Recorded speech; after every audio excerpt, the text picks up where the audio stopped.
Chapter 1. Within the vast expanse of the cosmos lies an enigmatic and boundless region. Stars explode, celestial bodies fall, and the heavens and earth are reborn, giving rise to myriad spiritual realms. Countless eons pass, epochs shift, and life begets life endlessly. In the realm of the undead, the abyss of souls, a diminutive skeleton slowly crawled out from the abyss, its pale bones devoid of any luster, pockmarked and rough, signifying its status as a mere lowly skeletal warrior. The abyss of souls births innumerable undead creatures daily, and this skeleton is but an inconspicuous example. A dim, dark red flame of soul flickered weakly within its skull. In its right hand, it clutched a short, bony dagger, which paled in comparison to the great swords and massive axes wielded by other skeletons. Upon noticing the skeleton's double-edged bone dagger, the surrounding skeletal beings emitted a cacophony of mocking clatters, deriding the meagerness of its armament. A towering skeleton, having just emerged from the depths, brandished its long sword in a display of dominance, approaching the small skeleton and roughly scraping its great blade against its forehead, as if to say, "You shall soon become my sustenance." Then, with a single strike, the towering skeleton's skull was shattered.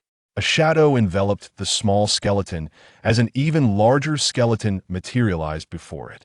Its bones gleamed with a polished sheen, unmistakably indicating it was not a freshly emerged warrior from the abyss. The flame of its soul burned brightly, and it wielded a massive bone hammer.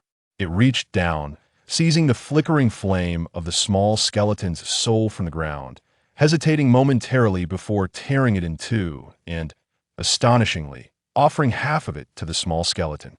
While devouring the remaining half of the soul's flame, it raised its bone hammer high. Around them were over 30 newly emerged skeletons, who, upon witnessing the fierce demeanor of the towering skeleton and its imposing weapon, instinctively adopted submissive postures. As the small skeleton consumed the soul's flame, it curiously surveyed its surroundings. The towering skeleton reveled in its swift ascension to leadership, gesturing grandly as it led the throng of over 30 skeletons in a specific direction. The small skeleton trailed closely behind, its steps light and buoyant, perhaps invigorated by the portion of soul's flame it had consumed, seemingly growing taller as it emitted cheerful hisses from its throat. The towering skeleton guided the procession forward, simultaneously swinging its bone hammer. After circumventing a small hill, they emerged into a vast expanse. Before them lay an immense plain, where countless undead creatures battled fiercely. In the sky soared bone dragons, while undead knights rode on skeletal steeds, ghouls crawled about, and abominations exuded a foul stench, all wielding bone blades, painting a scene reminiscent of an apocalypse. All manner of undead beings engaged in combat, for here, one faced only the choices of slaying others or being slain. The towering skeleton trembled with excitement, raising its bone hammer and charging toward a few weakly undead acolytes. The small skeleton momentarily paused, then followed suit with a determined hiss. In no time, the acolytes were slaughtered, their soul flames devoured completely. The throng of over 30 skeletal warriors swiftly merged into the ranks of the skeletal army, trampling forward, leaving devastation in their wake. The battle seemed destined never to cease. The flames of the soul served as their source of vitality, and only through relentless slaughter could the true champions of this realm be born. In the Xianling realm, on the continent of Mengqi, in this wondrous land, humanity reigns supreme. Centuries of propagation have led to incessant conflict among humans, resulting in diverse factions and nations, each bearing its own unique civilization. Taiga Main Street is a renowned thoroughfare in the eastern capital of the Zhou Kingdom. Along this bustling street, shops primarily offer a variety of materials related to practitioners, and due to its proximity to the largest practitioner academy, Wanjin Academy, business flourishes. Practitioners are recognized as the mightiest beings in this realm, as only those who can sense the Xianling Qi may embark on the path of cultivation. Upon achieving mastery, they possess the power to move mountains and fill seas, making practitioners a coveted resource sought after by various factions. Those unable to sense the Xianling Qi remain mere commoners. on Taiga Main Street, there exists a shop called Lugus General Store, where a young man abruptly entered. The proprietor, a diminutive middle-aged man with a shifty demeanor, stood on a small stool behind the counter to attend to customers. The young man who entered was none other than Li Minci, a practitioner apprentice from Wanjin Academy, known for his sturdy physique and striking appearance. Upon entering, Li Minci remained silent, instead rummaging through the counter. The short shopkeeper, seeing a potential customer, exclaimed, "Great practitioner Li Minci, what is it you seek? How may Lugu be of service?"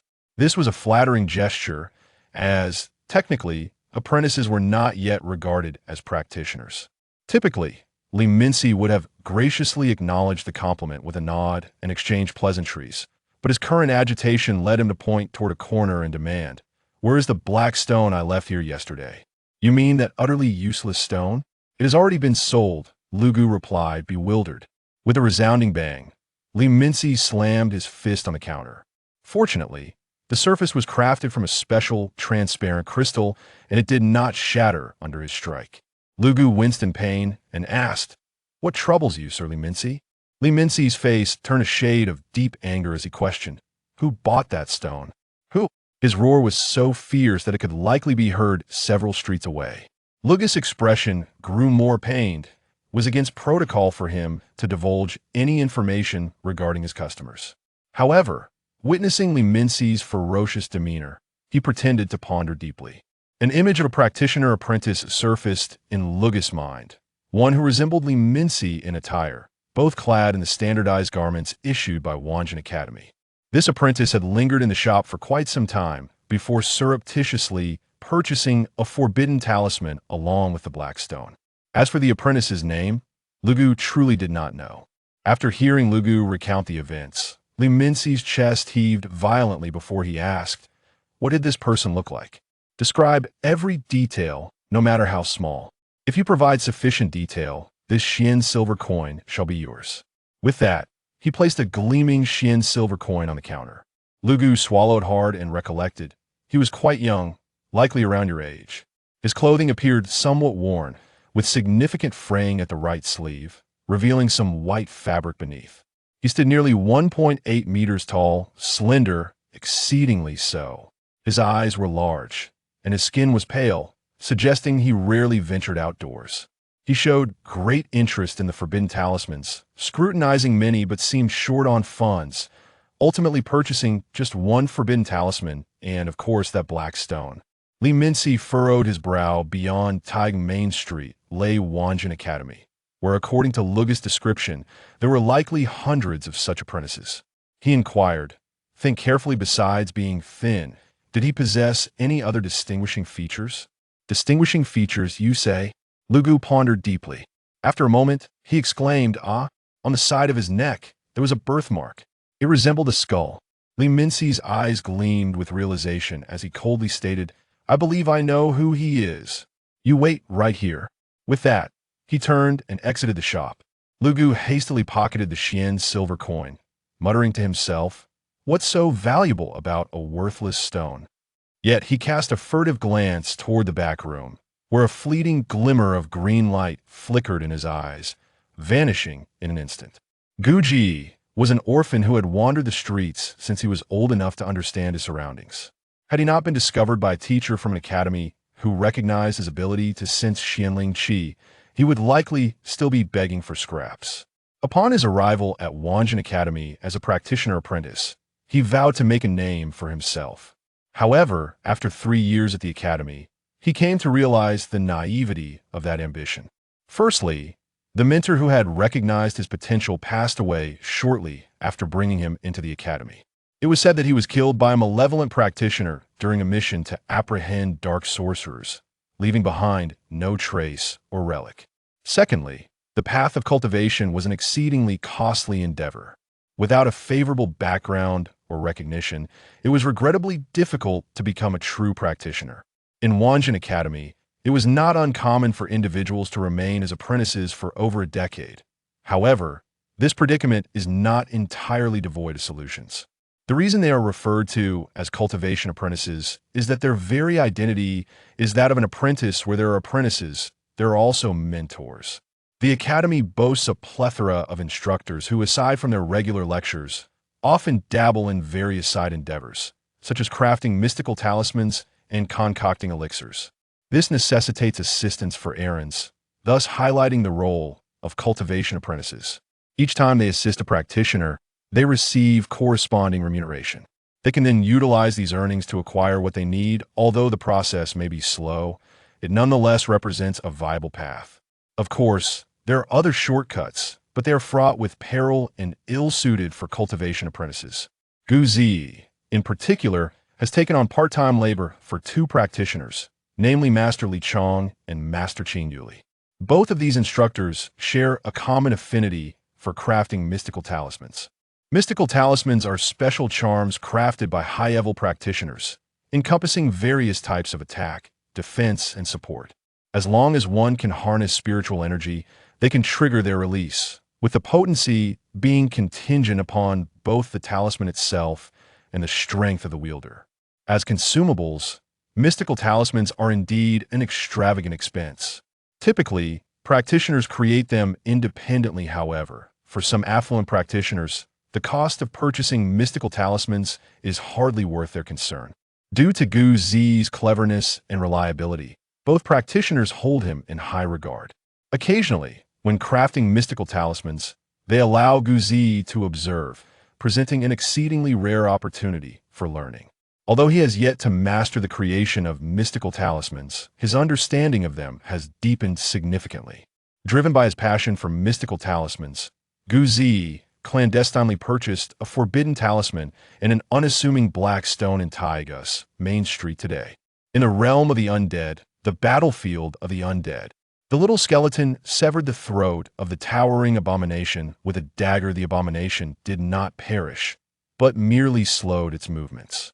Subsequently, a massive bone hammer struck the abomination's head, shattering its skull and releasing a flicker of soul fire. The little skeleton nimbly leaped, grasping the soul fire in its hands, tearing it in half. One portion consumed by itself, while the other was offered to the towering skeleton beside it. The little skeleton had lost track of how long it had been battling on this plane, as it possessed no concept of time in its mind. The only certainty it held was that it had undergone tremendous transformation. Its body had grown significantly larger. The once white bones that emerged from the abyss of the undead had darkened to a pale black, smooth as jade. The double-edged bone dagger it bore at birth seemed to have elongated slightly and transformed into a deep black, glimmering with a shadowy sheen. Presently, only it and the leading towering skeleton remained of their skeletal troop, and their synergy grew increasingly adept. The undead they vanquished were of progressively higher caliber, and consequently, their spoils multiplied. The bones of the towering skeleton had also taken on a pale black hue, and a sharp bone spike had sprouted from the bone hammer, rendering it even more menacing. No longer did it regard itself as a leader in selecting targets. It sought the little skeleton's counsel. This was for a reason. The little skeleton was agile and swift, its strikes vicious, deftly diverting the majority of the enemy's attention. Unbeknownst to it, the little skeleton had gradually assumed a position of dominance within this duo. After absorbing the soul fire, the two skeletons appeared to relish a moment of stupor. The little skeleton then patted the towering skeleton's shoulder, gesturing towards a distant death knight with a covetous gleam in its eye. The towering skeleton gazed in that direction, spotting a formidable knight seated atop a grand skeletal steed, wielding a colossal sword. The knight was encased in armor, rendering its interior obscured, save for the flickering soul fire visible through the crevices of its helm. The towering skeleton shuddered, shaking its head in trepidation. Yet the little skeleton was eager for the challenge, its eye sockets radiating excitement, producing a series of eager hisses. The senses of the undead are highly attuned. The Death Knight turned its steed, directing its gaze towards the two skeletons. Upon witnessing the little skeleton's provocative demeanor, the Death Knight was incensed. The skeletal steed's hooves thundered against the gray earth, kicking up clouds of dry dirt, crushing a passing demon beast into a mushy pulp. The Death Knight slowly raised its colossal sword above its head, charging forth on horseback. Seeing the Death Knight barreling towards them, the towering skeleton's eye flames flickered as it suddenly pivoted, blocking the Death Knight's path, swinging its bone hammer in a countercharge. The little skeleton, in perfect synchrony, ducked behind the towering skeleton, closely following its lead. From the Death Knight's perspective, it could only perceive the towering skeleton, while the little skeleton's form was entirely concealed, the bone dagger emitting a shadowy radiance. A battle between life and death. Today, Guzi clandestinely purchased a forbidden talisman and a black stone from a grocery store in Lagugu, utilizing half a year's worth of savings.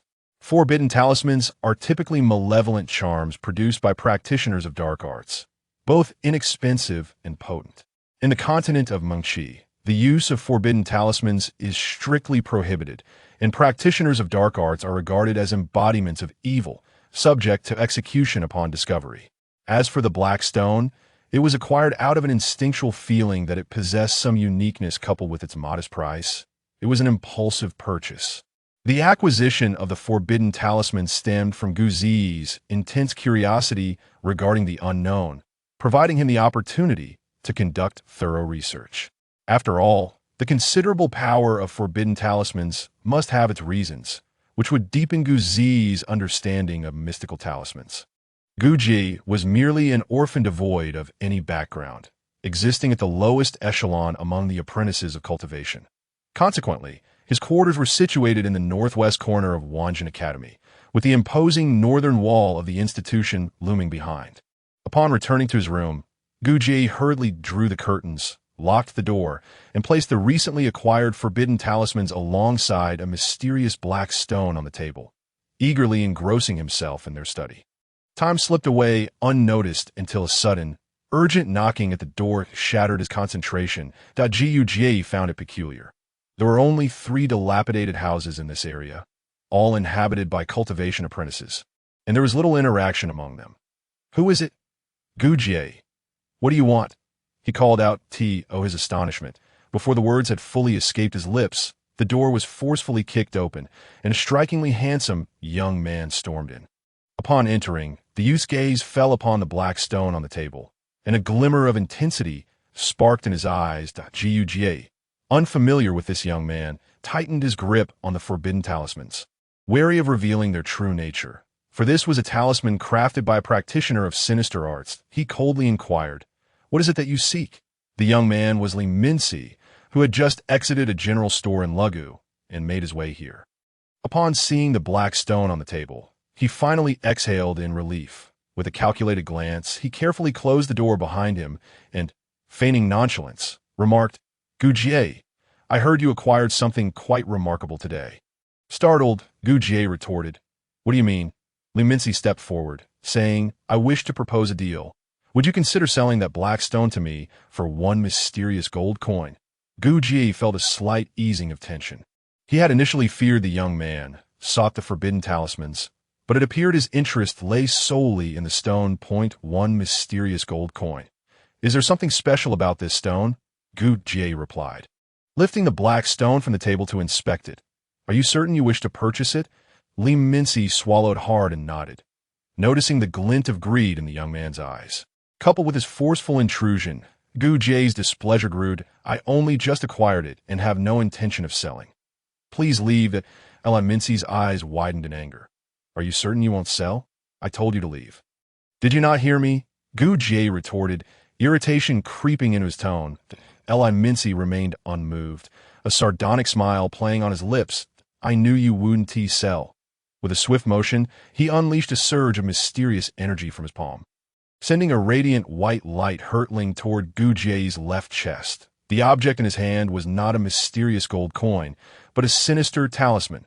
In a daze, Gujie recognized it as an ice arrow. Summoned through an ice arrow talisman at such a close distance, even a seasoned practitioner would struggle to evade this lethal projectile. Was the young man attempting to kill him? This was a scenario Gujie had never fathomed. There was no time to evade. In a fleeting moment, he channeled all the mysterious energy from his core into the forbidden talisman in his hand, only to feel a sharp pain in his chest before collapsing backward. The Death Knight's colossal sword was intercepted by a towering skeleton, a feat the skeleton itself had not anticipated. Though it staggered back 3 steps, it ultimately managed to block the attack. The two combatants passed each other. The Death Knight, firmly positioned in the middle of the undead food chain, found the audacity of the skeleton warriors to challenge its authority utterly infuriating. With a furious determination, the Death Knight spurred its skeletal steed forward. Intent on obliterating the insolent foes, suddenly, a menacing aura of death crept up from behind. Yes, there was also a small skeleton. With a swift twist of its body, the Death Knight swung its sword backward. Only to find emptiness, a sharp metallic scraping sound echoed as the small skeleton's bone dagger pierced through a gap in the armor, severing a rib. The Death Knight let out a bellow. Not of pain, but of rage. For countless years, no one had dared mar its form. Yet today it had been wounded by 2 mere skeleton warriors. Though the injury itself was trivial for a being of its stature, it represented an affront to its honor. Unforgivable. These 2 skeletons must perish. With a furious charge, the Death Knight urged its skeletal steed towards the 2 skeletons, vowing not to relent until they were reduced to mere fragments. The battle escalated into a fierce struggle. The small skeleton was battered and bruised, its bones marred with countless cuts. The Death Knight was not faring much better. One leg of its steed had been broken, forcing the knight to dismount and continue the fight on foot. Its armor bore numerous punctures, the handiwork of the small skeleton. Finally, the Death Knight seized an opportunity, swinging its massive sword toward the small skeleton, who was unable to evade in time. At that moment, the towering skeleton emerged behind the Death Knight, swinging a massive bone hammer toward its head. Logically, the Death Knight should have turned to defend itself before seeking an opening. Yet this time, it was consumed by madness, disregarding its own survival to strike down the small skeleton first. As the massive sword descended, the small skeleton darted past the Death Knight's shoulder, catching a glimpse of the towering skeleton's face, letting out a raspy sound as if to convey a parting message to the towering skeleton. Live well. The towering skeleton let out a piercing shriek, and the force of the bone hammer intensified. Just as the Death Knight's giant sword was about to cleave the small skeleton's head, a flash of darkness enveloped the room, and the small skeleton inexplicably vanished. The Death Knight was momentarily stunned, only to be met with the bone hammer's crushing blow, shattering its skull. Originally prepared to meet its demise, the small skeleton found itself engulfed in darkness before awakening in a cramped chamber. Within the room, 2 living beings were present, one lying on the ground and the other standing. The fallen creature and the small skeleton were both enveloped in a radiant, summoning light, drawing from ancient memories. The small skeleton realized it had been summoned to another realm. Quickly discerning its temporary master and the adversary, the small skeleton lunged forward with its black dagger, aiming for the standing creature. Li Minci was utterly unprepared for Gu Jie to activate a talisman in his final moments. What was this? A skeleton? What sorcery was this? Why was it so swift? The situation within the room spiraled out of control. As a cultivation apprentice, successfully activating a basic ice arrow talisman was already an impressive feat for Li Minci. With the small skeleton attacking, he had no choice but to engage in hand-to-hand combat. The lack of mysterious energy left the cultivation apprentice at a stark disadvantage, transforming the encounter into a farcical joke. In just 2 exchanges, the small skeleton's dagger slashed through Li Minci's throat. The small skeleton was still inexperienced in absorbing the soul fire of living beings, its actions driven purely by instinct. It swung its dagger around the room, waiting for the creature to succumb, hoping to consume some essence. Meanwhile, it approached its temporary master. Bound by the constraints of the summoning contract, it could not harm this being, but when would it return to its former realm? The temporary master appeared gravely weakened, its breath faint. The small skeleton sensed the diminishing strength of the contract binding it to its temporary master, realizing that once this power faded, it would likely be returned to its original place. The Death Knight, presumably, had met its end. Yet, the small skeleton pondered if the towering skeleton would reserve a portion of the Death Knight's soul fire for it, a true delicacy and nourishment, feeling a twinge of regret. The small skeleton's attention was then drawn to the temporary master's left hand, which clutched a black stone, soaked in blood. Strangely, The stone was half red and half black, with a distinct dividing line in the center, pulsating gently as if it were a beating heart. Curiosity piqued. The small skeleton extended its bony fingers toward the peculiar stone, inadvertently touching the black half. In that instant, a circular wave of air radiated outward from the stone, silently pervading the surroundings, causing all who came into contact with it to experience a fleeting moment of disorientation, as if time and space had momentarily entwined. Everyone in the academy sensed the occurrence, yet none could discern its source, akin to a slight tremor that left no trace of its origin. Remarkable entities remained in quiet anticipation, hoping for the wave's reappearance, but none followed that moment. Both the small skeleton and Gu Jie had their hands upon the stone, their contract energies dissipating. Yet the small skeleton was not sent back. They lay there in tranquil silence, not far away. A lifeless body that moment.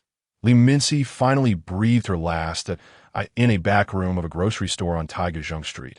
An elderly man abruptly opened his eyes, his gaze shimmering with celestial changes. The transition from winter to spring. After a considerable time, he smiled faintly and murmured to himself, "The final gift, may it be to your liking," as time flowed by, with the sun rising and the moon setting. This room, sealed with a closed door and drawn curtains, was merely the dwelling of a humble apprentice in cultivation. Even if it remained unvisited for a month, none would take notice upon touching a piece of black stone. The little skeleton seemed to plunge into an abyss of darkness, momentarily believing it had returned to the depths of the netherworld, where it felt warm, as if embraced. Then, another soul entwined with its soul fire, which it naturally consumed without hesitation. Suddenly, a ray of light pierced through, illuminating the entire space in a blinding white. Sunlight streamed through the gap in the curtains, bathing Gu Jiai's face that he squinted and then, in terror, gazed at his arm shielding the sunlight. Rendered motionless as if in a stupor, Gu Jai shot upright, examining his trembling hands and legs, and shouted hoarsely, "No." His voice was raspy and dry, akin to a patient suffering from a long-standing throat ailment. Subsequently, Gu Jai covered his ears with both hands, burying his head between his legs, shivering uncontrollably. Time passed, and Gu Jai regained some clarity, straightening his posture and repeatedly slapping his body, striving to calm himself. Then, unsteadily, he stood up, stumbling around the room until he finally found a copper mirror with a very blurry surface. He stared intently at his own reflection, his face a mask of terror, his mouth still dry. He cried out, "No, no." Raising his hand, he smashed the copper mirror against the corner of the wall, then clutched his head and collapsed, once again losing consciousness. When Gu Jai awoke, it was the relentless emptiness in his stomach that roused him. With a hand against the wall, he gradually sat up, glancing at the corpse beside him while recalling everything that had transpired. He began to concentrate deeply, searching for the unknown changes within his body. After what felt like an eternity, a soft voice suddenly called out, "Skeleton." A flash of black light surged, and a little skeleton appeared in the very spot where Gu Jai had just been seated. While Gu Jai vanished in an instant, the elements of the netherworld surged around him, and Gu Jai transformed into a spectral being, reverting to a skeleton warrior. His body was composed of a faint black skeleton, his soul fire blazing and dual black-bladed bone daggers in hand, a familiar sensation nearly driving the little skeleton to madness. Opening its mouth, it emitted a hissing sound that was comforting in its familiarity. The little skeleton leaped and performed several acrobatic flips in the room, demonstrating its usual agility. After a brief moment of movement, the little skeleton returned to the spot where Gu Jai had previously sat. Hissing, with another flash of black light, the little skeleton transformed back into Gu Jai. With yet another flash, Gu Jai became the little skeleton again, continuously switching forms with ease that, if Li Minci were still alive, she would witness an extraordinarily bizarre scene. But even if she did, it would surely frighten her to death. Countless transformations, countless insights. The dawn light gradually brightened, heralding a new morning. Many things underwent fundamental changes in the quietude. The door creaked open, and Gu Jai, bearing a weary body, stepped out of the room. He felt utterly drained, his stomach convulsing with hunger. The primal instincts of humanity urged him to seek sustenance. As for consuming corpses, that was the domain of ghouls. As a noble skeleton, he would only consume pure souls. What was certain was that although there were two bodies, there existed but one soul. This soul belonged to the little skeleton.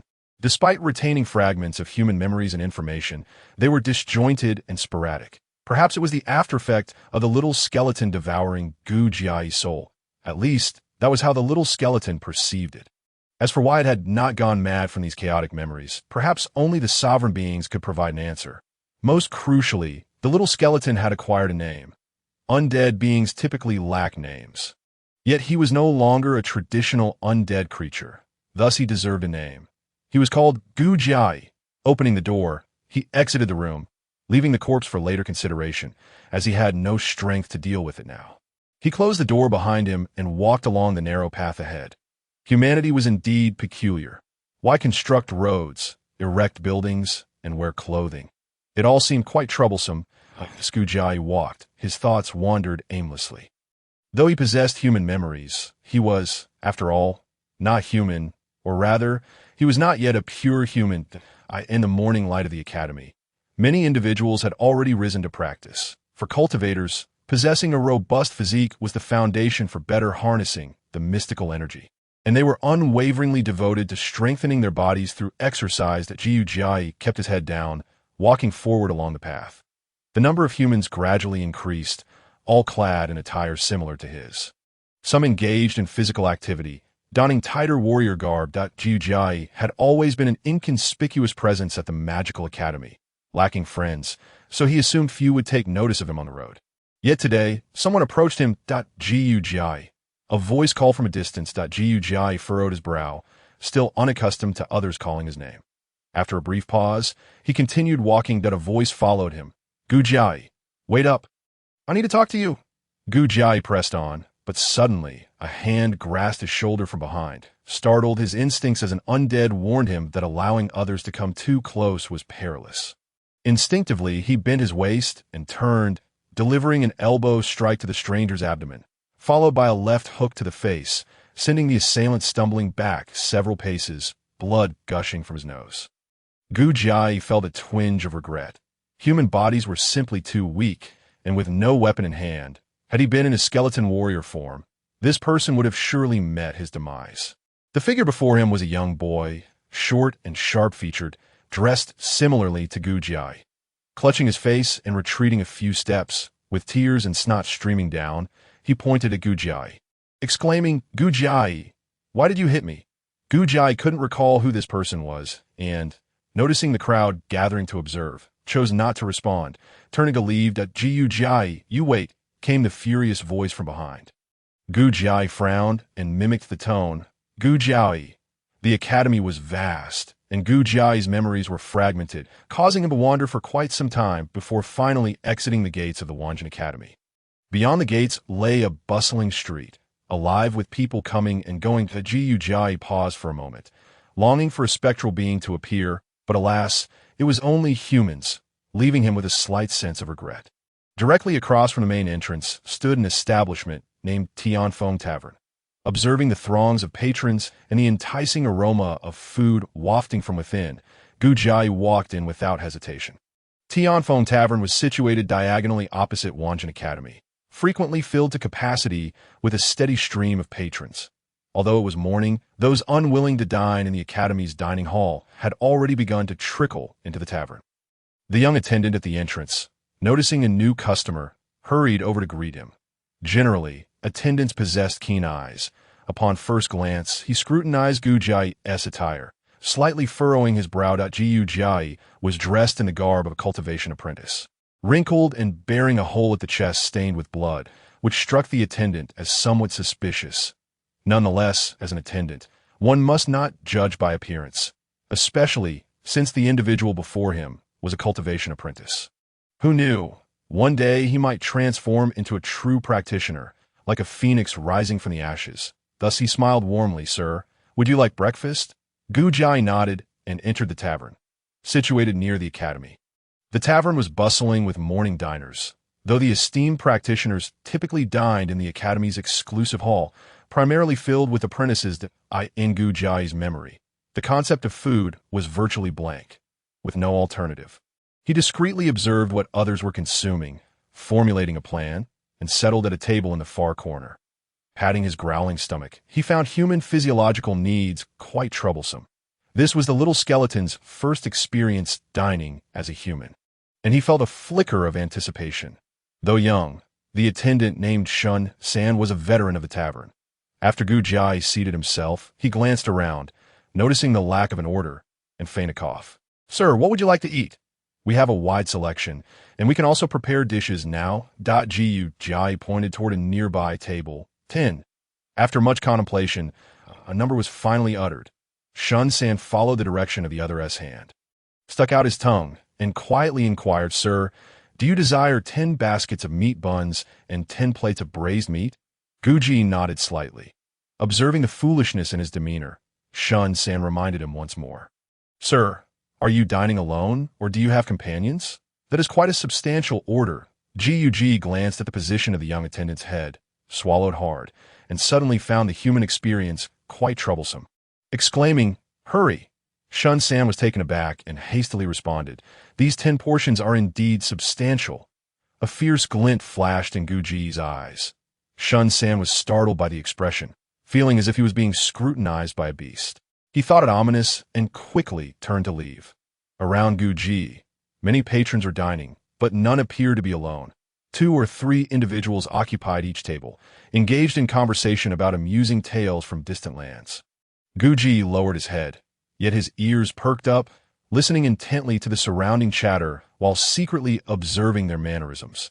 Zhang Bao had gone to participate in the assessment of the Xuanqiu practitioners in the Xianjing realm, having only released 4 talismans. Yet again, his registration fee had gone to waste. How wealthy he must be, having attended 3 times this year. Additionally, a snow wolf demon had appeared outside Duoyuan City, injuring a considerable number of civilians, reportedly alarming the Tianxian. Just days prior, a slave had escaped from the West City, even killing his master in the process, a scene that was utterly gruesome. Gug listened attentively, absorbing the nuances. Before long, baskets of meat buns and plates of braised meat were brought to the table, while Shun Sen lingered nearby, feigning to wipe down chairs with a cloth. Gug instinctively swallowed, forgoing chopsticks, and reached out to seize a bun, stuffing it into his mouth. After only a few chews, he grabbed a handful of braised meat, shoving it in as well. Shun San, along with patrons at other tables, gaped in disbelief. Typically, one person would be satisfied with a basket of buns and a plate of braised meat. Yet this apprentice was consuming 10 times that amount. Was he perhaps a reincarnation of a starving ghost? Initially intent on watching a spectacle, Shun San's expression shifted to one of horror as, in a short span, this guest devoured all 10 baskets of buns and plates of braised meat, finishing with a smacking of lips, seemingly still yearning for more. Such voracity was astounding, Shun San muttered to himself. Upon completing his meal, Guji finally recognized one of the advantages of being human. The food was delightfully delectable, far surpassing the allure of soul fire. The only lament was that it could not replenish much energy. He patted his belly, stood up, and began to make his exit. Shun San, noticing the guest's departure, hurriedly obstructed his path, asking, "Sir, have you finished your meal?" Guji nodded and continued walking.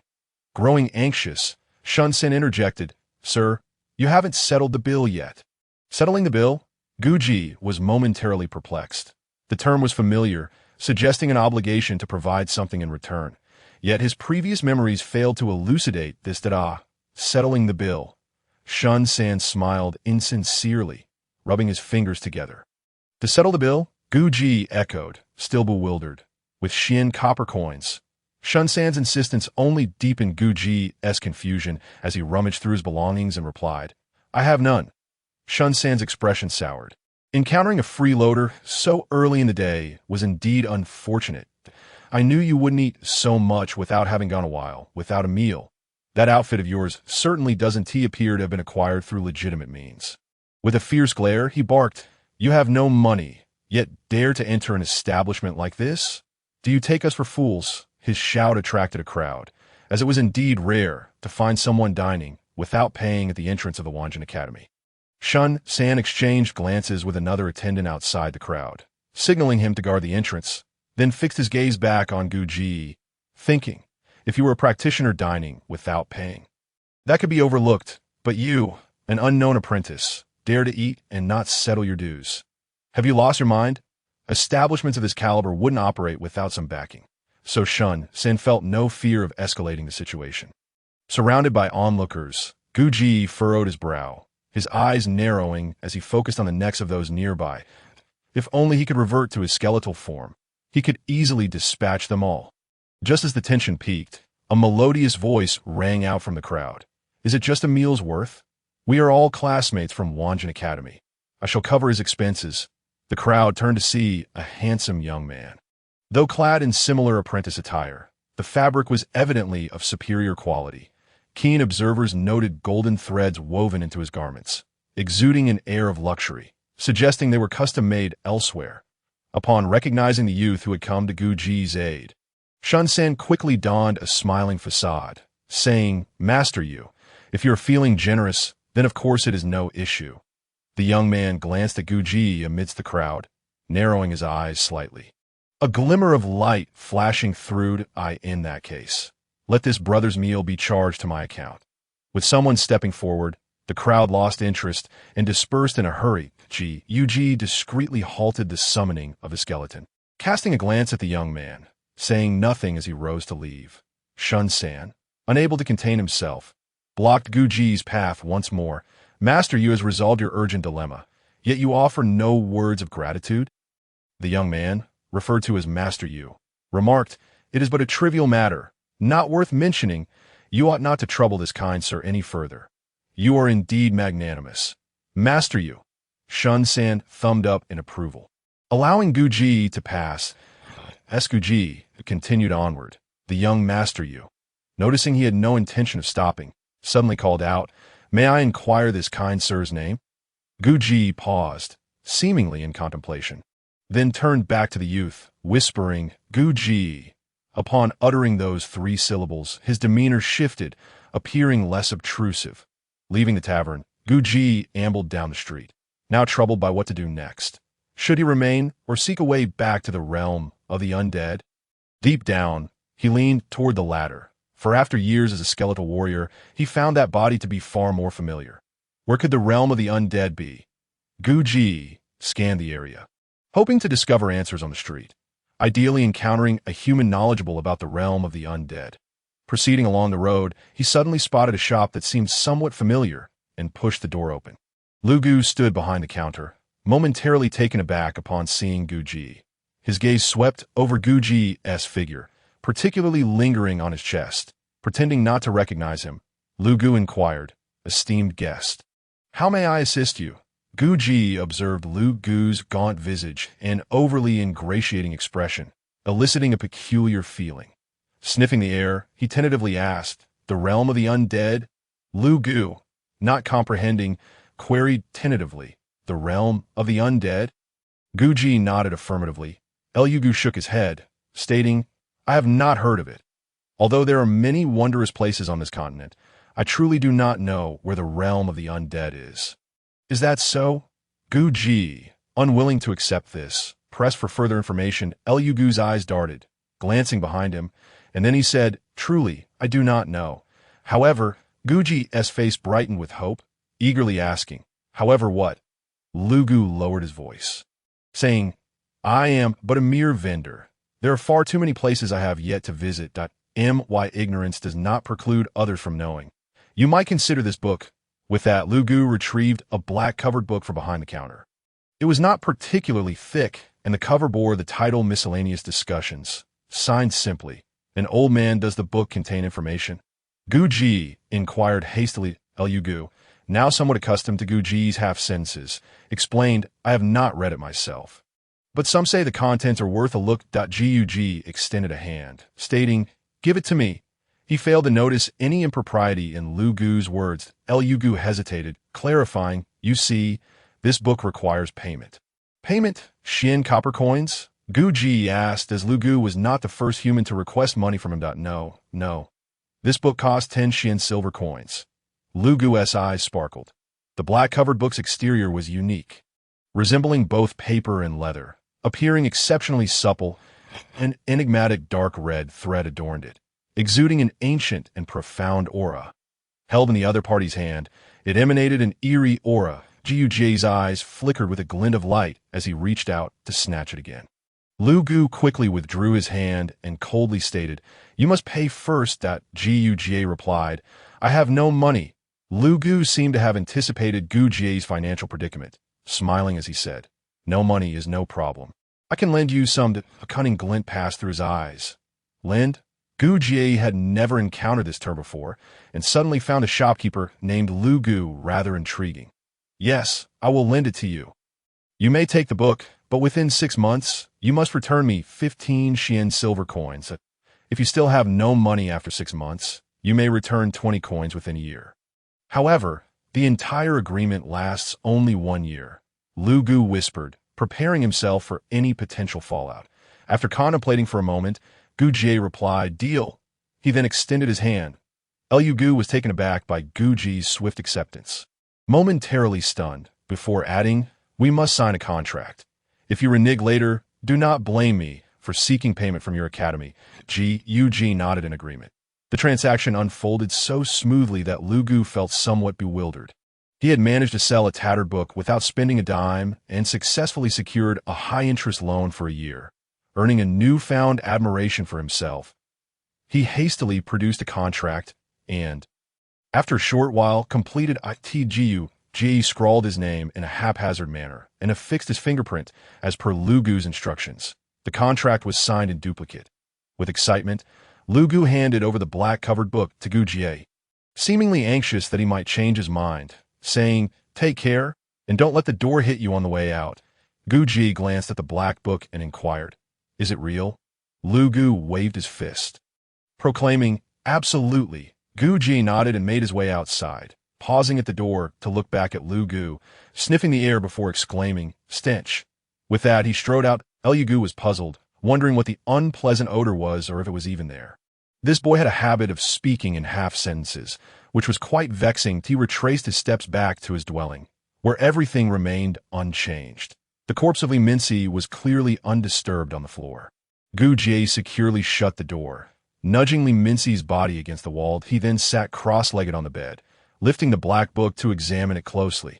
The contents were truly eclectic, seemingly chronicling the life story of an elderly author, from his initial creation and release of the first magical talisman to his final adventure. The prose was straightforward yet vividly descriptive, quickly capturing Gu Jie's attention. Generally speaking, the world categorizes practitioners into 2 types: sword practitioners and talisman practitioners. Both sword and talisman practitioners are further divided into 2 major realms: the Earth-Dust realm and the Heaven-Origin realm, each containing 3 minor realms. The Earth-Dust realm is categorized into inducing mysteries, spirit mysteries, and constructing mysteries, while the Heaven-Origin realm consists of carefree, universe, and great freedom. Practitioners typically face a decision at the constructing mystery stage regarding whether to pursue the path of sword or talisman. The book meticulously explains these realms and the nuances of advancement, while also providing a detailed discussion on how to choose between sword and talisman practices. It resembled an encyclopedia for practitioners. Following this, the author's life experiences were chronicled in 13 sections, detailing 13 significant and memorable locations he had visited. Gu Jie, in pursuit of the land of the departed, skimmed through the descriptions hastily, ultimately lingering on the 13th location. Located far to the north of human habitation lay a vast, desolate region known colloquially as the Frozen Wasteland. The heart of the wasteland stood an expansive grove of peculiar trees. There, the cold was relentless, with short days and long nights. Their party had inadvertently wandered into that grove while attempting to capture an ice weasel. Within, they encountered a gigantic creature composed entirely of bones, with eyes resembling red flames and bone wings enabling flight. It was adept at spewing a form of black fire that could ignite anything. Upon reading this, Gu Jie was profoundly shaken. The description bore a striking resemblance to a bone dragon. Undoubtedly, it was a bone dragon. His heart raced violently As he continued reading, he found the author lamenting, "All my companions perished, only I escaped. This place is not for the Earth Origin realm. Do not enter." Gu Jie exhaled sharply, incredulous at the mention of the Earth Origin realm. Following this were the author's musings and explanations regarding the magical talismans he had utilized, encompassing discussions on over 100 types of magical talismans, ranging from low to sacred levels, including key points on their use. Leaving Gu Jie utterly spellbound, I could see that moment, a dim scene suddenly unfolded in Gu Jie's mind, revealing a human standing upright. Suddenly, a crimson magical talisman appeared in the person's right hand, and a series of lights ignited upon it. In mere seconds, a giant of flames sprang forth from the talisman, roaring as it emerged and unleashing a punch into the void, creating a sea of fire. The power of this fire giant likely surpassed even the legendary Skeleton King. As the fire elemental giant gradually dissipated, a slender woman appeared in his mind, also producing a blue magical talisman, conjuring a terrifying tornado that surged forward 100 meters, shredding everything in its path to fragments, leaving only endless destruction in its wake. Time flowed slowly, and Gu Jie sat quietly on the bed, his body trembling slightly, betraying his inner turmoil. The sun set and the moon rose. 3 days passed on a particularly silent night. Gu Jie suddenly opened his eyes, transitioning from confusion to shock, from fear to resolve. Tears streamed down his face, and before long, he was weeping profusely. This marked his first experience of tears as a living being. Ji gently cupped a tear in his hand and tasted it. It was somewhat salty. A wave of unfamiliar emotions washed over him as he pondered how the author had conveyed such vivid images to his mind. Yet, through this book, an incredibly wondrous world gently unveiled its mysterious veil before him. The might of practitioner surpassed Gu Jie's wildest imaginations, even eclipsing the strongest of the departed in his memories. Among the undead, strength was revered above all. The victor reigned supreme, as Gu Jie suddenly uncovered another path leading to the pinnacle of power. He felt a mix of confusion, fear, and an inexplicable thrill. Would becoming a practitioner signify a new beginning for him? Tears flowed anew from Gu Jie's eyes. He delicately turned the pages of the book, the rustling sound filling the silence. On the final page of this eclectic discourse lay a set of incantations for cultivating the Xian spirit qi, named the Return to One True Formula. Apart from this formula, the book offered no other methods of cultivation, nor did it delve into the specifics of crafting magical talismans, though it provided clear and comprehensible details on certain aspects. This eclectic tome, purchased for merely 10 Xian silver coins, was undoubtedly a treasure beyond measure. The author must have been an extraordinary figure, especially with the remarkable ability to conjure vivid imagery in the reader's mind, akin to a divine skill. Who could this individual be? At that moment, Gu Jie suddenly found himself with two ambitious goals: to become the Skeleton King and to become a practitioner. He mused with delight that possessing two bodies warranted two grand aspirations. Having already taken the most arduous step toward becoming a practitioner, sensing the Xian spirit qi, he resolved to commence his journey as a true practitioner, progressing step by step toward his goals. However, before he could embark on this path, he needed to address a pressing dilemma: how to deal with Li Minxi's corpse. An unpleasant odor had begun to waft through the room, indicating it could not remain there much longer. To handle the body, it would be best to employ a fire-based magical talisman, which would incinerate it completely. Unfortunately, while the black-covered book listed various talismans, it lacked specific crafting methods. Gu Jie realized it was essential to learn about these talismans. Thus, the only option left was to discreetly bury the body. With this thought, Gu Jie rose to his feet, only to find his legs weaken, nearly causing him to fall. He had been so engrossed in his cultivation that he had lost track of time. And now hunger gnawed at him, leaving him utterly drained. Gu Jie softly called out, "Skeleton." In a flash of black light, a small skeleton wielding a bone dagger appeared in the room, and Gu Jie suddenly felt a surge of strength fill his body. The skeletal form was far superior. It had no physiological need for sustenance. As for where the skeletal form resided when he was in human form, Gu Jie had yet to comprehend this perplexing enigma. In his small skeleton form, Guji suddenly sensed something. A faint stream of soul energy was wafting from the corpse, gently entering his body. Was this the soul of a human? Tentatively, he placed his bony hand atop Li Minxi's head. Suddenly, a wisp of sparse grayish-white energy abruptly floated out from Li Minxi's head, subsequently being wholly absorbed into the diminutive skeleton's body. The flame of the soul shimmered, completing the act of devouring in an instant. It was evident that much of Li Minxi's soul had dissipated. However, its pure soul energy still suffused the flame. The soul energy of a human cultivator was astonishingly vast and incredibly delectable, inducing a euphoric sensation in Gu Jiai. A sudden, impulsive thought struck Gu Jiai to rush out and consume the souls of all humans. Yet, as his skeletal leg was lifted, he hastily withdrew it. The strength of human cultivators far exceeded Gu Jiai's imagination. Should he recklessly charge out to kill and absorb souls, he would likely be obliterated in moments. This matter required careful deliberation. Remarkably, Gu Jiai's rationality triumphed over his primal instincts. So much so that even the small skeleton remained oblivious to the subtle transformations occurring around him. The moonlight was ethereal, casting a silver hue upon the ground. Outside was eerily quiet, with only the occasional chirping of birds breaking the stillness. Gu Jiai, clutching Li Minxi's body, approached the door and gently closed it, ensuring that his appearance must not be discovered. Traditionally residing in a secluded corner of the Wanjin Academy, just behind his abode lay the northern wall of the academy, beyond which loomed a dark and towering mountain. Jiu Jiai drew near the wall with Li Minxi's corpse, leapt lightly, gripping the wall's edge with his bony left hand, before gracefully vaulting over. Beyond the wall lay a stretch of wild grass. 100 meters away, the terrain steepened, leading into dense thickets. Jiu Jiai maneuvered through the overgrown grass, ascending the mountain until he swiftly entered the depths of the forest. Were anyone to glimpse Gu Jiai at that moment, they would likely be struck with terror, his dark skeletal frame reflecting a dim glow, clutching a lifeless body, a sight both horrifying and grotesque. Upon reaching the base of a grand tree, Gu Jiai set Li Minxi's body aside and, using a double-edged bone dagger, began to excavate a deep pit beneath the tree.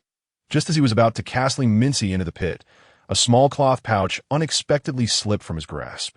Unperturbed, Gu Jiai placed it beside the pit, then proceeded to dispose of Li Minxi's body into the hollow, covering it with earth and compacting it firmly. Next, he picked up the small pouch and retraced his steps back to his dwelling.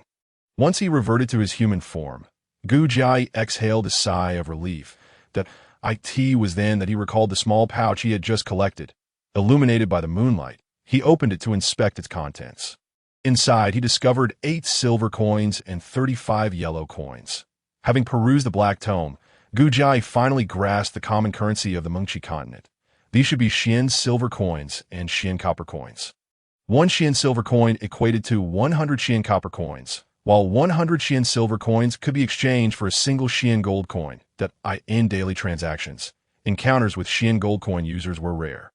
Most transactions involved Xian copper coins. Beneath the Xian copper coin, there existed a lower-grade currency known as iron coins, where 1 Xian copper coin could be exchanged for 100 iron coins. Unlike the previous 3 currencies, iron coins were not uniformly produced or issued by Tianxian, but were manufactured by individual nations. However, the value of an iron coin was commensurate with its production cost, leading to a lack of interest from nations in its manufacturing.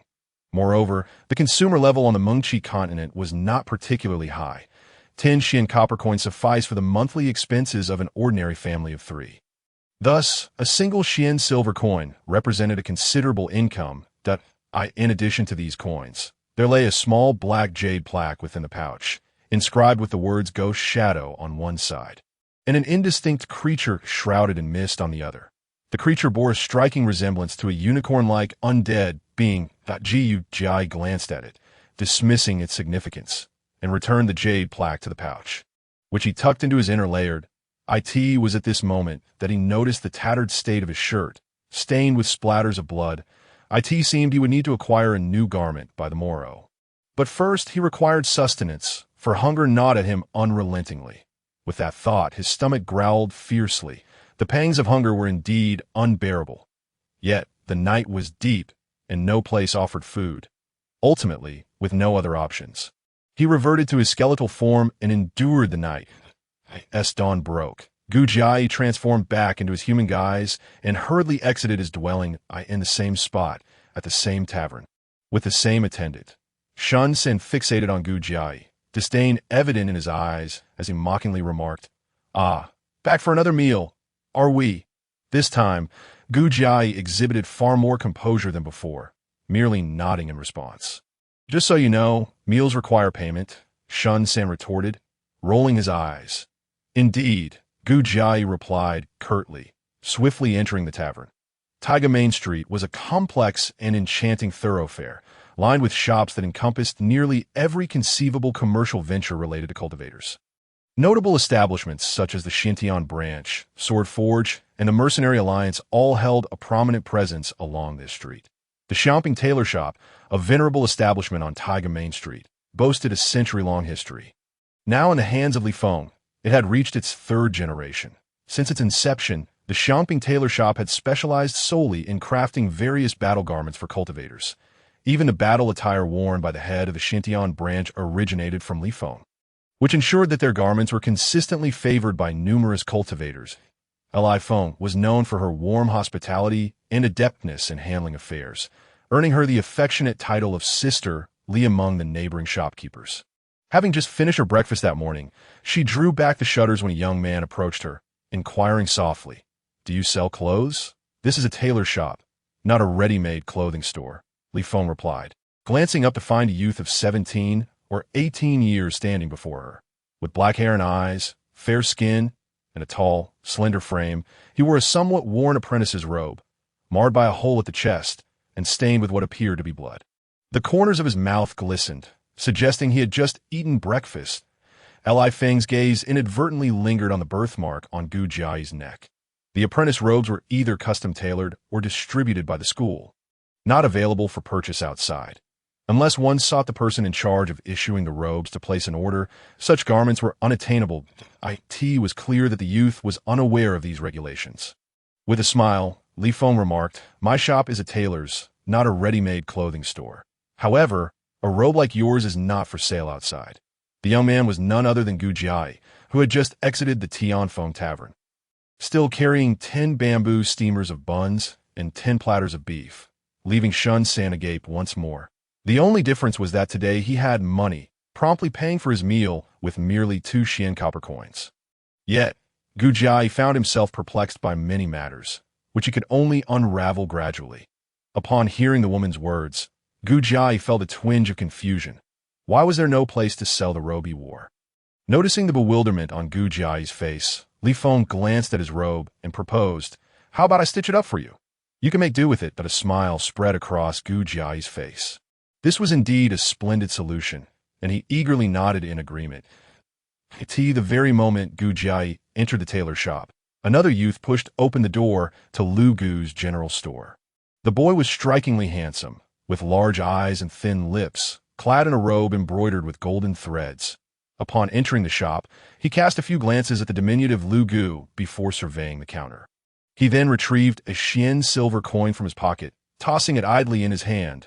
Lu Gu beamed with a smile, offering, "Esteemed cultivator, how may I be of service to you?" This was his customary opening line. As he took pleasure in addressing apprentice cultivators as cultivators, the youth fixed his gaze upon Lu Gu's eyes, inquiring, "I wish to inquire about a matter. What did Li Minci say when he visited here a few days ago? And what did he do before he left?" Lu Gu paused, his eyes darting thoughtfully, before responding, "Indeed, Li Minci visited a few days ago, seeking a special recipe. Unfortunately, I did not have it, and he departed in haste." The term recipe served as a code, referring to the illicit talismans that Gu Jai had purchased. The youth scrutinized Lu Gu skeptically, pressing on, "Did Li Minci mention searching for anyone, perhaps Gu Jai?" Lu Gu replied earnestly, "No, absolutely not. When Li Minci departed, he seemed to mention returning to his family, but I did not catch the details." Returning to his family? The youth furrowed his brow, deep in thought. After a moment, he continued, "Are you certain he said he was going back to his family?" Lu Gu slapped his chest in assurance, saying, I heard him say that, but I cannot confirm if he truly went back. The youth nodded, his hand moving to toss the Xian silver coin to Lu Gu, saying nothing further as he turned to leave the shop. Lu Gu accompanied the young man to the door, and only after watching him walk away did he securely close the door and exhale a sigh of relief. He leisurely returned to the counter and respectfully announced to the back room, "You may come out now. The person has left." The sound of footsteps emerged from within, and an elderly man stepped through the partition door. The old man was exceedingly aged, his face marked with liver spots and deep wrinkles. Appearing as though a mere gust of wind could topple him, he leaned on a pristine white cane, walking with a sluggish gait, draped in a long black robe. Despite his advanced years, the old man's eyes shone with an unusual brightness as he spoke in a low, raspy voice. "You have done well. You can finally proceed with peace of mind." Lu Gu's face turned pale with terror as he gazed at the old man in disbelief, exclaiming, "You intend to kill me."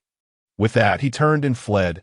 A faint smile crept across the old man's face as he lightly tapped his cane on the ground, unleashing a burst of flames that engulfed Lu Gu. He had barely taken 3 steps before he was consumed by the inferno. Strangely, Lu Gu did not emit a cry of agony. Instead, he let out a shrill shriek, and as his head ignited, an unsightly creature, round and bulbous, with numerous tentacles, burst forth from it. Suddenly, a bolt of lightning flashed through the air, striking the spherical being and charring it black, reducing it to ashes upon impact with the ground. The old man, as if he had accomplished a trivial task, wobbled out of the grocery store. As he stepped out, it seemed as though he had donned a veil, rendering him invisible to those around him, who remained oblivious to the events that had transpired within the store. Sighing softly, he gazed skyward and murmured to himself, "The world has truly changed. Even soul-controlling demons dare to establish shops in such places." He then vanished into the bustling crowd, unnoticed by anyone.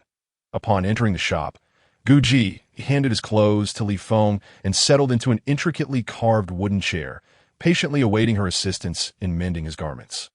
Before long, Li Feng approached him with a slightly worn robe. Presenting it to Guji, he reached out to accept it, noticing that the gaping hole on his left chest had been skillfully repaired. Adorned with a delicate silver star that sparkled charmingly, Guji gently touched the slightly raised star and looked up at Li Feng, stating, "Quite impressive." A piece of dreadful news swept through the entire cultivation community. The vice president of the Xiantian Association, a master of the Qian Kuan realm, known for his profound knowledge of the Four Realms laws, had passed away in the capital of Liang Kingdom at the age of 399. This day marked the 9th of September in the year 979 of the Manchi calendar. This practitioner dedicated his life to the study of various arcane symbols and had participated in the renowned Century of Chaos, witnessing the establishment and growth of Xiantian, contributing immensely to its advancement, earning him the title of the Elder of Time. Yet, in the end, he succumbed to the passage of time. The news of the Four Realms' demise quickly spread to every corner of the cultivation world, prompting all practitioners to cancel their recreational activities in deep mourning. Naturally, the Wanjin Academy was no exception, with some extreme practitioners even tying white silk around their left arms to honor the soul of the Four Realms. After the Four Realms' passing, his close associates discovered that the old man's favorite black stone and a black leather book had mysteriously vanished, leaving behind an enigma that remained unsolved. Days passed, and Guji gradually acclimated to life at the academy. However, he sensed a peculiar atmosphere around him, which heightened his vigilance. Upon learning of the passing of a master of arcane symbols, he stood frozen in place for a considerable time, contemplating whether absorbing this practitioner's soul would propel him to greatness, transforming him into the Skeleton King. Unconsciously, saliva dripped from his mouth as he ultimately regretted walking towards the academy's library. His desire to become a practitioner ignited a fervent enthusiasm in Guji, leading him to develop a keen interest in matters relating to practitioners. There were no shortcuts to mastering these skills. He could only rely on his diligent efforts. After much inquiry, Guji finally located the Wanjin Academy's library. And recently, he had become enamored with reading that on the Mengqi continent, a day encompasses both day and night, divided into 24 hours, with each hour containing 60 minutes and each minute 60 seconds, while every 15 minutes constitutes a quarter. The library was approximately a quarter of an hour's walk from Guji's residence. The Wanjin Academy was indeed vast, and his living quarters were quite remote. The library was a three-story wooden structure that should have exuded an ancient charm. Yet it was entirely black, appearing solemn and somewhat oppressive that a stone path led to the library. Flanked by 9 stone steps at the entrance, to the library's entrance stood a colossal stone beast. Its visage fearsome. Gug had yet to comprehend the significance of these 2 beasts positioned there, feeling that something was amiss. Lowering his gaze, Guji noticed the small, slightly raised star on his left chest, which added a touch of charm to his old robe. When Li Feng had finished mending the garment, Guji offered to pay, but she graciously declined, instead requesting a small favor, that whenever he needed practitioner attire in the future, he must come to her shop. Gug found her request reasonable and nodded in agreement. Though he himself was uncertain when he might become a practitioner, it seemed the shopkeeper had a long wait ahead. And this time, it was undoubtedly an unwise investment that on the Mengqi continent, ascending to the status of a practitioner was both simple and demanding. Point 1 merely had to meet 2 conditions. First, the Xian spiritual energy within the Qi Dan must reach the requisite level for the corresponding practitioner. Second, one must continuously release 5 arcane symbols or 5 sword techniques for testing purposes. The choice between arcane symbols and sword techniques had to be made when establishing the arcane realm. With no clear distinction prior to that point, Gug was particularly intrigued by practitioners of arcane symbols, prompting him to delve deeper into his studies. The 5 arcane symbols released could take any form: attack, defense, or support, but they had to be unleashed in a single breath. Most testers faltered under this stringent requirement. In this world, practitioners of arcane symbols were abundant, as those who chose sword techniques would focus solely on refining their chosen sword, seldom creating arcane symbols thereafter. As the saying goes, a sword is forged over 10 years. Due to its uniqueness, the training was rather monotonous and unappealing to many. Furthermore, in the Mengqi continent, all practitioners were required to pay for their studies of arcane symbols. To learn a basic arcane symbol, one needed a Xian gold coin. Even within Wanjin Academy, only 3 basic arcane symbols were provided free of charge: the basic wind blade arcane symbol, the basic earth shield arcane symbol, and the basic healing arcane symbol. 1 for attack, 1 for defense, and 1 for support. That if one wished to learn new arcane symbols, it was simple: bring money. Private transactions of arcane symbols between practitioners were forbidden, and the Xintian Association explicitly stated that unauthorized teaching of arcane symbols would infringe upon the interests of all practitioners, with severe consequences for those caught. Hence, Xintian profited handsomely from selling various arcane symbol crafting methods the following year. However, this situation had become widely accepted among practitioners, for being a practitioner was an expensive endeavor, and naturally, the highest organization, Xintian, incurred even greater expenses. None of these details were disclosed in the black leather book. Guji only learned of them after perusing numerous texts. It was at this moment that he realized how crucial money was for practitioners, just as the undead required soul flames to advance. A practitioner without funds could never be deemed adequate. Currently, he was merely a penniless apprentice, far from becoming a practitioner, with at least 2 Xian gold coins to acquire, not to mention the 15 Xian silver coins owed to Lugu. Guji often pondered whether life in the realm of the undead might be easier. At the entrance of the library, an elderly man was in charge of overseeing admissions, but he also collected fees. Yes, fees. The library had 3 floors, charging 1 Xian copper coin for the first level, 5 Xian copper coin for the second, and 10 for the third. Perhaps due to the fees, the library was perpetually quiet and desolate. The elderly man had grown accustomed to the young boy who visited the library daily, and, upon noticing the silver star on his chest, inquired, "First level again?" "Second level." Guji replied. He had nearly exhausted the first level's collection and wished to explore the second. The elderly man nodded and handed Guji a small token, inscribed with the time of entry into the library, which he would use to settle the fee upon departure. Gug took the token and entered the library. Despite its dark exterior, the interior was brightly lit. Since all books were not permitted to be removed, the lighting design was rather considerate. As Guzi perused the books, he stumbled upon another remarkable trait of his, an almost photographic memory for all text pertaining to crafts and materials. In a moment of reverie, it felt as though he had once memorized these works systematically, and fragmented recollections began to coalesce. Time was of the essence, prompting Guzi to ascend to the second floor. The solid wooden stairs creaked underfoot, creating a somewhat jarring sound in the otherwise serene library. Fortunately, the spacious library was mostly deserted, and few paid him any heed. The shelves on the second floor were noticeably sparse. With a significant reduction in the number of books, Guzi scanned the remaining volumes. He quickly selected one, cradled it in his arms, and found a random spot to sit, leaning his back against the wooden wall.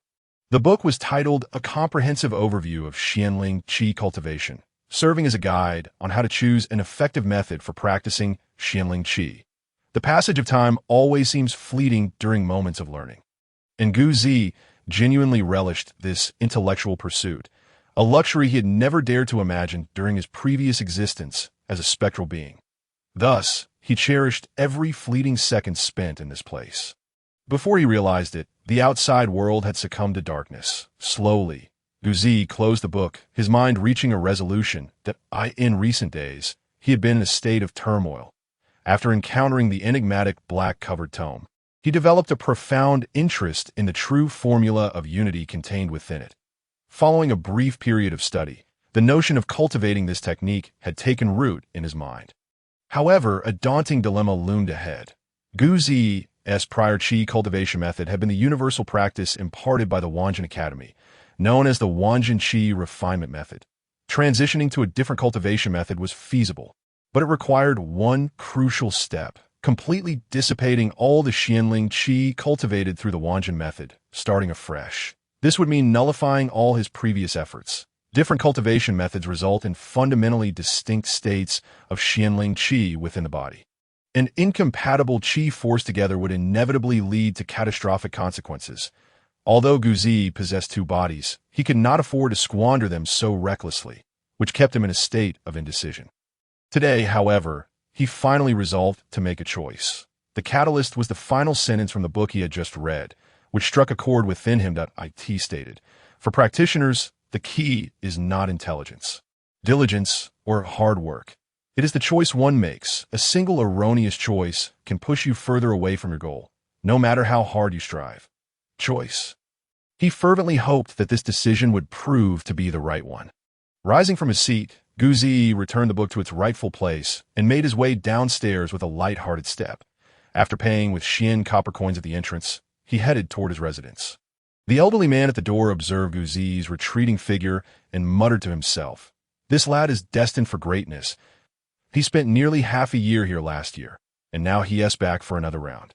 In the distance, Guzi stumbled slightly, nearly losing his balance, but quickly steadied himself and continued on his way. At the entrance to his abode stood two young men. One was a sharp-faced youth, the very person Guzi had once struck, while the other, a burly man with a fierce countenance, bore a distinctive small badge inscribed with the character for supervisor. Guzi furrowed his brow. Slowing his pace, the sharp-faced youth spotted him from afar and, as he approached, pointed an accusatory finger at Guzi, saying, "Chun Jiansha, this is the one, Guzi, who has skipped major classes 4 times and has been reported by Teacher Li for failing to attend labor duties," causing him to scramble for a replacement and nearly inciting chaos. The man referred to as Chun Jiansha scrutinized Guzi from head to toe and inquired, "Are you Guzi?" Guzi glanced around and replied in a subdued tone, "I am Guzi." The presence of two individuals seeking him piqued Guzi's curiosity, especially as it seemed to pertain to some peculiar issues. "Why have you been absent from major classes and labor duties?" Chun Jiansha asked. "Major classes? Labor duties?" Guzi's expression reflected confusion. Having spent these days immersed in the library, he genuinely did not know what constituted a major class or labor duties. The sharp-faced youth jumped in indignation, exclaiming, "See, he looks just as bewildered as he did that day, yet he still knew how to hit me. Why did you strike Dongmen Qing?" Chun Jiansha observed Guzi's perplexity. "Because he deserved it," Guzi retorted, stepping back a pace. Chun Jiansha turned to look at Dongmen Qing, contemplated for a moment, and continued, "Let us return to the matter at hand. Why did you fail to attend major classes? Dong Menqing's face flushed with embarrassment. Did he truly deserve to be struck? What kind of reasoning was that? Yet, Chun Jianxia seemed to accept this rationale that I forgot. Gu Zi offered a non-reason for his absence. Are you quite wealthy? Chun Jianxia suddenly shifted his line of questioning to Guz was momentarily baffled by the implication. Chun Jianxia chuckled and remarked, I thought as much, if you're so brazen about skipping major classes and labor duties. You must be of considerable means. With that, he pulled out a small ledger and a pen, jotting down a few notes before stating, You've missed 4 major classes, which incurs a fine of 40 Xian copper coins. Evading labor duty once incurs a fine of 1 Xian silver coin. Pay up. Dong Menqing stood to the side, wearing a smug expression. It was well known that Gu Zi was notoriously impoverished. This sum could very well be the end of him. Gu Zi inquired, Is payment mandatory? Absolutely. Immediately. Chun Jianxia insisted. Otherwise, I am fully within my rights to expel you from the Wanjin Academy. He concluded by patting the small badge on his chest. Very well. Guz produced a small cloth pouch. Retrieving 1 Xian silver coin and 40 Xian copper coins, It present. He had no intention of leaving this place. Upon witnessing Gu Zi actually take out the money, Dong Menqing's face paled, while Chun Jianxia beamed with delight. Quickly collecting the fines and issuing a receipt to Gu Zi, for he would receive a commission on the penalties. Make sure to continue. You're clearly a man of means. We shall meet again. With that, he hummed a tune and bypassed Gu Zi, departing. Dong Menqing stamped his foot and growled, Gu Zi, just you wait. With that, he hurried after Chun Jianxia. Once the two had vanished from sight, Gu Zi murmured, What exactly do major classes and labor duties entail? With that, he stepped into his room, slamming the door shut behind him. That night, Gu Zi's chamber was suffused with shimmering light, and faint currents of energy flowed forth. Accompanied by his muffled groans, Tidon, he opened his door, his face as pale as a blank sheet of paper, as if a mere gust of wind could topple him. His entire being exuded a lack of vigor. Resembling an ordinary person, for he had dispelled his qi. After consuming 3 baskets of steamed buns at the Tianfeng Tavern, a hint of color returned to Gu Zi's complexion. As he ate, he waved for Shun San to come over. Shun San's demeanor had undergone a complete transformation. Any establishment would welcome someone who could easily consume 10 baskets of buns, particularly since Gu Zi was always prompt in settling his bills. Master, do you require anything? Shun San asked, bowing slightly. What are major classes and labor duties? Gu Zi inquired vaguely, placing a Xian copper coin on the table. Through his observations over time, Gu Zi had discerned that almost all humans were quite avaricious. As long as there was money involved, many matters could be resolved more easily. Moreover, this place was a hub for aspiring cultivators, and numerous young attendants often possessed insights that exceeded those of the students themselves. Shun San eagerly accepted the Xian copper coin and explained, Master, the Wanjin Academy has certain rigid regulations for all cultivating students, including attendance at major classes and labor duties. Each week consists of 7 days, and all students are required to attend 2 major classes. Major classes are taught by randomly assigned instructors from the academy, and to ensure the quality of education, students are strictly prohibited from being late, leaving early, or missing classes. Labor duties refer to the obligatory tasks assigned to students once a week, which is even more stringent. Skipping on the teacher is absolutely unacceptable. Should the academy's supervisors catch you, fines will be imposed, and severe cases may result in expulsion from the Wanjin Academy. Upon hearing this, Gu Zi nodded. It seemed that being monitored by the supervisors was not a mere coincidence. He continued to probe. How do they investigate? Shun San glanced at Gu Zi's pale visage, and, had he not received payment, would have questioned why the inquiry was necessary. You can check with the academic supervision department. He replied. Gu Zi committed this information to memory and said, All right. Shun San smiled as he departed, feeling pleased. The money had been too easily earned, and few would believe such a tale if he were to share it. Gu Zi wiped his mouth. After consuming 10 baskets of buns, he felt just about satiated at tea times. He even suspected that the energy expenditure from the skeletal side was counted against him. How else could he eat so much? After settling his bill, he left the tavern and made his way toward the Wanjin Academy, his steps somewhat light-hearted. The academic supervision department was a small room that Gu Zi would have surely overlooked had he not double-checked. From the outside, it bore an uncanny resemblance to a restroom. Two rooms, their doors adjacent, differed from the restroom solely in the absence of gender signs above, replaced instead by the inscription Academic Supervision Department. Gu Ji attempted to pull the left door, only to find it locked. Upon trying the right door, it swung open effortlessly, revealing an interior where a shrill voice echoed. Who is this apprentice from that class? How utterly uncouth. Do you not know knock? Knock? Gu Ji was rather uncertain about the meaning of such a concept. The door had opened, and he had simply walked in without acknowledging the voice. Stepping directly into the room, the small space contained a wooden table cluttered with various items, flanked by 3 wooden racks filled with tomes, some of which were thickly coated in dust, suggesting a long period without cleaning. Behind the table sat a lean middle-aged man, sporting a thin mustache, small eyes, and a slightly hunched back. Upon noticing Gu Ji's unceremonious entrance, he was about to erupt in anger when he recognized him. Exclaiming in surprise, "Gu Ji, what on earth has happened to you lately? Why haven't you attended labor duty?" Currently, Gu Ji dreaded encountering acquaintances. Surveying the man's features yielded no recollection, prompting him to murmur, I forgot. The slender middle-aged man, infuriated, slammed the table and retorted, "If it weren't for your desperate pleas back then, would I have allocated you an extra labor position? It was merely out of consideration for your diligent cultivation that I did so. But your aura is so feeble now. My heavens, have you dispersed your powers?"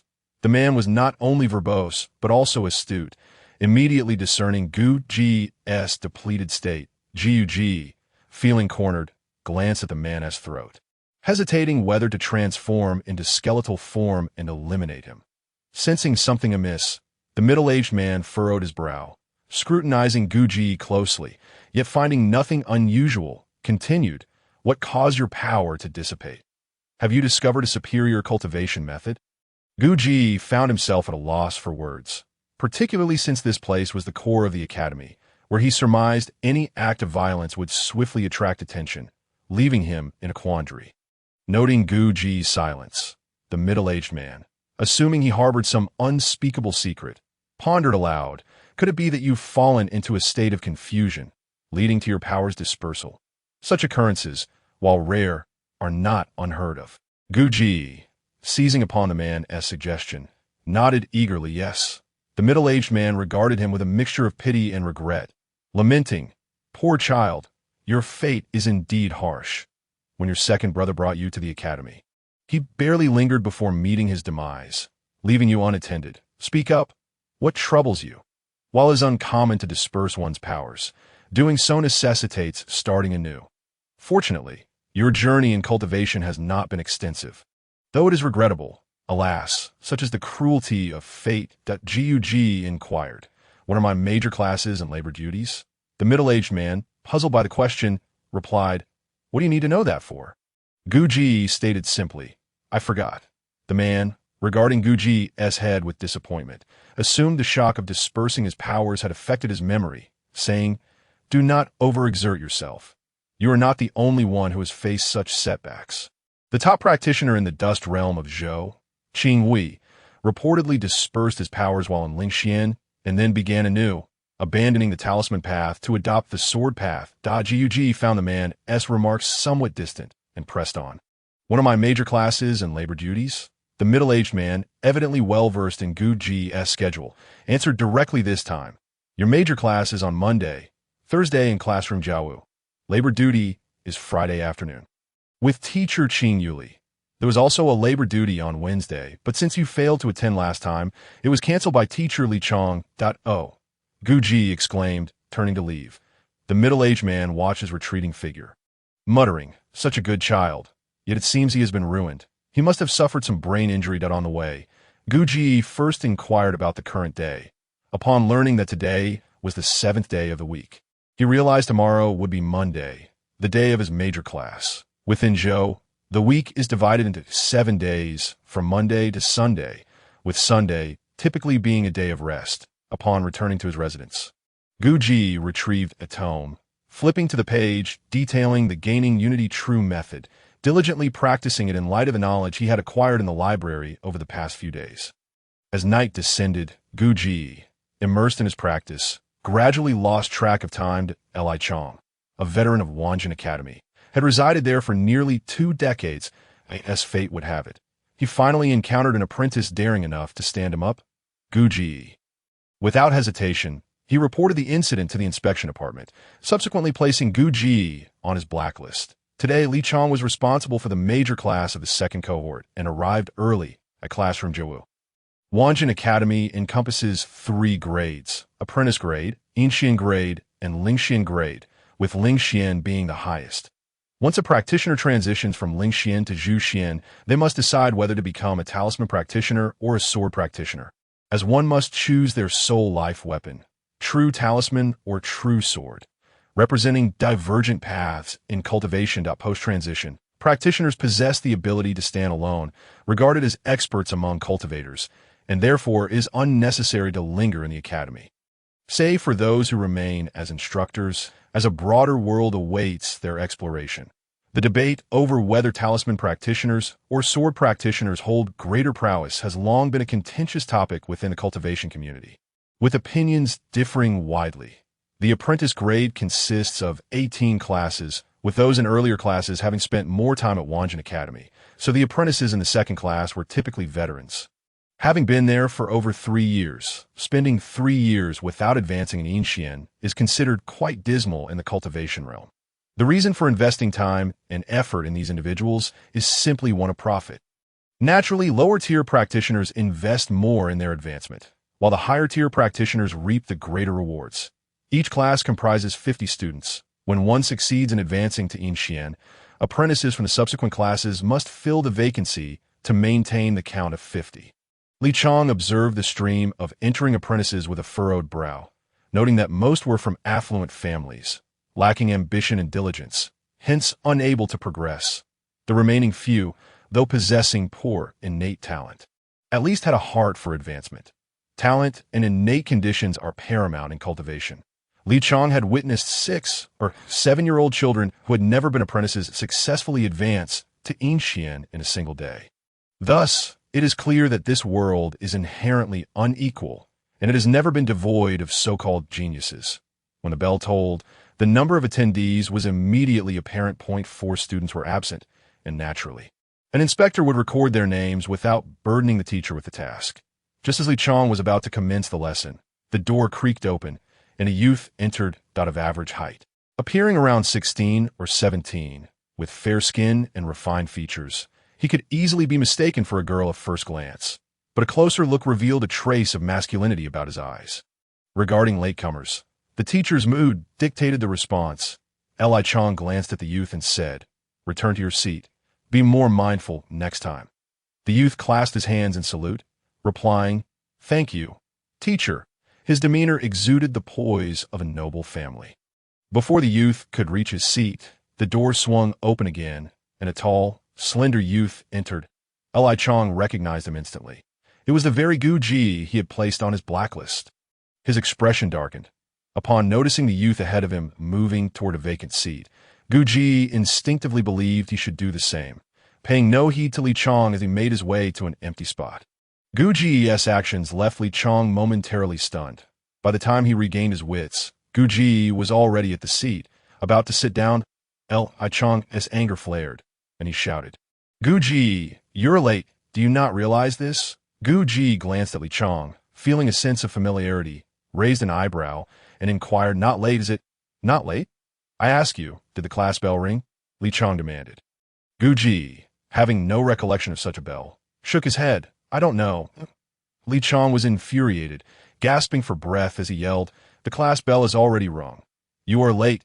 Gu Ji pointed at the youth who had already taken his seat and said, "Him." Li Chong, still fuming, paused for a moment before erupting. "He was late as well.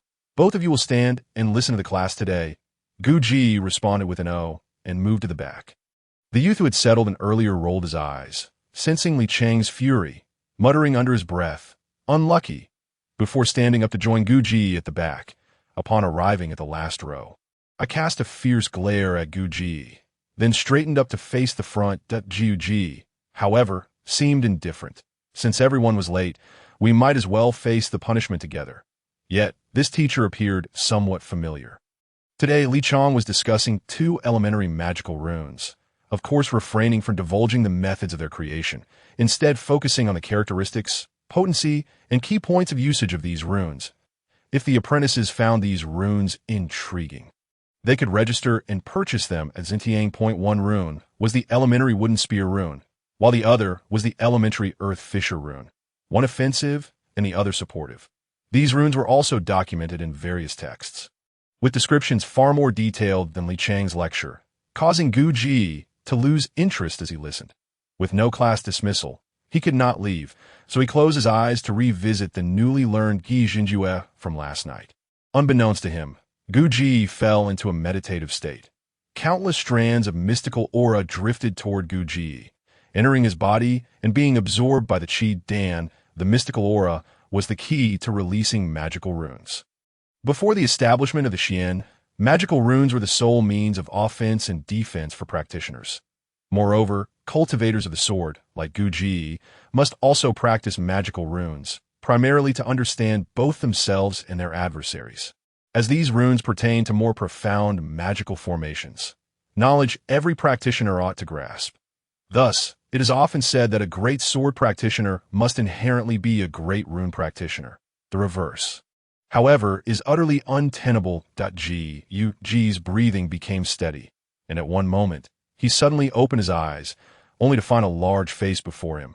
Acting on the instinct of a skeletal warrior, Gu Ji instinctively threw a punch. This blow was indeed ferocious. His fist connected squarely with the eye socket of the face opposite him, eliciting a wretched scream as the large face quickly recoiled. It was only then that Gu Ji realized it was none other than today's teacher, Li Chong. Even though Gu Ji was a spirit of the undead, he understood he had landed himself in trouble. Should the other party become enraged, it would be a mere flick of the wrist for them to end his existence. While Li Chong was conducting the class, he suddenly sensed something unusual in the mystical aura surrounding them, which was slowly drifting toward a specific direction. When Li Chong discerned where the aura was heading, his nose nearly crinkled in disbelief. This Gu Ji actually dared to cultivate during his lesson. Enraged, Li Chong approached Gu Ji, who remained unresponsive, leaning forward, intending to rouse him from his trance to his astonishment. Gu Ji opened his eyes and threw a punch, leaving Li Chong no time to react. The pain in his eye socket was excruciating, and Li Chong wished he could use the wooden spear rune he had just taught to give this brat a taste of cold reality. Unfortunately, the use of magical runes was strictly prohibited within the academy. That a surge of anger rose to his head. Disregarding the pain in his eyes, he pointed at Gu Ji and shouted, "You little rascal! Do you dare to defy authority? You dare to strike your teacher?" Gu Ji, feeling wronged, thought, "I just opened my eyes, and your face was right in front of me." It's a reflex. He truly did not know how to articulate his thoughts and opted for silence. Seeing Gu Ji neither admitting fault nor speaking, Li Chong interpreted his silence as a challenge. It had been years since he had heard of a student daring to strike a teacher in class. Fuming with rage, Li Chong reached for Gu Ji's arm, saying, "I can't let this go, can I?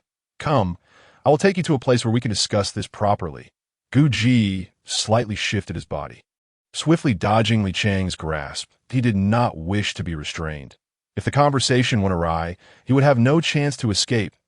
Li Chang's hand grasped air, his frustration palpable as he pointed at Gu Ji's nose. Barking, "You little brat. You think you're something now, don't you? Very well, if I don't sort you out today, I'll no longer bear the surname Li. Come with me to the inspection department." Gu Ji instinctively murmured in agreement. Seeing Gu Ji comply, Li Chong ceased his attempt to seize him and turned to storm out, shouting, "Class dismissed." Gu Ji followed closely behind. This moment, a robust youth appeared beside the boy who had been punished alongside Gu Ji. Observing his retreating figure, he remarked, "Jian, just now I was thinking about how to deal with this troublesome brat after class. How is it that today he is so audacious, striking a teacher? I almost suspect my eyes are deceiving me." The youth continued to gaze at Gu Ji's back, uttering a single word, "Fierce." The room of the inspection department was vast, a stark contrast to the cramped office of the academic supervisor. filled with numerous wooden desks, chairs, and cabinets, and even contained a suite. The GUG stood in the middle of the room, surveying his surroundings, internally questioning why such a fuss was made over merely striking someone once. In the outer office, a young girl sat at a chair, and upon seeing Li Chong enter with Guji, she hurriedly stood up, politely inquiring, "Teacher Li, are you here to discuss the matter of someone missing labor duty last time?" Upon hearing this, Li Chang's anger surged anew as he pointed at his own eye socket, exclaiming, "Do you see this? I was struck by a practicing apprentice. I am here precisely to discuss this matter." Only then did the girl notice Li Chang's dark eye circles. Gasping in surprise, she said, "He hit you?" She pointed at the oblivious Gu Ji behind her. "Yes, this little rascal. He also stood me up last time." Failing to attend labor duty, Li Chong growled, "Oh, I see. He hit you because you reported him for skipping labor duty last time." The girl's mind raced, envisioning a complex drama about to unfold. Li Chong, momentarily taken aback, replied, "What nonsense! I was teaching him today. He was late and I made him stand, but he actually dared to cultivate during my class, ignoring the lesson. When I went to wake him up, he punched me." The girl pondered for a moment and then exclaimed, "I understand. He hit you because you punished him today after reporting him last time." Li Chong rolled his eyes in exasperation. "Who knows why he hit me?" Gu Ji felt somewhat irritated. It was just a punch. After all, he hadn't stabbed anyone with his dagger. If it came to it, he could just let the teacher retaliate. While Li Chong was tirelessly explaining the situation to the girl, the door swung open, and two imposing figures entered. The taller and more robust of the two had a face nearly obscured by a bushy beard, his sharp eyes shining brightly. The other figure was none other than the inspector, Chun, who had previously punished Gu Ji. Upon seeing Gu Ji and Li Chong together in the inspection department, Chun quickly tugged at the sleeve of the bearded man. Whispering a few words, the bearded man, evidently the lead, nodded after hearing Chun's words, glancing at the furious Li Chong, and waved his hand, saying, "Old Li, wasn't that matter resolved? We've already imposed a fine. There's no need to be relentless." The Li Chong, deeply engrossed in recounting the events to the girl, turned to see the bearded man and brightened, saying, "Big Beard, you've returned. It's truly exhausting conversing with this child." The girl rolled her eyes, muttering, "It's clearly your inability to explain." Li Chong retorted me. "How am I unclear?" He continued, "Today, I was teaching class 2 of the elementary course." Before he could elaborate, the bearded man pulled at his arm, saying, "Old Li, calm down. Let us sit down and discuss this slowly." He then glanced at the girl and admonished, "You scatterbrain. Hurry and pour some water for Teacher Li." The girl grumbled under her breath, "Clearly, it's you who can't explain properly," before slowly making her way to fetch water. Chun stood behind the bearded man, grinning as he discreetly observed Gu Ji.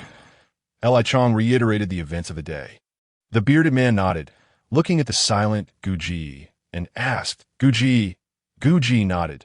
The bearded man continued, "Now, how do you propose we resolve today's incident?" Li Chong glared, displeased. "What sort of question is that?" "Big Beard, I tee it up to you to decide how this matter is resolved." "Why should he speak for himself?" The bearded man replied, "Old Li, let us hear his side of the story." Gu Ji pondered for a moment and suggested, "How about we just let it go? Let it go." "How can that be? You struck a teacher, and you think you have a point?" Li Chong exclaimed loudly. The bearded man pulled Li Chong aside, smiling. "Why do you say this can be overlooked? Clearly, you were the one who was struck." He asked the teacher, "He should be stronger than I am, shouldn't he? If I hit him, he could simply evade, right?" Gu Ji reasoned. Li Chong was left speechless, struggling to find word. As a practitioner of magical runes, he was not a swordsman. Furthermore, who could have anticipated that he would dare to strike a teacher? There was absolutely no preparation at all. The burly man straightened his face, turned to Li Chong, and inquired, "Indeed, why did you not evade at that moment?" The burly man's demeanor startled Li Chong. The favoritism was glaringly obvious. Upon a closer inspection of Guzi, there were no signs indicating he was the burly man's illegitimate child. Was there a hidden meaning behind that remark? The burly man's attitude, however, calmed Li Chong, prompting him to meticulously reflect on the events of the day. Logically speaking, even if a cultivation apprentice were to speak to him face to face and then suddenly strike, The disparity in their realms should have afforded him sufficient time to react. Indeed, that young man's punch landed on him. But why did he not evade? Was it truly due to a lack of preparation? At that moment, Li Chang had been so infuriated that he had not considered the peculiarities of the situation. Gradually, as he pondered, he began to discern certain overlooked aspects. First was the speed. The young man's punch was exceptionally swift, leaving him no time to react. Second was the element of surprise. The young man's face bore the expression of satisfaction from his training, and yet he struck out in the next instant. Lastly, there was the proficiency. The motion appeared as if he had performed it countless times before, executed with effortless precision. The memory of that punch replayed in his mind. Li Chang was convinced that, even had he been prepared, there remained a 60% chance he would not have evaded. What if the opponent had wielded a knife? With such a strike, it would undoubtedly have cost him his life. A sudden chill crept up his spine as he gazed at the burly man, sensing an insidious undertone in his smile. However, regardless of the circumstances, he had indeed been struck. How could he let this slide? How could he continue to maintain his standing at the Wanjin Academy? Yet, should he pursue the matter further, would it not invite others to label him as weak? A dignified teacher of the Xianyuan realm bested by an apprentice. Such disgrace was unbearable. Li Chang suddenly realized he was caught in a dilemma.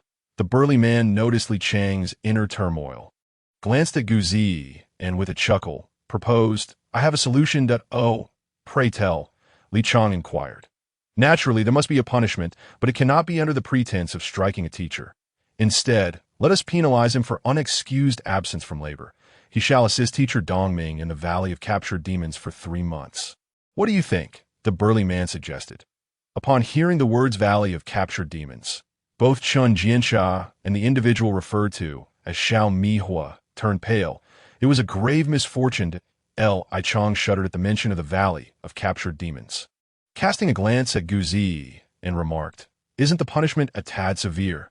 The burly man declared with righteous fervor, "If it isn't somewhat harsh, how can it quell teacher Li's anger?" Thus it was settled. He would send Gu Zi there shortly. Li Chang felt a growing discomfort, sensing an ominous chill at his back. Tossing a dismissive remark, he said, "Do as you see fit," and turned to leave. As Li Chang exited the inspection department, Chun Jiansha cautiously asked, "Chief, are you certain about this?" "Mind your own business." The burly man glared at Chun Jiansha, prompting Xiao Mihua to quickly silence himself. Gu Zi, do you accept the punishment for striking your teacher? Gu Zi, having gathered that the Valley of Captured Demons was likely not a pleasant place, pondered the repercussions of refusing the punishment. The 3 individuals present were certainly not in a position to kill him.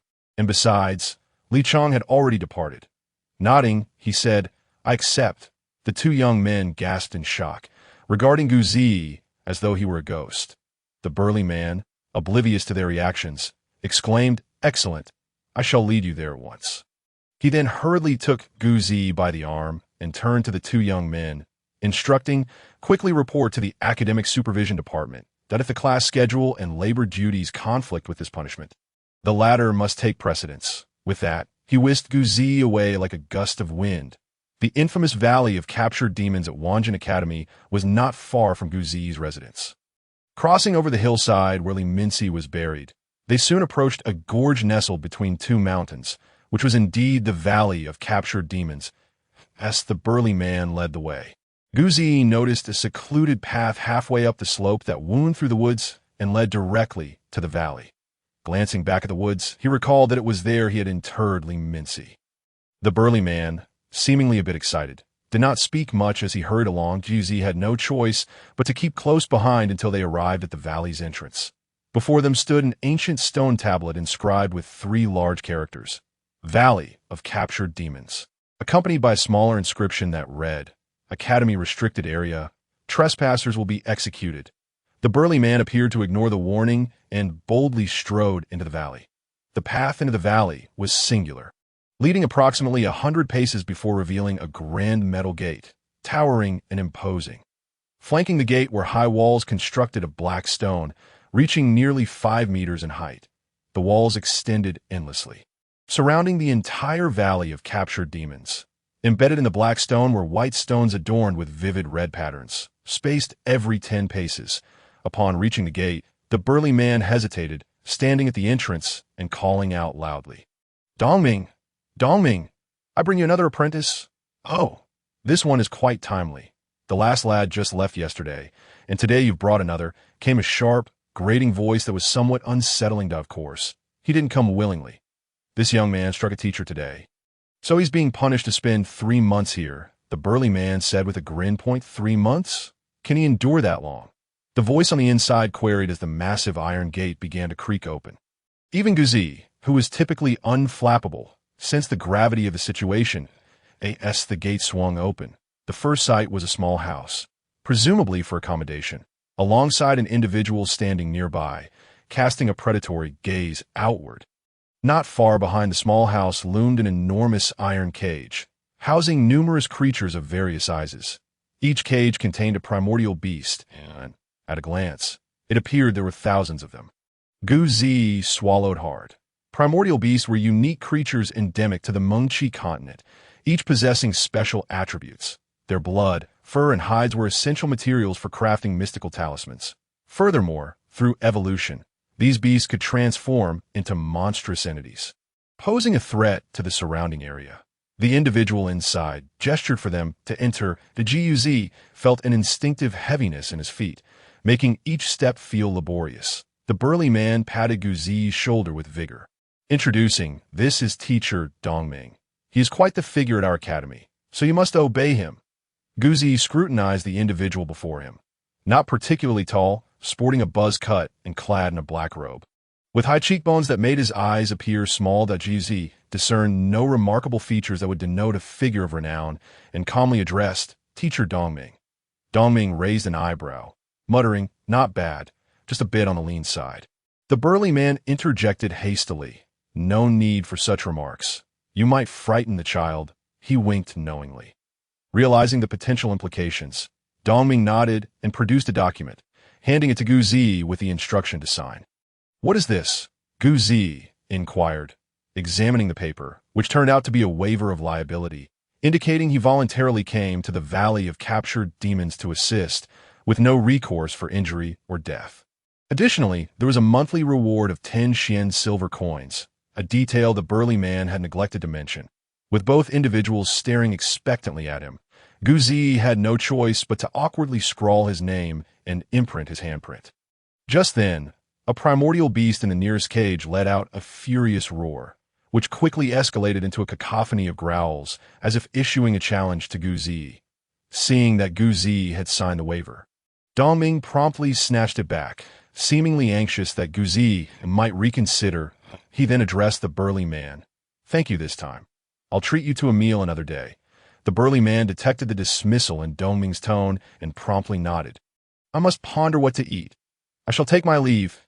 Do take care of the apprentice. With that, he turned and exited as the massive iron gate began to close behind the burly man. Dongming tossed Guzi a black token, instructing, don't lose this. It is essential for entering and exiting here. When you need to use it, simply wave it at the gate.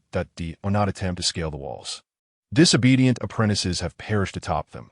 11 have already met their demise. Guzi accepted the token and nodded in acknowledgement.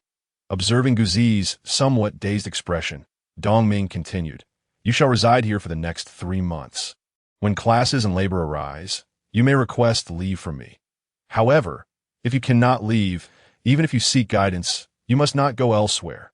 Rest assured, even if you cannot attend classes or fulfill labor duties, the inspection department will not impose further punishment upon you. Gug gave a slight hum in response. Dongming felt as though he were conversing with a wooden figure, yet this was not entirely displeasing. At least he did not have to guide those cowardly souls who were frightened to the point of wetting themselves. This young man displayed a commendable degree of courage, pointing at the numerous iron cages before them. He remarked, here, a total of 3,718 types of primal beasts are confined. Your task is to feed them, but you are only responsible for the first 3,000. The remaining 718 are not your concern. Do not attempt to approach them. This is imperative. The number of apprentices who have perished in there far exceeds those who have met their end on the walls. Come, let me familiarize you with the surroundings. With that, he led Guji toward the direction of the iron cages. Although Dongming walked ahead, his eyes furtively observed Gu Ji behind him. He noted that the apprentice followed him calmly, seemingly devoid of fear towards the bizarre primal beasts before them. The corners of Dongming's lips curled upwards. This cultivator piqued his interest. The Ji, inherently a skeletal warrior of the undead, found these beasts rather unimposing.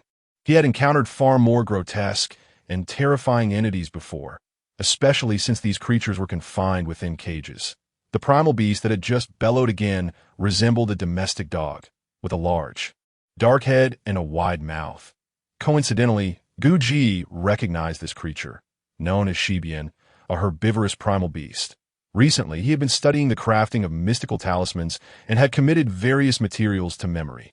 Furthermore, he had come across descriptions of numerous primal beasts in his readings, so Gu Ji was already familiar with many, though he had never seen them in person, unable to translate the knowledge from books into tangible reality. Perhaps this was an opportunity. Approaching the cage containing Shibian, Gu Ji struck the bars forcefully, producing a resounding crash that startled the creature within. Its dark eyes widened in terror, locking onto Gu Ji, while its roar was swallowed back into silence. With a huff, Gu Ji caught up to Dongming. I could see that moment. Dongming could not help but reassess Gu Ji. This seemingly wooden apprentice possessed some merit. Gu Ji was undoubtedly the first to dare to exert authority over these primal beasts on his very first day here.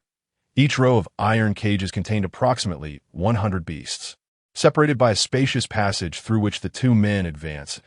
As they moved deeper, the cages grew larger, and Gu Ji even caught sight of ferocious creatures such as the Ba Xiong and the Hanru. Of course, he did not recognize more than half of the primal beasts, nor could he connect them to the descriptions in his books. Most of the primal beasts appeared listless, seemingly resigned to their fate.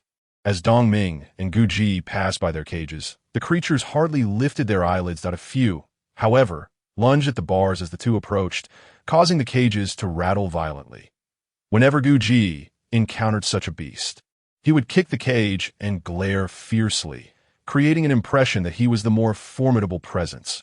Most crucially, the beasts within, upon witnessing Gu Ji's display of ferocity, exhibited expressions of bewilderment, promptly quieting down, leaving Dongming bemused. After traversing 30 rows of cages, they suddenly entered an open area where the cages became sparse, and the quality of the remaining cages was markedly superior, emanating a deep, lustrous sheen. Further ahead, a shimmering lake came into view, with a small island at its center, though Gu Ji could not discern the details of the island from such a distance. Dongming pulled Gu Ji aside and pointed ahead, saying, "This is the boundary. You must not cross it, or not let your curiosity be your downfall.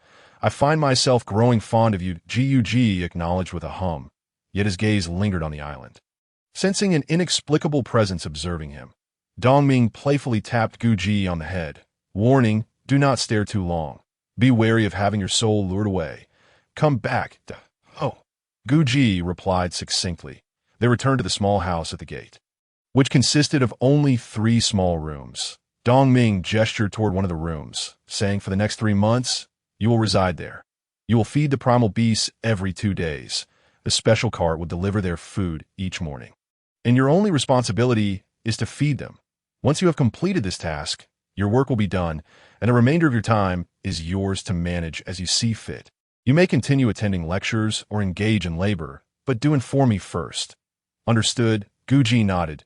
Dongming waved his hand, saying, "Off you go." Without further ado, Gu Ji entered the designated room. Dongming could only manage a wry smile, muttering to himself, "I hope you can endure for a few more days." That night, the primal beasts were unusually quiet, perhaps due to hunger. However, in the deep of night, Gu Ji seemed to hear the faint sound of singing, a woman's voice. Ethereal and haunting. It dawned the next day. Gu Ji awoke to the sound of commotion outside. Opening the door, he saw a large cart being drawn in by a blue OX-8T that moment. Dongming, who had opened the gate, was engaged in casual conversation with an old man delivering food for the primal beasts. Gu Ji did not approach them, but instead walked towards the cart being pulled by the ox. In Gu Ji's initial estimation, 3,000 primal beasts would require an immense quantity of food. However, he soon discovered that he had overestimated the situation. The cart was filled with a considerable amount of food, but it was far less than he had imagined. The cart contained blocks of a jelly-like substance, translucent and glistening in the sunlight. Each block was approximately half a foot long, 2 inches wide, and 1 inch high. Gug picked one up and squeezed it. It had a remarkable elasticity. The old man observed Gug and remarked softly, "Why do you look so foolish?" Dong Ming, displeased, retorted, "Old Jew, do not speak carelessly. After all, he is now affiliated with me." Old Jew chuckled, "I doubt he'll last long with you. He's bound to be finished off soon." Fuming, Dong Ming warned, "Speak again, and I shall assign your son to feed the primal beasts." Dong Ming's words hit a nerve with old Jew, who quickly backpedaled. "Just a joke, just a joke." At that moment, Gug approached with a piece of the jelly-like substance, asking, "Is this the food?" "Indeed it is." Dong Ming confirmed. It is called Wei Zhuang, specifically formulated for these primal beasts. "How is it fed?" Gug inquired. "For the first 2,000 primal beasts, 1 block per beast. For the last 1,000, 2 blocks each. Remember, if any of the beasts refuse to comply, it is entirely up to you whether to feed them or not. A few missed meals won't kill them," Dong Ming advised. Gug wasted no time. Scooping up approximately 70 or 80 blocks of Wei Zhuang and heading toward the cages, Dong Ming's voice called from behind, "There is a unicycle cart over there. You can use it to transport the food." A unicycle cart? Gug wondered who had designed such a contraption. It took him quite a while to awkwardly maneuver the cart loaded with food, eliciting laughter from Dong Ming and old Jew. Without Shibian leading the way, the first row of primal beasts was much quieter. Gug tossed the Wei Zhuang through the gaps in the cages. Some blocks were swallowed whole, while others bounced on the ground a few times before being consumed. It was evident that these primal beasts were not particularly fond of this food. One could only imagine that eating the same flavor consistently would become tedious, if not for their hunger. Many beasts would likely refuse to eat it. The unicycle cart could hold approximately 100 blocks of Wei Zhuang at a time, and Gug gradually quickened his pace. Nonetheless, it took him an entire hour to feed the 3,000 primal beasts. The last 1,000 proved more troublesome. Some primal beasts bellowed aggressively as he approached their cages, while others rammed their bodies against the bars, and a few even spat at him. Gug soon realized that these final 1,000 beasts were carnivorous, making him far more appealing in comparison to the Wei Zhuang he held. For those that were particularly rowdy, Gug refrained from tossing them any Wei Zhuang, deeming it a waste of time to engage with these beasts, especially since he had many other tasks ahead. After all, they wouldn't die from a few missed meals. That was a promise from Dong Ming himself. Once he had completed feeding the primal beasts, Gug waved goodbye to Dong Ming and exited the valley. There was still a small portion of Wei Zhuang left in the cart, likely for the remaining 700 beasts, which Dong Ming would need to tend to himself. Old Jew, with a teasing tone, remarked, "This apprentice is quite efficient, far superior to the previous ones." Dong Ming transferred the Wei Zhuang onto the unicycle cart and promptly set off, moving with remarkable speed. Glancing back at old Jew, I remarked, "This fellow possesses some talent. Should he exhibit unwavering determination, he should be able to endure for a while." Behind Dong Ming, old Jew cautioned, "Do not focus solely on that young man. Take care of yourself as well." "Understood. Rest assured," Dong Ming replied without turning back. Continuing further into the depths, one cannot help but wonder what lay hidden in the innermost recesses of the valley that warranted such caution from Master Dong Ming. Gug found himself in need of a book, preferably one adorned with illustrations introducing the primordial beasts. While the library might harbor such a tome, it is known that its collection is not available for borrowing. Only by possessing the book and comparing it with the primordial beasts could one ascertain their names, distinguishing between those that graze and those that prey. The journey was not a short one. Gug traversed half an hour before emerging from the ensnaring Demon's Valley to the main entrance. Upon exiting, he naturally turned left towards the general store in Lugu. Today, the streets were bustling with pedestrians.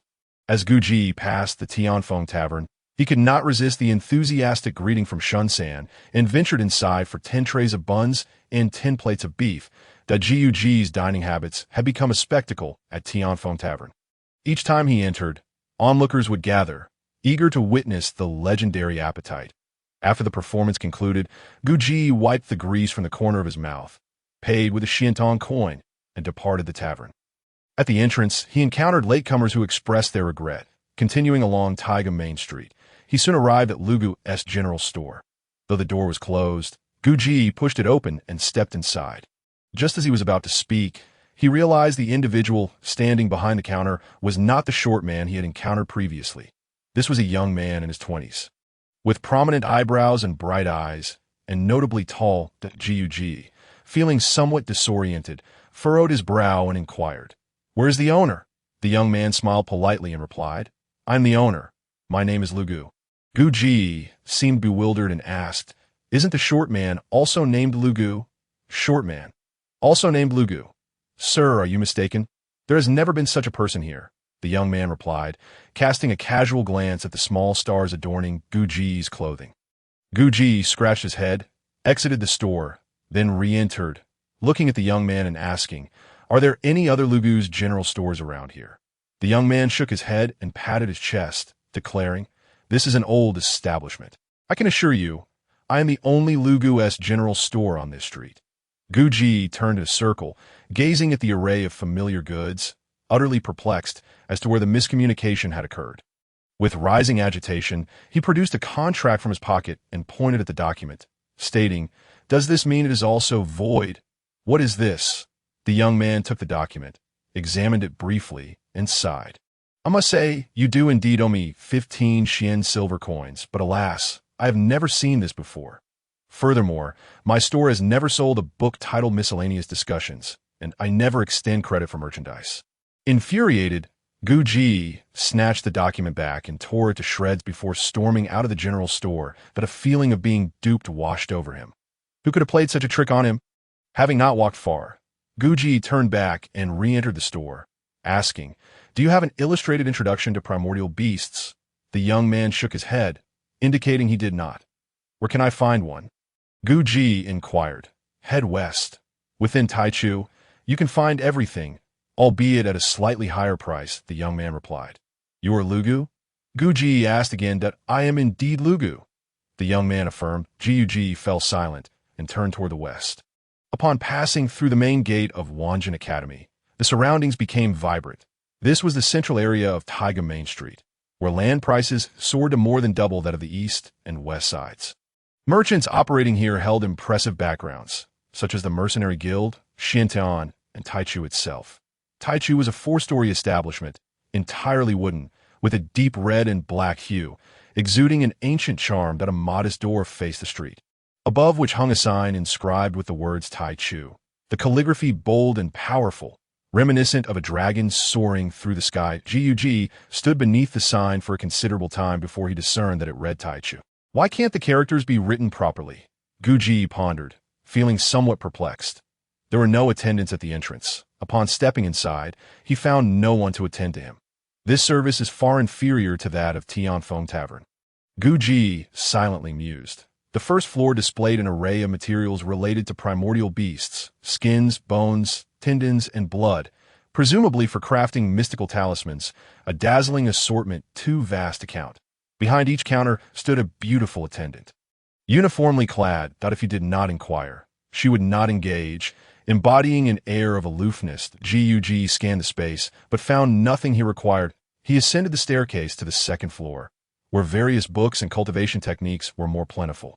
Alongside the counter lay rows of sword blanks, the purpose of which Guji did not yet comprehend, though he noted the staggering prices below, casually perusing the books, which numbered in the hundreds. He struggled to locate what he sought.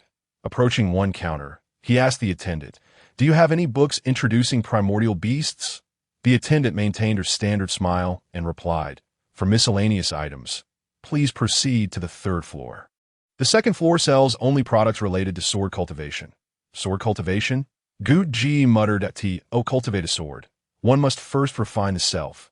All sword cultivators demand rigorous physical standards, necessitating not only the nurturing of a genuine sword, but also the practice of various body techniques and martial arts.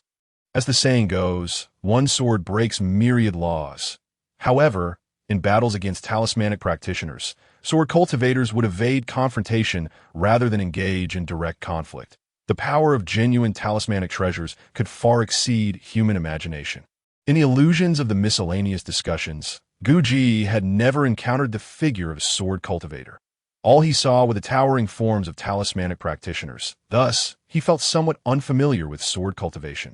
Guji pointed at a body refining technique and asked, "May I take a look at this?" The attendant politely replied, "I cannot allow that." "Why not?" Guji retorted with displeasure. "Because I cannot. Therefore, cannot." The attendant answered straightforwardly. Just as Guji was about to lose his temper, a figure approached from a distance and gently tapped him on the shoulder. Only after the tap did Guji realize someone had come up behind him. Turning sharply, he found himself facing a middle-aged man with a long beard, phoenix eyes, and silkworm eyebrows, a small sword pattern adorning his brow. Exuding an aura of ethereal grace, Guji asked, "What is your intention?" The middle-aged man smiled slightly and replied, "That book is quite precious. Young brother, you are not on the path of sword cultivation, and studying it would be of no benefit to you." Guji frowned. "How do you know?" Implicit in his words was the query of how this man could discern his path. Until one reaches the foundation stage, no one dares to claim which path a practitioner will take. He added. The middle-aged man chuckled. "Rumors cannot be trusted. The sons and daughters of noble families have their futures determined as soon as they learn to walk and exert relentless effort, so that when they reach the foundation stage, they can soar and far surpass their peers. Observing you, young brother, while your aura is resilient, your posture is unsteady, your steps are scattered, and your expression dull. Should you pursue talismanic cultivation, you may achieve some minor accomplishments." "Are you suggesting I'm already late?" Although Guji was reluctant to admit it, the middle-aged man's keen observations and sound reasoning struck a chord. Theoretically, it was not too late, but in reality, it already was. "Young brother, perhaps you should consider ascending to the third floor. Becoming a dedicated talisman maker may also be a commendable choice," the middle-aged man concluded before turning and walking away. Guji stood in contemplation, then curled his lip and muttered, "Sword cultivation seems rather impressive." With that, he pivoted and ascended the stairs. The third floor was a chaotic amalgamation of peculiar items strewn about, with two elegantly dressed maidens busy organizing, occasionally causing items to clatter to the ground. Guji found it hard to believe that ascending from the second to the third floor felt like stepping out of a grand tavern only to be surrounded by shabby roadside stalls. A stark contrast. As Guji ventured further inside, he inadvertently bumped into a turtle shell on the floor, which struck a crystal, producing a sharp sound. One of the maidens yelped as though a cat's tail had been stepped on and rushed over. After picking up the turtle shell and crystal, she examined them for some time before sighing in relief. "Thankfully, they are not broken. Otherwise, I would not be able to afford to sell you." Guji rolled his eyes, perplexed by how the other party had calculated his worth, which surprisingly amounted to less than a turtle shell. The young girl before him was strikingly beautiful, with a pair of adorable canine teeth that seemed to immediately discern Guji's disdain. She held up the turtle shell and exclaimed, "This is the shell of a Taichung turtle. The smaller the turtle, the more valuable it becomes, and it can be used for divination. If auctioned, it would definitely start at 30 Xian coins." Guji poked the shell with his finger and coldly remarked, "It breaks upon contact. How can that be considered a turtle shell? It's likely made of paper." The girl puffed up her cheeks, ready to retort, when another young lady, graceful and dignified, intervened, saying, "Xiaodang, hurry and tidy up. If your father returns, we might face his wrath." The girl named Xiaodang seemed genuinely fearful of her father and disregarded Guji as she busily set about her tasks. The previously speaking girl then said apologetically, "I'm truly sorry. Xiaodang is quite mischievous and lacks understanding. Dear guest, is there anything you require? I seek a comprehensive book on initial beasts, preferably with illustrations," Guji stated. The girl nodded with a smile and replied, "Please wait a moment." She turned and rummaged through a chaotic heap of items, eventually uncovering a thick, worn-out tome.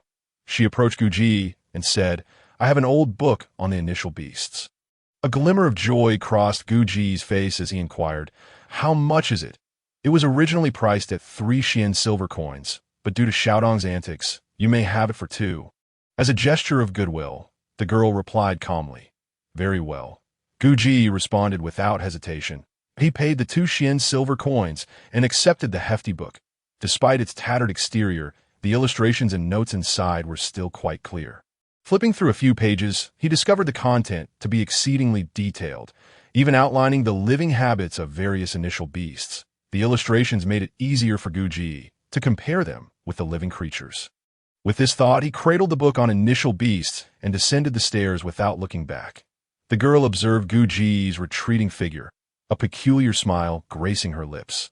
Xiaodang approached her cousin, peered over, and pinched her waist, teasing, "Cousin, are you not afraid of selling what father has copied?"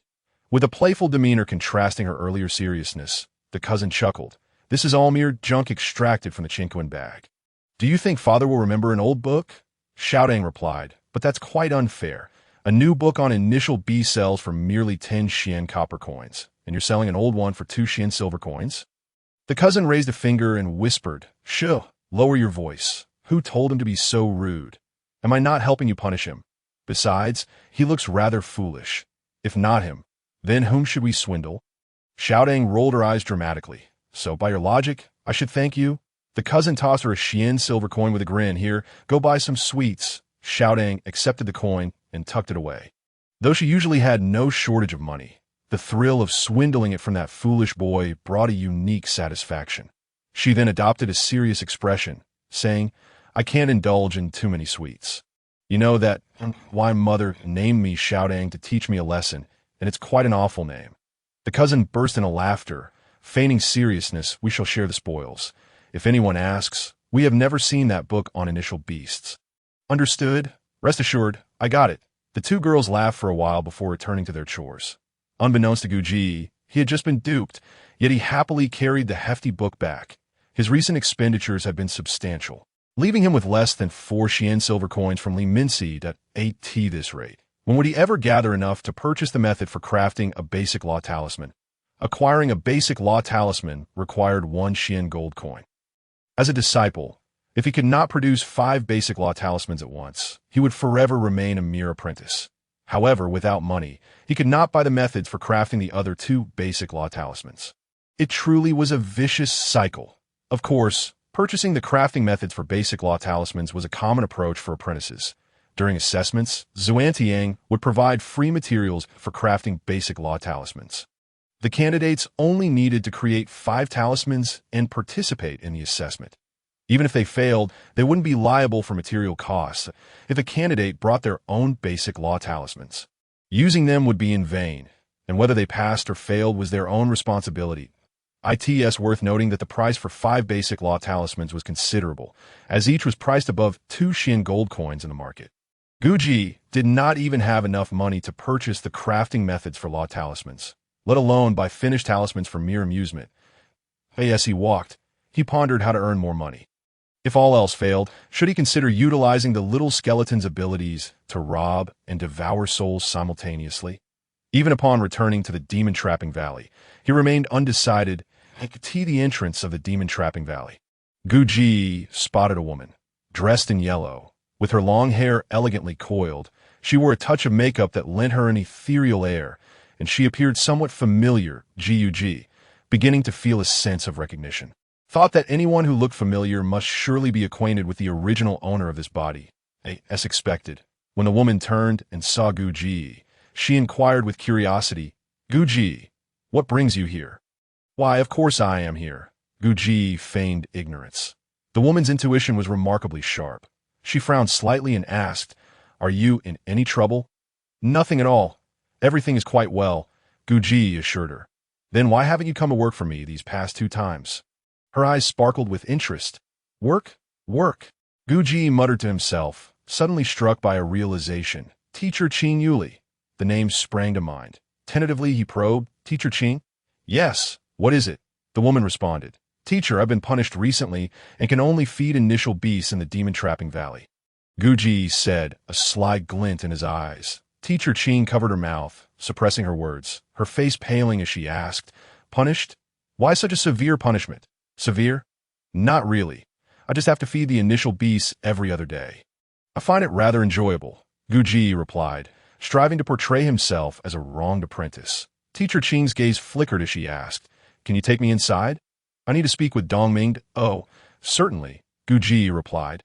producing a black token and waving it at the entrance. The door swung open, and just as it did, Guji faintly heard someone mutter, "Busybody."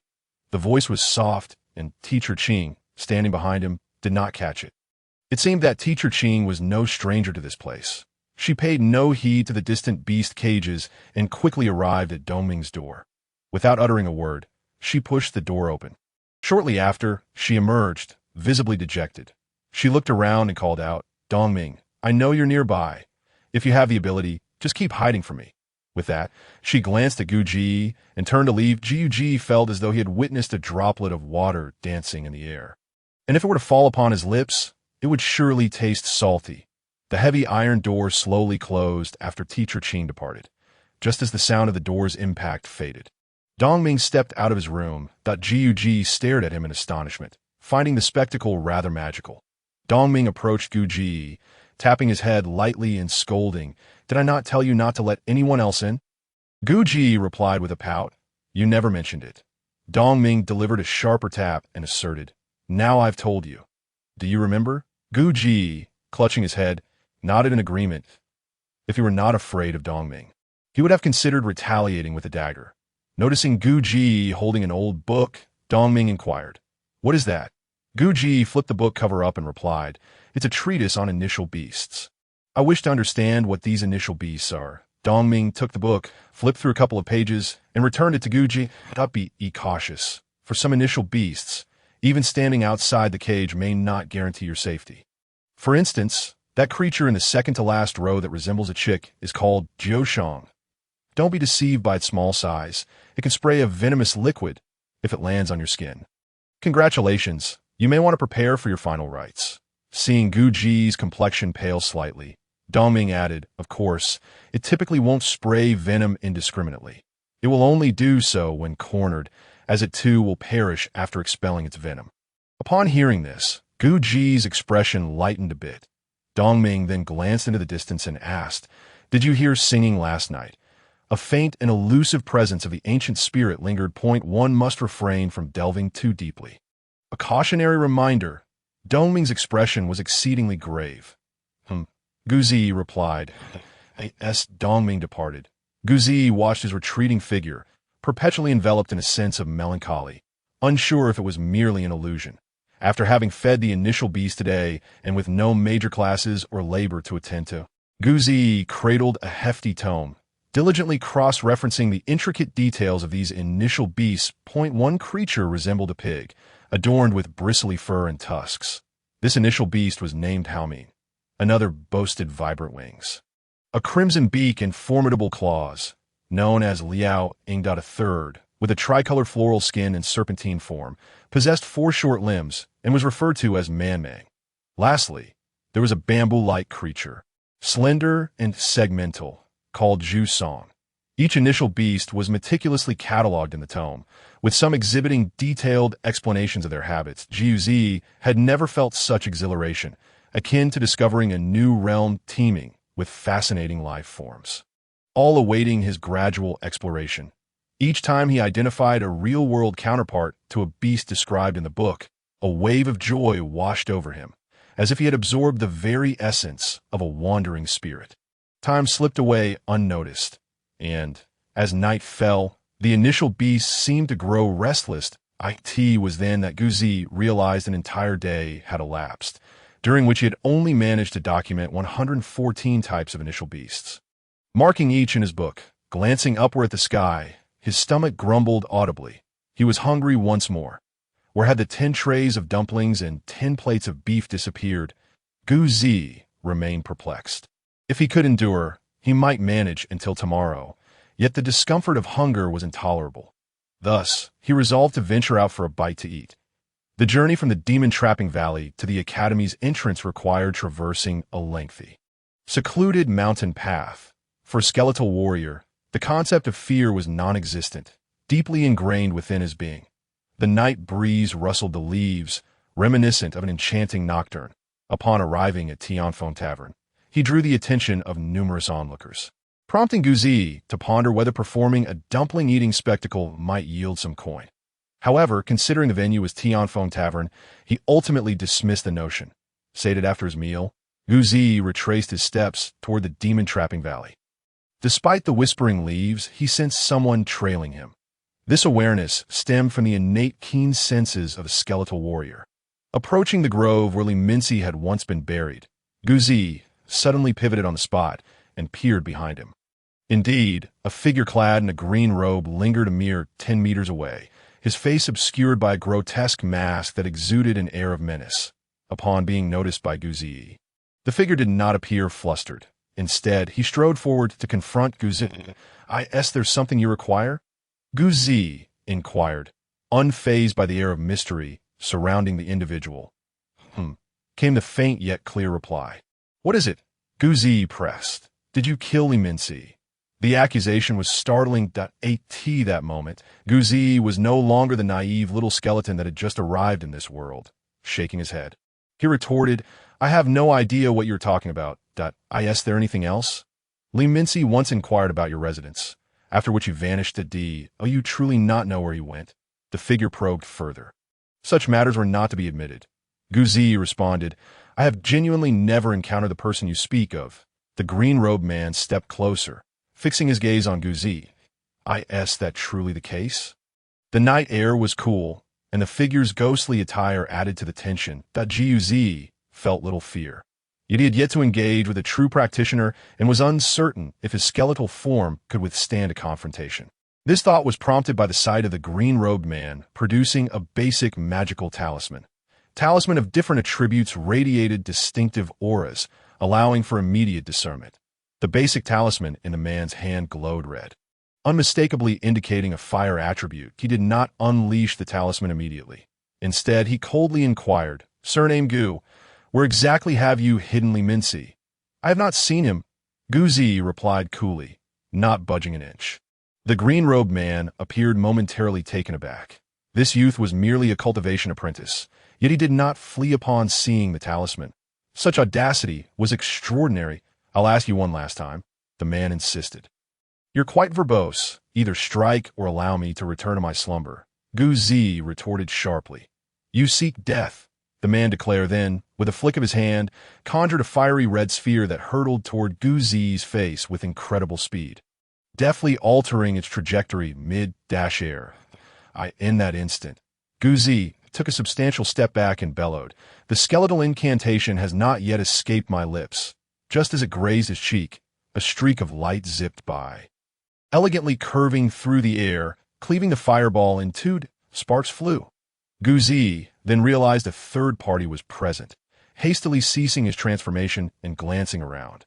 The surroundings were shrouded in darkness, obscuring any visibility. Turning back, he discovered a faintly glowing green sword suspended between the green-robed man and himself, undulating like a leaf in water, exuding a mesmerizing rhythm. The green-robed man, now shaken from his initial fright, swiftly summoned a tan-colored basic talisman, erecting an earthy shield between himself and the small sword. In a desperate cry, he pleaded, Senior, spare my life, before fleeing. The small sword, however, seemed intent on pursuing him, transforming into a streak of green light that surged ahead. With a sharp sound, it pierced the earthy shield, leaving a circular hole, then continued its trajectory, piercing through the green-robed man's back. Propelled by inertia, his body stumbled forward for a couple of steps before collapsing. Guzi swallowed hard, contemplating the small sword's lethal potential. Even in skeletal form, he would not stand a chance against such a swift adversary. Sword essence? He murmured, frozen in place, uncertain if the wielder was friend or foe. The small sword hovered above the corpse for a moment, then, disregarding Guzi, transformed into a streak of light and ascended into the night sky. The one who had wielded it remained concealed. The surroundings enveloped in silence. Guzi wiped the sweat that had formed from reflexive fear, tentatively calling out, Is anyone there? If he could not discern the presence of someone aiding him, he would be woefully navi. Was it you who came to my rescue? Guzi inquired once more. Silence persisted, leaving him uncertain whether the individual had departed or remained hidden. After a considerable time, Guzi approached the fallen green-robed man. The ability to activate two basic talismans in quick succession suggested he might be a practitioner of the initiation realm or a budding apprentice nearing that level. Yet such matters were now moot. As he lay lifeless, he bent down to flip the body over, revealing a 2-finger-wide circular hole in the left side, the heart obliterated, dead beyond revival. Lifting the mask from his face, Guzi beheld a middle-aged visage, perhaps in his 30s, unfamiliar to him. Examining the mask closely, he could not fathom why the individual had chosen to don such a peculiar item. Tossing it aside, he rummaged through the body and suddenly discovered a small black pouch. Upon opening it, Guzi's face lit up with joy. Within the pouch lay 3 golden spirit coins and over 50 silver spirit coins that he had struck it rich. Elated, he nearly leaped with glee. This was truly a windfall. After a meticulous search of the pouch, confirming the absence of additional talismans, he felt a tinge of disappointment. However, he soon uncovered a jade tablet, glancing at one side, inscribed with the characters ghostly shadow, while the other depicted a specter shrouded in mist, identical to the jade tablet found in Li Minxi's pouch. It appeared they were part of the same organization, akin to his own affiliation with the large skeletal figure. Upon reaching this point, Guzi couldn't help but fall into a moment of daze. Unbeknownst to him, the imposing skeleton wielding a massive bone hammer seemed to recede further into the distance, as if it belonged to a past life. With a sigh, he transferred the contents of his burlap sack into a smaller pouch on his person, then proceeded to search the deceased once more. Apart from a beautifully crafted dagger, there were no other items of interest, but he found himself staring blankly at the corpse, confronted with a daunting decision. The individual had perished, their soul energy seeping away, presenting a veritable feast. Yet, Guzi refrained from transforming into a skeletal form, as the risks were too great. There was another presence lurking in the shadows, observing his every move. Should he transform? Would the small sword strike the little skeleton skull in the next heartbeat? No one could say, and thus Guzi dared not take the gamble. It was akin to a man on the brink of death by thirst in a desert, who suddenly discovers a barrel of fresh water. What a temptation it would be to plunge his head into the barrel. What to do? Should he take the risk? Had that person already departed? Guzi swallowed hard, circling the corpse repeatedly. Finally, with a determined grit of his teeth, he resolved to bury the body immediately, for he sensed that the little skeleton was on the verge of emerging from his mind. Dragging the corpse into the woods, he approached the vicinity of Li Minxi's remains and began to dig a grave with the dagger he had just acquired. It was sharp, though not as convenient as the double-edged bone dagger. Yet he quickly managed to excavate a sizable pit. After a moment's hesitation, he steeled himself and pushed the corpse into the grave, covering it with soil before hastily departing, glancing back at it twice as he left. By the time he returned to the demon-trapping valley, it was deep into the night. The moon was obscured by dark clouds, leaving the surroundings shrouded in darkness. He used a token to unlock the gate and stepped inside. Glancing towards Dongming's room, he found it enveloped in pitch blackness. Could Dongming be the one who acted? Guzi dared not speculate. That moment, he heard singing once more. This time, he was certain that the melody emanated from the forbidden area behind the initial beast's cage. Listening intently, he discerned the voice was soft and ethereal, imbued with a transcendent quality. Suddenly, the song rose in pitch, prompting Guzi to instinctively take a couple of steps in that direction, only to be met with a sharp reprimand from Dongming's chamber. Returning at such a late hour? Hurry and go to bed. Guzi abruptly halted, replying, "All right, I will go to sleep now." He quickened his pace, entered his room, and securely closed the door behind him. The very moment the young man in the blue robe was struck down by the small sword. A sound of shattering items echoed from a dimly lit room. A young man stared incredulously at a square box on the table. The box was transparent, containing 6 purple crystal tablets, 2 of which had already exploded. The remaining 4 glimmered with a dark purple light, flickering in rhythm with the heartbeat of a human. The young man slammed his fist on the table, muttering to himself, "Who could it be? Why did Feng Su also perish? Guzi could not have killed Feng Su. Who then's responsible?" As dawn broke, Guzi emerged from his room. Throughout the night, he had been diligently practicing the true unity technique, and he could clearly sense his progress over the past few days, realizing that the true unity technique far surpassed the previous 10,000 true chi method. Sitting in meditation could indeed substitute for sleep. And he had been living this way for several days now. Stretching his arms and legs, he noticed a significant amount of dust clinging to him and promptly brushed it off. Just then, Dongming exited his room, his brow furrowed slightly as he inquired, "Where did you wander off to last night? You weren't tomb raiding, were you?" Feeling embarrassed, Guzi withdrew his hand and replied softly, "I returned late, it was dark, and I stumbled. Oh, I forgot to mention yesterday, from now on you can dine here. There's no need to eat outside, that I've already spoken to the cook about it," Dongming stated. Guzi's spirits lifted momentarily before he quietly added, "I tend to eat quite a bit." Dongming burst into laughter, saying, "The Demon Trapping Valley is a key department of our academy, although it's just the two of us for now. The provisions will certainly be plentiful. Oh, you think I would fear your appetite?" Guzi pondered for a moment and replied, "I really can eat a lot." Dongming slapped his chest confidently, proclaiming, "I won't make any promises, but in the Demon Trapping Valley, food will never be scarce." Guzi chuckled, feeling quite pleased. Soon enough, Dongming was forced to pay the price for his promised 4 dishes, a soup, and 6 steamed buns were all consumed by Guzi in one sitting. The kicker was that after finishing, he looked at the servant delivering the food and shamelessly asked, "Is there more? Is there more? I'm not done yet." Dongming felt an overwhelming urge to strangle the lad. The servant, bewildered, glanced at Dongming, who clenched his teeth and asked, "Guzi, how much of this meal can you still eat?" Promises must be kept, and he had already boasted. If this young man spread rumors that meals in the Demon Trapping Valley were insufficient, Dongming would be utterly humiliated. Guzi patted his belly and replied quietly, "Honestly, if I had a bit more, I would be nearly full." "All right, just don't say you can't eat any more later," Dongming retorted. Seeing Guzi nod, he instructed the servant, "Bring 2 more servings according to this standard. And tell Qin the cook that the excess is on my personal account." The servant nodded eagerly and hurried off with the food boxes. After about half an hour, the servant returned, carrying 2 large food boxes.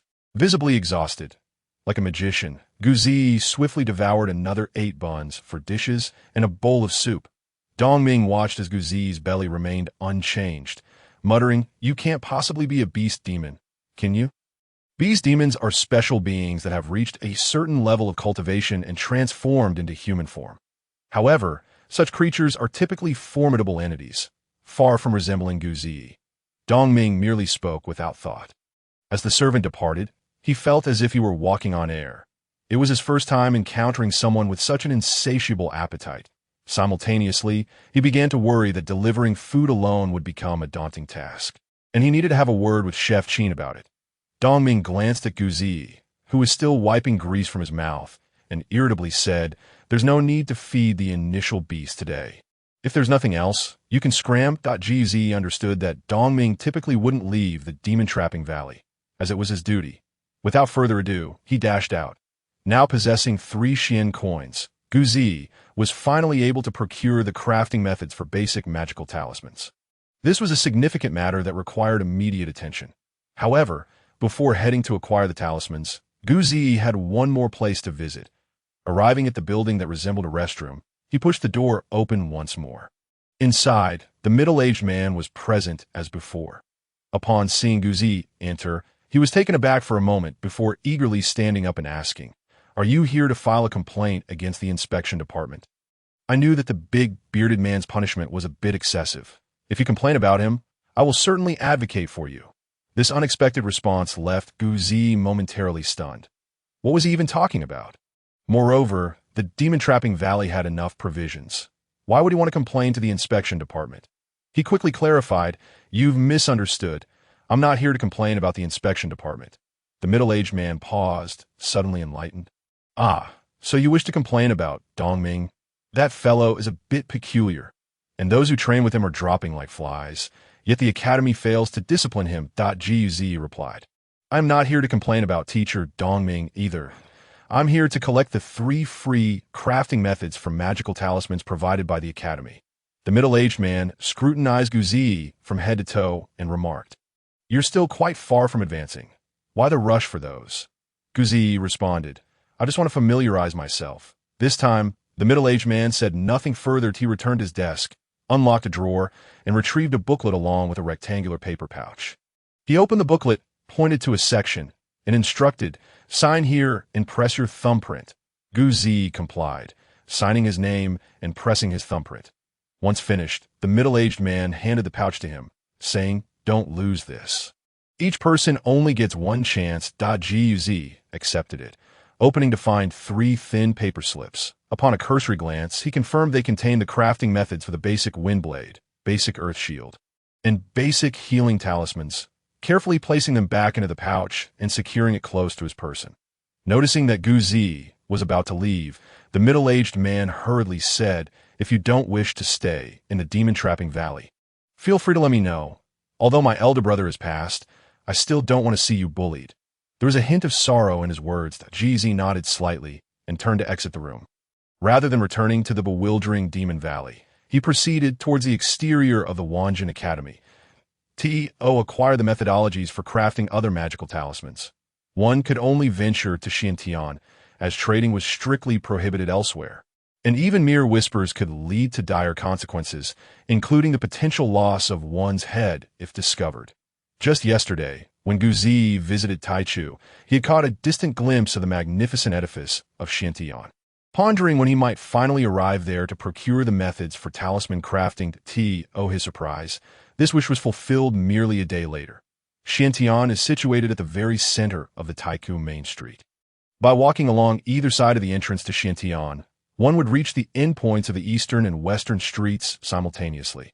This structure, resplendent in silver and white, obscured its true height from view. Only through the transparent crystal windows could one catch sight of the expansive hall within.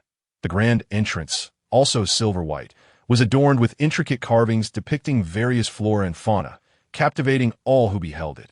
Stationed at the entrance were 2 solemn cultivator guards, exuding an air of gravitas and maintaining a stoic demeanor. Xiantian serves as the governing body for cultivators, overseeing the assessment of their ranks and the sale of methodologies for crafting talismans of various grades. Each day, throngs of cultivators flock here, yet every visitor presents a facade of reverence, for this place is regarded as the sanctuary of practitioners. Upon arriving at the entrance, Gu Zi was halted by one of the guards, who inquired, "What brings you here?" After all, Gu Zi was clad in the tattered garb of an apprentice cultivator. "I seek the methods for crafting magical talismans," Gu Zi replied succinctly. The guard nodded, cautioning, "This is not a place for frivolity." "Understand," Gu Zi affirmed earnestly. Turn left upon entering. The second hall will have someone to assist you. The guard instructed. Gu Zi remained silent, opened the door, and stepped inside. Upon entry, he found himself in an almost 4-meter-high hall, entirely adorned in silver-white decor. The floor, walls, and even the pillars were all enveloped in shimmering white stone. The hall was not overly crowded, with small clusters of individuals seemingly engaged in discussion, following the guard's directions. Gu Zi turned left after entering and soon found himself in a new hall. The service here was far superior to that at Taichu. He entered. A striking young woman approached, her face adorned with a professional smile. "Greetings, I am Xiaoli. Are you here for rank assessment or to purchase the methods for crafting magical talismans?" She inquired. Gu Zi felt a slight nervousness and replied, "I wish to buy the methods for crafting beginner-level magical talismans." Xiaoli, accustomed to receiving apprentice cultivators and practitioners daily, detected the worn state of Gu Zi's attire, suggesting his financial situation might not be particularly favorable. She politely said, "Please follow me to reception room 1. Gu Zi followed Xiaoli into the spacious reception room, where many apprentice cultivators were present, while only a handful of practitioners occupied the space, each accompanied by a service attendant. In the center stood a circular counter, single-tiered, with small glowing orbs at intervals, each displaying names and prices, far more sophisticated than the rudimentary slips provided by the academy. Xiaoli led Gu Zi to the counter, gesturing towards the glowing orbs. These are all beginner-level magical talismans, encompassing various attributes, with prices ranging from 1 to 50 Xian coins. Please take your time to browse. Gu Zi swallowed hard and tentatively asked, "Wasn't it said that beginner-level magical talismans only cost 1 Xian coin?" "That is a simplified notion," Xiaoli explained. "Basic talismans, which are less potent and easier to craft, typically range from 1 to 2 Xian coins. However, the more powerful and complex ones inevitably command higher prices." In reception room 2, There are even beginner-level talismans priced at 80 Xian coins each.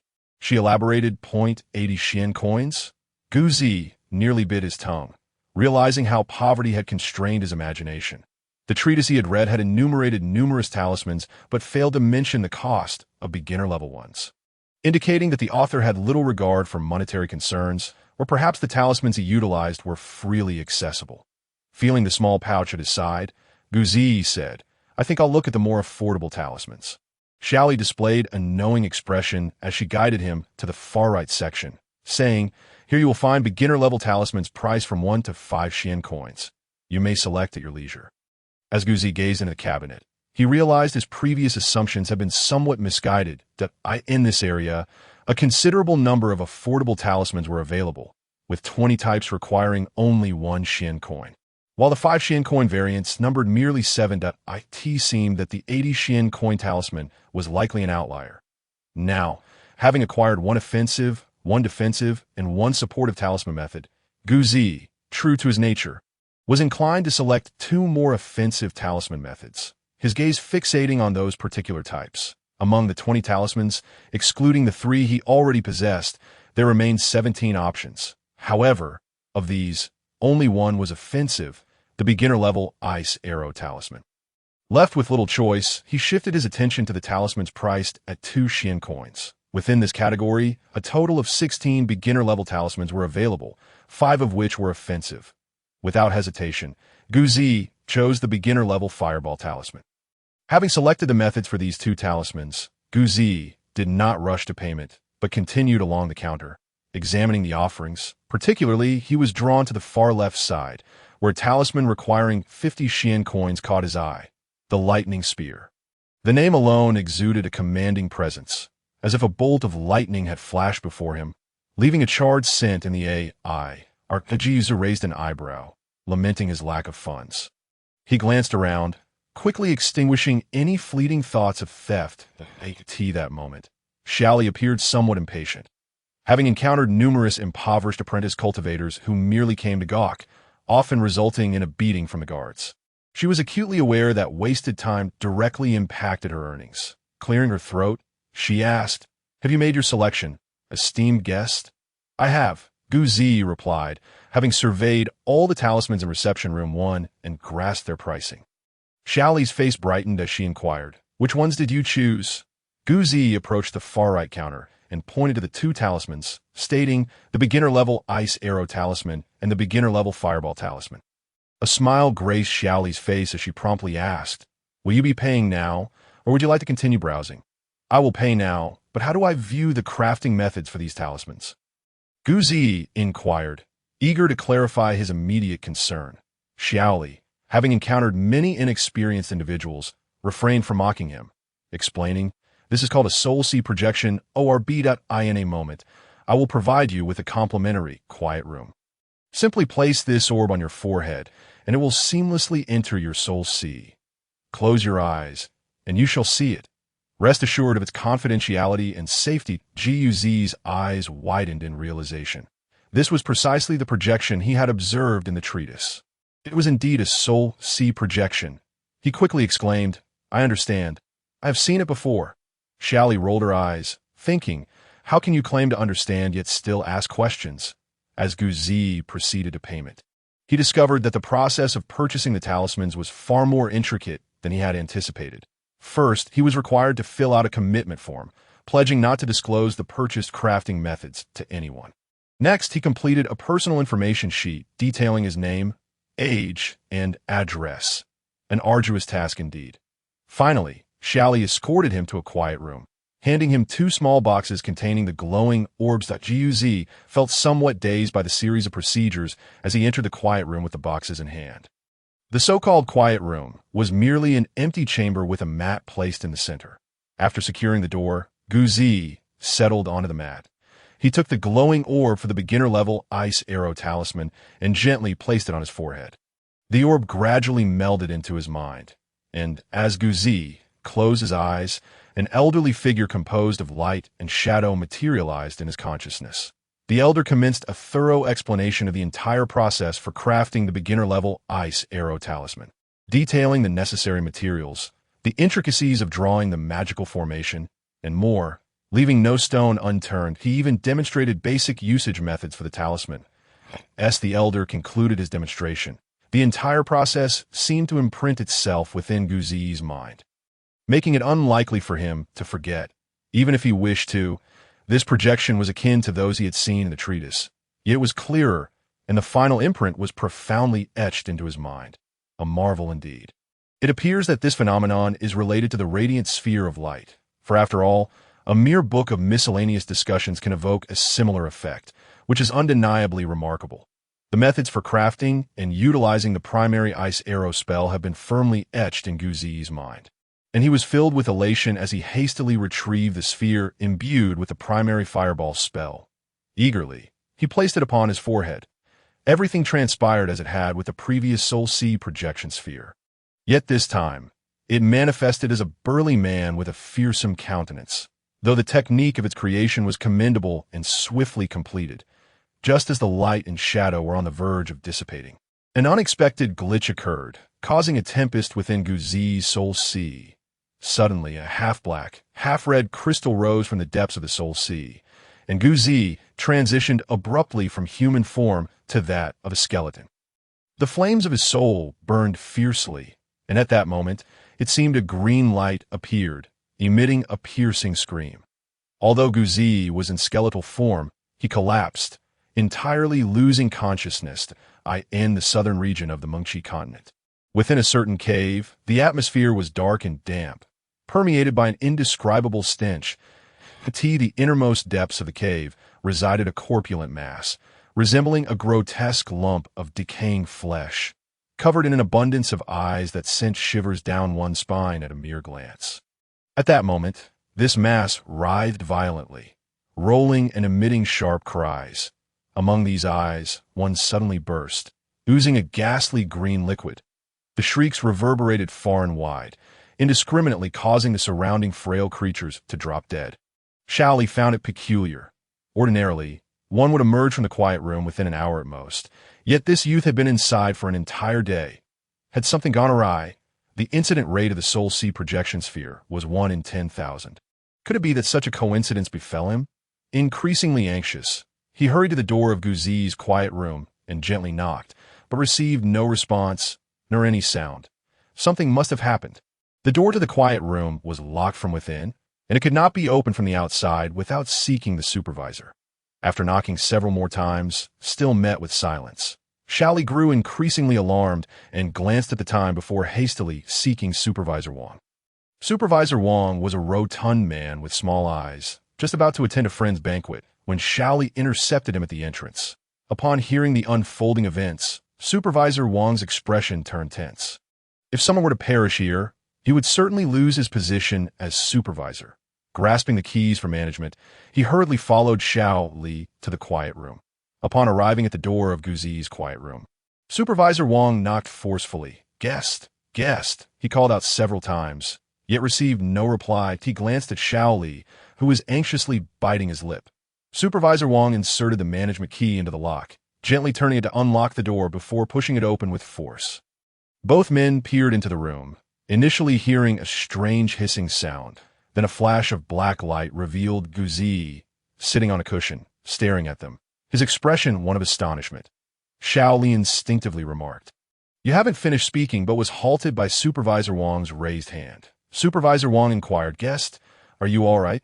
Guzi slowly rose, responding languidly, "What matter? What matter is there?" Supervisor Wang, feeling somewhat embarrassed, explained, "Guest, we have been knocking on the door for some time. Yet you failed to respond.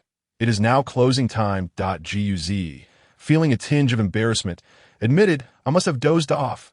I will leave at once." With that, he staggered out of the room. Both Supervisor Wang and Shaoli escorted Guzi to the entrance of the establishment. Watching as he departed, Supervisor Wang pondered aloud, "Did I imagine it? When I opened the door, did I truly see a black skeleton?" Due to the angle, Shaoli saw the interior a second later than Supervisor Wang and, surprised by his words, replied, "Supervisor, have you been reading too many supernatural books? Where would a skeleton come from?" "Perhaps I am just seeing things," Supervisor Wang muttered. Shaoli advised, "Supervisor, you ought to ensure you rest well." Hallucinations are a sign of illness. They require treatment. Gu Zi hurried toward the Wanjin Academy, still uncertain about what had transpired moments earlier. Had he not awakened at the instant the door was pushed open and reverted to human form, he might have unleashed a massacre and fled from East Capital today. His mind was vividly replaying the crafting of the two spell symbols, yet he wondered how he had lost consciousness afterward. Transforming into a skeleton, was this not perilous? Could the Soul Sea projection sphere have adverse effects on him? Upon entering Wanjin Academy, Gu Zi noticed that night had fallen, realizing that he had spent nearly an entire day in that quiet room. Instead of returning to the demon-trapping valley, he opted to head back to his own quarters. Upon entering, he discovered that his room had been ransacked. Items lay scattered chaotically, and the floor was riddled with holes. There was no time to investigate who had searched his room. He quickly secured the door and drew the curtains. Without any lighting, and seeing that everything was properly shut, he murmured, "Skeleton." A flash of black light revealed a pitch-black skeleton materializing in a room. Its soul fire now, significantly brighter, GZ suddenly felt an overwhelming surge of power coursing through him, and unbeknownst to him, he had unexpectedly advanced in rank. Looking down at the innate twin-bladed bone daggers, he noticed they were evidently longer and sharper than before, their edges gleaming with a cold light. What on earth was happening? Gu Zi pondered in confusion, lost in thought for a considerable time, yet could not arrive at a satisfactory explanation. Ultimately, he had to concede defeat, reverting to his human form, surveying the room without tidying it, and then leaving. With a troubled mind, Gu Zi returned to the demon-trapping valley, where Dongming sat outside, gazing into the distance. Upon seeing him return, he asked, "Why are you back so late? Have you eaten dinner?" Hearing Dongming's inquiry, Gu Zi realized he had gone an entire day without food. Yet strangely felt no hunger, his stomach still somewhat distended, akin to having just consumed 10 baskets of meat buns. He shook his head. "I haven't eaten. I'm not hungry. You must inform me if you choose to skip meals. Otherwise, it will be a waste." I spoke with Qin, the chubby fellow from the dining hall, and arranged for the leftover food tonight to be heated for you tomorrow morning, Dongming said, somewhat wordily. Gu Zi nodded, understood, and then entered his room. Dongming watched Gu Zi's retreating figure and murmured to himself, "What is wrong with this fellow? He seems rather unenthusiastic." The night breeze was cool, and the night passed without incident. As dawn broke, Old Ju hurriedly drove in a cart filled with fragrant bricks. Upon hearing Old Ju enter, Gu Zi hastily exited his room, foregoing any idle chatter, and busied himself with urgency. After an hour, Gu Zi had finished feeding the 3,000 initial beasts he was responsible for and quickly consumed a few bites of reheated leftovers before rushing toward the academy. It was Thursday, and he had a major class to attend. The lecture in classroom Zhiwu had already commenced, and strictly speaking, Gu Zi had arrived late once again. However, the academic supervision department had likely informed the instructor, as the teacher merely inquired about Gu Zi's name before allowing him to enter without any further scrutiny. This was Gu Zi's first class, and he stood at the back listening, so upon entering, he casually found an empty seat and sat down. Just as he settled in, he heard a collective intake of breath from those around him. Gu Zi furrowed his brow, unsure of their reaction, and paid it no mind. After taking his seat, he began to focus on the lecture. Before long, the boy who had also been punished alongside Gu Zi entered the classroom, suggesting he was a habitual latecomer. The instructor for this class was a middle-aged man, seemingly familiar with the student. As he merely admonished him briefly before allowing him to return to his seat, Gu Zi could distinctly sense an unusual atmosphere brewing around him, as though many were surreptitiously observing him. The youth approached Gu Zi's desk, seemingly taken aback for a moment, then leaned down to glance at Gu Zi, stating, "Move aside. This is my seat." Gu Zi lifted his gaze to the boy's throat area and coldly replied, "No." The boy stared at Gu Zi for a moment before exclaiming, "You've got guts." With that, he turned and walked to a seat in the back that a stir arose around Gu Zi. The teacher called out authoritatively, "Silence! Those speaking, be quiet. We shall continue discussing the characteristics of sword practitioners." That Gu Zi paid close attention during this lecture, as he had developed a profound interest in sword practitioners, especially after the awe-inspiring sword that had saved him. Unbeknownst to him, the class soon drew to a close. The lecture lasted until noon, and as the dismissal bell rang, The practitioners surged out in a hurried manner. For reasons unknown, today seemed to unfold particularly swiftly. Guzi remained absorbed in the instructor's recent discussion, deepening his understanding of sword practitioners. A figure slammed his hand against the desk, causing Guzi to look up. Before him stood a robust youth, slightly portly with large eyes. Behind this youth lingered another boy, the one who had offered his seat earlier that morning, who bore a resemblance to a girl in appearance. Guzi, since trouble was brewing.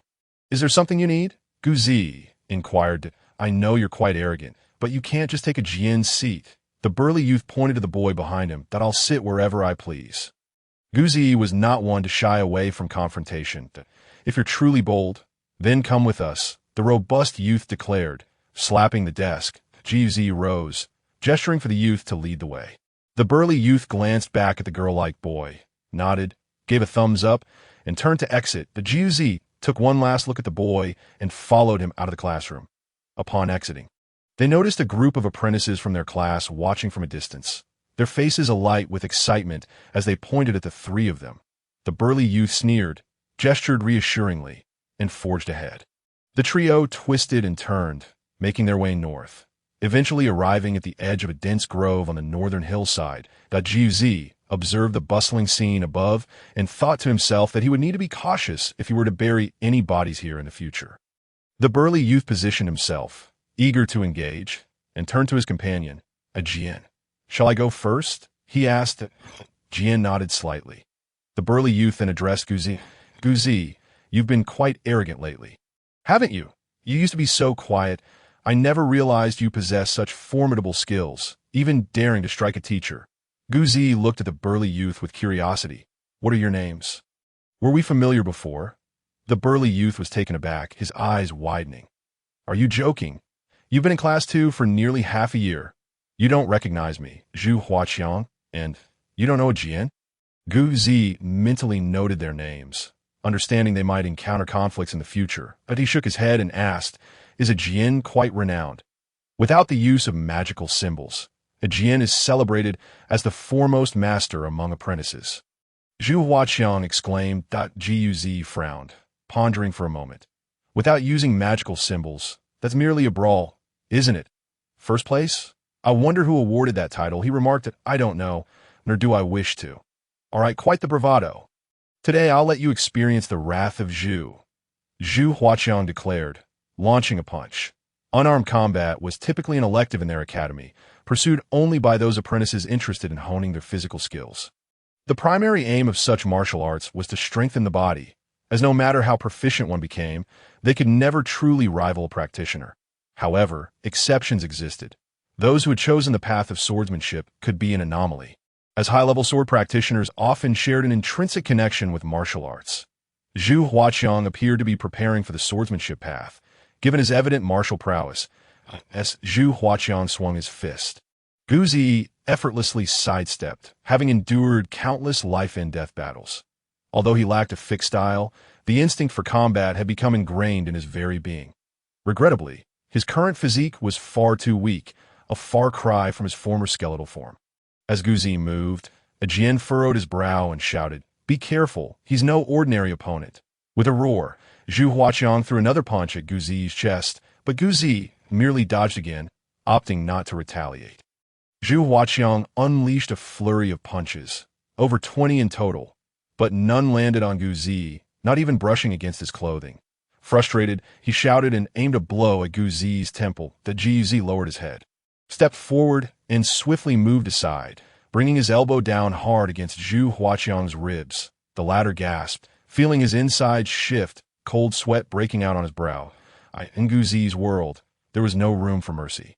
He slipped out from under Zhu Huaqiang's arm and raised his elbow to strike the back of his neck, a blow that could potentially cripple him. Jian, who had been watching intently, realized that Zhu Huaqiang was clearly outmatched. However, he did not expect Guzi's strikes would be so ruthless. This was no mere brawl. This was life-threatening, understanding that calling for a halt might not be heeded. A Jian stepped forward, raising his palm like a blade to intercept Guzi's elbow. The Jian could feel the immense force behind Guzi's strike, clearly intent on incapacitating Zhu Huaqiang. "Gu, you're going too far." A Jian shouted. A Guz responded with confusion. In a fight, if you're not going all out, what's the point of fighting? He abandoned Zhu Huaqiang and turned his focus on a Jian. Zhu Huaqiang took a moment to catch his breath, quickly stepping back and revealing a bruise spreading across his abdomen from a blow. Had a Jian not intervened, his outcome could have been dire. The more he thought about it, the more fear gripped him. And when he glanced at Guzi, suspicion replaced the previous bravado in his eyes. As Guzi engaged a Jian, he realized he had underestimated this girl-like opponent. The Jian moved with the swiftness of lightning, his movements graceful and elusive, far surpassing Zhu Huaqiang's abilities. Guzi steadied himself, preparing to respond carefully. Jian was equally astonished. He could tell from the techniques that Guzi had not practiced any formal martial arts. Yet he possessed an extraordinary level of perceptiveness, coupled with impressive speed and strength, making him a formidable adversary. With only 3 of them present, if he were to falter, there would be no one to intervene. As the battle intensified, Guzi gradually found himself at a disadvantage. However, he remained unperturbed. He had experienced countless reversals against stronger opponents, and until the final moment, victory was uncertain. The only drawback was his weakness. At times, his body could not keep pace with his instincts. In his skeletal form, he would have concluded the fight long ago. A Jian darted around Guzi like a slippery eel, never engaging directly unless absolutely necessary. After more than 20 minutes of fierce combat, a Jian suddenly grunted. His technique shifting, he unleashed a rapid series of punches towards Guzi, each strike coming so fast that it was difficult to follow. Guzi gritted his teeth and fell into a defensive stance, feeling the blows land on his body, on his shoulders, back, and elsewhere. Without respite, he lost count of how many punches he endured within that brief span. The final punch struck Guzi squarely in the chest, sending both combatants staggering back a few steps. Jian gasped for air, while Guzi also panted heavily, a trickle of blood escaping from the corner of his mouth. Likely indicative of internal injury. You've lost, Jian declared, eyes fixed on Guzi. I have yet to fall. Guzi replied coldly, stepping forward to deliver a punch aimed at a Jian's shoulder. A Jian spat in disdain, exclaiming, "Madman!" The two engaged once more in a chaotic exchange of blows. Having expended considerable energy on his previous onslaught, a Jian could no longer maintain that level of intensity, and his subsequent attacks were less aggressive. However, Guzi was visibly injured, leaving the odds still in a Jian's favor. Their heavy breathing echoed in the air as a Jian aimed a punch at Guzi's lower abdomen. Strangely, Guzi chose to confront it head-on rather than evade, taking the full brunt of the blow. After absorbing the punch, he swung his right arm down powerfully against the Jian's back, sending him staggering. Without hesitation, Guzi extended his left hand, fingers poised to strike a Jian's neck. "Watch out, a Jian!" Zhu Huaqiang shouted. In a strange twist, Jian's body contorted in an unnatural manner, evading Guzi's lethal strike, and his right elbow rose sharply, impacting Guzi's midsection. Guzi was propelled backward by the force of a Jian's blow. But as he flew away, he managed to kick a Jian's ribs with his left foot, sending him flying in turn. Both fell heavily to the ground, dust swirling around them, unable to rise for some time. Seizing the opportunity, Zhu Huaqiang rushed towards the fallen Jian. Noticing Zhu's approach, shouted, "Come back!" Zhu Huaqiang hesitated for a moment, caught off guard. That instant, a glint of cold steel flashed before him, slicing through the air and narrowly missing his throat, even severing a piece of his collar. Had he not persisted just a moment longer, Zhu Huqiang would now be nothing more than a lifeless corpse.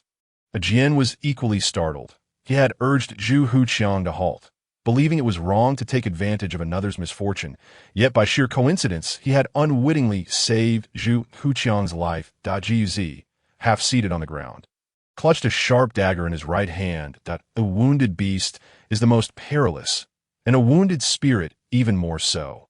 Were it not for the multitude of witnesses to their confrontation today, Guzi might have summoned his skeletal form and dispatched the two men right there. Zhu Huqiang instinctively touched his neck.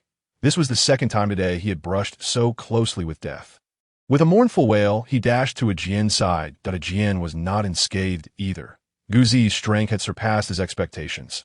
Though his ribs remained intact, the searing pain was nearly unbearable.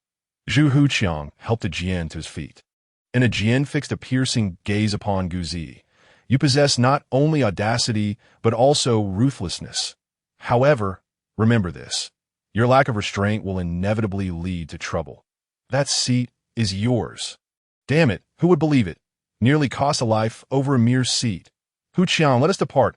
Zhu Huqiang cast a fierce glance at Gu Zi, supporting a Jian as they made their way towards the Wanjin Academy. After a considerable while, Gu Zi finally stood up, leaning against a small tree, wiped the blood from the corner of his mouth, and stowed away the dagger he had acquired from the man in the green robe. Muttering to himself, still lacking experience, Gu Zi hobbled back to the demon-trapping valley, where Dongming was conveniently waiting outside.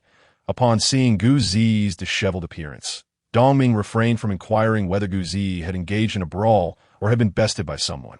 In Wanjin Academy, with 3 grades and over 1,500 students, fights were far too commonplace. As long as no lives were lost, the academy typically turned a blind eye. The cultivation realm is not a place of harmonious coexistence. It is a jungle where the strong prey upon the weak, and all practitioners must maintain a certain ferocity. Moreover, every few years, the various academies engage in mutual sparring. Gu first sought a basin of water to wash his face, only to discover that his visage was still smeared with blood. He had no choice but to wash twice more. Finally, dragging his weary body, he entered his room. When dinner time arrived, a servant delivered the meal. Dongming had anticipated that Gu Zi would face yet another morning of leftover food, yet he found Gu Zi had risen to eat, despite his face being bruised and swollen in several spots. The servant cast a glance at Gu Zi, then looked at Dongming with a peculiar expression. Dongming, incensed, kicked the servant. I know what you're thinking. I assure you, this was not my doing, though Gu Zi bore numerous injuries. His appetite remained undiminished, devouring his meal with fervor. After finishing, the servant departed with the food container. Suddenly, Gu Zi inquired, Am I truly unable to cultivate the sword profound? Dongming looked at him and chuckled. What's this? Did a fellow student preparing to practice sword profound give you a beating today? I struck him as well, but I wasn't aware he was preparing for sword profound. His movement and boxing techniques were quite formidable. Gu Zi clarified. You wish to practice sword profound. It is too late. Significant achievements are unlikely now. Heed my advice. Pursue symbol profound. There remains a glimmer of hope, Dongming advised earnestly. Too late? Why does everyone insist that I am too late? Gu Zi still struggled to comprehend that it is widely said that the best time to choose between symbol profound and sword profound is during the foundation establishment stage, and while this notion holds some truth, waiting until then to decide to cultivate sword profound would be a grave mistake. A true practitioner of sword profound begins rigorous training at a very young age in some prominent families. Training commences as soon as a child can sense the mystical energy. At what age? 3 or 4 years old. After years of honing their skills, they achieve foundation establishment and forge the true profound sword, becoming invincible among their peers in one fell swoop. Dongming elaborated as Gu Zi lowered his head in silence. Dongming continued. How old are you now? 16 or 17? Your focus should not be on whether to choose symbol or sword profound after foundation establishment. Rather, you should be contemplating when you can become a genuine practitioner and enter the guiding profound realm. You understand. Even in sword profound, it is not mandatory to engage in close combat with adversaries. If you truly relish the idea of being a sword profound practitioner, then when the time comes for foundation establishment, you can simply accept being a slightly weaker sword profound practitioner. Who says you can't? Gu Zi suddenly felt an epiphany. The dilemma of choice seemed unnecessary. His body required strengthening regardless. After all, he must not neglect the cultivation of the true unity technique. Entering the guiding profound realm was of utmost importance. As a human, the greatest advantage lies in having mentors to guide him, unlike when he was a spirit, relying solely on his strength as he stumbled through chaos. Unbeknownst to him, Gu Zi had instinctively begun to embrace this guidance, taking a significant step towards integrating into human society. Dongming observed Gu Zi, still laboring under his injuries, as he departed, then glanced at the night sky, shaking his head.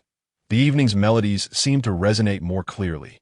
After listening for a while, Guzi began to cultivate the true unity technique. By dawn, he discovered that his wounds had nearly healed. Could it be that the true unity technique possessed healing properties? After breakfast, Guzi did not leave the demon-trapping valley, but instead reviewed the 3 papers detailing the basics of the law profound symbols. Though these beginner symbols were simple, lacking the intuitive display of the Soul Sea illumination sphere, Guzi spent the entire morning committing their content to memory.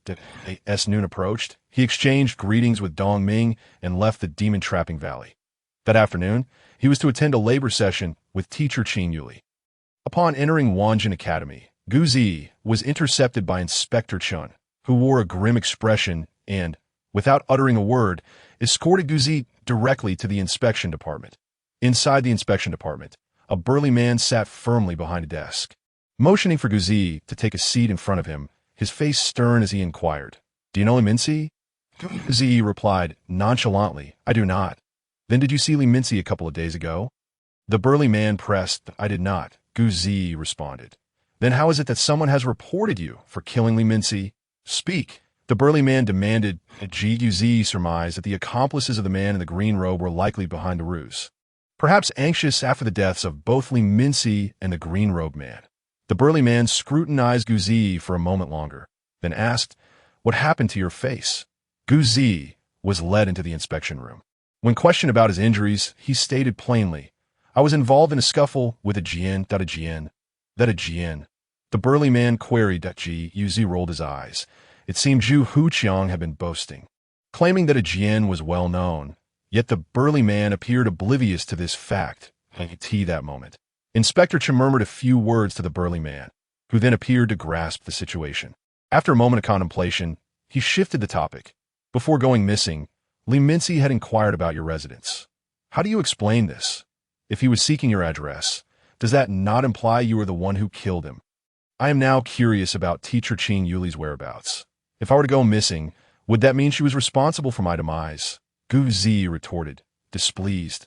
"This matter cannot be considered evidence. The crux of the issue is that Li Minci is neither seen alive nor dead, and much must rely on speculation." The burly man's expression hardened as he exclaimed, "If you do not speak the truth, I will have you thrown into a cell. If you wish to imprison me, you should first consult teacher Dongming. Unless there is nothing else, I intend to inquire about teacher Qing Yuli's residence," Guzi declared, rising to his feet, seeing that Guzi would not be intimidated. The burly man warned, "You little brat, should I discover that you are indeed responsible for Li Minci's death, you will not escape retribution." Guzi smiled faintly.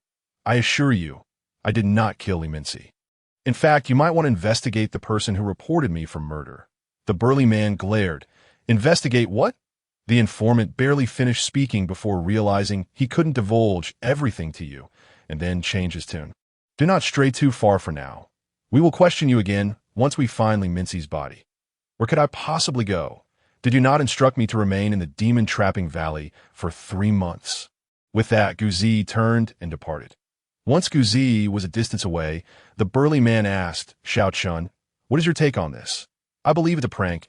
The informant didn't even dare leave a name, yet still reported him." Inspector Chen replied, "However, Li Minci has indeed gone missing, and I can't shake the feeling that this Guzi is somewhat peculiar." The burly man remarked, I certainly have not noticed anything unusual." By the time Guy located teacher Qing Yuli, it was already quite late. It was merely a small courtyard, within which stood a modest house comprised of 3 rooms, its gate firmly shut. In the yard, a peach tree was planted, its fruit still in the early stages of growth, as the season for ripening peaches had yet to arrive. Jiu Chai approached the entrance and knocked gently, prompting a woman's voice from within. "Who is it?" "I am Gu Chai, teacher Qing. I have come to offer my labor today," he replied. "Oh, just a moment."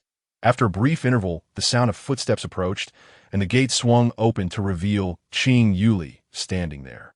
Clad in a flowing light green gown, she stood gracefully, her demeanor brightening upon seeing Gu Chai, who was promptly ushered into the courtyard. Beneath the tree, there were wooden tables and chairs. Teacher Qing gestured for him to take a seat and casually poured a cup of fresh water from a kettle resting on the table. Gu Qiai lifted the cup to his lips and inquired, "Teacher Qing, what would you have me do today?" Qing Yuli, her eyes glimmering with a hint of mischief, replied, "Take me to the demon-trapping valley to seek out Dongming." Gu Qiai quickly waved his hands in protest, saying, "Teacher Dong has sternly warned me against bringing anyone into the demon-trapping valley. Please, spare me from this task." That a look of sadness crossed Qing Yuli's face as she murmured, "Why won't he forgive me?" Gu Qiai, uncertain of the context, lowered his gaze and sipped his water in silence. Realizing her emotional outburst, Qing Yuli collected herself and asked, "What beginner runes have you prepared for your advancement?" Gu Qiai, unsure of her intent, replied, "The 3 complementary runes provided by the Academy, as well as the beginner fireball and ice arrow runes I purchased myself. Then please procure for me a vial of ice python's blood and skin, a vial of fire lizard's blood and hide, and 1 vial of premium Na spirit essence. Remember, it must be from Taichu," she instructed, handing Gu Qiai a small cloth pouch. Upon opening it, he discovered 2 Xian gold coins and 50 Xian silver coins within. After securing the pouch, he rose to depart from Qing Yuli's courtyard. Having visited Taichu before, Gu Qiai swiftly arrived at the entrance and entered the first floor. Approaching the counter, he addressed the staff member behind it. "I would like to purchase a vial of ice python's blood and skin, a vial of fire lizard's blood and hide, along with a vial of premium Na spirit essence." The first floor offered various materials related to runes, and upon hearing his request, the attendant promptly gathered the necessary items, displaying them for Gu Qiai's inspection before placing everything in an exquisite wooden box. "That will be 2 Xian gold coins and 45 Xian silver coins." The attendant stated that Gu Qiai then understood that the amount given by Qing Yuli exceeded the cost by 5 silver coins, which likely constituted his labor payment. After counting the coins and settling the bill, he tucked the extra 5 silver coins into his pouch, clutching the empty bag and wooden box as he turned to leave. Unexpectedly, he encountered a familiar face upon turning back. That it was the girl named Xiaodang, with whom he had argued on the 3rd floor of Taichu last time. She paused upon seeing Gu Qiai, and when her gaze fell upon the ornate wooden box in his hands, she smiled and remarked, "Buying materials, are we aware of her capricious nature?" Gu Qiai merely nodded and grunted in affirmation as he exited. "Isn't the book quite captivating?" She called after him, "But it's all right," he replied, quickening his pace. After he had distanced himself, she touched her cheek, muttering to herself, "Did I forget to put on makeup today? Why does he look at me as if I were a plague?" She then seized a passing staff member and asked, "Am I beautiful today?" The attendant hurriedly responded, "You are beautiful, Miss Tang." As always, conclusively, she declared, "That lad must have a flawed sense of aesthetics," releasing the staff member and humming a tune as she ascended the stairs. In a dimly lit chamber, 2 figures lurked in the shadows. A shrill voice broke the silence. "My lord, one of the eyes of the Hunyuan demon sovereign has been blinded." The other figure remained silent for a time before responding in a steady tone. "Has the matter been exposed?" "No, it appears to be an accident," the shrill voice clarified. "An accident? How could that be possible?" The calm voice rose slightly. That it was not human. The sharp voice elaborated. "Not human? What do you mean?" The steady voice asked urgently. "The last sight the Hunyuan demon sovereign beheld was a black skeleton." The shrill voice explained. "That a black skeleton? What nonsense is this? That is all we currently know. However, the Hunyuan demon sovereign's injuries will take 6 months to heal." The sharp voice continued. "What kind of creature possesses such power?" The composed voice questioned. "We are investigating." Gradually, silence enveloped the room, and the 2 figures departed unnoticed, leaving behind an empty space. Gu Qiai returned to Teacher Qing's residence, placing the items on the wooden table beneath the peach tree. Qing Yuli picked them up to examine, stating, "I am about to create the beginner fireball and ice arrow runes. Come and observe." Gu Qiai's face brightened with excitement as he eagerly nodded. Qing Yuli carried the wooden box into the room on the left, and Gu Qiai followed suit. This chamber was dedicated to rune crafting. Its walls adorned with a type of black stone, known for its remarkable hardness. A small window on the northern wall was currently shut. The room was illuminated by specially crafted oil lamps. casting a brightness greater than that of the outside. It was Guqi's first visit to such a place, and he curiously surveyed his surroundings. Qing Yuli glanced at him and remarked, "You look as if it's your first time here. Haven't you been here many times before?" Guqi quickly replied, "It's been a while since my last visit. It feels fresh." Qing Yuli placed the wooden box on the enormous rectangular table in the center of the room, washed her hands, and dried them with a white towel. She opened the box, unveiling the ice python skin, which she then spread out on the table, whispering, "I will begin with the beginner ice arrow rune. Pay close attention. The outcome depends on your own fortune." She retrieved a slender silver knife from a tool rack and deftly sliced the ice python skin in half. One half was placed in a transparent crystal vial, sealed and set aside. The remaining half was carefully smoothed out on the table as she rubbed her hands over it for some time. Next, she extracted the premium Na spirit essence and ice python's blood from the box. Grabbing a small dish-like vessel with two protruding ears on either side, she poured the Na spirit essence inside, waiting a moment before adding the ice python's blood. Qing Yuli placed her delicate hands on the vessel's ears and slowly closed her eyes. As time passed, the vibrant red blood began to fade, ultimately transforming into a silvery white liquid that seemed to emanate a chill. Jiu Chai could not help but widen his eyes in astonishment. At that moment, Qing Yuli abruptly opened her eyes, retrieving a golden pen from a wooden stand in the upper right corner of the table. She delicately dipped it into the vessel, and remarkably, the pale yellow tip of the pen gradually shifted to a silver hue. Before long, every drop of liquid was absorbed, leaving nothing behind. Qing Yuli then lifted the pen and began to draw a complex pattern on the ice python skin, executing the task seamlessly without a moment's pause. Once completed, she raised her right hand while her left hand made 3 hand seals above the ice python skin. As she withdrew her hands, the entire piece of skin suddenly burst forth with a radiant white light, illuminating both Qing Yuli's face and Gu Qi's watching countenance in a brilliant glow. After a moment, the light began to dim. Yet faint twinkling white sparks remained, signaling that a beginner ice arrow rune had been successfully crafted. Had Gu Qi not purchased the method for creating the beginner ice arrow rune, he would have merely been a spectator to Qing Yuli's demonstration. However, having acquired this knowledge, he was able to observe numerous details that would have otherwise escaped his notice. After pondering for a considerable time, Gu Qi suddenly realized a crucial question. Swallowing hard, he whispered, "How much can this rune be sold for?" Hearing his inquiry, Qing Yuli initially appeared taken aback, before responding with mild irritation. 2 Xian gold coins. That is the purchase price at Taichu. Jiu Chai glanced at the vial containing the remaining ice python skin, his mind racing with calculations, conservatively estimating the potential profit could be approximately threefold. The key point was this had only taken a short amount of time. Sensing Gu Qi's intentions, Qing Yuli scoffed, "You haven't yet drawn the Xian. You cannot be considered a practitioner. Wait until you have done so. With the meager amount of ethereal energy you possess, it is unlikely you could even dissolve the blood of an ice python. So abandon these fanciful notions." Guz's comprehension of the arcane symbols is indeed profound, and he recognizes that Qing Yuli speaks the truth. However, this revelation has effectively illuminated a lucrative path for him. It appears he need no longer resort to thievery for sustenance. Observing that the young man remains in a daze, Qing Yuli exclaimed, "Are you still staring? If you are not going to pay attention, then be off with you." Guzi, flustered, replied, I am watching. I am watching." Qing Yuli then cleansed her hands and began crafting the basic fireball arcane symbol, as both are elementary arcane symbols. The technique for their creation are similar, though the patterns of ethereal runes differ, resulting in varied effects. The Guz attentively observed the creation of both the basic ice arrow and fireball symbols, feeling immensely enlightened. Once Qing Yuli concluded her work, he hastily expressed his gratitude, for even a being of undead origin like Guzi understands such decorum. After crafting a pair of arcane symbols, Qing Yuli appeared somewhat fatigued, revealing that the process of creating arcane symbols is not as effortless as it seems.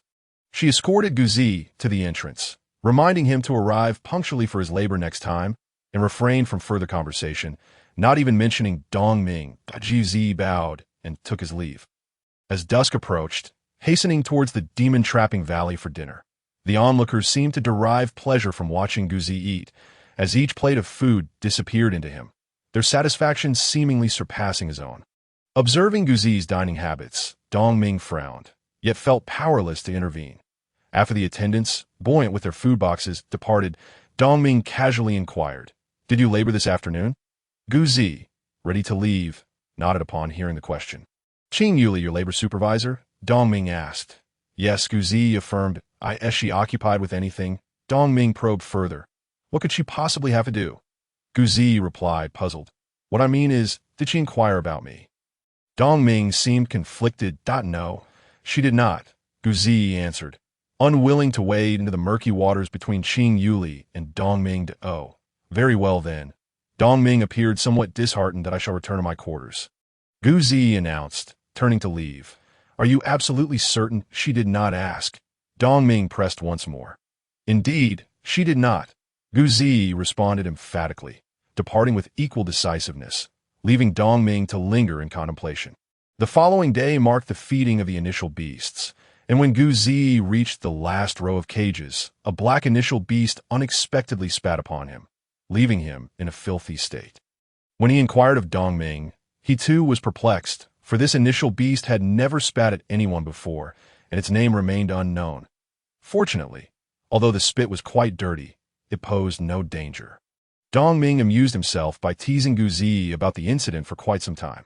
Today was Saturday, devoid of major classes or labor, and with time on his hands, Guzi retrieved the initial beast manual and began to read intently. As afternoon approached, he suddenly recalled the initial beast that had spat at him that morning and made his way to its cage, this time standing at a distance, while comparing it to the manual in search of its identity. Flipping through the pages yielded no information until he reached the last page, where he found a creature that bore a resemblance. As dusk settled, Guzi instinctively drew the manual closer. The text read, "Demon Source Beast. Exceedingly rare, classified as an initial beast. Prefers shadowy places or dark dens, exhibiting no aggressive tendencies. The IT is said that anyone doused in its oral fluid shall acquire dark attributes." Dark attributes? Guzi rolled his eyes. Did this mean he possessed some sort of dark characteristic? What exactly is darkness? Can it be consumed? Just then, the demon source beast spat another large glob of saliva at him. Guzi had been cautious and swiftly evaded. But the beast's spit landed squarely on the final page of the manual. In a hurry, he wiped it off, and, astonishingly, the fluid was immediately absorbed by the page, causing it to detach from the manual. A flash of black light transformed it completely, morphing into a pure black page resembling sheepskin, densely inscribed with dark red characters. Upon glancing at it, Guzi noticed 3 prominent characters at the top. Demon Transformation Scripture. As he held the supple page, preparing to examine it closely, he heard Dongming's voice from a distance. "Guzi, dinner time." Hastily, he tucked the page into his clothing and replied, "Coming." This matter must remain concealed from others. Guzi's dinner that evening was consumed in a distracted manner, and upon finishing, he hurried back to his room. Once inside, he secured the door and placed the initial beast manual on the table. Extracting the supple page from his garments, Demon Transformation Scripture. When humanity reaches its limits, shattering the cosmos, whether divine or demonic, to enter the path of demons, one must first cultivate demonic energy. Only when the energy manifests can one practice the Demon Transformation Scripture. Following this were instructions for cultivating demonic energy, body techniques, and 3 killing methods. A brief glance left Guzi both amused and exasperated. The entire text was lively, yet it failed to elucidate how to cultivate demonic energy. Without it, all was in vain. Casually tossing the page onto the bed, he stared blankly at the initial beast manual. The fact that such profound secrets lay hidden within a simple manual indicated its extraordinary origins. No wonder that girl had inquired about his reading progress yesterday. Was there some unspoken connection? Yet, for all its complexity, it merely yielded a seemingly useless page. Was that truly necessary? Might there exist methods elsewhere for cultivating this so-called demonic energy? With these thoughts swirling, he resolved to seek answers from others or perhaps the library. Although Guzi had considered using the true unity technique to practice the body techniques and killing methods from the Demon Transformation Scripture. Fear of potential conflict ultimately deterred him from attempting it. That night, the melodies seemed to resonate even more brightly, and several times, Guzi contemplated stepping outside to discover the source of the singing. However, recalling Dongming's words, he restrained himself. The next morning, after breakfast, Dongming instructed, "I'm granting you a week off. Remember, do not venture to the demon-trapping valley during this week, especially at night. After a week, we shall resume our regular schedule, the GUZ, sense the connection to the nocturnal melodies but refrained from inquiring further, nodding in agreement before departing the demon-trapping valley. Upon returning to his residence, he tidied up briefly before heading to the library. The elderly gentleman was still stationed at the entrance, and upon seeing Guzi, he remarked, "Young man, where have you been? It has been a while." Guzi was surprised that the old man remembered him and replied, "The demon-trapping valley." The old man paused, speaking in a hushed tone. "It has been rather unsettled there of late. You must exercise caution." "Why do you say that?" Guzi inquired, intrigued. The old man, shrouded in mystery, answered, "Trust me, you'll be safer."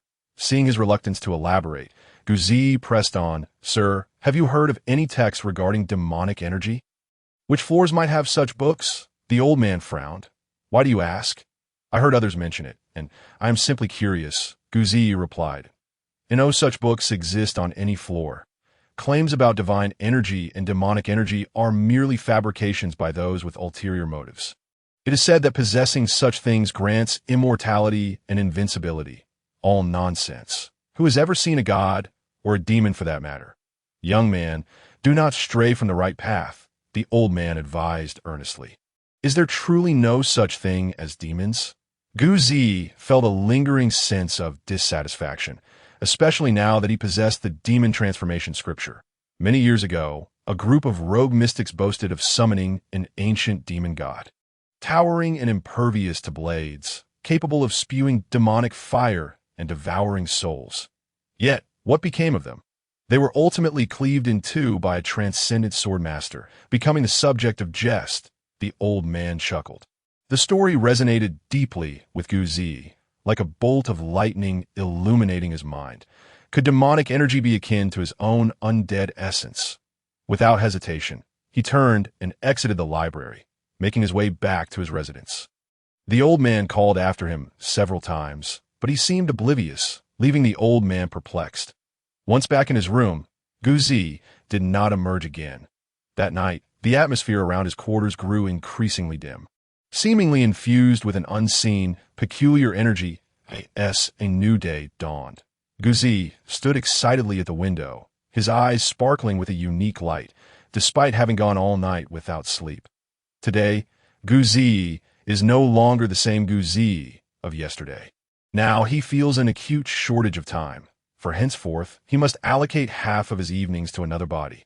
Surprisingly, his skeletal form can cultivate the transformation of demon scripture. The so-called demonic energy turns out to be the necromantic energy of his skeletal form. This revelation is utterly unimaginable for Guzi. How could the humans here possess a technique for harnessing necromantic energy? What manner of existence is he and the skeleton truly embodying? The more he contemplates, the more his head aches, and the more elusive the correct answers become. According to the exaggerated descriptions in the transformation of demon scripture, perhaps in time, he could rival Jian Xian with the power of his skeletal form. Yet what he must consider now is how to allow the skeletal form to manifest openly in this world. Suddenly, Guzi recalls the masked figure in the azure robe to test his theory. While in skeletal form, he ties a cloth strip around his hand bone. Summoning his human form, he finds nothing on his arm. Upon summoning the skeleton again, he discovers that the cloth strip remains tied around the hand bone. Guzi leaps up in excitement. He has conceived a method for the skeleton to walk the earth, undoubtedly a brilliant idea. In today's class, Guzi occupies his usual seat, and neither a Jian nor Zhu Huqiang comes to trouble him. The expressions of those around him are marked by alarm as they furtively glance at Guzi. The lesson today covers the history of cultivators, delivered with vivid storytelling. Yet Guzi struggles to concentrate. After the class bell tolls, he exits the Jiawu classroom without lingering. Making his way directly out of Wanjin Academy, that he strolls along Taigo Avenue, heading east passing by the grocery store in Lugu until he arrives at the Uesho hat and clothing store. The storefront appears small, but upon entering, Guzi finds it quite spacious, with rows of garments hanging on racks, available for selection. As he browses through the warrior attire, he spots a black suit, which boasts a hood reminiscent of the azure-robed figure's outfit. Furthermore, it is a large size, perfectly suited for his skeletal form. Guz examines the fabric. It feels like silk, smooth to the touch, and remarkably resilient. A middle-aged man approaches him and inquires about the price of the garment. The man glances at Guzi, then at the suit he has chosen. Realizing it is intended for someone else, that he replies, "This is the latest model of night attire, crafted from ink silkworm silk blended with resilient hemp. Designed to shield against rain and wind, making it the optimal choice for nocturnal excursions." "How much?" Guzi finds the man's verbosity somewhat tiresome. "Oh, you need anything else?" Typically, those who purchase this night attire also acquire additional items. With that, the man winks at Guzi. Not fully grasping his implication, Guzi ponders before responding, "I also need a pair of gloves and a mask." The man chuckles knowingly. "Please follow me." He leads Guzi through a series of turns to a secret chamber. Opening a wooden chest, he pulls out various items, flying claws, daggers, long ropes, and more, laying them all out on a table, including gloves and masks. This is all essential equipment for night wanderers. Would you care to select a few more? It dawns on Guzi that the man has misunderstood him, but he refrains from clarifying. Instead, he picks a pair of black long gloves, a mask adorned with silver dots, a sheathed large dagger, a belt, and a pair of black boots. The man praises his choice, saying, "Excellent selection. This mask is modeled after the legendary night demon. It once captivated the entire eastern capital. Those who ventured out at night would feel embarrassed without wearing a night demon mask." However, its popularity waned swiftly and was soon forgotten. Guz mutters, "Night demon, intriguing, uncertain of what merits he refers to." The man inquires, "Would you like anything else?" "No, just tally it up." "How much is it in total?" Guzi replies. The man discreetly glances at him, stating 10 Xian silver coins. "Very well, please pack it up for me." Guzi insists, not wishing for anyone to learn of his acquisition of this gear. The man, regretting having quoted a lower price than intended, realizes too late that his words cannot be retracted.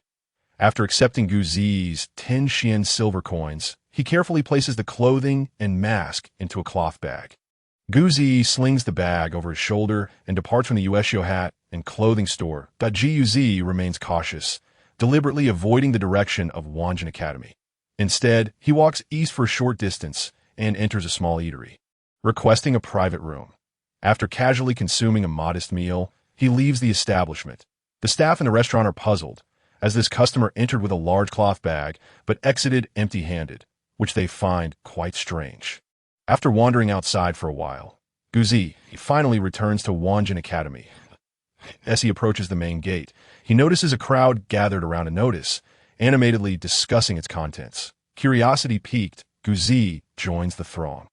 Peering in to discover a missing persons notice, seeking none other than Li Minci, at the bottom of the notice. The Li family offers a reward of 50 Xian gold coins for any information regarding Li Minci's whereabouts. Upon reading the notice, Guzi feels a moment of disorientation, contemplating whether he might claim the reward by revealing the location of Li Minci's corpse. Ultimately, he concludes that he could not adequately explain how he knew such information and decides against it. Following the narrow path back to his residence, he stashes the large dagger beneath his bed. The reason for acquiring this dagger was its sheath, which perfectly accommodates his double-edged bone dagger. Upon testing, it fits perfectly, and thus he discards the larger dagger. After securing the doors and windows, Guzi summons his skeletal form. The little skeleton is now fully attired, slightly taller than Guzi's human form. Clad in the fitted black warrior attire, with a belt cinched around its waist, for which hangs a sheathed double-edged bone dagger.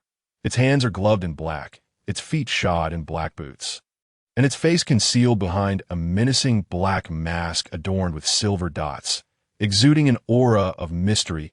At first glance, it is nearly impossible to discern that this is merely a skeleton. After spinning around in place, it emits a series of hissing sounds that Guz finds himself at a loss for words. He originally aspired to be a cultivator, Yet it is in his skeletal form that he finds a breakthrough, significantly enhancing the strength of his skeletal self. This leaves him, who is fervently intent on mastering the mystic talismans, in a state of dismay. Sighing, he reflects that he now possesses a powerful trump card, which is indeed a fortunate turn of events, for he will feel more secure traversing the night. In the remaining hours, Guzi diligently studies the transformation of demon scripture, which encompasses not only techniques, but also agility methods and 3 killing strikes. The agility technique is called Demon Shadow Step, while the 3 killing strikes are named Shadow Escape Kill, Detachment Kill, and Absolute Kill. These 3 killing techniques must be executed in conjunction with the Demon Shadow Step, making the latter crucial. For Guzi, who has never practiced any agility techniques, this proves somewhat challenging and requires time. Thus, he only grasps the basics by dawn the following day. Unfazed, Guzi stows away the black pages and leaves his room. At Tian Feng Tavern, Shun Sen has been somewhat distracted, as he has not seen Guzi for several days, which directly affects his income. When Guzi arrives, patrons specifically request Shun San to seat Guzi near their tables, which naturally leads to generous tips. Spotting Guzi from afar, Shun San rushes over as if he has encountered a lavish spender, asking, "Sir, why haven't you come to dine recently?" "I was penalized and sent to the demon-capturing valley." Guzi replies. Shun San pauses. "Then you should frequent our establishment even more. Am I not here now?" Guzi responds, somewhat confused by Shun San's implication. "That's good enough. Please, this way."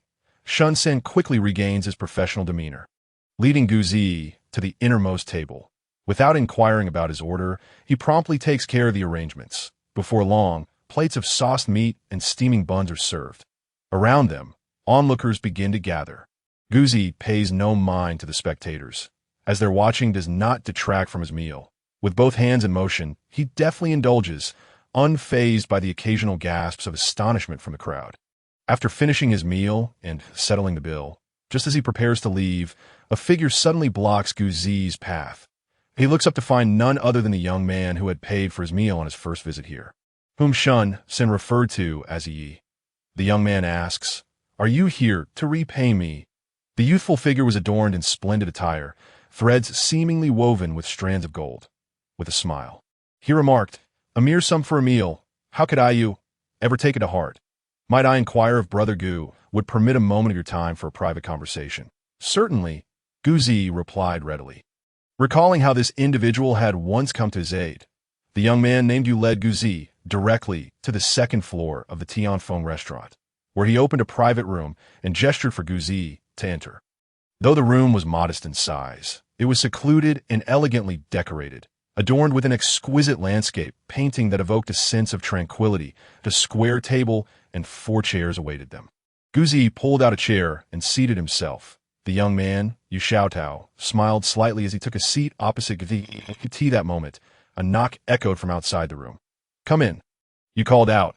Shun San entered, carrying a pot of fragrant tea and 2 delicate cups, placing them on the table before bowing slightly. "Master Yu, please enjoy." "Yes, you may leave," the young man nodded, after Shun San exited and gently closed the door. Yu Xiaotao turned to Guzi and introduced himself. "I am Yu Xiaotao, a cultivator from Class 18. Guzi responded, "I am Guzi from Class 2. Although he presumed that the other party was aware of his class, he felt it prudent to state it, lest it diminish his stature. Yu Xiaotao continued, "Brother Gu, I understand you have a significant lesson shortly, so I shall be straightforward. You are aware of the task assignment department, are you not?" Guzi shook his head. Yu Xiaotao's expression faltered slightly as he explained. In simple terms, the task assignment department is responsible for distributing tasks, targeting those in intermediate classes and above, specifically cultivators at the Xianjing level. Completing tasks yields rewards, typically in the form of Xian gold. Upon hearing Xian gold, Guzi's eyes lit up. At present, he was in dire need of funds. Noticing Guzi's reaction, Yu Xiaotao smiled. "I have a cousin named Yu Shansong, a cultivator from Class 4 in the intermediate tier. Yesterday, he received an urgent mission with a generous reward, but it requires 2 cultivator apprentices to assist. He approached me for help, as he must depart this afternoon and return tomorrow evening, which conflicts with my schedule. Hence, I thought of you." Brother Guzi calculated the timing and realized he had nothing pressing. Inquiring, "What is the reward?" Yu Xiaotao replied with a grin. "Upon completion, each cultivator apprentice receives 2 Xian gold. Should the task remain unfinished, each would receive 50 Xian silver." The Guz pressed further, "What is the task?" Yu Xiaotao's demeanor shifted to seriousness as he stated, "Capture a primal beast." Had this proposition been made 2 days prior, Guzi might have hesitated. Yet, given his current circumstances, the opportunity to earn money was too good to pass up. He readily agreed, without even questioning what kind of primal beast it was. After they arranged a time and place to meet for the afternoon, Guzi hurriedly departed, as the grand lesson was likely already underway. Coincidentally, today's lesson was conducted by Teacher Li Chong. Upon seeing Guzi arrive late, Teacher Li shot him a fierce glare, but said nothing. Guzi noted that the teacher's injuries had healed. Feeling a twinge of pettiness, Guz's seat had become a fixed position. Even a Jian dared not contest it, for no one wished to rouse trouble. Rumors regarding Guz's confrontation with a Jian had begun to circulate. But the details were scarce. That it was primarily due to Guz's aloof demeanor, while a Jian maintained a similarly frosty disposition. Ignoring all but Zhu Huchang, in light of this incident, Zhu Huchang had also adopted a more reserved attitude, his lips tightly sealed. Only once, while inebriated and pressed by others, did he exclaim, "Guzi is a madman," and thereafter he remained reticent. Madman? The implication of that term sent shivers through those nearby. Unbeknownst to Guzi, whispers of him being labeled a madman had begun to circulate, while he sat with an amiable smile, listening to Teacher Li's lecture. The surrounding students found Guzi's smile eerie, instinctively tightening their collars. Teacher Li Chang's expertise in the realm of mystical symbols rivaled that of Teacher Qing, yet lacking the methodology for crafting such symbols rendered his lectures perplexing, leaving the audience in a state of drowsiness. When the bell signifying the end of class rang, the cultivator apprentices dispersed in a rush, leaving only a handful behind. Naturally, Guzi was among the first to flee, hastening to Tianfeng restaurant to procure 2 generous portions of beef for his return the following evening. Without sustenance, he would surely perish. After wrapping the braised beef in oil paper, Shun San provided him with a square piece of blue cloth to secure the beef, which Guzi slung over his shoulder before rushing to the agreed meeting spot. They had arranged to meet beneath a poplar tree to the left of the main entrance of the Wanjin Academy. Upon arriving, Guzi found the area empty, so he settled on a stone to await their arrival. As half an hour passed, well beyond their appointed time, Guzi stood up, muttering to himself, "Did I misremember the location?" Just as he contemplated leaving, 2 figures appeared in the distance, each carrying a small bundle. One was tall and robust, a black mole beneath his left eye, clad in the garb of a cultivator, exuding a somewhat arrogant demeanor. The other, shorter and leaner with small eyes and thin lips, was dressed as a cultivator apprentice. The shorter one spoke first. "You must be Guzi, as introduced by young master Yu?" He nodded. The shorter one continued, "I am Huang Guang, a cultivator apprentice from Class 18. This is Yu Shansong, young Master Yu's cousin. He is the leader of our mission." Yu Shansong's gaze swept over Guzi, a glint of coldness flashing in his eyes as he said, "I'll keep it brief. Our task is to capture a snow wolf beast. You need not involve yourselves in the capturing. Once I secure the beast, your only responsibility is to assist in transporting it back, should you fail to comply. I will not be held accountable for any casualties." Upon hearing Yu Shansong's words, Huang Guang quickly ingratiated himself, saying, "Master Yu, we will follow your instructions without question, won't we?"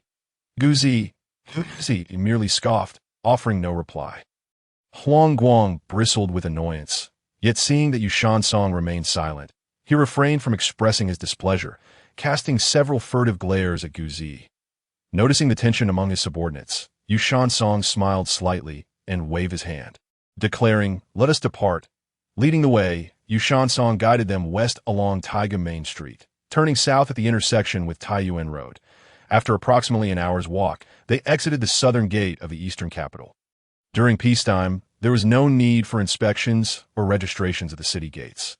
Although soldiers were stationed there, they merely observed passers-by with friendly smiles. Once beyond the southern gate, the road, though still wide, became uneven and rugged. After traveling another 20 miles, Yushansong led them into the mountainous area on the left. Before them stood a towering mountain, dense with trees and foliage. The ascent presented no clear path. And had it not been for Yushansong leading the way, Guzi would have doubted his ability to navigate the forest. Despite his formidable strength, Yushansong remained cautious, clutching a basic mystical symbol in his hand. Marking the trees with symbols only he could decipher, as dusk began to descend, Yushansong discovered an excellent resting spot. It was a small cave nestled halfway up the mountain. He coated a section of tree trunk with a special resin, then struck two black stones together to ignite the end of the trunk, creating a torch. Holding the torch aloft, Yushansong stepped into the cave first. The cave was not as damp as anticipated. Guzi followed closely behind, delving deeper. Within, the cave opened up sufficiently to accommodate 3 people for rest. Once they secured their lodging, Guzi and Huangguang ventured outside to gather dry branches, returning when they deemed they had enough. For cultivators, harsh conditions posed little challenge. As long as there was a place to sit, they could meditate through the night. Moreover, the influx of mystical energy during their practice would mitigate any fatigue. As they placed the dry branches atop the torch, warmth began to envelop the space. Initially, Guzi, having once been a skeletal being, harbored an innate aversion to flames. However, having taken on human form, he now found the fire welcoming, providing light and warmth. Yearning to sit closer to the blaze, this juxtaposition of conflicting sensations intrigued and exhilarated him. After a long day of travel, fatigue began to set in, prompting everyone to produce their rations, each consuming their share without hesitation. The culinary indulgence of Guji is truly extravagant, as he devours an enormous piece of sauced beef with remarkable gusto. His appetite is insatiable, cradling the hefty portion of meat. He relishes it with delight, finishing it in no time, leaving him with an expression that suggests he craves more. Huangguang watches, swallowing hard, internally exclaiming how astonishingly voracious he is, his consumption seemingly exceeding 5-fold that of his own. Upon seeing everyone finished with their meal, Yushansong produces a porcelain flask, tossing it to Huangguang while exclaiming, "This is my family's ancestral strong liquor. Give it a taste." Huangguang takes a sip, only to choke and cough, clearly unable to handle the potency, his face reddening shortly thereafter. Hesitant to drink further, he tosses the flask to Guji. It is Guji's first experience with alcohol. Although he has observed others partake, he finds it somewhat awkward to drink while eating, and it seems to waste time. Taking a sip, he discovers the rich, robust flavor, imbued with a unique fragrance that lingers, prompting him to drink again. Huangguang, enviously, remarks, "This lad must be the reincarnation of a drinker, capable of such consumption." Yushansong chuckles, "If you enjoy it, Guji, indulge a bit more. I have plenty left. This liquor is called divine drunkenness, brewed exclusively by the Yu family, not easily found on the market." This marks the first time he displays a smile towards Guji during their journey to Gu. Ji genuinely appreciates the liquor, tilting his head back for several more gulps. Soon discovering the flask nearly empty. Feeling somewhat embarrassed, he admits, "It's delightful, but could use a bit more." Huangguang mutters, "Drunkard." Yushansong replies, "There's another bottle. We shall partake after completing our task tomorrow." Huangguang, invigorated by Yushansong's mention of the task, inquires eagerly, "Is the snow wolf beast easy to catch?" Yushansong cryptically responds, "It may be difficult for others, but for me, it's hardly a challenge." Huangguang, growing anxious, pleads, "Come on, you, give us a hint." Yushansong simply states, "You will see by tomorrow morning." Gug remains silent, lost in thought. As night falls, the 3 settle in a cave to meditate and rest. Yushansong, seated at a distance across the fire, exemplifies a vigilant practitioner. In the dead of night, a wild badger stumbles into the cave, startled by the flames, promptly retreating in fright. Before dawn breaks, Yushansong opens his eyes, first glancing at Guji's face before declaring, "Let us depart." With the cave offering little in terms of belongings, they each hoist their packs and exit. Outside, the world remains shrouded in darkness. The coldest part of the night lingers just before dawn, and the mountain winds howl. Huangguang shrinks his neck and quickens his pace, Not long after, they encounter a small stream, its waters cascading down from the mountain peak, indicating the presence of an underground river. Yu Shansong approaches the stream, cupping his hands to drink the refreshing water. Rising without further ado, he begins to ascend alongside the stream.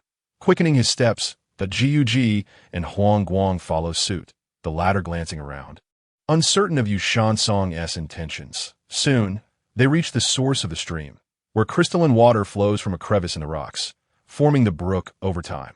Yu Shansong scans the surroundings before leading the two to a concealed spot not far from the source. Whispering sternly, "From now on, no sound is to escape your lips, not even a whisper." Afterward, Yu Shansong unpacks his belongings, retrieving a small box from which he extracts a diminutive white mushroom. He strides to the stream's edge, planting the mushroom in the soft earth. Upon returning, Guji notices that Yu Shansong now clutches a talisman shimmering with a greenish light. The two quickly shuffle aside, making room for him. Yu Shansong, upon returning, falls silent, his gaze fixed intently on the stream. Time drips by, and as dawn approaches, a faint rustling sound emerges, as if something is drawing near. Moments later, the noise fades and tranquility returns, just as the three begin to grow impatient. A robust, snow-white wolf suddenly leaps from the thicket. This is an adult snow wolf beast, its pristine fur billowing in the wind, sharp teeth glinting, and its crimson eyes resembling glimmering rubies, its powerful limbs enlarge. Swaying tail convey a sense of strength. Ug immediately recognizes it as a snow wolf beast, having seen one imprisoned in the demon-trapping valley, though that one appeared much older and lacked the luster of this creature's coat. Huang Guang's breathing quickens, and Yu Shansong casts a cold glance at him, prompting him to cover his mouth, while curiously regarding Guji, who remains calm and collected, seemingly devoid of any tension since the wolf's appearance. The snow wolf beast, alert and cautious, scans its surroundings before approaching the stream, lowering its head to lap at the water. After a few sips, it pauses, lifting its head to survey the area, though the trio is at a distance. They can clearly see the beast's hind legs tensed, poised for a hasty escape at any moment. This time, the sun has begun to rise, casting silvery glimmers on the water surface.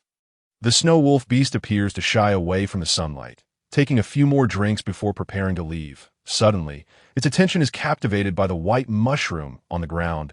It strides over to the mushroom, sniffs it, confirming it as the object of its desire, and without hesitation, swallows it whole.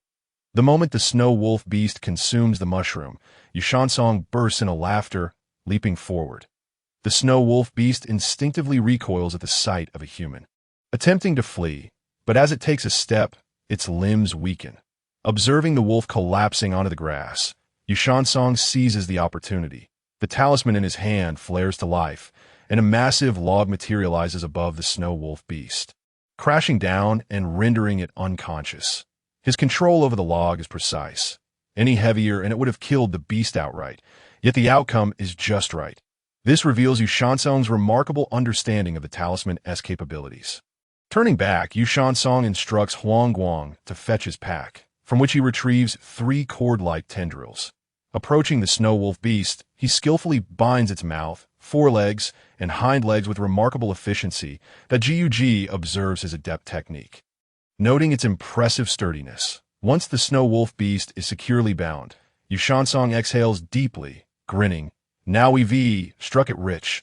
A live adult snow wolf beast will fetch a handsome price. Huang Guang swallows hard. Seemingly aware of the creature's worth, Gug, now acutely aware of monetary value, inquires, how much can it be sold for? Ordinarily, Yu Shansong would not divulge such information, but in his elation over capturing the snow wolf beast, he replies, at least 20 dark gold coins. This prompts Guji to gulp, simultaneously thinking of the thousands of initial beasts in the demon-trapping valley. A staggering fortune. For a moment, Guji finds himself at a loss for calculations.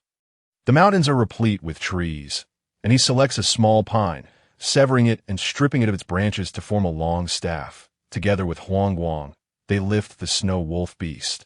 Accustomed to such labor and grumbling not a word. Having been struck by the talisman animated log, the snow wolf beast remains in a state of unconsciousness, its head drooping, occasionally bumping against the rocks. Each time this occurs, Yu Shansong winces with sympathy as they pass the cave where they had stayed the previous night. Huang Guang suggests taking a brief rest inside, to which Yu Shansong readily agrees.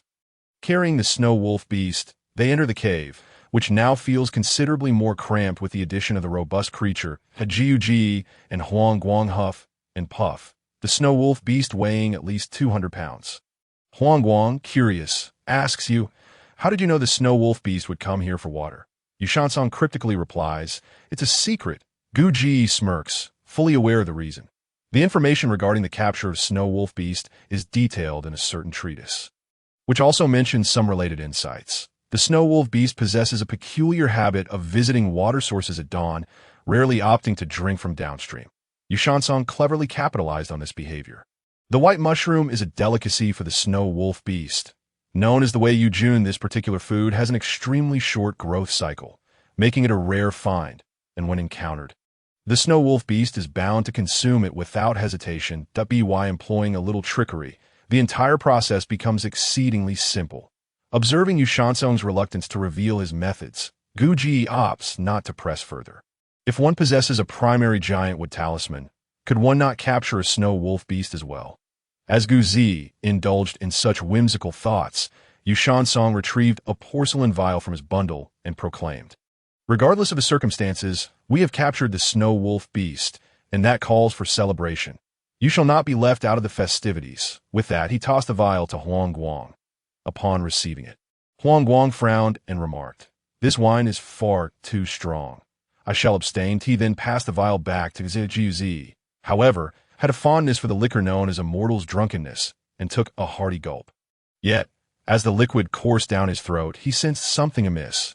The taste was peculiar. It was then that he caught a glimpse of smug smiles on the faces of Yu Shansong and Huang Guang. In mere moments, Gu Zi felt his body grow weak and his limbs heavy. Yu Shansong, with a gleeful expression, inquired, "How does my family's immortal's drunkenness taste? Did you add something to it?"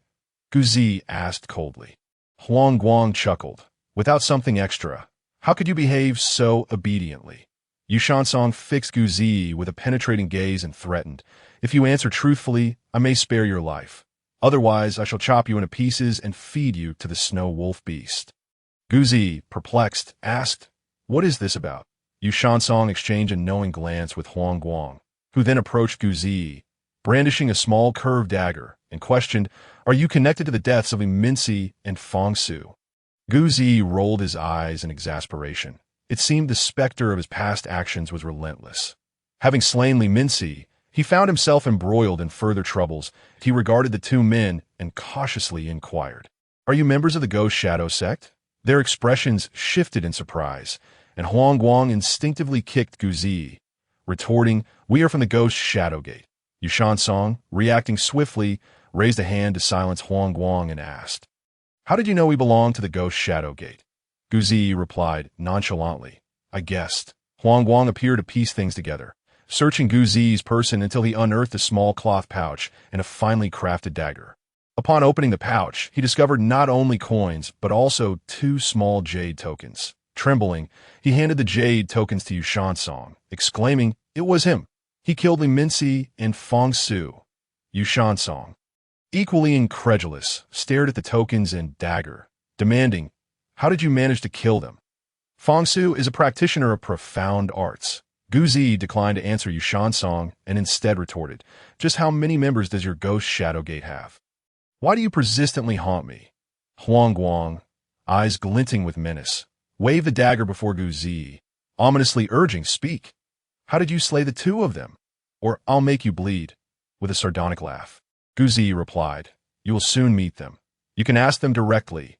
Huang Guang was taken aback, and in an instant, the seemingly immovable Gu Zi vanished, replaced by a tall figure clad in black, adorned with a strange mask and wielding an odd bone dagger.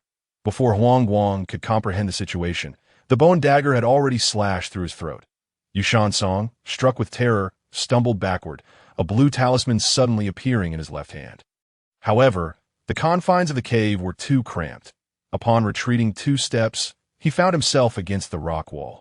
Before he could activate the talisman, the black-clad figure's bone dagger, plunged into his arm, causing the talisman to fall to the ground.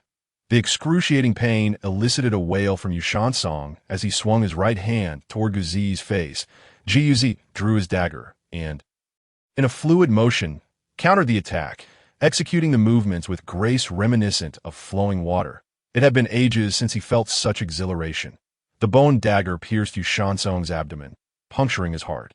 Yushansong's eyes widened in shock as he muttered, "You are not human." Before succumbing to death, in his skeletal form, Guzi stomped his foot in frustration, initially intending to leave one alive, yet he lost control. But how did that fool know he was no longer human?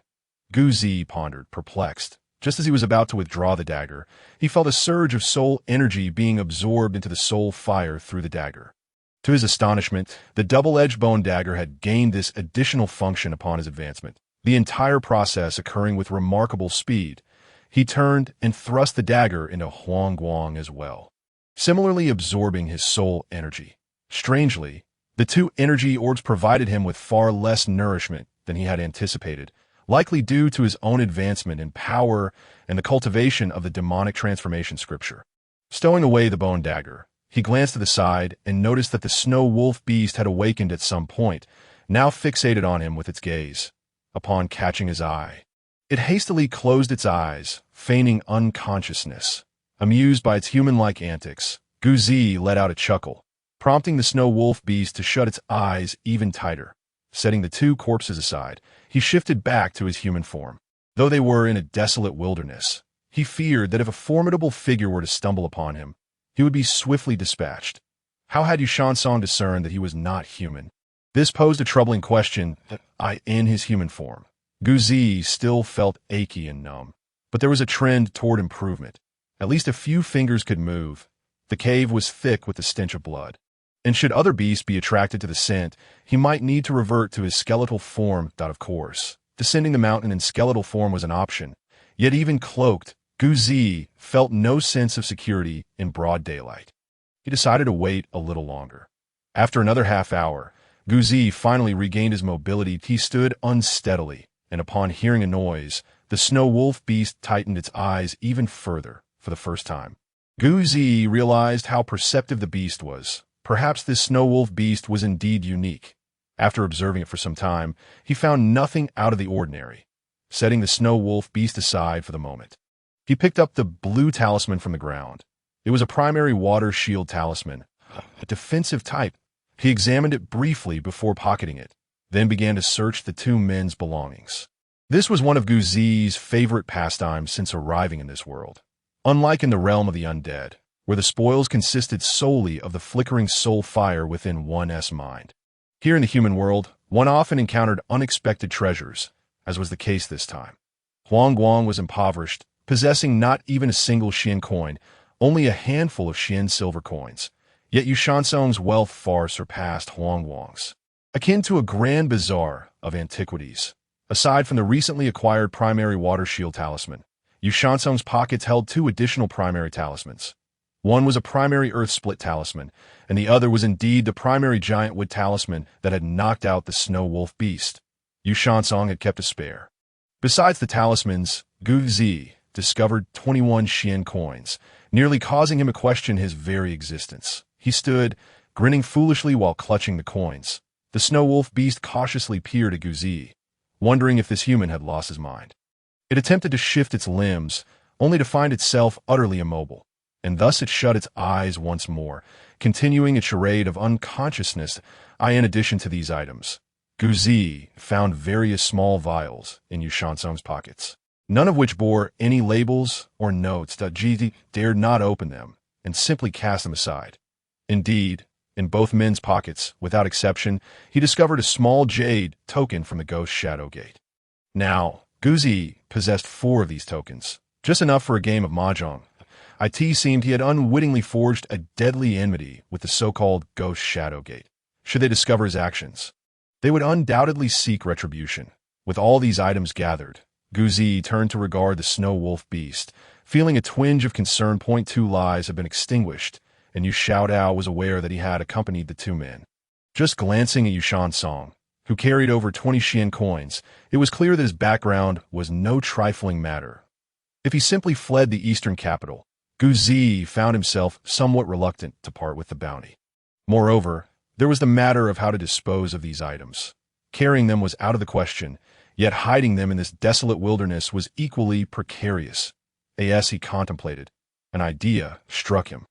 He gathered all the items into a cloth pouch, leaving himself only a few Xian silver coins, then summoned his skeletal form and tied the pouch to the skeletal waist. He then reverted to his human shape, allowing the belongings to be transported to an unknown space along with his skeletal form.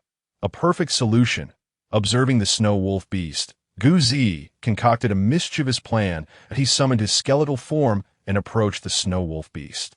At that moment, the beast opened its eyes, gazing at the skeletal figure of Gu Zi in terror. Instinctively retreating, Gu Zi, in his skeletal form, embraced the snow wolf beast, emitting a couple of hissing sounds.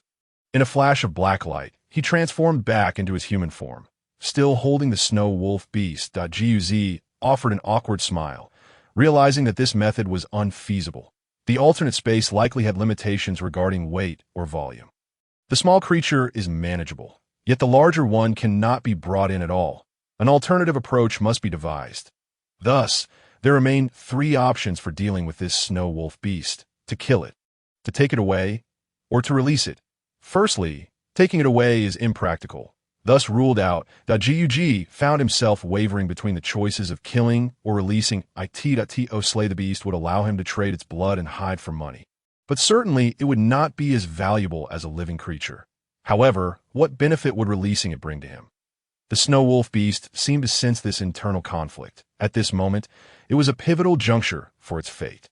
Although it could not articulate its thoughts, its eyes shimmered with a pleading light, and it emitted soft whimpers.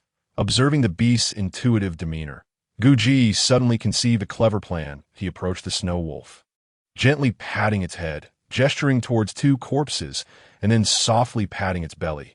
The snow wolf immediately grasped Gu Zi's intention and nodded eagerly. Gu Zi then turned and meticulously cleaned the entire cave, subsequently transforming into a skeletal form.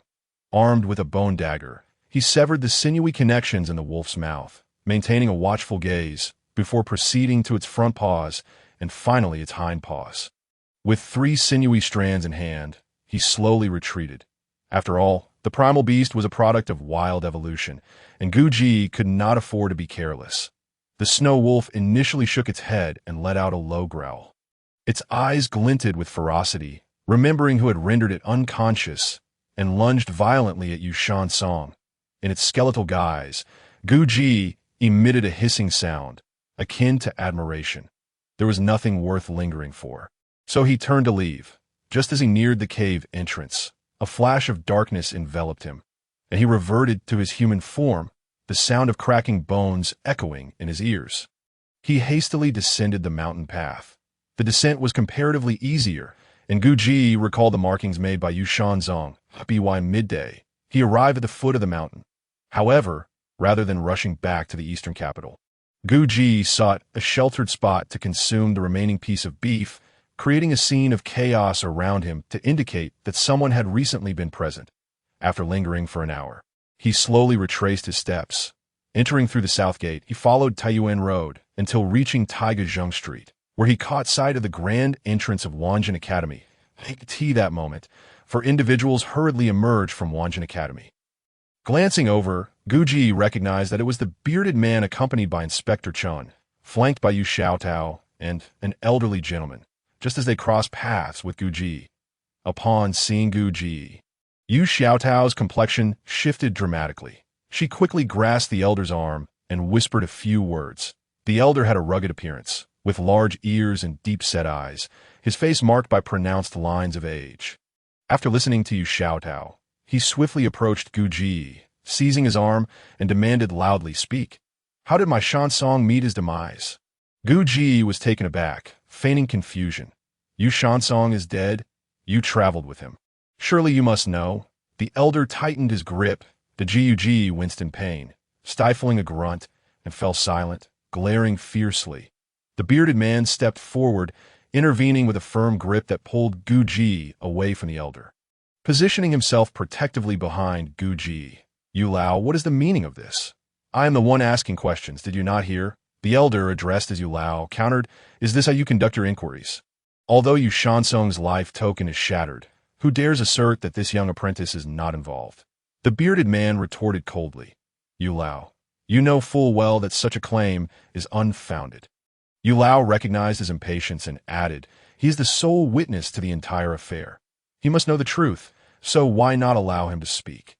The bearded man slightly turned, directing his gaze toward Guji. Awaiting his response, Guji, pondering the meaning of the life token, noticed all eyes upon him. With an expression of innocence, he replied, "What am I but a mere witness? I saw nothing. How could I possibly testify?" Everyone was momentarily stunned. Yu Xiaotao interjected, "Guji, do not deny accompanying my cousin to hunt the snow wolf beast. Someone witnessed you both leaving the city." To Guji cast a glance at Yu Xiaotao. Mentally categorizing her as an adversary. 3 individuals ascended the mountain together. 2 belonged to the Ghost Shadow sect. Guji would not believe that Yu Xiaotao was innocent. Frowning, he retorted, "So what if we left the city together? Can we not have parted ways along the way?" Yu Lao's anger flared. "Speak with care, or I shall strike you down. You believe yourself formidable, do you? A mere apprentice of Wanjin Academy, and you think you can threaten me?" Guji met his challenge with unwavering resolve. "Then let me ask you, how many apprentices of Wanjin Academy have you struck down to this day?" Yu Lao found himself momentarily silenced.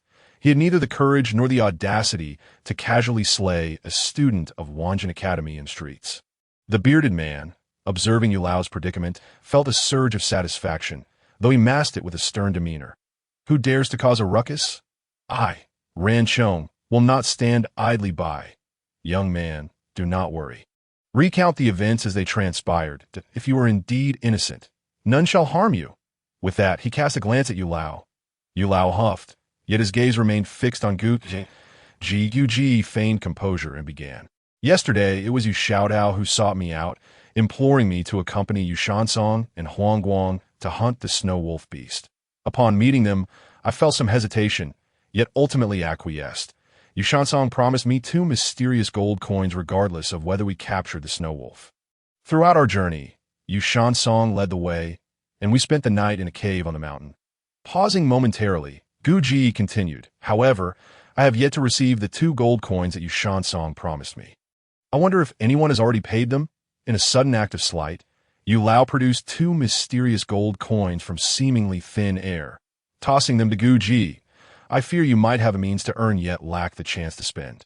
Guji, perplexed by the sudden appearance of the coins, accepted them and retorted, "Better to have the chance to spend than to lack funds altogether." The bearded man chuckled at Guji's antics. Suddenly finding the young man more likable, Yuji pressed on. "This morning, before dawn, Yu Shansong insisted on departing. Just as I followed him out of the cave, he remarked that too many hunters would complicate matters. He and Huangguang were best suited for the task, instructing me to wait at the mountain's base, promising to return by noon at the latest. That I complied, waiting at the base for 3 full hours. Yet their figures never appeared. With my provisions depleted and fearing to venture up the mountain, I returned alone, only to encounter you all upon re-entering the city. That is the account." His words were a mix of truth and deception, cleverly constructed to withstand scrutiny and verification. Yu Lao remained skeptical, glancing back at Yu Xiaotao. She approached and whispered in Yu Lao's ear, which prompted him to nod in agreement before addressing Guji. "Would you permit me to search you?" "Search me?" Guji's face flickered with a hint of alarm. "On what ground should I allow that?" The bearded man chimed in, "Yu Lao, this course of action seems inappropriate." Yu Lao insisted. This young man left the city with Shansong and Huang. Upon his hasty return, with both men dead, his suspicion looms large. Moreover, he encountered us immediately upon entering the city. If he is involved, there will surely be evidence on him that can be uncovered. The bearded man hesitated. Although Guji was merely an apprentice, he was still deserving of respect, and to search him was a profound insult. Yet if there were grounds for suspicion, searching him might be warranted. However, such allegations against Guji were purely speculative and lacked foundation. Seeing the bearded man's wavering resolve, Guji firmly stated, "I will not consent to a search. I have already recounted the events. Trust me, and hasten to the mountain to find Shansong and Huang. If you do not, I am powerless to assist. Should you uncover any evidence, you may pursue me at the academy." With that, he took a step back. Yu Lao's eyes widened in fury. "You will allow me to search you today, regardless of your consent." Guji turned to the bearded man. "Teacher, the decision lies with you. I am but a humble apprentice, yet every apprentice deserves their dignity." Guji felt an unusual surge of confidence, as if the fragments of his memory held experiences of resisting authority. The bearded man gritted his teeth, declaring, "Yu Lao, I am sorry, but you cannot search him now." Yu Lao was about to erupt in anger when Yu Xiaotao interjected, "Guji, searching you could serve as a means of proving your innocence. What can we do to facilitate this search?" The bearded man anticipated Guji's vehement refusal. Yet to his surprise, Guji replied, "If you must search me, then let it be done. Produce 50 mysterious gold coins, and I shall allow Guji's unexpected agreement to the search left Yu Xiaotao momentarily stunned, pondering the young man's true intentions. Is it truly the case that this matter has no connection to him whatsoever? When Yu Lao heard Guji's terms, he snorted coldly. "Do not think that by offering money you can dissuade me from searching you. I have stated clearly that today, regardless of the circumstances, I shall conduct a search. Is it merely 50 mysterious gold coins? If I provide them, it shall be considered as charity to a beggar." Guji silently mused, "The world of the affluent is beyond my comprehension." He secretly regretted not demanding 100 mysterious gold coins instead. Yes, he took the mysterious gold coins presented to him. He weighed them in his hand, noting their slight heft, just as Yu Xiaotao was about to step forward. Guji waved his hand, saying, "You are not fit for this. Let Yu Lao handle it himself." This Yu Xiaotao was quite cunning. Should he conspire against me, it would truly be a predicament. Yu Lao approached and repeatedly searched Guji, only to uncover a small cloth pouch containing merely a dozen or so mysterious silver coins, with nothing else of significance. It is worth noting that even the exquisite dagger and small jade token were concealed within Guji's skeletal form, leaving him devoid of anything of value. After completing the search, Yu Lao glanced at Yu Xiaotao, who also bore a look of helplessness, and thus declared, "In that case, I shall personally visit the scene of the incident to see if I can uncover any clues." With that, he set off alongside Yu Xiaotao. The bearded man signaled to Chun Jianxia to temporarily keep an eye on Guji, then bellowed, "Yu Shansong is also a practitioner from our Wanjin Academy. His misfortune is our responsibility, and we shall accompany you." After shouting this, he hurried after them. Chun Jianxia, watching the bearded man leave, swallowed nervously as he observed Qinjia meticulously place the 50 mysterious gold coins, one by one, into the previously mentioned cloth pouch, instinctively cautioning, "Be careful. This is no trifling sum. Gug, well aware of the significance of this sum, inquired, "Chun Jianxia, what exactly is a life token?" A life token is a special device crafted by prominent families. Once a family member refines a specific token and imbues it with their blood, this token becomes linked to that family member. Should the family member meet with untimely death, the token shatters, notifying the family of the grave news. Chun Jianxia explained to Guji. He took note of this information earnestly while securing the mysterious gold coins on his person, then turned to head towards the academy's entrance. Chun Jianxia hurriedly followed, whispering, "Is there truly no connection between you and the incident involving Yu Shansong? Did I not already state that it has no bearing on me?" Guji replied with displeasure, "What I mean is, if there is even the slightest connection, you should take advantage of Yu Lao's absence and flee for your life." Chun Jianxia advised solemnly, a warmth spread within Guji as he reassured, "This matter is genuinely unrelated to me. You need not worry." Although Chun Jianxia perceived Guji's assertion, he nonetheless accompanied him back to his residence. Without an invitation, he followed Guji into his room, engaging in endless chatter. Guji then realized that Chun Jianxia had essentially kept him under surveillance, and his earlier words were merely a test of his character. The human heart is indeed treacherous. It was not until the latter half of the night that a knock on Guji's door heralded the entrance of the bearded man. After casting a glance at Guji, He remarked, "You truly are fortunate. What is it?" Ranshur. Chan Jiansha inquired, ever the gossip enthusiast. The bearded man closed the door and stated, "I told you. Just listen and do not speak of this outside." Yu Shansong and Huang Guang were devoured by a snow wolf beast. The scene was utterly gruesome. He then pointed at Gu Ji, speaking with gravity. "Had you accompanied them, you likely would not have escaped unscathed. Our preliminary analysis suggests it was a snow wolf beast that was on the verge of becoming a beast demon." Feigning terror, Gu Ji thought to himself, "That snow wolf beast does seem quite intelligent. Could it truly be transforming into a beast demon? It hardly appears so. However, there are indeed inconsistencies at the scene." The bearded man abruptly changed his line of questioning. "What inconsistencies?" Chan Jiansha asked eagerly. Ji remained silent, yet a thought sparked within him. The bearded man continued, "The belongings and mystical talismans of both individuals have vanished. Either they were taken by the snow wolf beast, or someone else removed them." Gu Ji chose not to respond. The bearded man suddenly bellowed, "Gu Ji, will you not confess?" Caught off guard by the bearded man's sudden aggression, Chan Jiansha quickly joined in, urging, "Speak, tell us the truth." Amused, Gu Ji surmised that they possessed no concrete evidence against him. Otherwise, the bearded man would not have come alone to question him. With an expression of feigned shock, he retorted, "I took their belongings? Pray tell, when and how did I do so?" The bearded man's demeanor faltered, as they had determined during their initial investigation that the individual who took the items must have acted before the snow wolf beast consumed the victims.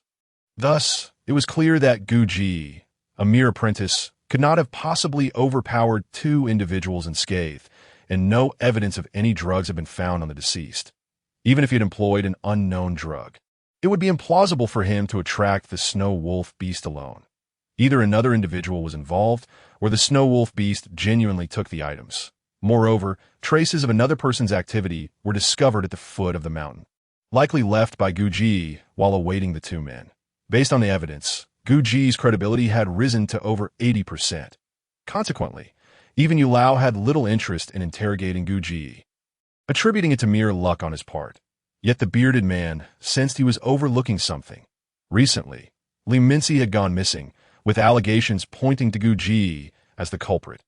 Now, with someone accompanying him who had met their demise, could there be no correlation? Thus, he sought to shake Gu Ji's composure. Seeing Gu Ji unfazed, the bearded man extended a hand. "I suggest you return the 50 mysterious gold coins given to you by Yu Lao to the academy. Trust me, I'm looking out for your best interests." Gu Ji scoffed. "I earned this with my life. I will not relinquish it." Chun Jiansha retorted angrily. "I warn you, do not test my patience." The bearded man interrupted with a chuckle. "You'll regret valuing money over your life. Mark my words." With that, he took Chun Jiansha and departed from Gu Ji's room. A darkness enveloped the night. Gu Ji gazed at the pitch-black sky, pondering a singular question. How did Yu Shansong come to know that I am not human before his demise? This remains a mystery.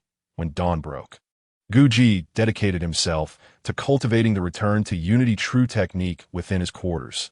Advancing in cultivation was currently beyond consideration.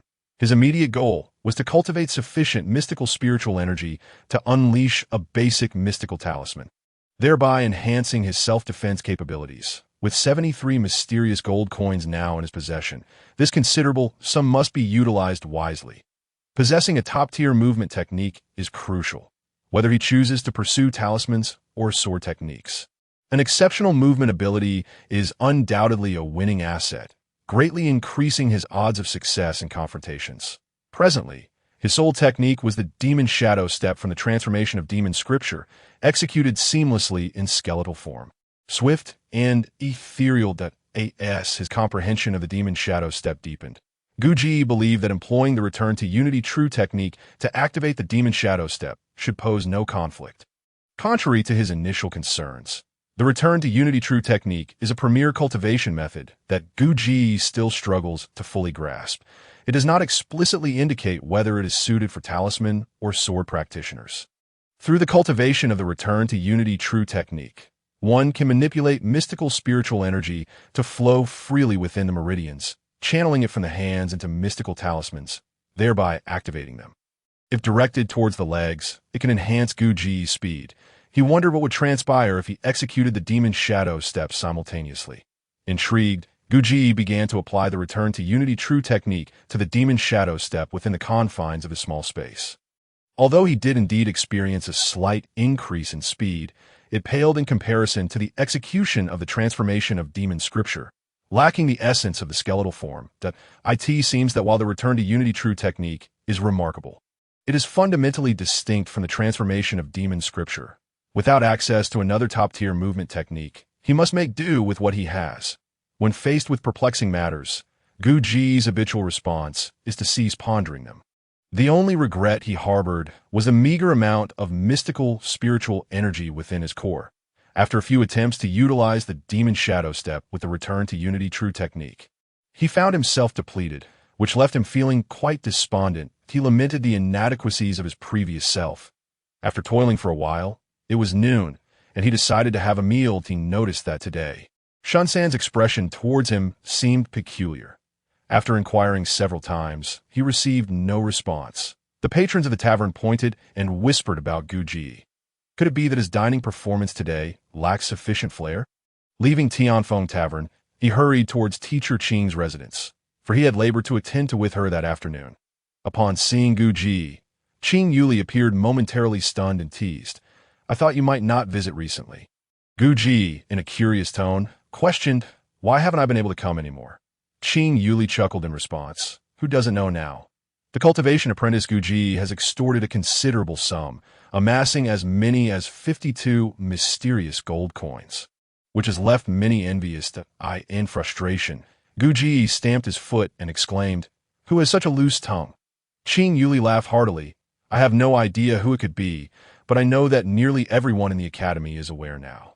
You've become quite the celebrity, a renowned figure. You must exercise caution when walking at night." Guji rolled his eyes at a loss for words. It was evident that it was either Chen Jinza or Yu Xiaodao who had likely spread such rumors. However, there was nothing to be done about it now. He could only take things one step at a time. In the afternoon, Guji made another trip to Qing Yuli, purchasing some valuable materials at Taichu. He also seized the opportunity to acquire 4 magical talismans, spending a total of 15 mysterious gold coins. 3 of these talismans were identical to those he had found on the remains of Yushansong, ensuring he had a basis for their use in the future. The 4th talisman was a basic fireball talisman, one he had long desired to possess. Upon returning to Qing Yuli's quarters, he observed her crafting talismans. Unfortunately, the afternoon was not particularly fruitful. She managed to produce only 1 talisman, while another was ruined due to a miscalculation in timing, resulting in the loss of another mysterious gold coin. This incident made Guji acutely aware of the inherent risks in talisman crafting and the critical nature of success rates. As he was about to leave, Guji posed a question that had been troubling him. How could he ascertain whether he could currently activate a magical talisman? He certainly could not experiment with an authentic talisman, as that would be a waste of resources. Qing Yuli explained, "You can visit the academic supervision department to consult the person in charge. They possess specialized instruments to measure students' reserves of mystical energy. However, there is a fee for each measurement. Typically, apprentices only utilize this instrument the first time they release a spell. After several attempts, they can estimate their own reserves and no longer need measurement." And what is cultivation? It is akin to clearing a pond choked with silt. As each section is cleaned, underground water fills the void. When needed, one can draw from this newly purified water, and by the next day, the groundwater will naturally replenish the area. Thus, mystical energy is the clear water in this pristine space, and the measuring instrument is the tool used to gauge the quantity of this water. Though Guji hesitated, he ultimately resolved to test whether he could activate a basic magical talisman, as it was crucial. Leaving Qing Yuli's place, he found that evening was approaching. Upon arriving at the structure resembling a public restroom, he noticed the lights were on and pushed the door open to enter. Inside, he discovered a lean middle-aged man hunched over a desk, scribbling something. Upon noticing Guji's entrance, he glared and said, "You little brat, can't you knock?" Guji, who was typically indifferent to etiquette, bluntly inquired, "I wish to measure my current reserves of mystical energy." The middle-aged man, Wei Chonghui, was actually the head of the academic supervision department, holding the same rank as the bearded man. However, since he was the sole leader of that department, he lacked the pretense. Upon hearing Gu Ji's request, Wei Chonghui retorted angrily, "Feeling wealthy? Are we? You just finished your training. What's there to measure? Get lost." Stunned by the reprimand, Gu Ji asked, "You know about it too?" "Of course, the entire academy is aware. Spend your money quickly. Keeping it will only bring misfortune. Now get out of here." Wei Chonghui continued. Realizing that he would likely be unable to conduct the measurement anytime soon, Gu Ji turned and left. No sooner had he departed than the door swung open, and the bearded man entered. Wei Chonghui shot him a disdainful glance and remarked, "Look at the mess you've created. What's wrong with my idea? You can't imagine how old you reacted upon seeing Yu Shansong's remains." "If Gu Ji had been there, he would have been killed on the spot." The bearded man replied, "That you've drawn attention to Gu Ji, which could make the Yu family hesitant. But have you considered that someone might be interested in that money?" Wei Chonghui countered, "Let them be interested. At least his life might be spared. The rest is none of my concern." The bearded man retorted brazenly. Ji understood that the Yu family's involvement was far from over, though he was unaware that the bearded man was behind the rumors. If the Yu family truly decided to take action against Gu Ji, it was likely that someone would comment on their stinginess for being unable to part with 50 gold coins. A family is called a family precisely because of its heritage and the importance it places on reputation. In the past few days, Gu Ji had refrained from venturing outside since Dongming had granted him a week's holiday. As he calculated the days, only 2 remained. He intended to utilize this time to diligently review the shadow step and the 3 killing techniques, harboring a premonition that unrest was on the horizon. While practicing the shadow step, he concurrently kept up with the Unity True formula and the transformation of demon scripture. On Monday, Gu Ji attended a major class. Upon entering, he became the center of attention, with many students pointing and whispering as if good fortune awaited him. As a Jian passed by, he warned, "Be careful today." Before taking a seat at the back, Ji furrowed his brow, pondering why he needed to be cautious today. As the class neared its end, Gu Ji finally understood a Jian's warning. Although class had not yet concluded, a multitude of students from other classes, both male and female, had gathered at the door, including several donned in the robes of practitioners. Nearly everyone who passed by cast a glance at Gu Ji, as though they were observing a condemned man. The contempt in their gazes ignited a fierce anger within him, akin to a mighty spirit determined to burn its adversaries rather than allow itself to be extinguished. This was Gu Ji's guiding principle in life. When the bell rang, the teacher and other students surged out of the classroom. By the time Gu Ji realized what was happening, he found himself alone with a Jian. While Zhu Huqiang had vanished, glancing back at a Jian, he wondered why he had not left at a group of youths in practitioner robes squeezed into the room. With a tall, broad-shouldered individual at the forefront, Yu Ji sensed that today's events would not end well, and subtly leaned back, fixing his gaze on the imposing figure. The large man casually pulled out a chair and sat down directly across from Gu Ji, choosing to address a Jian rather than him, saying, "A Jian, this isn't your concern today. Be wise and head home." A Jian recognized this individual and retorted, "Guan Bao, your relationship with Yu Shansong has never been particularly close. Is it appropriate for you to act so brazenly?" Guan Bao replied, "Though old you can be harsh, he treats his brothers decently. After this kid went out with him, he ended up dead. We have questions that need answering." A Jian scoffed, "He is my classmate. To be honest, we don't have much of a relationship, but if you plan to settle scores in my class, how am I supposed to maintain my reputation?" "What will others think of me?" a Jian. Guan Bao sneered, "Just pretend you don't know. Why complicate matters?" "I know." A Jian stood his ground at that moment. Gu Ji suddenly stood up and frowned. "You all seem to be having quite the discussion without consulting me. If you have business, then speak. If not, get lost." Guan Bao also rose, kicking a chair aside, and glared at Gu Ji. "Who are you telling to get lost?" Gu Ji met Guan Bao's gaze and declared loudly, "I am telling you all to get lost." With that, he threw a punch aimed at Guan Bao's face. Guan Bao, no slouch in strength and having kept a close watch on Gu Ji's movements, quickly raised his fist to counter. With a resounding thud, he was knocked back several steps, causing a commotion among the youths behind him. IT was strictly forbidden to engage in physical altercations within the confines of Wanjin Academy. And no one had anticipated Gu Ji's audacity to strike in a classroom. The force of the punch left Guan Bao momentarily stunned. "You dare to lay a hand on me!" Guan Bao roared, retaliating with a punch aimed at Gu Ji's chest. At that moment, someone shouted from the doorway, "What is going on here?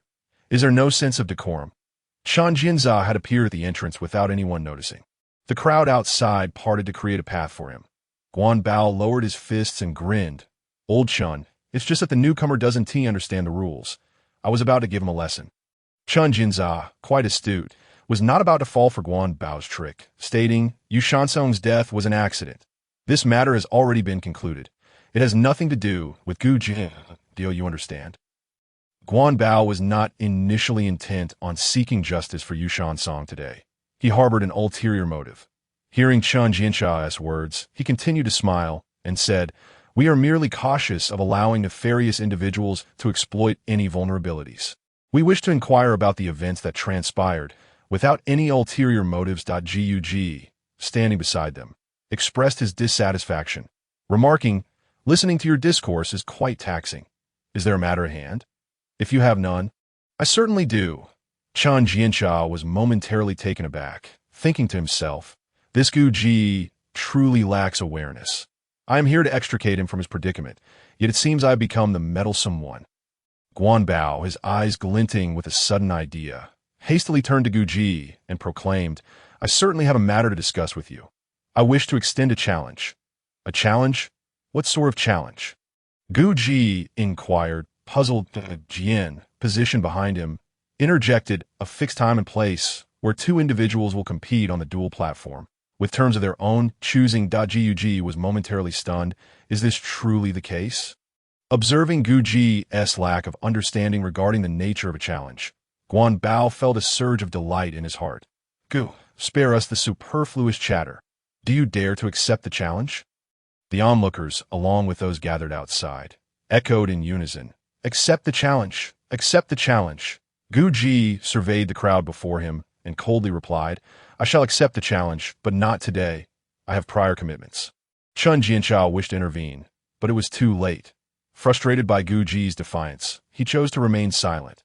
Guan Bao, having so easily achieved his objective, chuckled, "Tomorrow afternoon, just afternoon, at the dual platform. Let us not fail to meet." As Gu Ji began to depart, a thought struck him, prompting him to ask, "How will victory and defeat be determined? I am in the intermediate class, while you are in the beginner class. The determination of victory and defeat shall naturally rest with you." Guan Bao feigned magnanimity. Gug scoffed, "I am well aware of your intentions today. 30 Xian coins is the price of entry. If you lack the funds, do not bother to come." With that, he parted the crowd and made his way outside. In the lexicon of the undead warriors, the concept of retreat was non-existent. When confronted by an enemy, one could either charge forth or perish. Guan Bao pointed at Gu Ji's retreating figure, exclaiming, "Behold, the audacity of today's cultivators. Shouldn't we teach him a lesson?" Chun Jiansha instinctively nodded in agreement, but quickly realized the impropriety of his response and hastily added, "A lesson is acceptable, but do not be overly harsh." The two exchanged knowing smiles. Jian, sensing that his involvement was no longer required, stood up to leave. As he passed by Guan Bao, he sighed deeply before exiting the classroom, leaving Guan Bao perplexed. Today marked the return to the Demon Trapping Valley. Due to a significant morning class and the absence of a need to feed the initial beasts, Gu Ji took the initiative to arrive early for the main class. Upon reaching the entrance of the Demon Trapping Valley, he used his token to unlock the grand door and stepped into the courtyard. The moment he entered, an unusual sensation washed over him. All the initial beasts appeared to be in a state of fright, none daring to make a sound, and even the stream adjacent to the initial beasts was notably quieter. Moreover, all the initial beasts seemed drawn to a particular side of the small lake. As if something significant was occurring there. Gug peered inside, but the iron cages obstructed his view. He first approached Dongming's door, calling out, "Teacher Dongming! Teacher Dongming! I have returned." There was no response from within. A sense of foreboding crept over Gu Ji as he gently pushed the door open and gazed inside. The interior was sparsely furnished but impeccably organized. No one was present. Gug was taken aback. Dongming would never abandon the demon-trapping valley, as it was his duty. Had something befallen him? Exiting the room, Guji glanced at the surrounding walls and then towards the rear of the cages. Feeling utterly at a loss, he called out several more times. Yet still, there was no sign of Dongming. Gritting his teeth, Guji returned to his own room, transformed into his skeletal form, retrieved the exquisitely crafted dagger, and then shifted back into his human guise that he gripped the dagger in one hand and held a beginner-esque fireball talisman in the other. Whether he could unleash it remained uncertain. But possessing it was certainly better than being empty-handed. Stepping out of his room, he made his way towards the small lake. The surrounding initial beasts seemed to widen their eyes in admiration of Guji's brave demeanor. As he passed the last row of creatures, the demon source beast spat at him. Upon reaching the boundary line drawn by Dongming, which he was typically forbidden to cross, Guji stood on one side and gazed into the distance. Suddenly spotting two figures lying by the small lake, seemingly in a state of disarray. Tightening his grip on the dagger, he prepared to summon his skeletal form at a moment's notice. Crossing the boundary line, he noticed the cages containing the initial beasts had become sparser. Some cages were evidently reinforced, and the beasts within displayed fierce expressions. Gug made a concerted effort to keep his distance from the cages as he navigated towards the lake.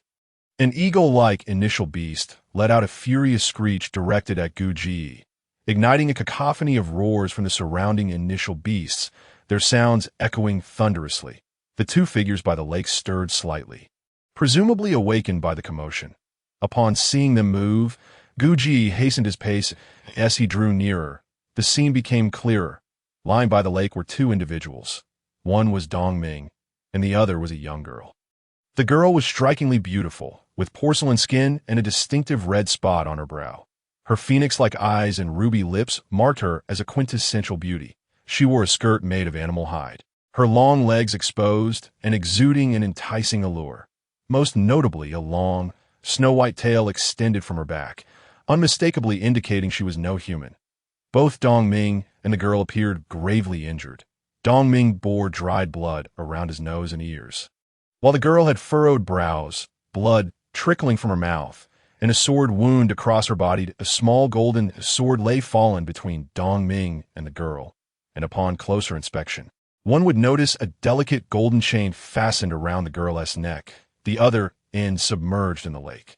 Hearing the noise, both individuals turned their gazes towards Guji. In that moment, Guji discerned two things. The chain around the girl's neck, though slender, bore intricate runes akin to those etched on a talisman. Additionally, the expressions on their faces were markedly different upon seeing him. While the non-human girl bore a look of joy, Dongming's face was etched with despair, which was decidedly abnormal. Dongming rasped, "Run, quickly!" Guji was puzzled by Dongming's intent. If he fled now, what if the girl harmed him before he could summon aid? He remained rooted in place. The non-human girl smiled sweetly. "Little brother, you've just arrived. How could you leave so soon?" Dongming, witnessing the girl's continued capacity for speech, appeared even more distressed. "Demoness, may you meet a bitter end." The girl chuckled, her laughter radiant as blooming flowers. "We shall both meet our demise. Alas, you shall depart this world before I do." With that, she parted her lips and began to hum a tune. Her voice was melodious, soothing to the soul, and deeply enchanting. Gug slowly approached the girl, his steps deliberate yet resolute. As he passed the golden sword, he bent down, grasping it firmly. The girl's smile widened, while Dongming shouted urgently, "Come back! Run!"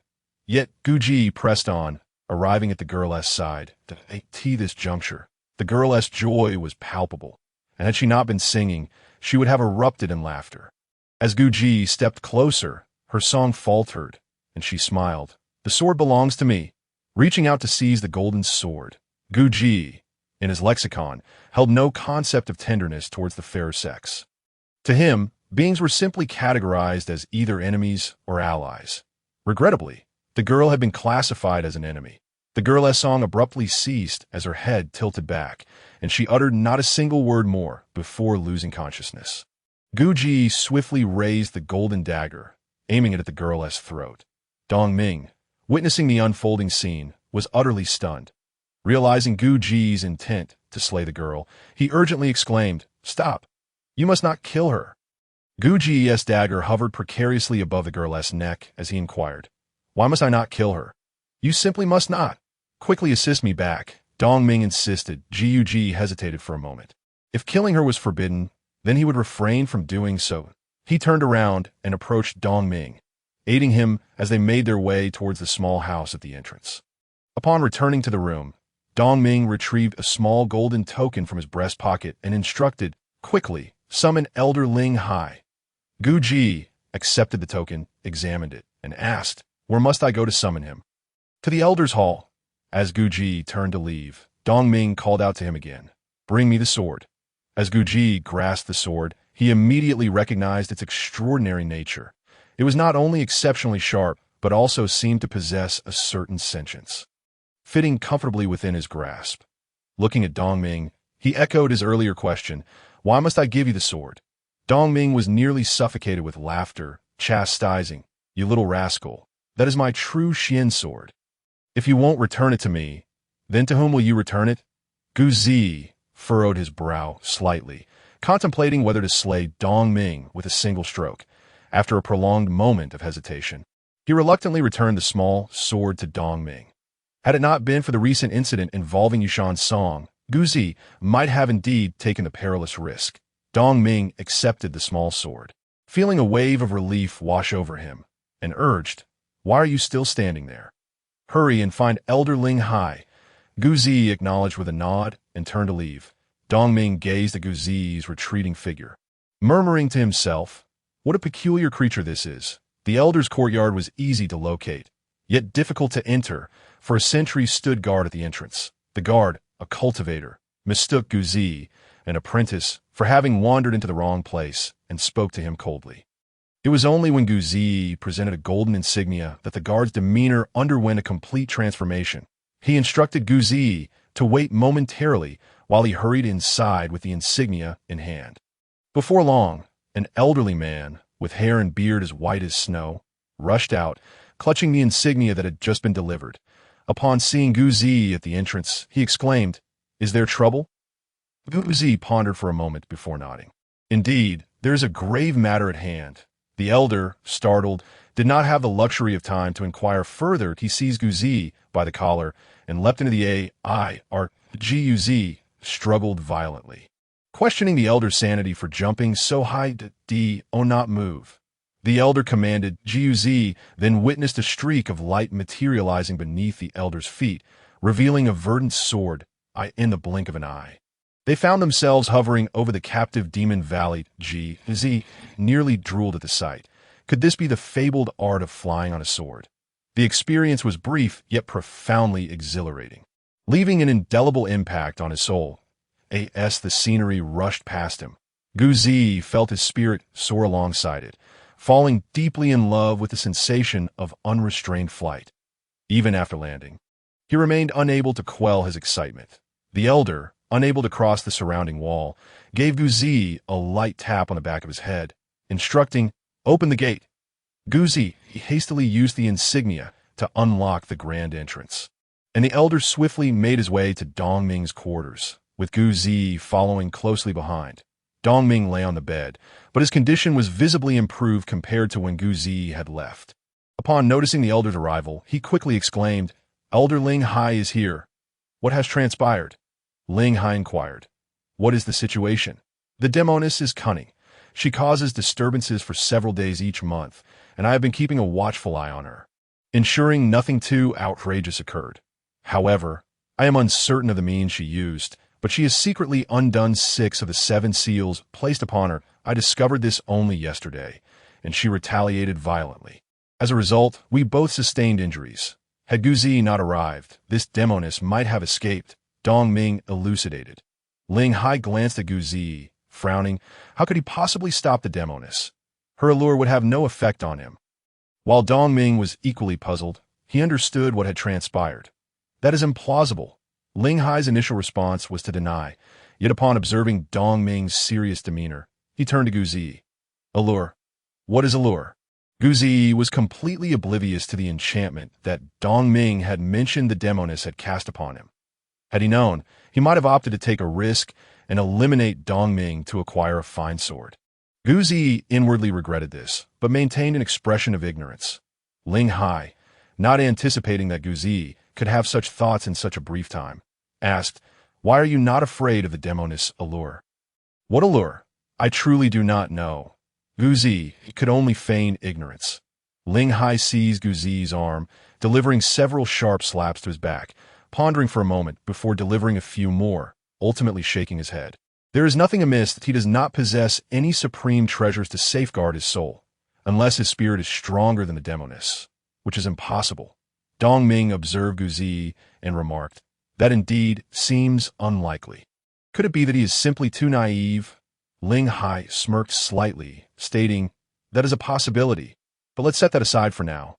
What has become of the demoness?" Dongming shrugged. "She has been rendered unconscious by Guzi's kick." "Let us go see," Ling Hai declared, tossing the golden insignia to Dongming before grasping his arm and exiting the chamber. The exchange between the two was shrouded in ambiguity, leaving Guzi utterly bewildered. Upon seeing them depart, he hurriedly followed as they made their way to a small lake. Guzi pondered briefly before pursuing them. Ling Hai glanced back at him, offering no objection. The trio arrived at the lake's edge, where the young woman remained unconscious, evidently having been struck hard by Guzi's kick. Ling Hai approached her, conducting a thorough examination. He then turned back, remarking, "That was perilously close. Had she managed to break the captive demon lock and escaped this valley, it would have been exceedingly difficult to recapture her." Dongming nodded in agreement. "Thanks to Guzi, we have achieved a significant victory this time." Ling Hai concurred. "We shall discuss this matter later. I must reseal this demoness." With that, he positioned himself beside the young woman, forming hand seals that blossomed like a lotus flower. The intricate hand seals became indistinguishable, and suddenly he bellowed, striking the young woman 7 times. 7 streams of azure energy visibly permeated her form before vanishing entirely. After retracting his energy, the young woman emitted a soft sound, gradually regaining consciousness. Upon seeing Ling Hai, she realized her escape plan had failed. Angrily rising to her feet, she glared at Guzi, hissing, "You little brat, just wait. I will peel your skin off." Guzi, unfamiliar with the concept of skin, retorted, "You certainly talk a lot." The young woman snorted, falling silent before leaping into the lake, where a few bubbles surfaced and she vanished from sight. Ling Hai announced, "I shall check on this demoness periodically to ensure she does not break her seal again." Dongming respectfully replied, "Then I must trouble Elder Ling Hai. I am not troubled. It is you who shall bear the burden." Ling Hai replied, "That I am not burdened. This is my own decision," Dongming asserted firmly. Ling Hai sighed, leading the way away from the lake. Upon returning to Dongming's chamber, Ling Hai regarded Guzi. "You have rendered a tremendous service to the Wanjin Academy this time. What reward do you seek?" Guzi swallowed hard, glancing at Dongming before turning to Ling Hai to inquire, "Am I allowed to make my own request?" "Of course, but do not be excessive." Ling Hai cautioned that I would like a true Xian sword similar to that of teacher Dongming. Guzi boldly stated. Ling Hai's nose nearly crinkled in anger as he stood abruptly, exclaiming, "Nonsense!" With that, he ignored Guzi and stormed out of the room in a huff. Dongming opened the door, respectfully seeing Ling Hai off. Turning back, he caught sight of Guzi's somewhat aggrieved expression and burst into laughter. "This is the first time I've seen Elder Ling Hai so furious." Tang Tianhao, the head of Taichu in the eastern capital, was currently seething with anger that a few days prior, he received a shipment from Xiantian, which had been consigned to Taichu, that IT was said to have been pilfered from a certain demonic sect. The delivery had gone smoothly until today, when Xiantian unexpectedly sent someone to reclaim a book entitled The Initial Beast Essence Treatise. This was not the source of Tang Tianhao's fury. Rather, it was the fact that there was no record of this book in his possession. Where could the book have gone? After contacting Xiantian, their response was unyielding, demanding that he return the book within a day, or face the consequences. What did they mean by consequences? Tang Tianhao smashed the teacup in his hand, glaring at the 2 women standing before him, demanding, "Speak, did you 2 sneak away that day? Or did someone come? Why is it that the initial Beast Essence Treatise is missing. Tang Xiaodang could see her father was genuinely enraged as he began to throw things. She covertly glanced at her cousin, Lanjixin, who shook her head, prompting her to swallow the words she had nearly spoken. Having navigated the business world for many years, Tang Tianhao quickly grasped the underlying issue, reprimanding, shouting, "Do not look at others. If we cannot produce this book, it is I who will face dire consequences. Now, tell me the truth." Tang Xiaodang, intimidated by her father's fury, realized she could not evade the truth in a hushed voice. She confessed, "That day, my cousin and I were organizing items when a cultivator apprentice arrived, requesting to purchase books related to the initial beast. I happened to find an old book and sold it to him." Lanjixin, relieved that her cousin had taken the blame, added, "That apprentice wasn't specifically after the initial Beast Essence Treatise. We merely sold him an old one because he seemed rather foolish." Tang Tianhao, filled with indignation, stamped his foot and declared, "You all continue to stir up trouble for me. Who among you remembers his appearance?" Tang Xiaodang quickly interjected, "I have seen him again when he came to purchase materials for the Mahua Xuanfu. I can recognize him." After pondering for a moment, Tang Tianhao replied, "Now, accompany me to the Wanjin Academy, and by the way, bring a new edition of the initial Beast Essentials." All right. Tang Xiaodang, relieved that her father did not mention how to punish her, stuck out her tongue playfully. Gug assisted Dongming in acquiring some food, and upon seeing him finish and regain some energy, she turned to leave. Dongming hastily said, "Rest assured, the Academy will surely grant a reward for today's events. However, asking for a true Xian sword is a bit excessive. Do you have any idea how much one of those costs?" Guji shook her head that a true Xian sword is priceless. Dongming did not specify an exact figure, but it was clear that it was worth far more than 1,000 gold pieces. Gug felt a wave of regret for having missed such a golden opportunity today. Alas, regret was futile. Attempting to snatch it back now would likely prove futile against Dongming. She opened the door and stepped outside. Dongming's voice echoed behind her. "Thank you." Guji couldn't be bothered to discern whether Dongming was thanking her for saving him or for sparing his life and the sword. The air outside was remarkably refreshing, and with no singing tonight, the initial beasts were unusually quiet. Just then, Guji noticed a beam of sword light reappear at the entrance, accompanied by Elder Linghai's voice calling, "Open the door." Guji was momentarily stunned. Did Elder Linghai come to his senses and truly intend to reward her with a true Xian sword? Just as she was about to open the door, Dongming's voice interrupted, "I'll open it." There are others. That Gug was perplexed as to how Dongming knew there were others, but upon opening the door, she indeed saw 2 additional figures, one of whom she recognized. Upon seeing Guji, Tang Xiaodang jumped up excitedly and pointed at her, exclaiming, "It's him! It's him!" Guji was startled, nearly turning to flee. Tang Tianhao shot a glare at his daughter and then addressed Elder Linghai beside him. "This is the one." For reasons unknown, Elder Linghai chuckled softly and then whispered, "This boy is quite cunning. You should count your blessings." Tang Tianhao furrowed his brow, pondering. Cunning. Is there anyone more cunning than Tai Chu? As the 2 parties met, Elder Linghai spoke first. "Did you purchase a copy of the initial Beast Essentials at Tai Chu?" Guji, fully aware of the situation, nodded and replied, "I did." "Is there a problem?" Tang Tianhao quickly interjected, "Young brother, that copy of the initial Beast Essentials is a cherished item of mine, which my daughter inadvertently sold. Today, having located you, I wish to reclaim it. Fear not, I shall compensate you with a new edition of the initial Beast Essentials." Expecting Guji to readily agree, to his surprise, she shook her head defiantly. "I will not exchange it." The atmosphere grew awkward, and Tang Xiaodang exclaimed angrily, "What is wrong with you? Why would you refuse to trade that old copy for a new one?" Guji, aware of the girl's obstinacy, responded bluntly, "That one has become familiar to me. I simply will not exchange it. If there is nothing else, please take your leave."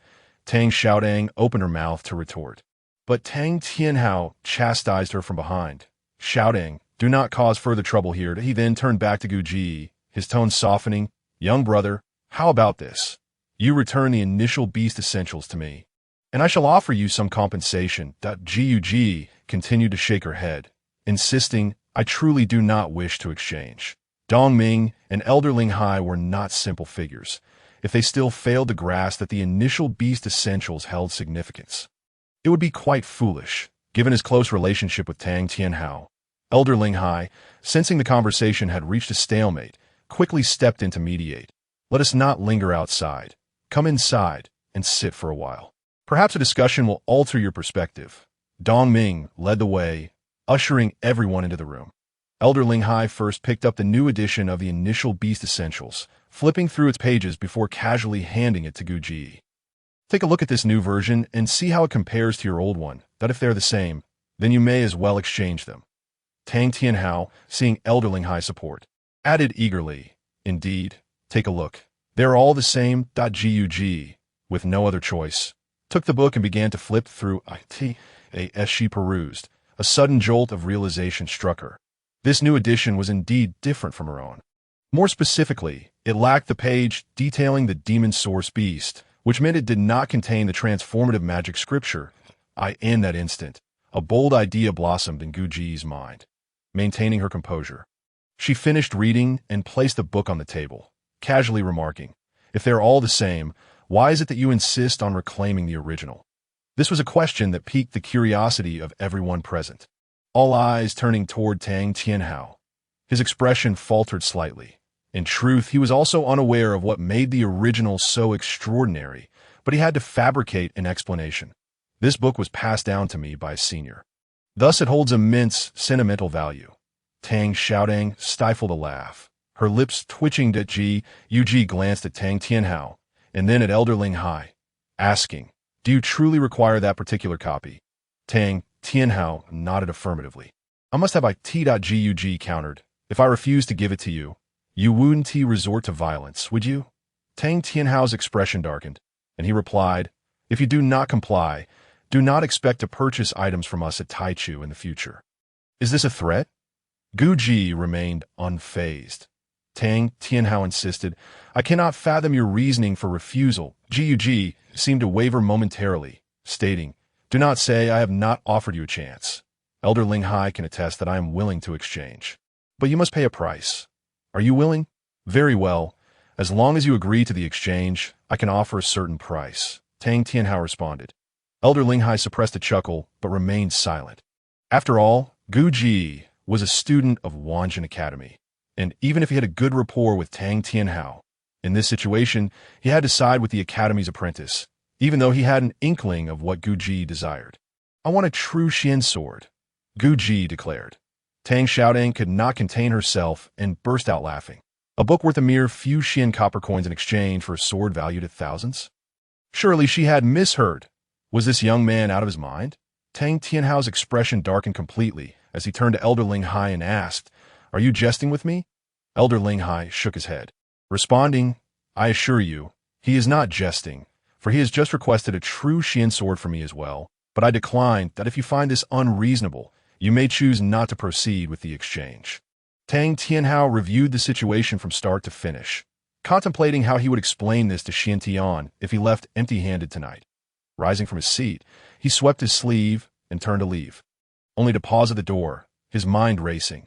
First, allow me to examine the book, and then we shall negotiate the terms of exchange. Yu grinned and stepped out of the room, shortly returning with the old edition of the initial Beast Essentials. Without hesitation, she handed it to Elder Ling Hai. Elder Ling Hai flipped through a few pages but found nothing amiss. He could not fathom why Tang Tianhao insisted on exchanging an old book so fervently. Tang Tianhao, with a sense of urgency, took the book from Elder Ling Hai's hands and scrutinized it meticulously, confirming its authenticity before allowing Tang Xiaodang to inspect it as well, placing it carefully on the nearby table. After pacing a few steps, he suddenly stomped his foot and, with a flourish, produced a short sword from his waist, as if performing a magic trick.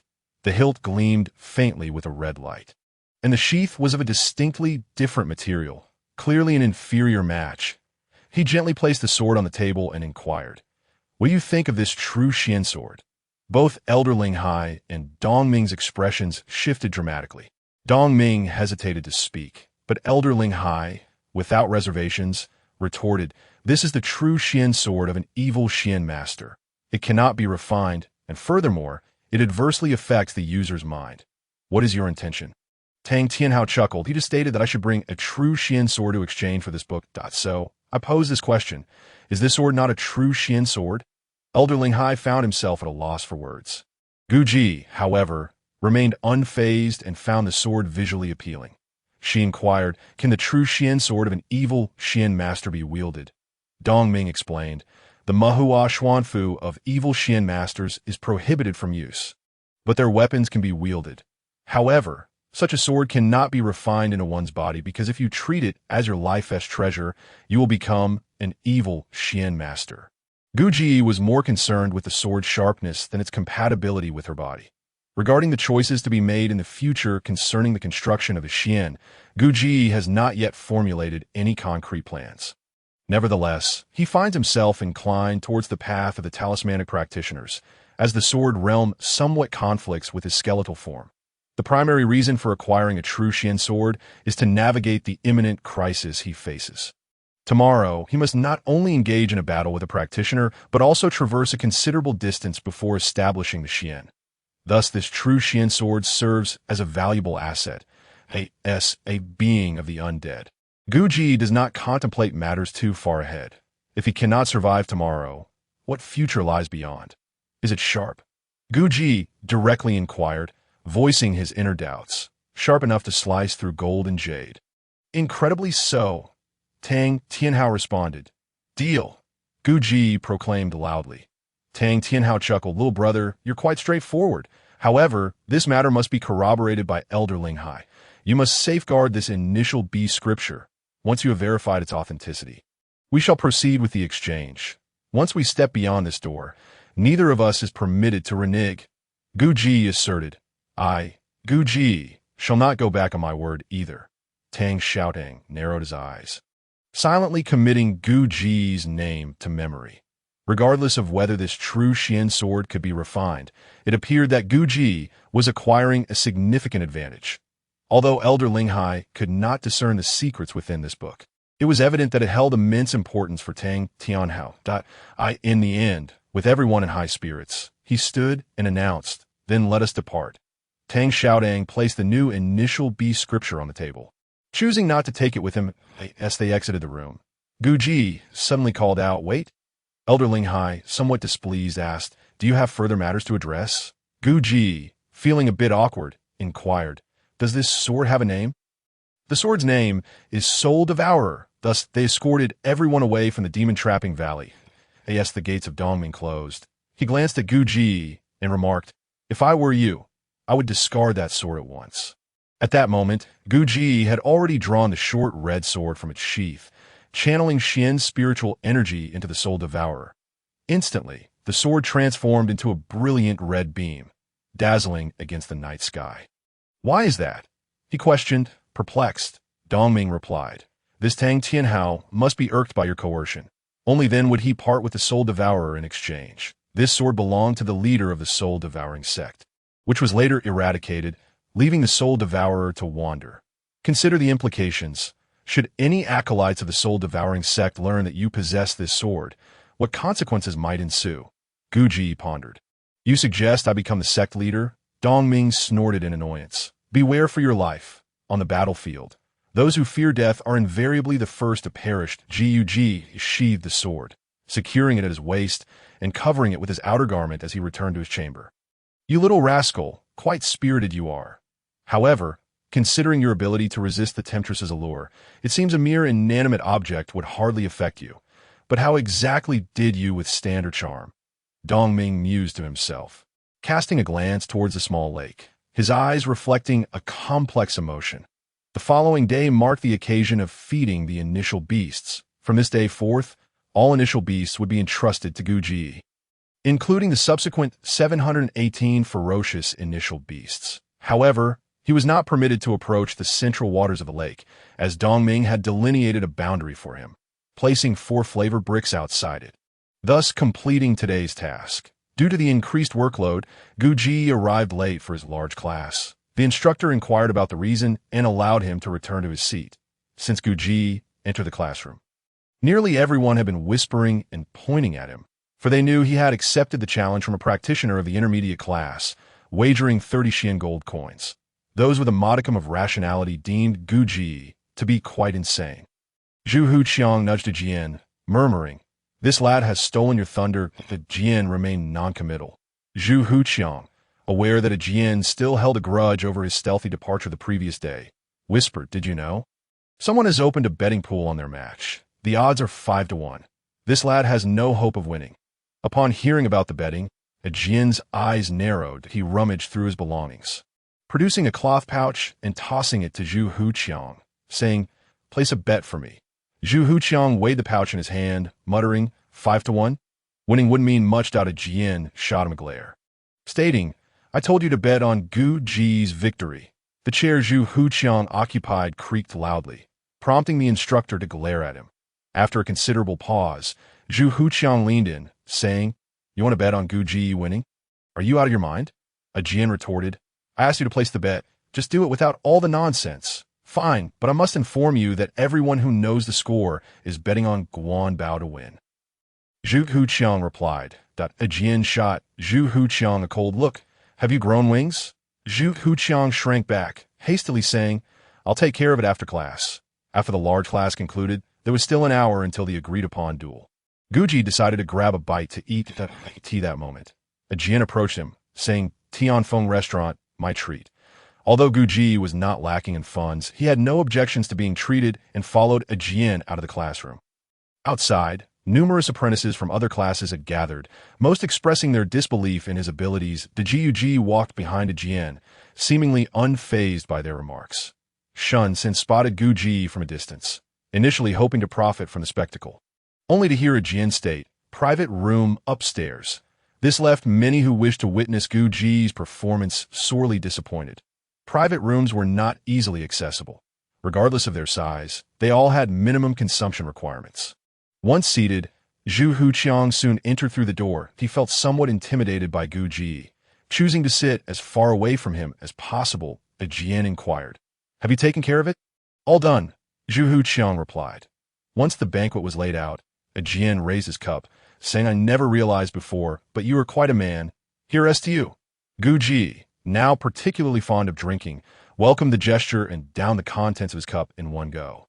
Smacking his lips, "This doesn't seem as good as the divine intoxication." Zhu Huqiang, dissatisfied, remarked, "Brother, do you have any idea how much a jug of divine intoxication costs on the market? A restaurant like this wouldn't even serve such fine liquor." "Have you ever tasted it?" "Of course I have. Yushansong personally offered it to me," Gu Ji replied. Both Zhu Huqiang and Jian had heard of Yushansong's exploits and marveled at Gu Ji's stroke of luck. Others who had been in Yushansong's company had likely already been reduced to initial bees droppings by now. It was astonishing that Yushansong had even treated him to the Yu family's divine intoxication. Zhu Huqiang, ever the gossip, inquired, "How did Yushansong and the others meet their demise?" Gu Ji shot him a glance. "Would you believe me if I said I was the one who dispatched them?" "I wouldn't," Zhu Huqiang retorted. "Then why ask me?" Gu Ji took another swig of his drink. Zhu Huqiang remained utterly baffled by Gu Ji's words, while Jian took a gentle sip. He began to grasp a hint of what Gu Ji had implied earlier, but dared not delve deeper into the matter. Instead, he shifted the conversation. "How confident are you about the upcoming duel?" Gu Ji seized a large chicken leg, taking a hearty bite, "Until one has engaged in battle. Who dares claim confidence? By the way, in my duel with him, will he be allowed to use the Law Xian talismans? If he can utilize them, I estimate my chances of winning are slim." Zhu Huqiang nearly spat his food across the table, staring wide-eyed. "You haven't even clarified whether he can use the Law Xian talismans, and yet you agreed to the duel. Are you out of your mind?" Gu Ji shot him a cold look, causing Zhu Huqiang to instinctively recoil. Jian reassured, "The rules of the duel platform at Wanjin Academy are quite fair. The weaker party sets the duel's terms.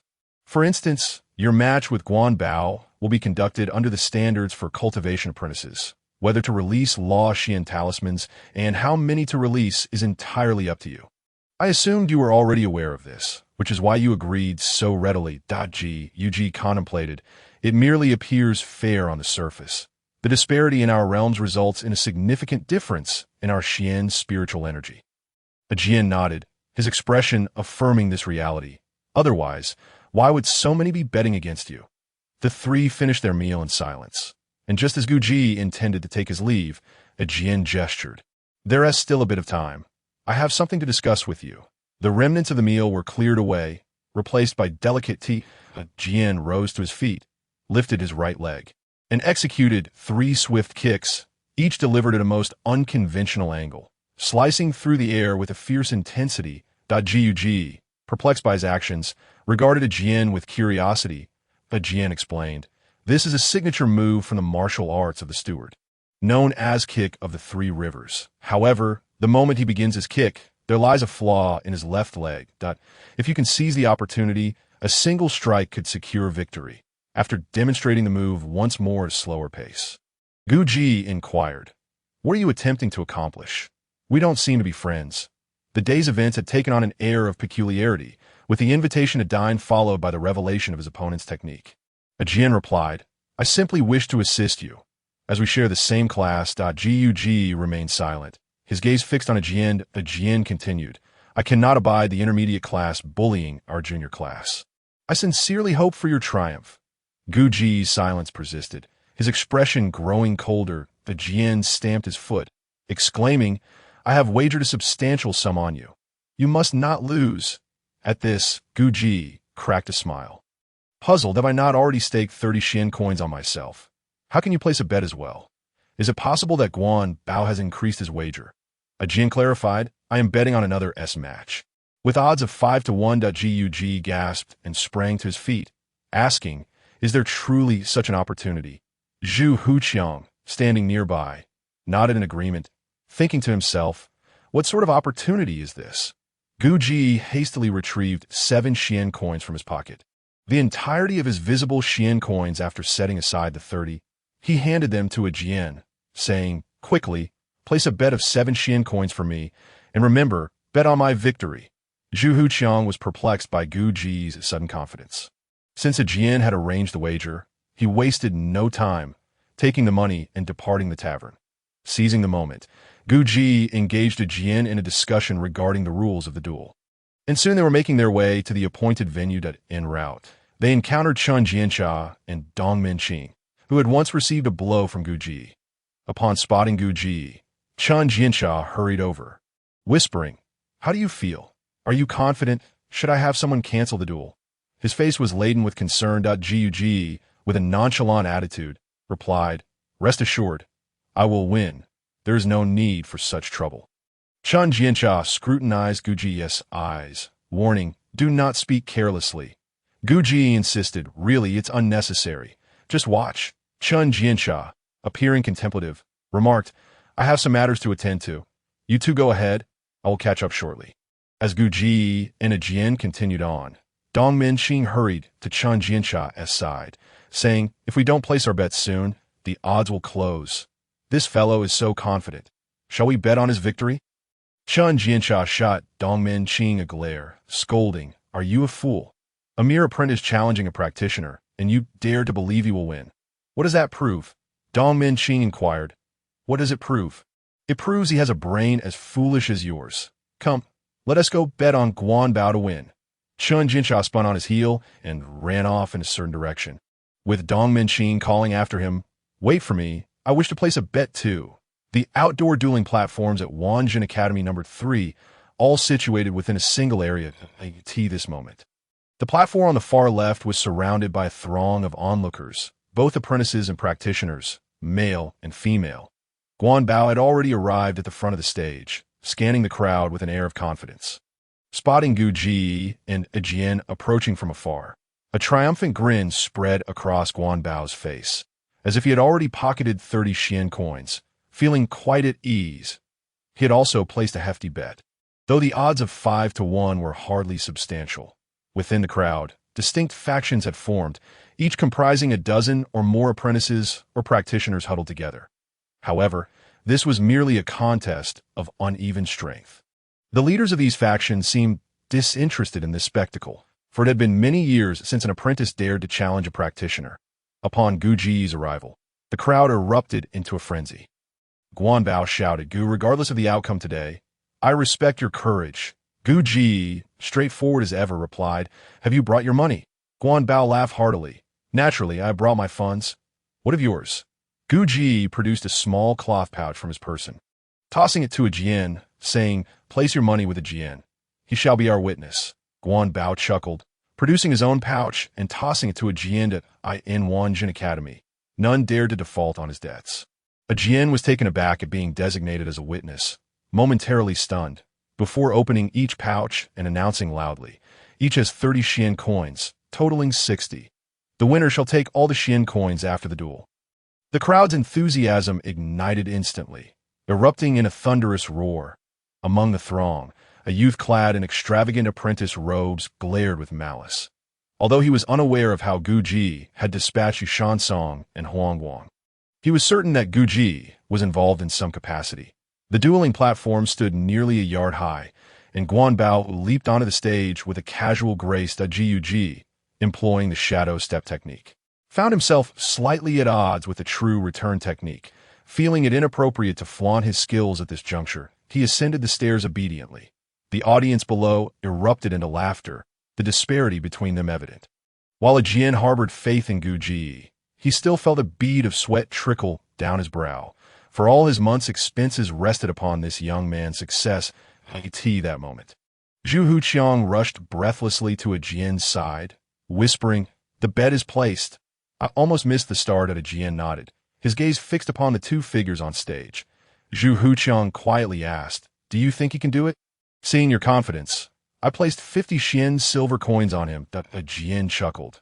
"Gambling is gambling. First we wager, then we fight. Just watch, though I'm not entirely confident myself." Zhu Huqiang's expression soured, his lips murmuring something unintelligible as he glared at the dueling platform. Guan Bao raised a hand to quell the crowd's shouts, addressing Gu Ji. "How shall we compete today?" Gu Ji replied, "Of course, we shall engage in hand-to-hand combat. Do you expect us to duel with talismans? If you were to unleash 5 talismans at once, I would undoubtedly lose."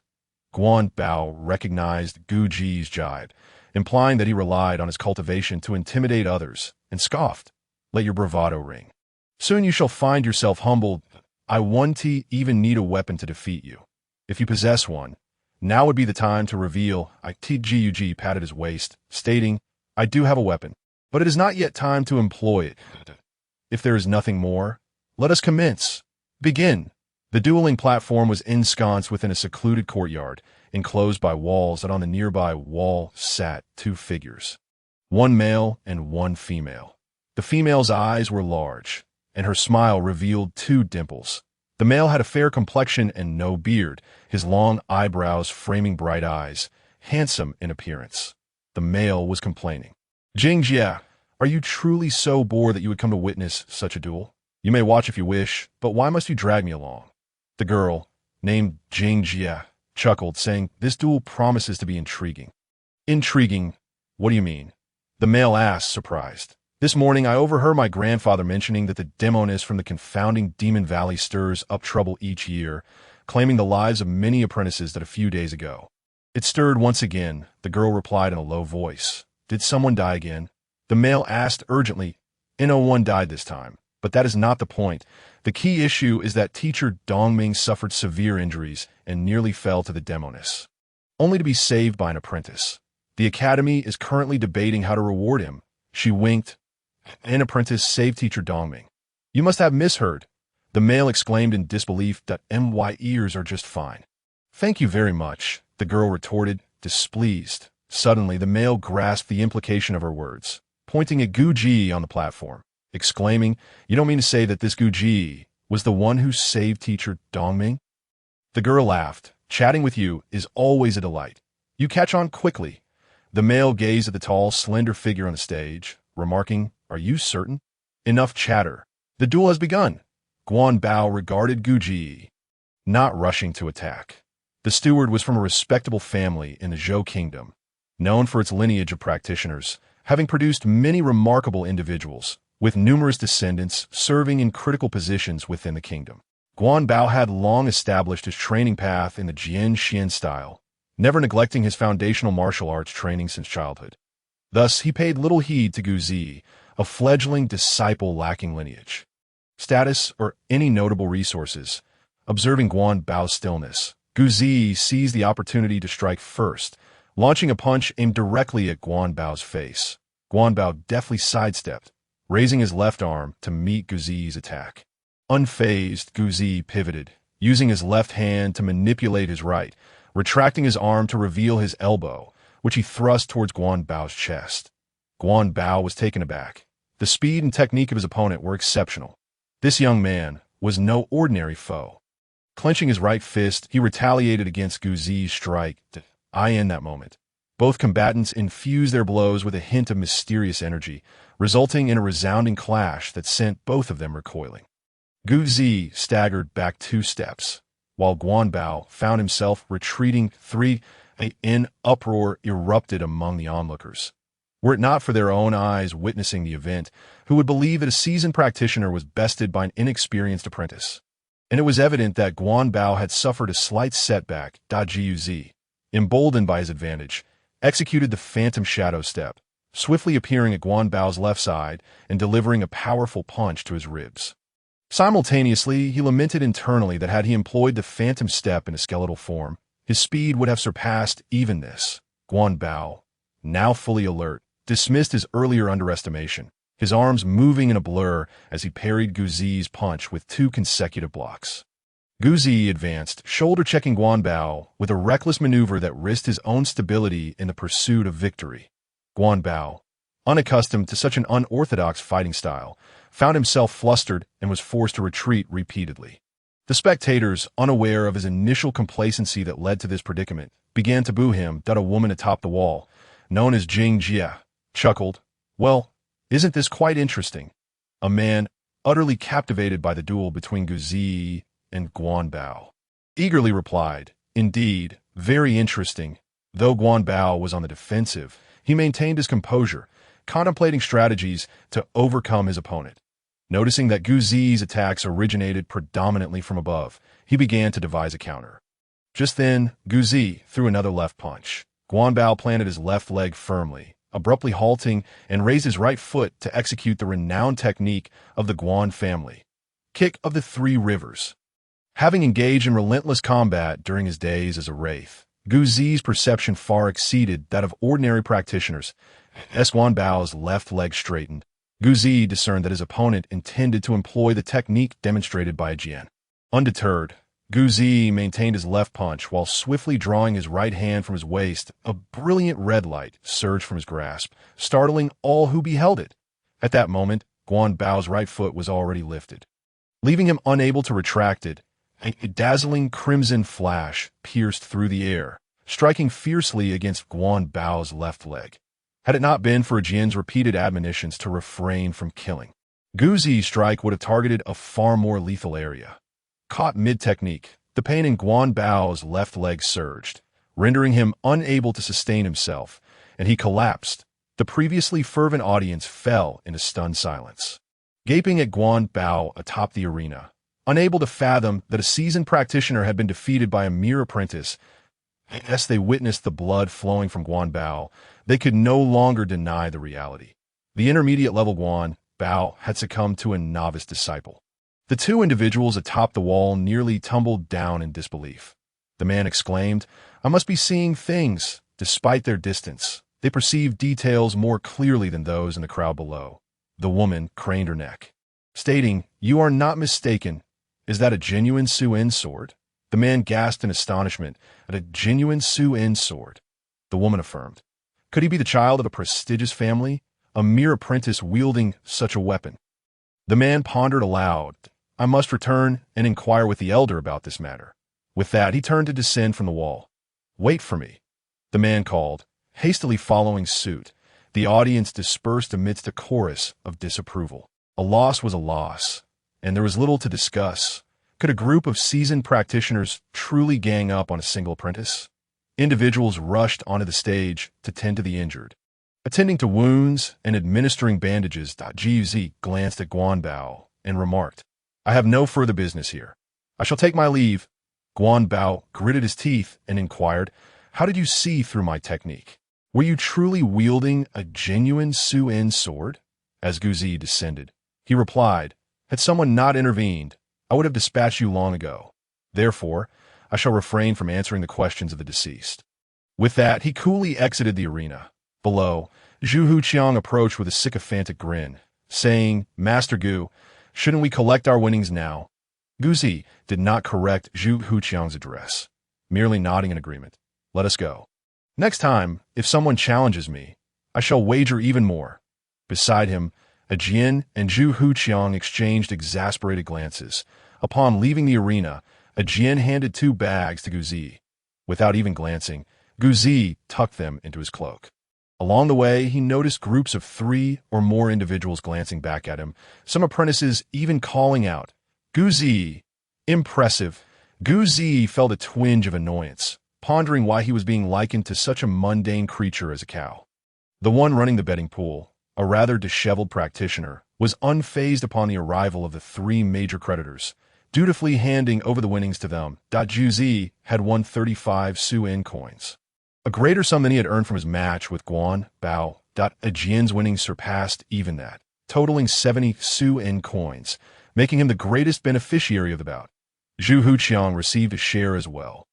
Yet it paled in comparison to that of the other 2. Zhu Zi felt a twinge of dissatisfaction that Ajin had earned more than he, yet he saw no recourse. He could not very well seize the money from Ajin. Zhu Huqiang suggested they head to Taichu to purchase fine items, but recalling his unpleasant encounter with the headstrong Tang Xiaodang the previous night, Gu Zi declined. He watched the 2 of them walk towards the academy's entrance while he returned to the demon-trapping valley.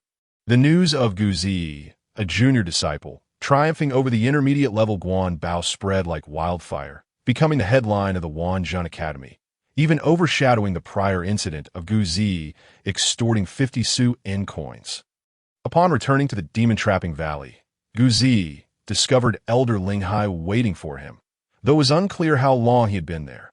Neither Dongming nor Elder Linghai had yet learned of Gu Zi's victory over Guan Bao. As Gu Zi approached, Elder Linghai beckoned him closer. Gu Zi inquired, "Is the academy planning to reward me with Su-in coins for my possession of a genuine Su-in sword?" Elder Linghai, somewhat disapproving of Gu Zi's mercenary demeanor, frowned and said, "At such a young age, do not let thoughts of wealth consume you. Do not presume that a minor contribution to the academy makes you exceptional." Gu Zi, taken aback, remained silent. "Should I simply turn and walk away next time this occurs?" Elder Linghai shifted his tone, stating, "The academy rewards merit and punishes wrongdoing. This time, you have indeed earned merit, and the academy has decided to bestow upon you a set of martial skills." A set of martial skills? Gu Zi's interest was piqued. The Phantom Shadow Step, when paired with the True Unity technique, always felt somewhat disjointed, lacking the essence of true shadow manipulation. If only there were a technique that complemented the True Unity technique, it could elevate his abilities significantly. Elder Linghai produced 3 luminous orbs from his waist. Gu Zi instinctively recognized them. Soul Sea Manifestation orbs? Elder Linghai smirked slightly, saying, "You are quite knowledgeable. These 3 orbs contain the Midi-in-Heart technique, Cloud Shadow Mist, and Heaven Shaking Hammer. Which one do you choose?" Gu Zi felt a twinge of disappointment and asked, "Can I only select one?" Elder Linghai shot him a stern look, exclaiming, "Do not be greedy." Beside them, Dongming shot Gu Zi a knowing glance. Extending a finger, Gu Zi understood that he was suggesting the Midi-in-Heart technique, yet Dongming was unaware that he had already commenced training in the True Unity technique. Contemplating this, Gu Zi inquired, "Is Cloud Shadow Mist a body technique?" "Indeed, it is a top-tier body technique." "Then I shall choose this one." Gu Zi calmly selected it. Martial skills typically commanded high prices in the marketplace, but body techniques were generally valued even higher. The decision to include a body technique along with a combat style was made with the intention of demonstrating the Academy's consideration for Gu Zi's needs. Unexpectedly, this foolish lad chose the method of movement. Dongming hurriedly interjected, "Gu Jiai, do not assume that dispersing your energy now will greatly affect you. In truth, this technique is rather well suited for you." Gu Jiai, however, was ungrateful, replying, "Whether it suits me or not, I am quite clear in my own mind that I have chosen this method." Elder Linghai shot a glare at Dongming, handing over the glowing sphere representing the movement technique to Gu Jiai. saying, "You would do well to use it swiftly." Gu Jai responded, "Understood." Elder Linghai then stored away the remaining 2 Soul Sea projection spheres, stating, "Let us depart." After Dongming saw Elder Linghai off, he huffed angrily. "You know nothing. Although this movement technique is remarkable, it cannot compare to the Mission Shinju.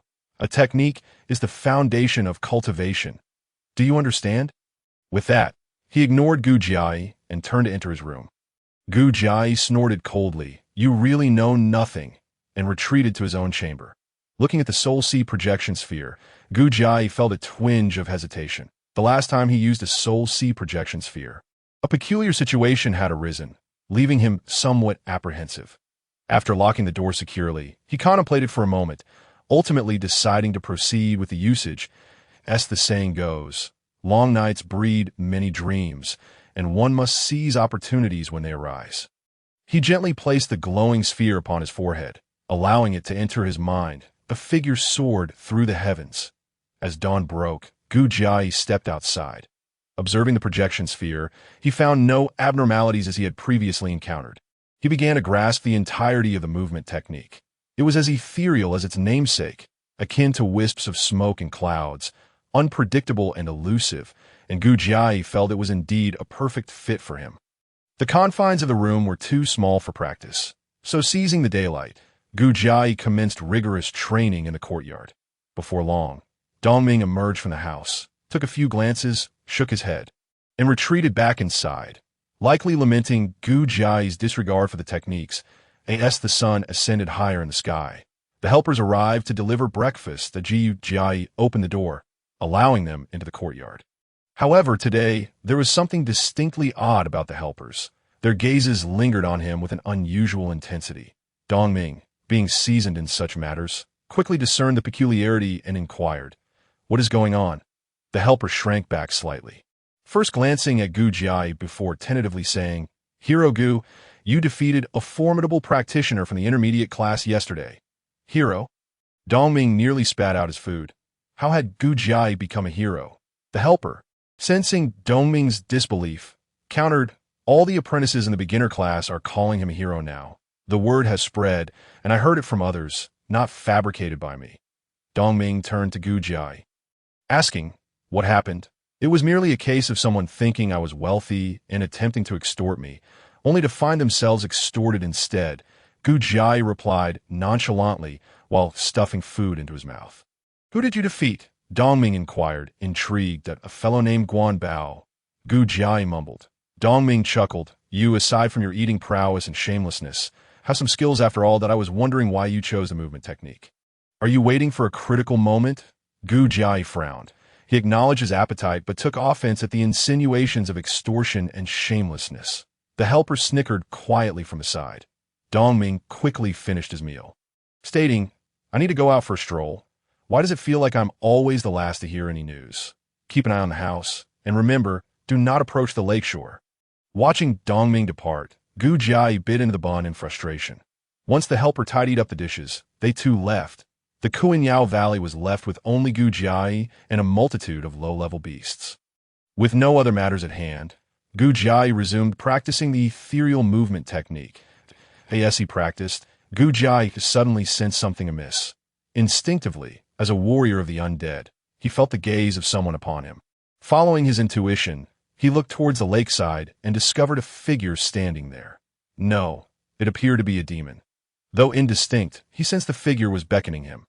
Initially reluctant to engage with the demoness, curiosity compelled him to halt his practice and approach her.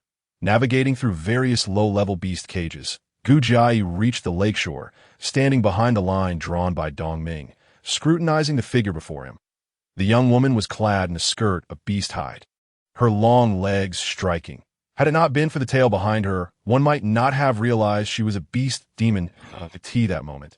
The girl curiously scrutinized Gu Jai and suddenly exclaimed, "You are not human." Startled by her words, Gu Jai contemplated whether to eliminate her to silence her. However, the girl continued, "But you're not a beast demon either." Gu Jai asserted, "I am human." "Impossible. My father said that any human weaker than me cannot escape my allure." The girl insisted. Gu Jai retorted, "There are exceptions to every rule. I am one such exception to D.O. You seek me for something. You have a flaw in your movement technique, the girl suddenly declared. Her statement startled Gu Jai. A flaw in his technique? How could that be? He suspected she was merely trying to deceive him. Coldly, he replied, You think I am weak and thus mock me. The girl pouted dismissively. Do you not know that 90% of human movement techniques and martial skills are derived from our demon clan? Your ancestors observed the movements of beasts and derived various martial skills, later refining them.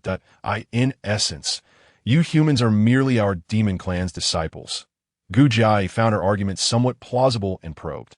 Do you truly understand my technique? The girl blinked her beautiful large eyes and replied, Your technique is clearly based on the flight patterns of the Yunzhong Ke. There are numerous inconsistencies, rendering it a chaotic mess. Gu Jai was taken aback. Yunzhong Ke? Yunzhong Yin Miao? Could there truly be a connection? The girl's words piqued his curiosity. He gazed at her, asking, Why would you share this with me? I injured you last time. You are not daft from my kick, are you? The girl recalled the previous incident and felt immense frustration, having nearly escaped, only to be thwarted by this fool. However, she could not express that sentiment, so she replied, I am magnanimous and do not hold grudges. Besides, I will not guide you for free. You must offer something in exchange. Exchange for what? Gu Jai felt a surge of caution. Of course. Something delicious. I've been trapped here for nearly 5 years, subsisting on bland bricks of flavor. The sight of them makes me want to retch. Occasionally, I long for a delicious dish. The girl suddenly realized she had misspoken and hurriedly ceased. Even if Gu Jai was somewhat slow to catch on, he understood what she craved. Had she not slain other practitioners, he would not have found himself in Kuanyao Valley. Gu Jai did not immediately acquiesce, but pondered for a moment before asking, What kind of exchange? The girl replied, I will teach you how to improve one aspect, and in return, you will prepare me a delicious meal. Gu Jai found her proposal quite enticing and nodded. Deal. However, delicious means truly delicious. Should you harbor any ill intentions, I will rescind our agreement. The girl smirked slyly. Humph. Even if I wanted to eat it, you couldn't possibly procure it. Then she formally introduced herself. I am Gio. Gu Jai, unwilling to be outdone, declared, I am Gu Jai. Gio regarded Gu Jai, still appearing somewhat foolish, and said, Let us begin. The ethereal movement technique comprises 9 forms. Gu Jai executed the first form. Gio squinted as she observed. Pointing out 2 errors, she then taught him how to correct the first mistake. Following her modified instructions, Gu Jai practiced, and indeed, it flowed much more smoothly, as though the original Yunzhong Yin Miao was always meant to be in this refined form. However, when Gio was about to indicate the second error, she shrugged and leaped into the lake, her voice floating back to shore. Prepare me something delicious first, and I will continue once I am satisfied. Gu Jai furrowed his brow. Dongming had instructed him to guard the house, but if he could not leave, he could not prepare a meal for Gio. What to do? He paced in place, then clenched his teeth. What could possibly compare to learning the movement technique? In a hurry, he left the Kuanyao Valley. He dashed to the Tianfeng Tavern, requesting Shunsan to prepare some ready-to-eat delicacies. Filling a large food box, and then hurriedly raced back to the Kuanyao Valley without pause. Fortunately, Dongming had not yet returned. Gu Jai did not present all the food to the demoness at once. Instead, he took out half of it, placing the food box at the lakeshore boundary. Gio soon leaped out of the water. Without hesitation, she used both hands, devouring the food with a voracity that rivaled Gu Jai's initial meal. Gu Jai stored the food box and returned to his room, then once again approached the lakeshore boundary. Gio pointed out the second error, and after Gu Jai made the correction, both his speed and fluidity significantly improved. It seemed Gio had indeed not deceived him. Just as I was about to bring the remaining delicious food to Jioi, Dongming returned. With Dongming at home, it was naturally inappropriate to speak with Jioi. I could only rehearse Yunzhong Yin Miao a few more times in front of my room before returning to my chamber to meditate and cultivate the Xianling Qi. This Xianling Qi is the foundation of everything. Whether it be the release of magical talismans or the current use of Yunzhong Yin Miao, is all applicable. However, my current level is too low, and I must seize every moment to improve. Fortunately, Dongming left after a while. allowing Guzi to quickly let Jiui finish the remaining delicacies before starting to practice the second form. Jiui wiped the grease from the corners of her mouth and pointed out 3 mistakes. After correcting one, Guzi dashed back to Tianfeng restaurant in the evening. During dinner, Dongming returned. However, he sensed that Guzi was acting a bit strangely, yet could not pinpoint the issue, inquiring about the situation with the initial beasts. Guzi assured Dongming that everything was fine. After dinner, they each returned to their rooms. The following morning, before dawn, Guzi rushed out. Before the cart for pulling bricks arrived, he returned to the demon-trapping valley and placed 2 enormous food boxes in his room. These had been prepared by Shun-san the previous evening upon his request. Observing the food Guzi had ordered, Shun-san remarked, "Guzi's appetite has indeed increased. The demoness had been trapped in the valley for 5 years. And Dongming had also been there for 5 years. Now, finally, there was a cultivation apprentice who was not swayed by the demoness charms to take his place, which naturally pleased Dongming. After feeding the initial beasts and having breakfast the next day, Dongming went out again. Guzi seized every moment to have Jiui help him correct Yunzong Yin Miao. However, thus far, Guzi had not understood how there could be so many flaws and errors in Yunzong Yin Miao that Jiui was nearly exhausting herself to correct. Jiui was always very cooperative, and even when the meals were the same as the previous one, she did not mind, wholeheartedly assisting Guzi in rectifying his mistakes. Yet, Guzi kept a close watch on Jiui's every move and never crossed the line drawn by Dongming. The 2 beings maintained a peaceful coexistence across that line. Although Guzi did not have major lessons on Friday, he had labor duties. Consequently, both Dongming's plans to visit friends and Jiui's plans to correct Guzi had to be postponed. Once noon arrived, Guzi found himself at Teacher Qing's door. Today, Teacher Qing seemed somewhat distracted, having failed to create 2 magical talismans, which caused Guzi to frown at the high error rate. Since the materials for the talismans today had been prepared in advance, Guzi had saved a trip to Taichu. However, as Guzi was leaving, Teacher Qing still gave him 5 Xian silver coins and cautioned him to be careful lately. As if she had heard some rumors, the next morning, Dongming departed from the demon-trapping valley. After he left, Guzi carried the 2 large food boxes to the lakeside. Now, he and Jiui had established a certain level of trust. He promised Jiui that even if she no longer guided him in body techniques, he would still buy her delicious food tea that moment. Jiui, quite unrefined, sat on the ground, gnawing on a roasted chicken, occasionally wiping the corners of her mouth with her arm while giving Guzi a few pointers, mixed with some playful jabs. In no time, they had progressed to the 9th form of Yunzong Yin Miao, which was the final form. After Jiui pointed out the last mistake for quite some time, Guzi still could not grasp it. Frustrated, Jiui scolded Guzi for being a fool and demonstrated the move herself. She soared into the air, abruptly bending mid-flight, defying logic as she shot off in another direction with incredible speed. Guzi carefully contemplated the movement. Starting to understand the issue, he then leapt into the air, mimicking the maneuver, and this time, he finally succeeded. Just as he was about to boast to Jiui, he realized he was flying directly towards her and getting closer by the moment. Jiui leaned forward, her face contorted in a fierce expression, resembling a tiger spotting a small white rabbit charging towards it. Her nails suddenly elongated and sharpened, poised to tear Guzi to shreds the next second, a human who dared to kick his own head. Today would surely meet his demise. A flicker of panic crossed Guzi's face, but he quickly composed himself. He was not finished yet. He still had one last chance, suspended in the air. There was no possibility of turning back. Guzi suddenly shouted, "Skeleton!" before the demoness Jiui. A flash of black light appeared, and Guzi transformed into a figure clad in black garments, masked. What kind of spell was this? Could it be a magical talisman? Jiui had no time to ponder, as a bone-chilling dagger was already thrusting towards her throat. Out of caution, she sidestepped, narrowly evading Guzi's strike. Missing his target, Guzi employed the shadow step and retreated beyond the line.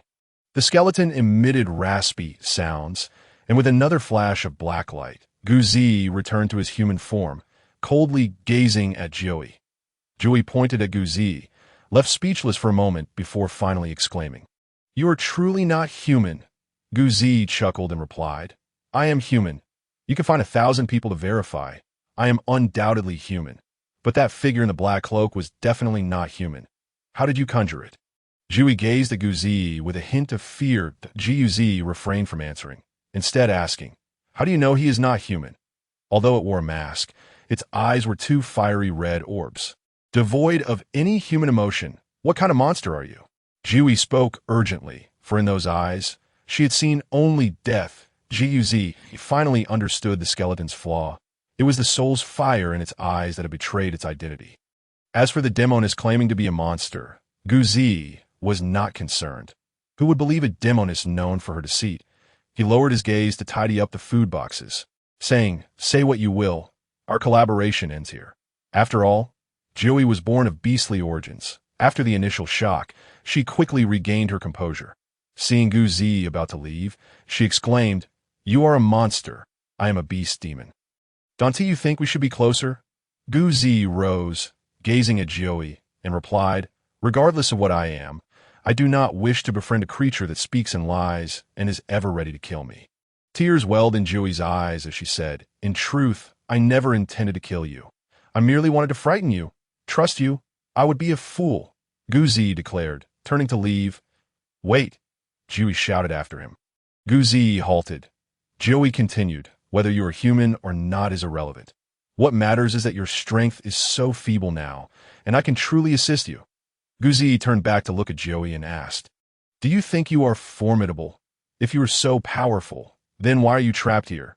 Jiuyi had already discarded her pitiful demeanor and replied seriously, "I am trapped here because my father is in seclusion. Once he emerges, he will surely come to my rescue. The humans here do not dare to harm me for this reason. You are a beast demon. Your father must also be a beast demon. Do humans not wish to use you to encircle and kill your father?" Guzi scoffed. Jiuyi frowned. "You are indeed not as foolish as you appear. You do not understand true strength. Encircling is possible, but to kill my father is sheer fantasy. You have been trapped for 5 years. What kind of seclusion takes so long?" Guzi asked. Jiuyi replied, "The trial of life and death.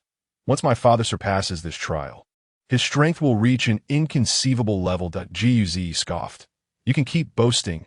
Jiuyi, with utmost seriousness, said, "Do I have any reason to deceive you? What sort of collaboration do you envision?" Guzi inquired, "I want delicious food and to know about the movements of the Beast Demon clan."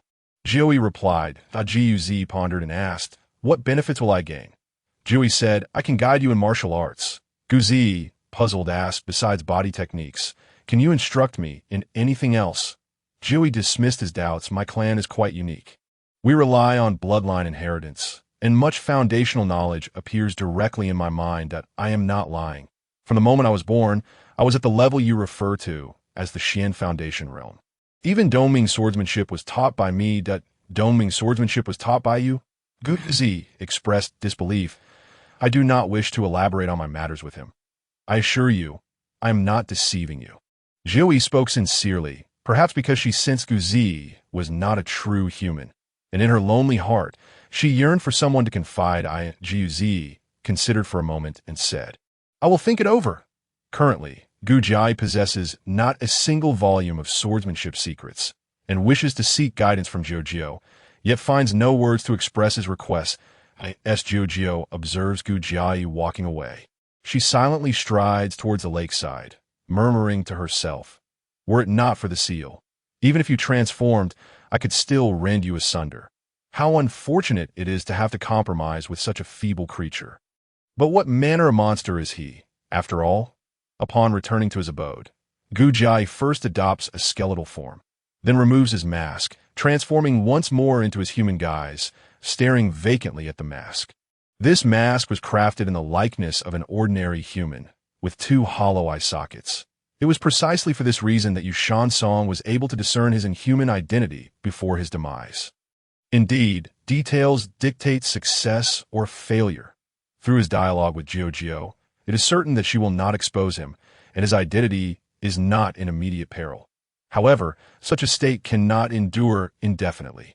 The most prudent course of action would be to ensure Jiujiu's silence for all time.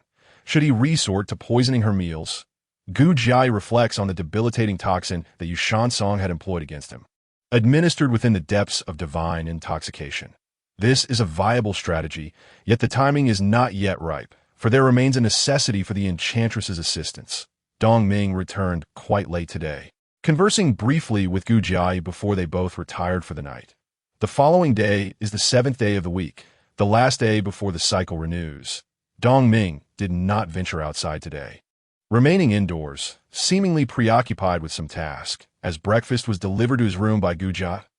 In the morning, Gu Jiai practiced the improved version of Yun Zong Yin Miao, making considerable progress in the afternoon. He returned to his chamber for meditation, cultivating the Gui Yi Zhenju, the reservoir of his Xianling qi steadily increasing. However, Gu Jiai had not yet tested himself and remained unaware of how far he was from the realm of Yin Xian. During dinner, Dong Ming tossed a small booklet to Gu Jiai, which was densely filled with text. Gu Jiai gazed at the booklet in confusion. Dong Ming elucidated, "I am Jian Xian, as you have seen. This contains my insights from over a decade of swordplay. Before I reached the realm of Zhu Xian, my primary focus was on the family tradition of Tiangang swordsmanship, which emphasizes stability and follows a defensive counterattack strategy. The agility you have chosen is Yun Zong Yin Miao, a style I'm somewhat familiar with, yet is not well suited to Tiangang swordsmanship. Therefore, I recommend you select a sword technique centered on speed, which would greatly enhance your efficacy when paired with Yun Zong Yin Miao. Gu Jiai pondered within himself whether Dong Ming was reluctant to part with his ancestral sword technique. Nevertheless, Dong Ming's intentions were sincere, and Gu Jiai expressed his gratitude profusely. Dong Ming continued, "While there are many sects within Jian Xian and Fu Xian, your choice of Jian Xian at this stage is indeed somewhat belated. You ought to consider this carefully." Gu Jiai furrowed his brow and replied, "Who says I must choose Jian Xian? I merely believe that whatever path I select, it is imperative to first comprehend the distinctions between Jian Xian and Fu Xian. Ultimately, the decision should rest in my hands, rather than following the whims of others." After breakfast the following morning, Gu Jiai hastened to the Jiawu classroom.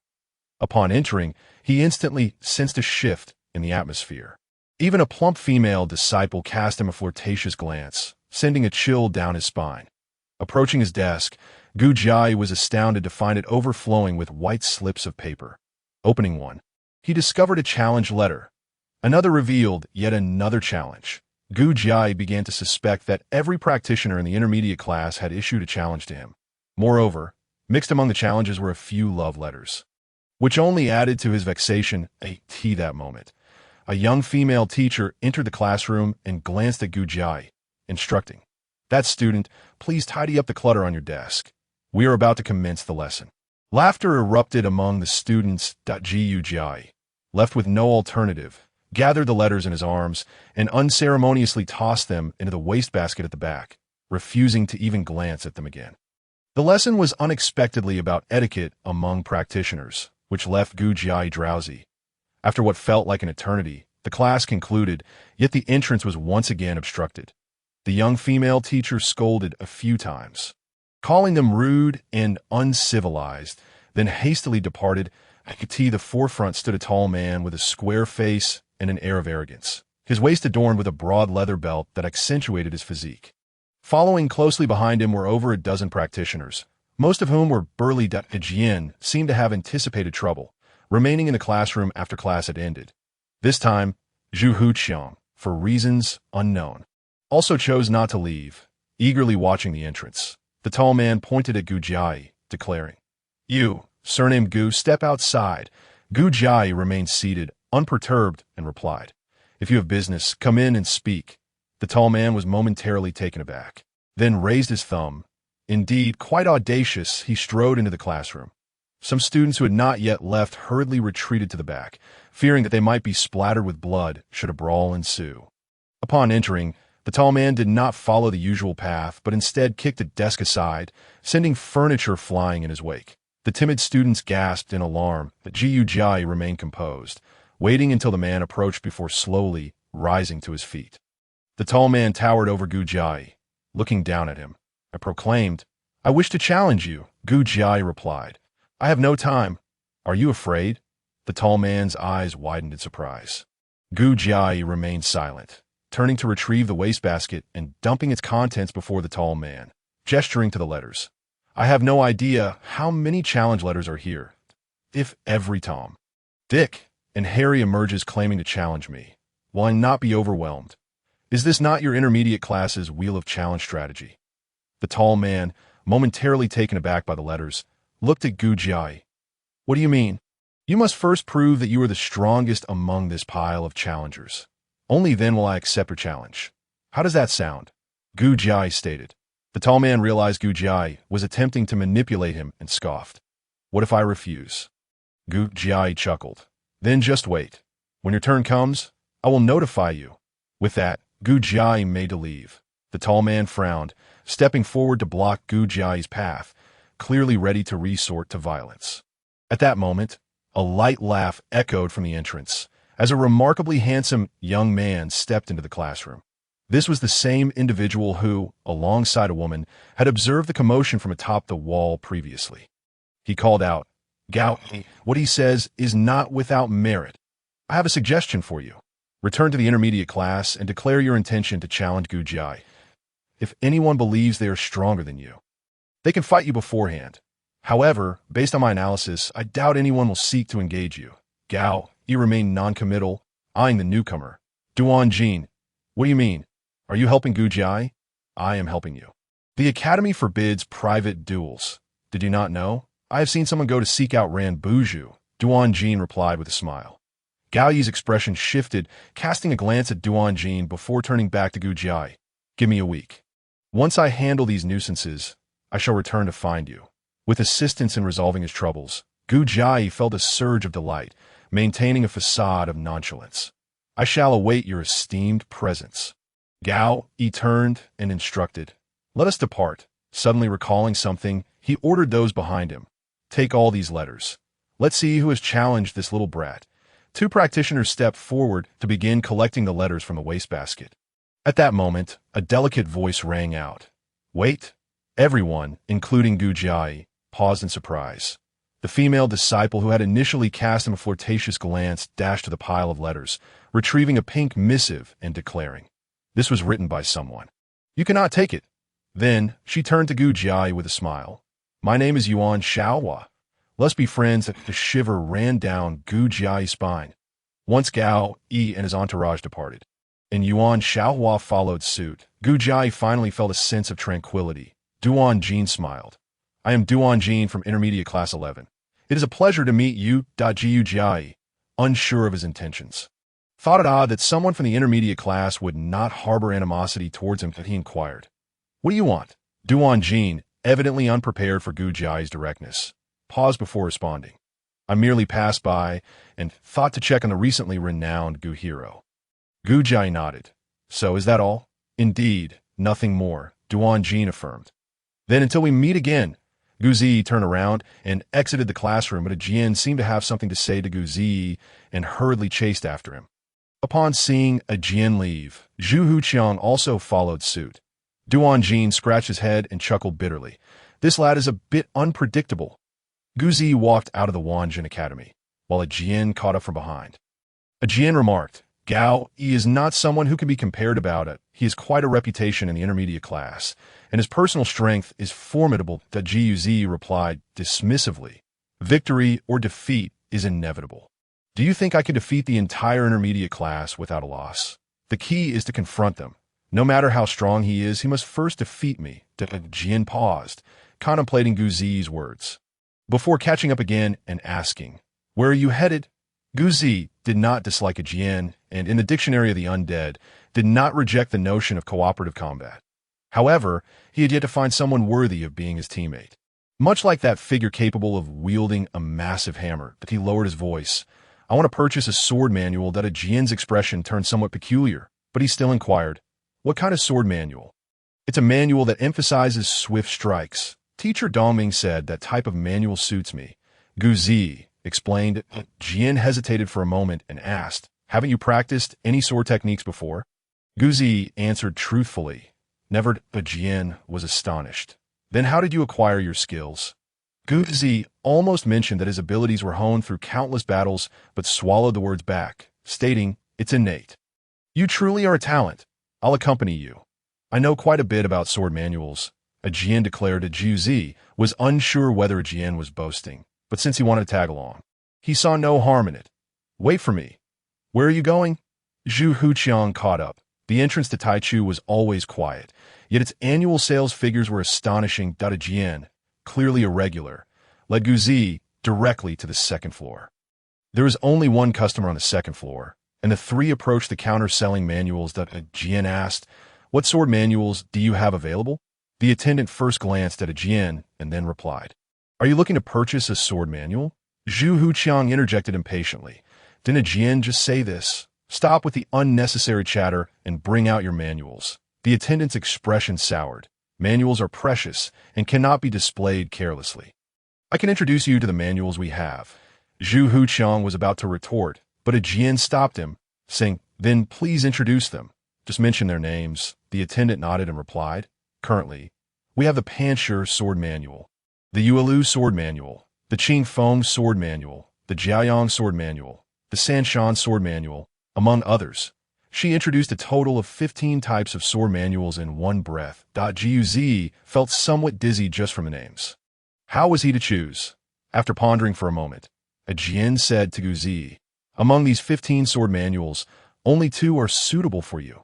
One is the Qingfeng sword manual by the Great Wind Real Person, and the other is the Lianhuan Shan sword by Wu Jianzi. Both focus on swift swordplay, but I lean towards the Lianhuan Shan sword." Upon hearing Jian's words, Guzi was secretly astonished. He and T noted who authored the manuals, but Jian not only knew their content, but also their authors. This was quite impressive. Nodding, Guzi said, "Then let us purchase the Lianhuan Shan sword." The attendant, delighted to hear they were genuinely buying a manual, said, "The Lianhuan Shan sword is priced at 180 Xian coins." "Thank you." Guzi's hand froze as he reached for his coin pouch. 180 Xian coins. Surely, this was extortion. Jian seemed to notice Guzi's embarrassment and whispered, "Sword techniques are a necessary part of a sword cultivator's training, hence the high prices of sword manuals. If you lack sufficient funds, I can lend you some." Guzi hesitated. Even if Jian lent him part of the money to acquire the Lianhuan Shan sword, he would be left with no savings, which would hinder his plans for crafting magical talismans to buy or not to buy. The attendant, initially pleased at the prospect of a sale, quickly realized from Guzi's demeanor that he must be short on funds, and she said coldly, "If you're not buying, please step aside. I have other customers to attend to." Before Guzi could react, Zhu Huqiang retorted, "Miss, what kind of talk is that? Besides us, are there any other customers?" The attendant scoffed, "If you have the money, buy. If not, leave. It's none of my concern whether I have other customers." Zhu Huqiang fumed. "You can't even speak properly and still dare to sell here." At that moment, a clear voice rang from the staircase. "Who are you calling incapable of speaking properly?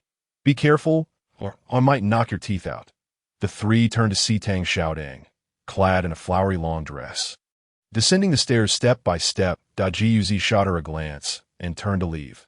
Tang Xiaodang initially glared at Guzi, ready to mock him further, but suddenly noticed Jian beside him. Her expression shifted from surprise to delight, and she hurried over, saying, "Brother Jian has arrived? Why didn't you come to find me directly to buy something?" Jian, caught by surprise, could only respond politely, "Miss Tang, I am accompanying a friend to purchase a sword manual. There isn't anything suitable, so we were just about to leave." Tang Xiaodang, seeing Jian about to leave with Guzi, quickly said, "We have plenty of sword manuals at Taichu. How could there be nothing suitable?" Jian replied, "The Lianhuan Shan sword is quite decent, but it overly emphasizes continuity in swordplay, lacking in variation. Moreover, your prices are a bit steep." Tang Xiaodang eagerly interjected, "The sword manuals on the second floor are quite ordinary. Why not follow me up to the third floor? We have a few rare collections there, and the prices are reasonable." Jian glanced at Guzi, who nodded, "Let's take a look." Thus, the three followed Tang Xiaodang to the third floor. Tang Xiaodang kept engaging Jian in conversation, completely ignoring Guzi and Zhu Huqiang, occasionally shooting a glare at Guzi.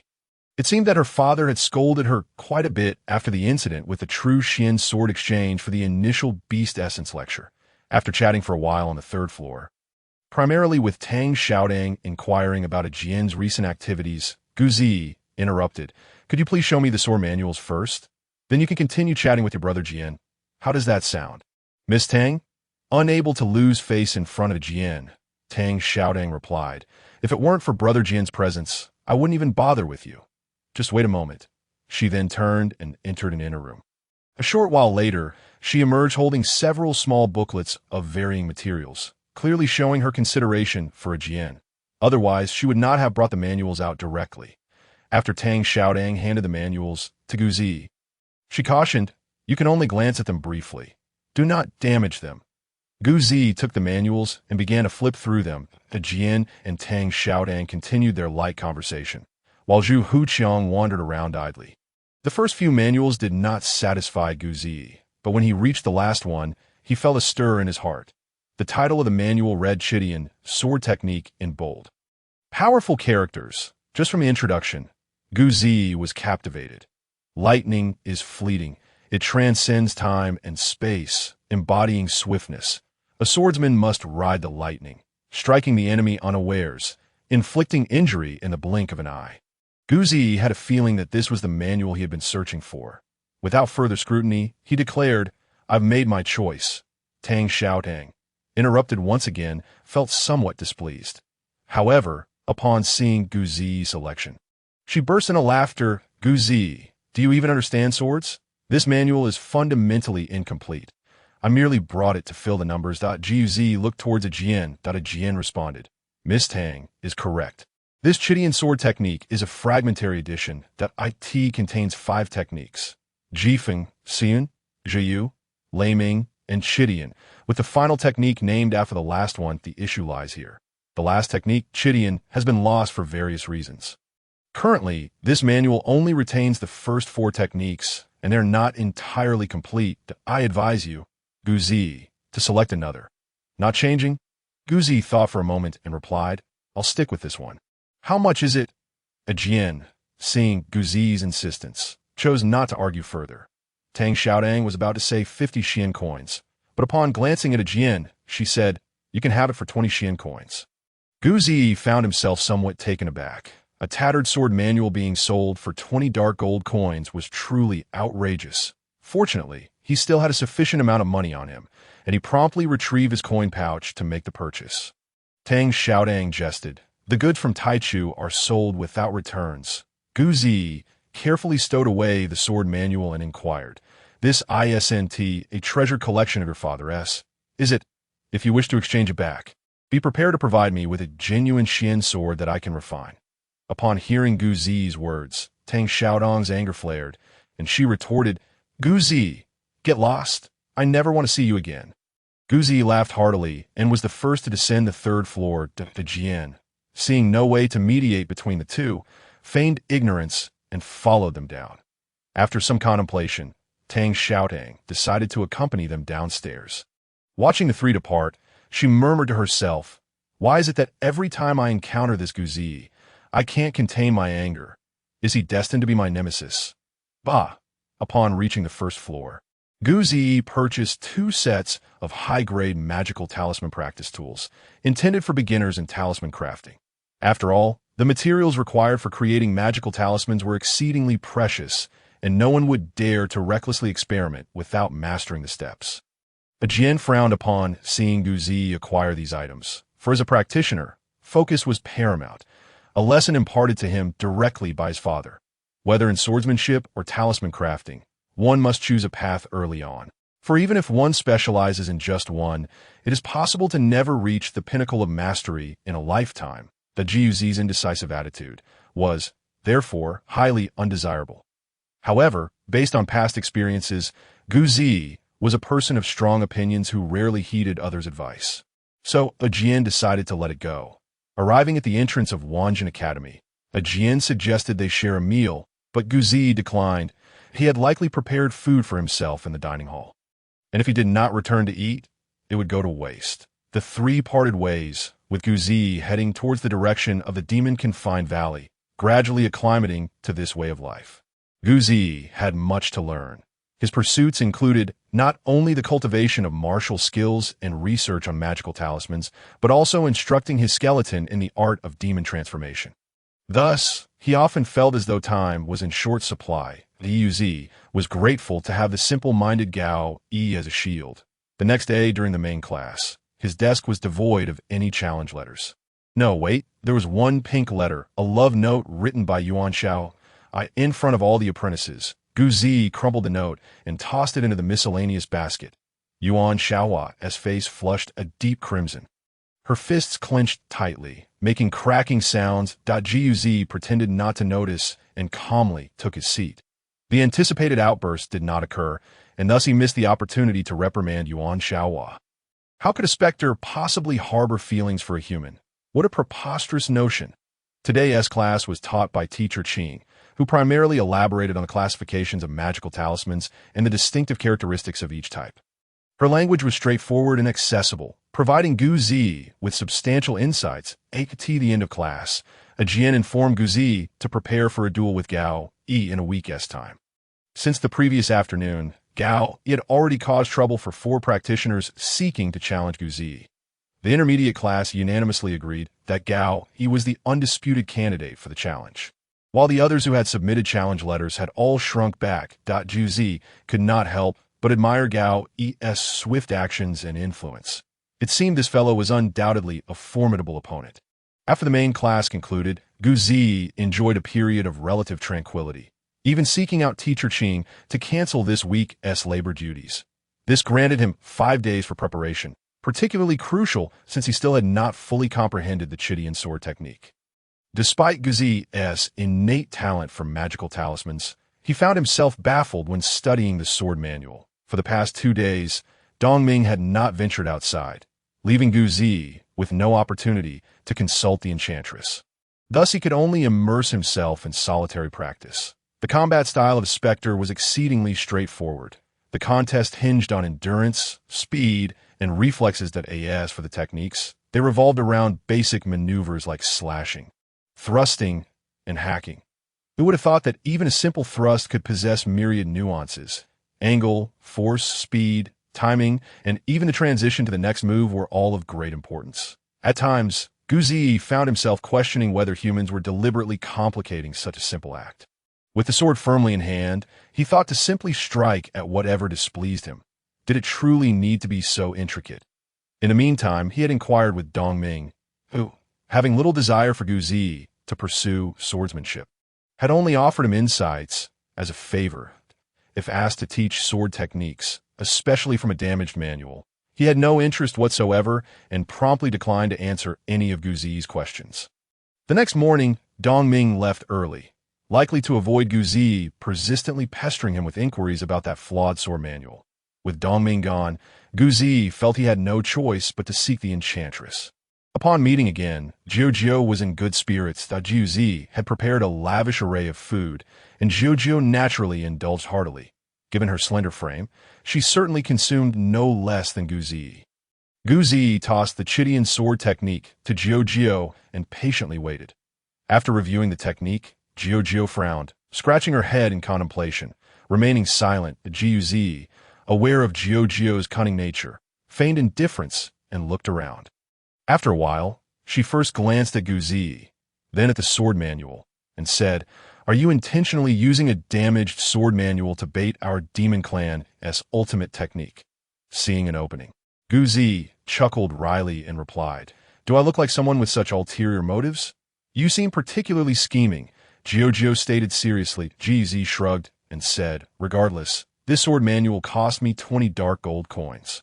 Believe it or not, do we continue our collaboration? After all, you've enjoyed the delicacies I brought." Jiu glared at him, retorting, "See, you still claim you're not scheming?" Gu Zi laughed mischievously. "Who told you to be gluttonous?" Jiu found herself at a verbal disadvantage and fell silent in frustration. Jiu Zi pretended to tidy up the food container, remaining quiet. After a prolonged silence, Jiu finally spoke. "I can help you practice the Chidian sword technique, but you must swear not to pass this technique on to anyone else." Jiu felt a surge of joy. Indeed, there was substance to Jiu's knowledge.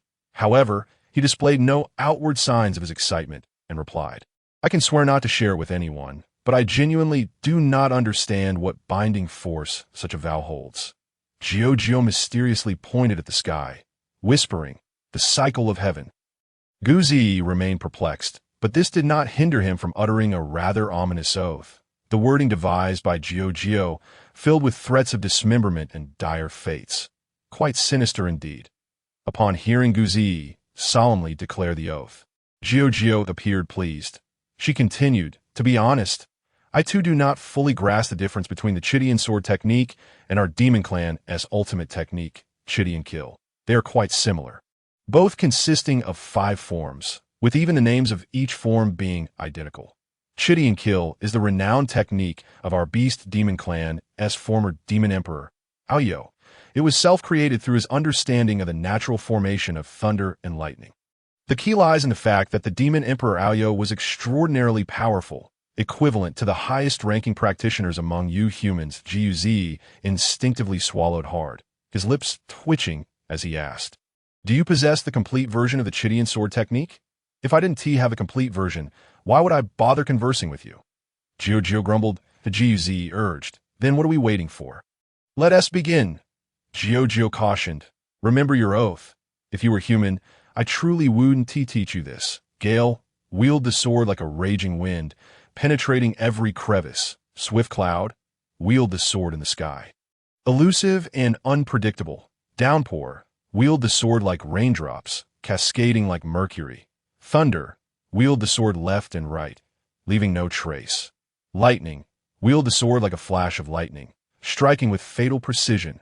Through Jiao's explanations, Gu Zi gradually approached a realm he had never encountered before. It felt as though a door had opened before him, revealing a vibrant world beyond. When Dongming returned, he found Gu Zi still seated by the lakeside, with the food container beside him, while Jiao had long since vanished. Dongming hurried over to Gu Zi's side and, with a gentle kick, confirmed he was still alive before sighing in relief. With a serious expression, he asked, "What transpired here?" Gu Zi glanced at the lake, realizing that lying would serve no purpose, and replied candidly, "That enchantress said she was craving something, so I bought her some good food." Dongming was momentarily taken aback before chuckling and scolding, "I didn't realize you possessed such a kind heart. Be careful she doesn't eat you as a snack. Don't say I didn't warn you. She has devoured more than one apprentice." "It's fine. I will be cautious." Gu Zi assured him, "I don't care about your kindness, but just don't cross the line I've drawn." Today, Dongming appears to be in a remarkably good mood. Even refraining from punishing Gu Jai scratched his head in surprise at Dongming's demeanor. It seems there must be some undisclosed connection between him and this enchanting woman. However, the fact that the enchantress is mentoring him in martial arts must remain a secret. If word were to spread that a mere apprentice of the esteemed Wanjin Academy is being taught techniques by a beastly enchantress, it is likely that the academy would take extreme measures against him first. This may very well be one of the reasons Dongming has been so protective of Jiao. Given that Dongming is indifferent to Gu Jai bringing food to Jiao, it seems his future activities will be more convenient. He waved his hand toward the lake, causing a splash to erupt at its center. Despite Jiao's explanations, Gu Jai has only grasped the rudiments of this sword technique, and Jiao had urged him to observe natural phenomena, particularly during thunderstorms, as it would greatly benefit his Chidian sword technique. Glancing up at the sky, which was clear and sunny, Gu Jai wondered when it might thunder and rain. His days were filled with tension and busyness, and during his leisure time, he attempted to practice crafting magical symbols. Though he faced significant setbacks, despite being training tools, he had yet to succeed even once, which left him quite disheartened. He diligently practiced the unification true technique daily, even pausing his cultivation of the transformation of demon scripture in Gu Jai's plans. Reaching the realm of induction as soon as possible to become a practitioner was imperative, necessitating sacrifices from other areas of cultivation. Time passed in an orderly fashion, and Jiao no longer needed to consume the taste bricks. The challenge letter from Gao reached Gu Jai through a food delivery attendant, dated Monday, with the time and place mirroring the last match. It seemed the intermediate class was adhering to the principle of rising where one had fallen. However, it remained uncertain whether Gu Jai would allow Gao to stumble once more. The entire intermediate class awaited with bated breath. And even practitioners from the advanced class had taken an interest in this duel that on Monday, after breakfast, Dongming noticed Gu Jai was about to leave and cautioned, During the duel, fists and blades show no mercy. You must learn to protect yourself. Gu Jai nodded, tidied himself up, and made his way towards the main entrance. His steps were steady, and he did not rush. Today's main lecture was delivered by teacher Li Chang, focusing once again on the topic of magical symbols. Gu Jai, having faced recent challenges in practicing symbol creation, listened with heightened attentiveness. Near the conclusion of the class, teacher Li Chang lamented the current state of affairs, noting that due to the high cost of cultivation for symbol practitioners and their relatively weaker power compared to sword practitioners, the number of symbol practitioners had been in decline annually. If this trend continued, in 20 years, the realm would belong to sword practitioners, which would be a significant blow to the cultivation community. The apprentices listened, none possessing the authority to voice opinions on such matters. Perhaps only the highest leaders of Xuantians held any sway. That afternoon, another duel awaited, and Gu Jai would once again face an intermediate class practitioner. This was undoubtedly a momentous occasion for the entire apprentice community. And after lunch, everyone began to make their way towards the fighting arena. Gu Jai, along with the Jian and Zhu Huqiang, arrived at the Tianfeng restaurant. However, this time, a Jian was unable to provide any useful insights. Gao, he was immensely strong, having cultivated entirely on his own and possessed no discernible weaknesses in his techniques. The trio was in a quandary over whether to place a wager. Once again, someone set up a betting pool. But the odds shifted to 3-1, which indirectly acknowledged Gu Jiai's strength. The wager between Gu Jai and Gao remained unchanged at 30 Xian coins. As the duel approached, Gu Jai declared, "Place a bet of 50 Xian coins for me." A Jian, taken aback, asked, "Do you have confidence?" "Not particularly, but I cannot appear weak." Gu Jai replied, then counted out 50 Xian coins and tossed them to Zhu Huqiang. A Jian ground his teeth and said, "If worst comes to worst, we'll just consider a loss from last time. Huqiang, place a bet of 50 Xian coins for me as well." He handed Zhu Huqiang a bag, indicating prior preparation. Zhu Huqiang grinned and asked, "Brother, do you really think you can win? That's a total of 100 Xian coins. I believe I can triumph." Gu Jai asserted. Both he and Gao were convinced of their own victory. Without a contest, who could truly know? On the wall, 3 figures sat, one of whom was a young man who was not particularly handsome, with small eyes, a straight brow, and a large nose, glancing around while seated beside a woman. Today, the woman named Jing seemed somewhat reserved, her expression serious as she gazed ahead. The girl, referred to as Sister Jing, remained unchanged, smiling cheerfully. After observing for a while, the young man remarked, Jing, this fellow named Gu seems rather arrogant. Even Gao, he has arrived, yet there is no sign of him. Brother, do not be impatient. Gu Jai typically arrives just in time." The woman replied, "What is so interesting about an apprentice practitioner and an induction realm practitioner?" The young man's words echoed those of Duan Jin from last time. "Just wait and see. You'll understand shortly." Gu Jai has become quite intriguing. Previously, he was a bumbling fool, but he has recently undergone a transformation and accomplished a few noteworthy feats, the woman explained. "You always view matters from our grandfather's perspective. Seeking to recruit talent for Wanjin Academy. Do you think this is preparation for the practitioner assembly?" the young man inquired.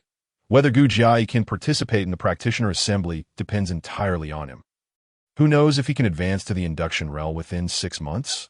The woman chuckled. The practitioner assembly is entirely different from this duel. It requires the use of magical symbols. Gu Jai is still merely a practitioner apprentice.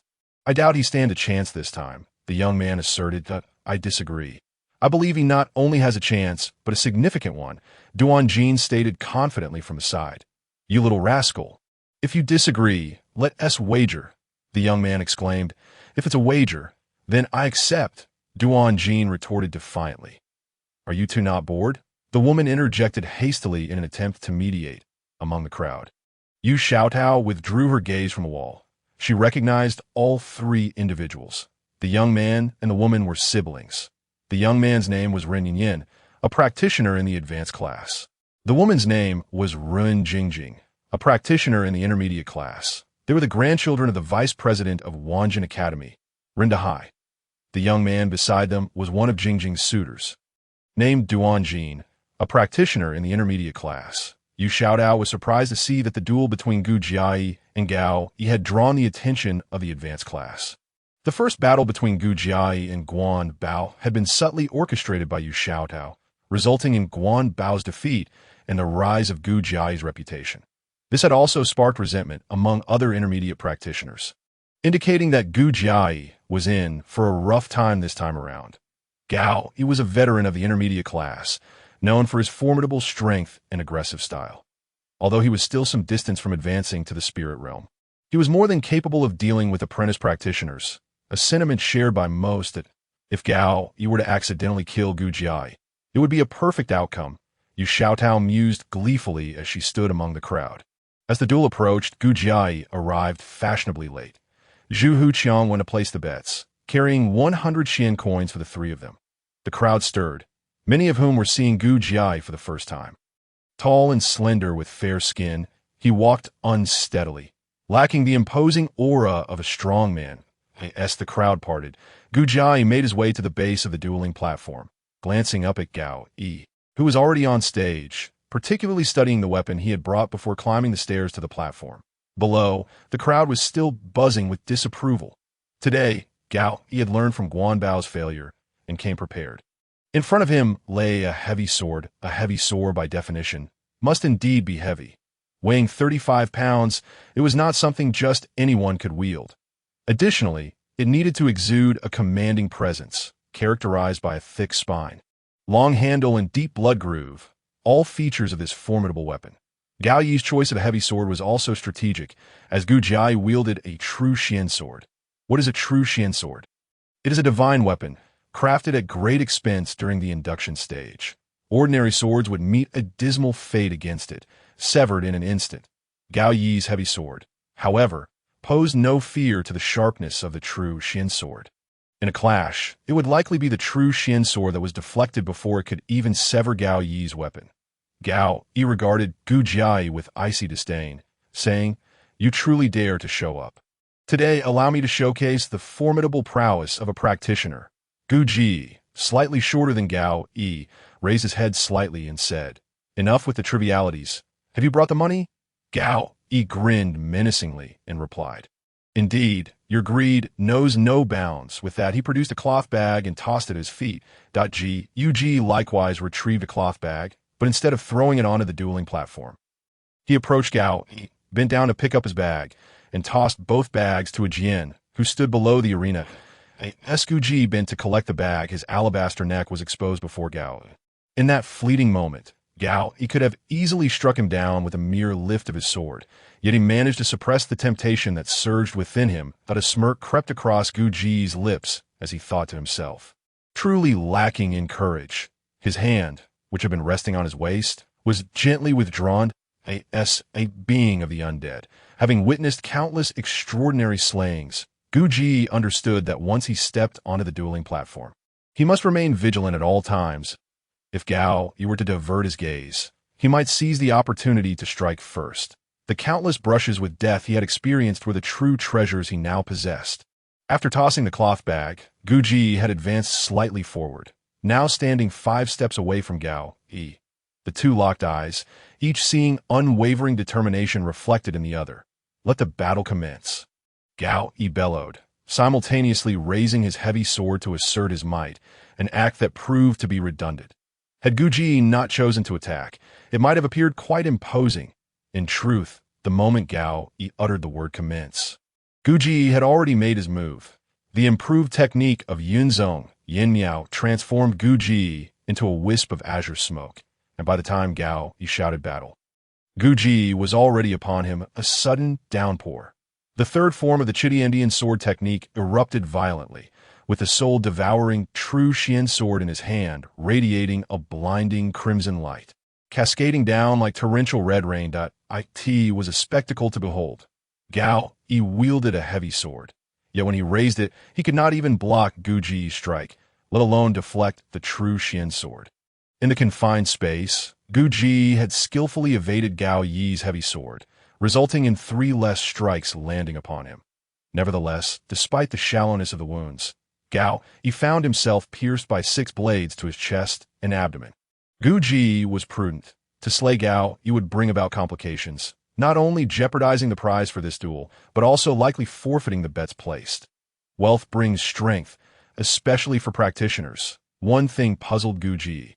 How could his opponent be so weak? He exhibited no capacity for resistance, which only served to heighten Gu Ji's concerns. Although the wounds were not deep, anyone suffering 6 gaping wounds would hardly find the experience pleasant. As Gao, he watched 6 jets of blood erupt from his own body. His eyes rolled back, and he promptly fainted. The onlookers stood in a daze, mouths agape, utterly bewildered by the events that had just transpired on the stage. Was it over? Had Gao Yi perished? Had Gu Ji triumphed? A flurry of questions swirled in their minds, yet one thing was certain. Gu Ji had indeed won. He had already stepped down from the dueling platform, dragging a Jian and Zhu Huqiang away in a hurry. It was not until someone shouted, "Quick, save Gao Yi," that a few practitioners reacted, rushing towards the dueling platform. It was at this moment that the crowd erupted in a cacophony of shouts that echoed far and wide. Gu Ji turned back to glance and remarked, "See? Thankfully, I pulled you out of that mess." Zhu Huqiang finally closed his mouth and said, "You didn't kill him, did you? If you have, you better be ready to flee." A Jian, regaining his composure, added, "He's not dead. He probably has half a life left." Gu Ji, your swordplay is simply too sharp. It makes me want to challenge you myself. Gu Ji merely chuckled at a Jian's suggestion. Without any stakes involved, there was little incentive to engage. The pressing matter at hand was to collect the bets and ensure the one who initiated the wagering did not escape, as that was the most essential task. Zhu Huqiang spent the entire time grumbling about Gu Ji, lamenting how something that should have been straightforward turned into a nerve-wracking ordeal, causing him to refrain from placing his bet and missing out on a golden opportunity to profit. Ultimately, a Jian promised him 2 Xian gold coins, which finally silenced his complaints. The one who had initiated the betting did not escape, as the news of Gu Ji's victory had yet to reach him when he arrived. It was only after receiving confirmation from a subordinate who had been assigned to keep him informed that he begrudgingly handed over 300 Xian gold coins. Yu Ji's earnings for the day amounted to 180 Xian gold coins, raising his total to 283, prompting him to ponder whether he might be considered a wealthy individual. Just as Gu Ji anticipated making a fortune from the dueling, an insufferable fellow named Sikong Min made his entrance. A practitioner of Ling Xian, he was reputed to specialize in sword techniques. Sikong Min began with an objective analysis of the battle between Gu Ji and Gao Yi, declaring that Gao Yi's choice of a heavy sword was his greatest folly. He affirmed Gu Ji's strength, acknowledging that both his identity and swordsmanship were of superior quality. Yet, what irked Gu Ji the most was Sikong Min's conclusion, which outlined 3 essential elements to defeat him. First, possessing a true Xian sword. Second, having exceptional agility. And third, possessing considerable practical combat experience. Practitioners lacking in these 3 aspects who dare challenge Gu Ji were essentially offering him their money, of course, if one were to utilize FA Xian talismans. The situation would be entirely different. All practitioners who hoped to win through sheer reserves of Xian spiritual energy were merely indulging in wishful thinking, for they would have no opportunity to deplete Gu Ji's energy before succumbing to defeat. Suddenly, Gu Ji found himself thrust into the spotlight, becoming a figure of renown among practicing apprentices. However, those who sought to challenge him were nowhere to be seen. Aside from Gu Ji, only a handful of practitioners within the academy possessed true Xian swords, and they were all from advanced classes, making it somewhat beneath their dignity to engage in duels with apprentices. Regardless of victory or defeat, such encounters would only serve to elevate Gu Ji's stature. With a sigh, Gu Ji glanced at the door. It was Tuesday, and he still had his large class, yet aside from a few pink love letters on the desk, he had not received a single challenge letter. As for the love letters, Gu Ji's customary response was to toss them into the wastebasket, and today was no exception that a Jian, too, glanced at the entrance, cursing Sikong Min's loquacity for delaying his chance to earn money. This large class passed in a haze of Gu Ji's lamentations. As the class concluded, a man and a woman approached the entrance. The man waved at Gu Ji, who recognized him as Duan Jin, the individual who had intervened during Gao Yi's earlier commotion. Could it be that someone was once again seeking to challenge him? His eyes brightened. Gu Ji stepped to the door and inquired, "What brings you here?" Seeing the crowd around them, Duan Jin replied, "We have matters to discuss. Let us find a more secluded place." Ji glanced at the woman and nodded in agreement. Finding a location within the vast Wanjin Academy was not a challenge. They soon stood beneath an artificial hill. Duan Jin introduced, "This is Ren Jingjing, our team's vice-captain." Ji cast a glance at Ren Jingjing, but remained silent. Sensing the awkwardness in the air, Duan Jin continued, "We mean no harm. We simply wish to inquire if Brother Gu would be interested in joining our team." "Your team? What does that entail?" Gu Ji asked, having never heard the term team before. A team is an entity recognized by the Academy and registered with a mercenary guild. Joining a team comes with numerous benefits. Duan Jin explained that Ji's interest was piqued. He wondered if the Ghost Shadow sect had come seeking him again. Shaking his head, he replied, "Not interested," and turned to leave. The woman named Ren Jingjing hurriedly interjected, "By joining the team, you will have protection within Wanjin Academy. Additionally, you can accept tasks from the assignment department and directly take on tasks from the mercenary guild, making it much easier for you to earn money. A good initial beast can fetch over 200 Xian gold coins. Special initial beasts can even be sold for over 1,000 Xian gold coins. Would you not desire a true Xian sword that melds with your very being, rather than that useless sword of the evil Xian master?" Gu Ji inquired, "How many teams are there in our academy?" "There are only 3 legitimate battle teams. Many illegitimate ones exist, but those small teams can only undertake tasks within the academy and cannot accept tasks from the mercenary guild," Ren Jingjing explained patiently. Gu Ji pondered for a moment before responding, "I'm sorry, but I truly have no interest."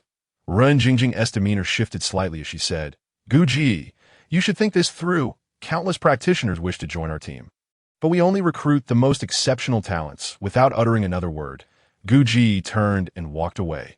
Ren Jingjing exclaimed in anger, "Arrogant." Duan Jin hurriedly grasped the agitated Ren Jingjing, saying, "Those with a bit of skill often possess peculiarities. When he encounters setbacks, he may seek us out. Let us not ruin our relationship." Just why Etita Guz, on the other hand, harbored no interest in joining any organization. Idleness was not a virtue he sought, nor did he desire a leader to oversee him. The myriad rules at Wanjin Academy were stifling enough. Adding another girl to manage him would be utterly mundane. After parting ways, Guzi cast the matter from his mind.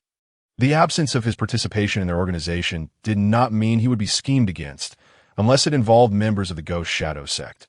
Speaking of which, the Ghost Shadow sect had been relatively quiet lately, having lost 4 subordinates in succession. Surely, compensation would require a considerable sum. His recent interactions with the enchanting Jiao had notably enhanced his martial prowess, yet he had made no progress in the realm of mystical talismans. Currently, he possessed 7 mystical talismans, and logically, with sufficient cultivation of the Xianling Qi, he ought to qualify for the Xiantian examination to obtain the right to summon Xian.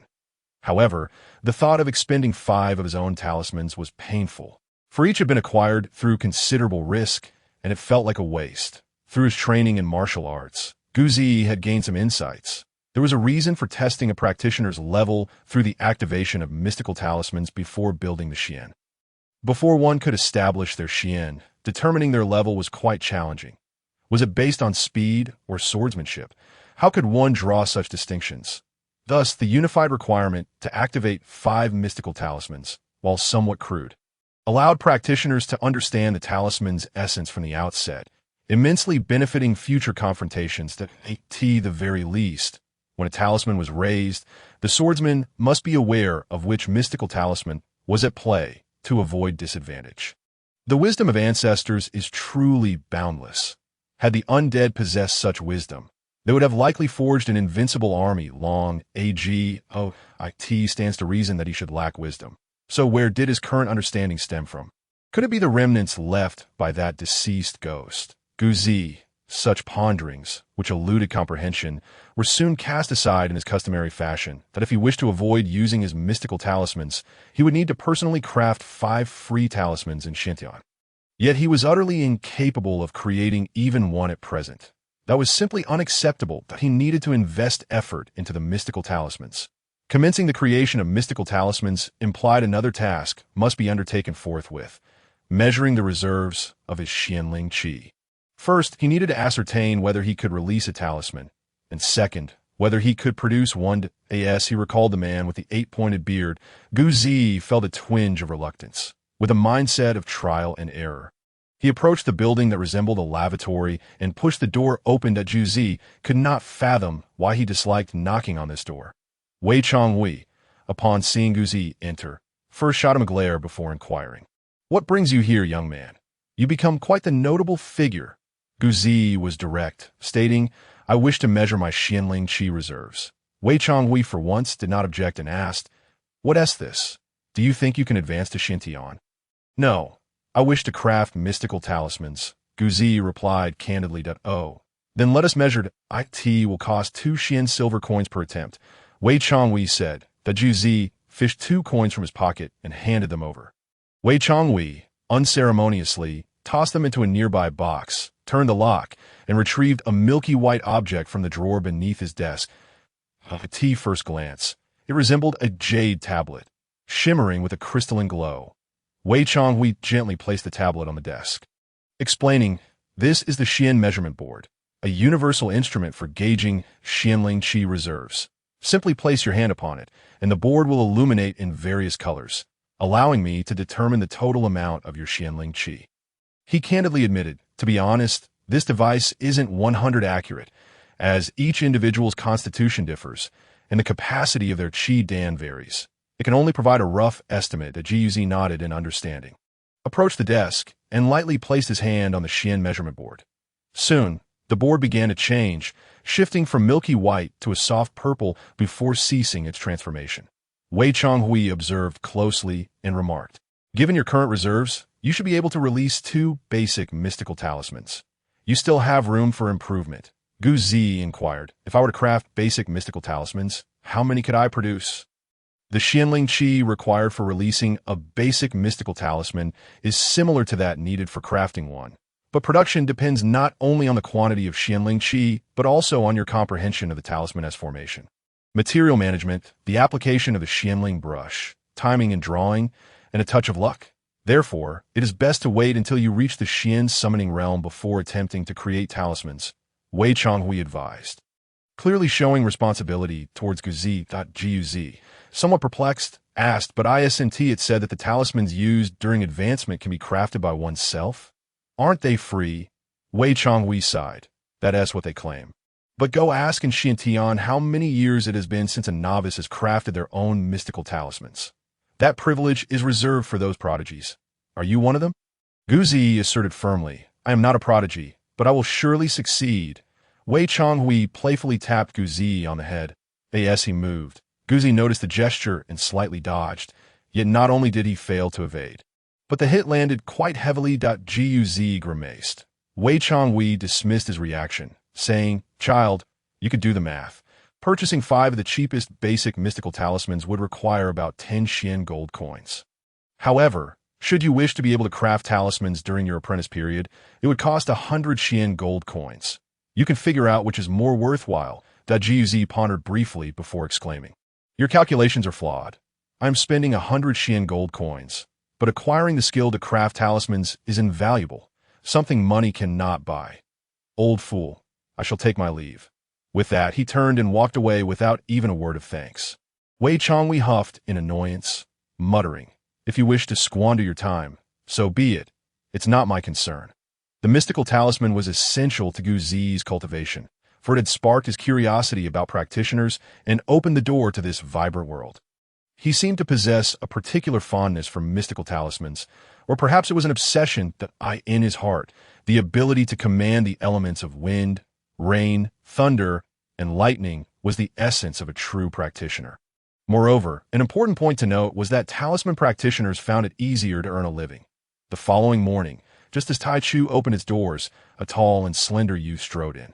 Due to Gu Zi's frequent visits, some of the staff had begun to recognize him, but a sweet-faced female attendant approached, asking, "What would you like to purchase?"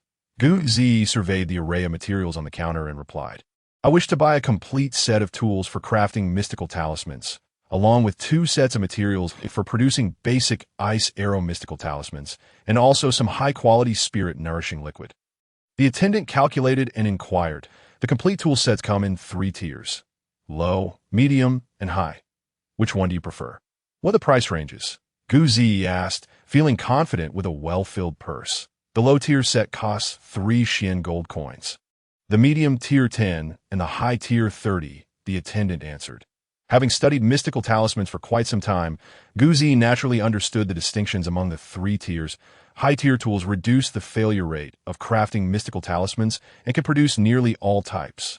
In contrast, low-tier tools are limited to basic mystical talismans and cannot even create certain specialized ones, such as those of the lightning element. Biting his lip, Gu Zi realized that this investment was for future gains, and declared boldly, "I shall purchase the high-tier set."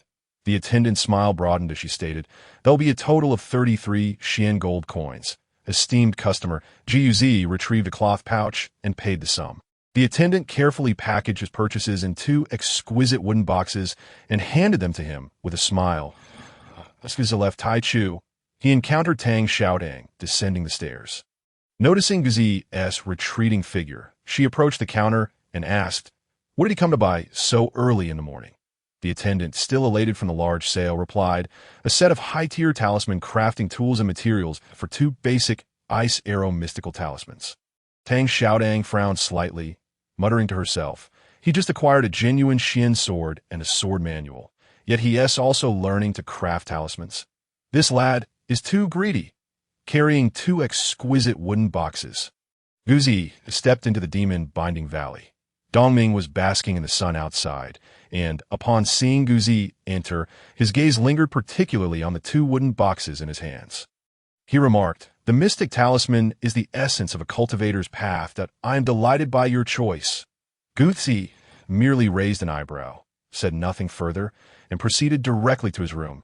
Inside, the wooden table had been meticulously tidied by Gu Zi, who had also added an oil lamp to the room. The oil for the lamp was extracted from the roots of a peculiar plant, igniting a delightful fragrance that was quite pleasant to the senses. As a being of the undead, such sensory enjoyment was previously foreign to him, occasionally prompting Gu Zi to ponder if being human might not be such a bad feeling after all. Yet, could he truly become human? Would humanity accept a being capable of transforming into a skeletal apparition? Gu Zi remained uncertain of the answer and had not contemplated the desire to seek one. The advanced talisman-making tools certainly lived up to their esteemed title. The Xinling brush was exquisitely crafted, with a golden shaft and golden bristles, adorned with a small engraving depicting pride of snow and cold plum. At the top of the brush were the words, "Harsh Winter." Furthermore, all necessary items were present, including a finely crafted knife for cutting beast hides, which appeared to be incredibly sharp at first glance. To top it all off, beneath the collection of tools lay a smooth and supple beast hide, presumably intended to cover the table. Tai Chu truly lived up to its reputation as an esteemed establishment. The 30 Xian coins spent were well worth it. Feeling a surge of excitement, Gu Zi first laid down the beast hide on the table, then arranged all the items according to Teacher Qing's customary organization. Once everything was in place, he opened the other wooden box, retrieved a piece of ice python hide, laid it on the table, and swiftly cut through it with the knife. After half an hour, Gu Zi, utterly exhausted, emerged from the room. He could no longer linger there, fearing he might damage the costly tools he had acquired. After such a prolonged effort, having depleted all his Xianling energy, he found himself unable to draw the talisman. Without Xianling energy, how could he create a talisman? Watching as the ice python's blood slowly congealed, Gu Zi felt tears welling in his eyes. Crafting talismans was a delicate endeavor. Once the ice python's blood was unfrozen, it would lose its efficacy if not utilized, and he had wasted an entire portion of it last. Gu Zi realized he was indeed not a genius. To alleviate his frustration, he strolled towards the lakeside. For reasons unknown, Dongming had not opposed Gu Zi's interactions with Jiao, seemingly adopting a supportive stance. Though unaware of Dongming's thoughts, Gu Zi had no intention of prying for the reason, since conversing with Jiao was convenient. Having spent some time in the demon binding valley, Gu Zi finally understood the purpose of the over 3,000 initial beasts. They were utilized in emergencies. Initial beasts served as materials for crafting mystic talismans. In the event of an urgent need for a material unattainable at Tai Chu, the initial beasts of the valley would be slaughtered. Although he had yet to encounter one, Gu Zi felt a twinge of pity for these initial beasts. With Jiuzhou's assistance, he had thoroughly perused a comprehensive guide to initial beasts and had nearly memorized all their characteristics. As for the demon source beast, Jiuzhou mentioned it was a birthday gift from her father, captured alongside her by the Wanjin Academy. Yet she remained silent on the reasons behind her capture. With a splash, Jiuzhou emerged from the lake, lightly shaking her body, sending droplets flying in all directions. In the blink of an eye, the water traces vanished, a truly remarkable sight. Noticing Gu Zi's lack of enthusiasm, she inquired, "What troubles you?" Wood, she teased, having bestowed upon Gu Zi the nickname Wood for his somewhat stiff demeanor. Gu Zi scoffed, replying, "What if I lack the talent for talisman crafting?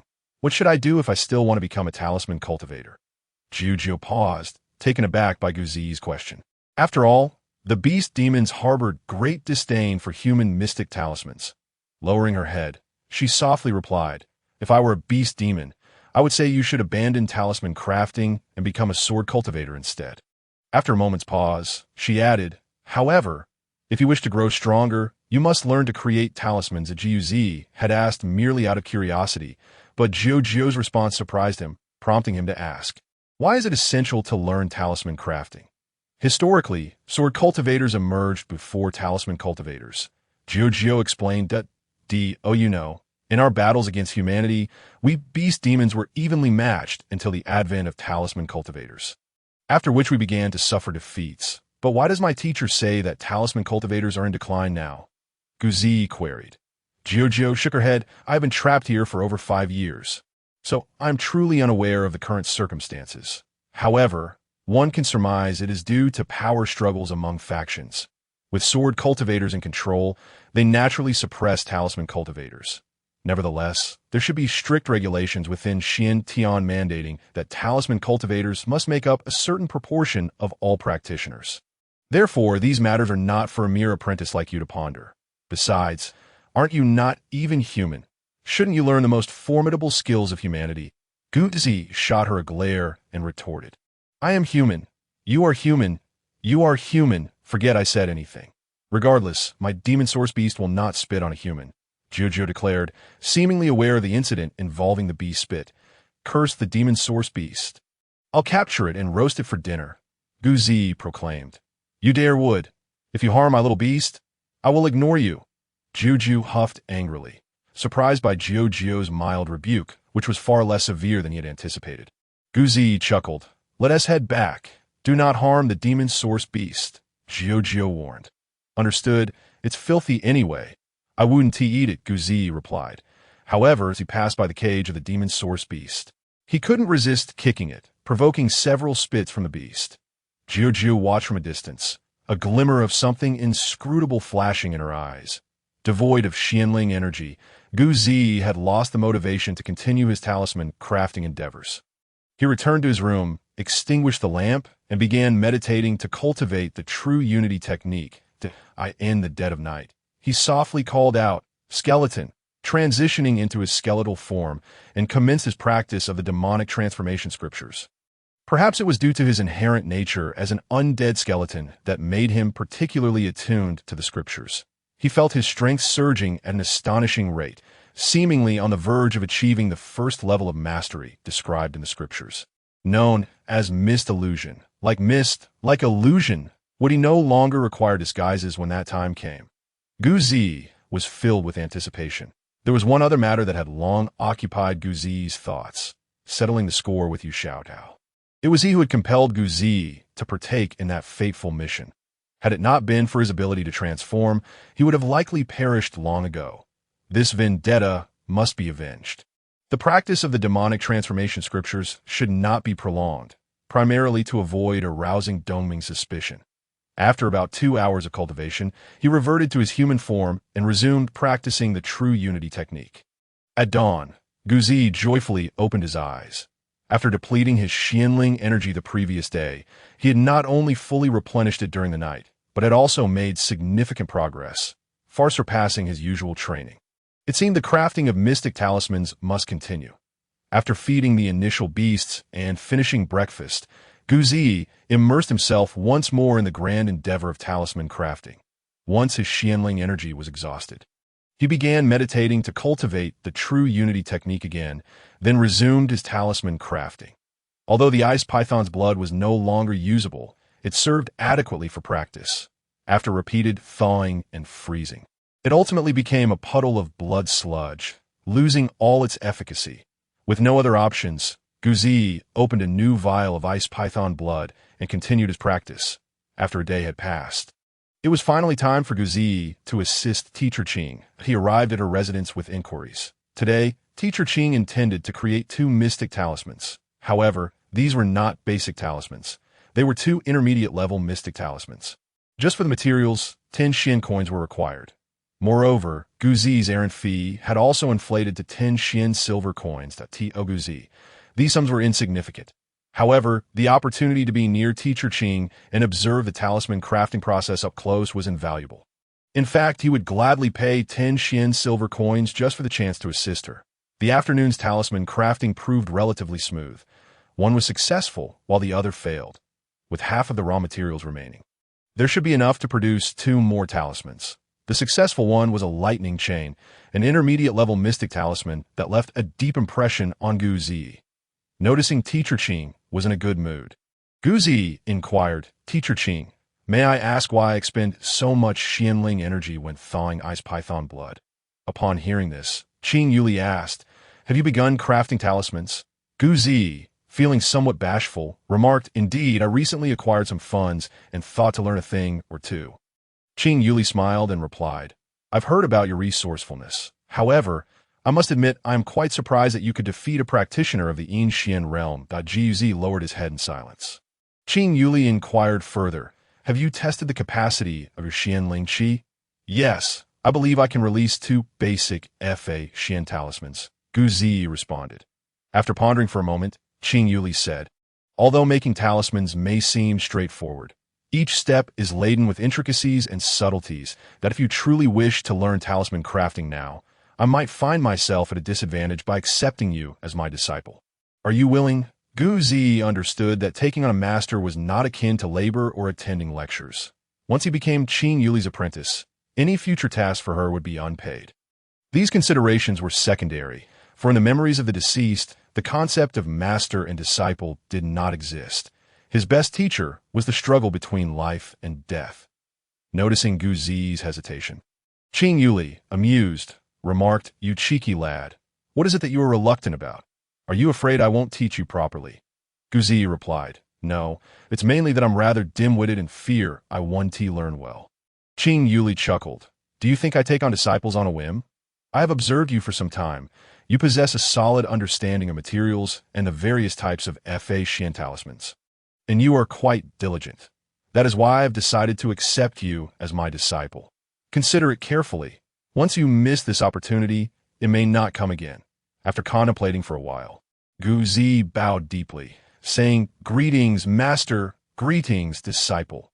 As Qing Yuli spoke, she handed Gu Zi a freshly crafted intermediate lightning chain talisman, continuing, "Here is a token for your apprenticeship." Gu Zi's face brightened with joy, thinking to himself, "If I had known you were going to give me this talisman, I would have pledged my apprenticeship sooner." He hurriedly accepted the talisman and respectfully expressed, "Thank you, master," suddenly feeling that having a master was indeed quite delightful. Qing Yuli graciously accepted his gratitude, then said, "You must remember that our sect is called the Yu Fu Xian sect, which emphasizes controlling talismans with the heart and manifesting them through intention. As you have just become my disciple, you are not yet considered a member of the sect. Just remember the sect's name, Gu Zi." Silently repeated the sect name twice to engrave it in his memory. Qing Yuli then stood and cautioned, "That is an intermediate Fa Xian talisman. Even when you reach the Yin Xian realm, you will only be able to use it with great difficulty." Gu Zi nodded vigorously.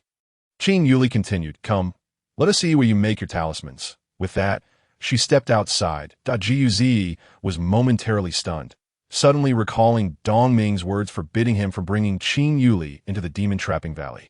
However, now that his master wished to go, how could he, as her disciple, stand in her way? Gu Zi felt as though he had been outsmarted by Qing Yuli. Could she now enter the demon-trapping valley at will? Under the pretense of visiting her disciple, no one could object, not even Dong Ming. Touching the intermediate Fa Xian talisman at his waist, which was quite valuable, he wondered if he would lose it if he tried to stop her. Ultimately, he dismissed his concerns. Following Qing Yuli at least guaranteed him a talisman, whereas aiding Dong Ming yielded nothing. Quickly sorting out the implications, he exclaimed, "Master, wait for me," as Guzi opened the large door and stepped into the demon-trapping valley alongside Qing Yuli. Dong Ming was wandering aimlessly outside their room. Upon seeing Qing Yuli, he could hardly believe his eyes. Once he confirmed that he wasn't imagining things, and that Guzi had indeed brought Qing Yuli into the demon-trapping valley, he felt an urge to strike Guzi down.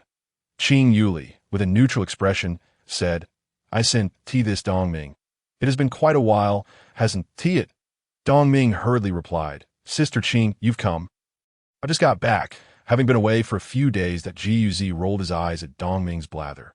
Coincidentally, Dong Ming caught his eye roll and shouted, "You little rascal, where have you been? I've been looking for you." Guzi leaned closer to Qing Yuli and said, "Dong Ming, I have now pledged myself to Master Qing, so it is only natural for her to check on her disciple's progress in talisman crafting. Dante, you think? You've become her disciple? What a joke. The Yufuxan sect is not so easily entered." Dong Ming exclaimed, shocked. Qing Yuli replied, "He is merely my disciple at present, and does not yet count as part of the Yufuxan sect." "Ah, I see." Dong Ming's eyes shifted. "Sister Qing, I have something to attend to. I must step out. You both carry on." With that, he dashed out of the demon-trapping valley. Qing Yuli watched him leave, a cold smile gracing her lips. "The monk can run, but the temple remains. Come, let us see your crafting area." "Certainly." Guzi led the way. Upon entering the room, Qing Yuli's eyes lit up at the sight of a complete set of tools belonging to Qian Jie. Exclaiming, "Have you struck it rich, you rascal? You haven't even produced a single Fa Xian talisman, yet dare to buy high-grade tools?" Guzi quickly replied, "A craftsman must sharpen his tools before he can work well." "Enough boasting. Let us see if you can actually produce a Fa Xian talisman first." Qing Yuli said. Guz acknowledged her wisdom, and then explained, "In the past few days, I intended to create a basic ice arrow Fa Xian talisman. But after using the blood of this ice python, I exhausted all my Xianling qi, thus failing before I even began." Qing Yuli inspected the vessel containing the ice python's blood, then touched the two small ears on the vessel, saying, "The blood-dissolving vessel is fine. It's your technique that is lacking." Guz queried, "What is the issue?" Qing Yuli stated, "Pour out this ice python's blood. From now on, without my instruction, do not recklessly waste materials. For practitioners of talisman crafting, every mistake made during production is a disgrace. A true master has a nearly 100% success rate when crafting Fa Xian talismans." She continued, "Each sect has its unique methods. From dissolving the blood of initial beasts to the brushwork, including the final formation of the talisman. These methods utilize minimal Xianling qi while achieving excellent results. As for the technique of dissolving initial beast blood, our sect calls it the heart rotation method. Bring me some clean water, and I will demonstrate." Guz hurriedly fetched a basin of clean water and cleaned the vessel that held the ice python's blood. Learning from Qing Yuli that it was called the blood-dissolving vessel, Qing Yuli poured the clean water into the blood-dissolving vessel and instructed Guzi, "Watch closely." With that, she gently placed her hands on the vessel's two ears. Guzi observed for a while, but noticed nothing unusual and frowned, asking, "Master, I don't see any changes." Qing Yuli smiled slightly and said, "Drop a single drop of ink into Guz." Unable to find any ink, instead dropped a drop of the discarded ice python's blood. As the blood fell into the blood-dissolving vessel, he realized that the water inside was actually swirling, and it spun very smoothly. Without even a hint of a whirlpool on the surface. Guz watched in astonishment and asked, "Master, how did you achieve this?" The heart rotation method is a technique for controlling the output of Xianling qi. When you dissolve initial beast blood, do not flood the vessel with Xianling qi all at once. Instead, input it in pulses, maintaining a certain rhythm. The key is not to input simultaneously or in a single direction. First right, then left, following the incantation of the heart rotation method, will produce the effect you see before you.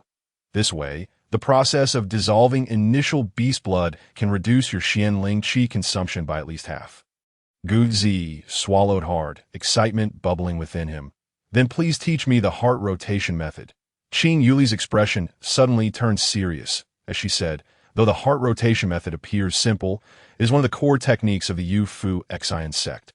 You know that every sect, including Xiantian, places great importance on their techniques. If I teach you the heart rotation method, you will be considered half a successor of the Yu Fu Xian sect, and you'll be subject to my tests. You can no longer ask to withdraw. Should the day come when you wish to leave the Yu Fu Xian sect, you will owe an explanation. Gu Zi recognized that there is no such thing as a free lunch, and Qing Yuli's forthrightness indicated her genuine desire to take him on as a disciple. He promptly nodded and replied, "Disciple understands." Qing Yuli smiled faintly and said, "Lean in close." When Gu Zi leaned in, she whispered a series of incantations, then instructed, "Practice with clean water only according to the incantation. Once you have mastered it, come back to me, and I will teach you how to draw a talisman." As Qing Yuli departed, Dong Ming had yet to return. Qing Yuli glanced into Dong Ming's room, but said nothing. It seemed today was a day for Dong Ming to face humiliation.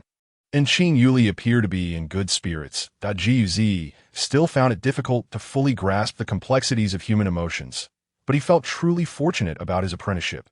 Today, the esteemed teacher Qing Yuli imparted what appeared to be a mere technique. Yet even if one were to observe it for a century, the underlying principles would remain elusive.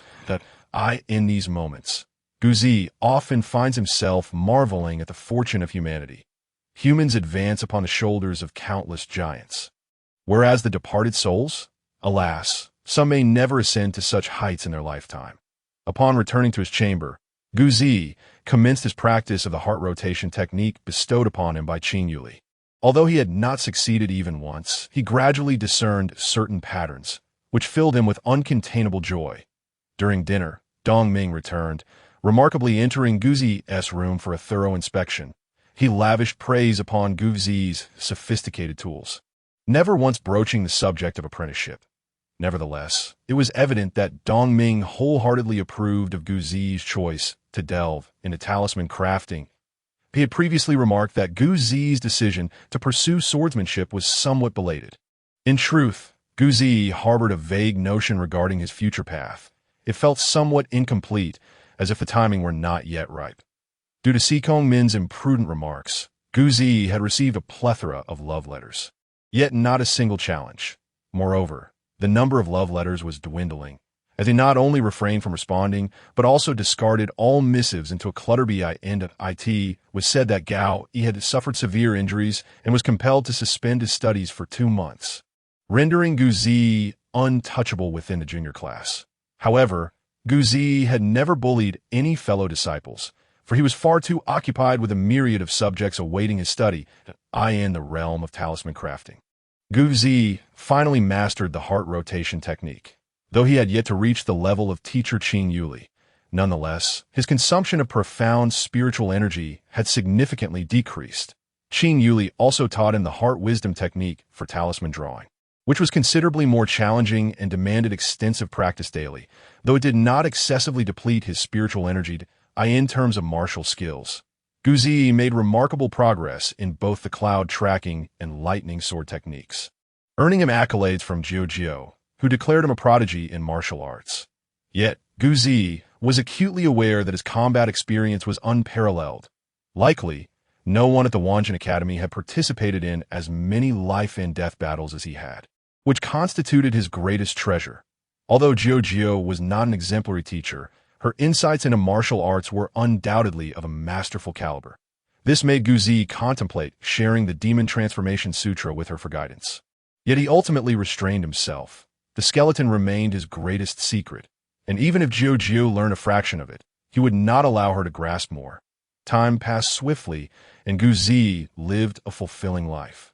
However, devoid of challenges, he began to squander his resources. Following Li Minxi's disappearance, there had been no news, leading to the conclusion that he was among the missing persons, prompting a cessation of the search. In truth, everyone understood that Li Minxi's fate was likely grim. The Li family had caused quite a stir at the Wanjin Academy regarding this matter, but ultimately it came to naught that in a hidden chamber, a young boy observed a frail, middle-aged man trembling with fear. The middle-aged man coldly regarded the boy and inquired, "Are you suggesting that our eastern branch of the Go Shadow sect consists solely of the two of us? Even vice branch leader Yu Shansong has perished?" The boy nodded repeatedly, too frightened to utter a word. "I leave the main hall for a brief moment, and such a calamity occurs. How am I to account for this to the main hall?" The middle-aged man seethed. The boy, startled, quickly replied, "It was all Yu Shansong's impulsiveness. I could not dissuade him. You just mentioned that their deaths are all related to someone named Guzi," the middle-aged man said. "While there appeared to be no overt connection, it was undoubtedly tied to Guzi. Li Minci was killed after seeking out Guzi. Fong Su was murdered after investigating Li Minci's demise. Yu Shansong and Huang Guang were slain by the initial beast during a mission alongside Guzi. That I believe these events are intrinsically linked," the boy asserted. The middle-aged man nodded thoughtfully and asked, "What do you propose we do?" "We should take action, eliminate Guzi, and avenge them," the boy suggested. The middle-aged man struck the boy sharply across the face, rebuking, "I shall not discuss Li Minci's and Fong Su's deaths. But the demise of Yu Shansong and Huang Guang was undoubtedly your ill-conceived idea. Are you all fools? After Fong Su's death, could you not discern that this Guzi has someone backing him? It is highly likely that he is specifically targeting our Ghost Shadow sect. How could a mere cultivation apprentice possibly kill Fong Su?" The boy, cradling his face, responded, "Guzi is exceptionally strong. He has already defeated 2 practitioners of the guiding profound realm." The middle-aged man struck him again, scolding, "Do not speak back. Did he use talismans during his duel with the practitioners? If the opponents had casually employed talismans, could Guzi have emerged victorious? Furthermore, did Fong Su not possess talismans?" The boy fell silent. The chamber fell into silence, his cheeks swelling. The middle-aged man, observing the boy's pitiful state, sighed, "You are still too young, unaware of how terrifying factional strife can be. What shall we do now? Should we disregard this Guzi?" The boy asked, "It is not prudent for us to act at present. If we can incite other factions, it will be best to probe his true capabilities. If that fails, we must bide our time, remaining vigilant. This grudge will be noted. I shall take my revenge in due time," the middle-aged man declared resolutely. The boy nodded vigorously. The North City Gate of Dongdu was exceptionally grand. Even in peacetime, it was only open for a couple of hours at noon each day. That 100-man detachment stood guard at the gate, scrutinizing the incoming citizens. The road was a broad, gravel path, and the flow of people was sparse, with inspections not overly meticulous. Heading northeast from Dongdu, after 210 kilometers lay Jinlan Pass, the most crucial stronghold of the Zhou dynasty, where localized conflicts erupted several times each year, particularly in winter, as beyond the pass lay the territories of the wild men and initial beasts. The leader of the detachment was surnamed Lu, affectionately referred to as Lu Tu by the soldiers. Lu Tu was engaged in casual banter with several seasoned soldiers when one of the veterans shouted, "Lu Tu, look, could it be that wild men have invaded?" He pointed towards the road. Lu Tu followed the veteran's gesture and spotted a massive figure approaching from a distance. This was indeed a true giant, standing approximately 8 feet tall, with a large head, prominent eyes, and a broad mouth, each feature considerably larger than that of an ordinary person, clad in a hide skirt and worn leather boots that were somewhat difficult to behold. The giant's face bore a youthful innocence, clearly not very old. This colossal figure was hauling a thick hemp rope, which was tethered to a wooden cart. As the giant dragged the cart, the wheels creaked and groaned. Lu Tu peered at the cart, which was heavily draped in animal hides, atop which sat an elderly woman. Appearing to be in her 50s, her complexion was remarkably poor, waxy and yellowed, and she frequently covered her mouth with her hand. Struggling to suppress a cough in the cart, there was a strikingly white object, an unusual beast bone, one end larger than the other, its surface robust and smooth, suggesting it had been polished, resembling a large bone hammer. Lu Tu's gaze lingered longest on the bone hammer as he approached the giant, beckoning a dozen experienced soldiers to follow. Upon seeing someone obstructing his path, the giant reluctantly halted and grumbled in a deep voice. "What is it? Lu Tu, recognizing the giant's demeanor, turned to the elderly woman and inquired, "Madam, from whence do you come, and where are you headed?" Just as the giant was about to respond, the elderly woman interjected. "Do not be rude," she continued. "We hail from Zhangjiawa. I have been ill for some time and have come to Dongdu in search of a physician." Lu Tu regarded the elderly woman, then glanced at the giant and asked, "Do you have any relatives or friends in Dongdu?" "None," the elderly woman replied. Lu Tu found himself in a bit of a quandary. Despite the lack of an entrance fee and registration, suspicious individuals required thorough scrutiny. Although the pair appeared harmless on the surface, if the giant were to cause a ruckus within the city, it would certainly pose a challenge for the peacekeepers.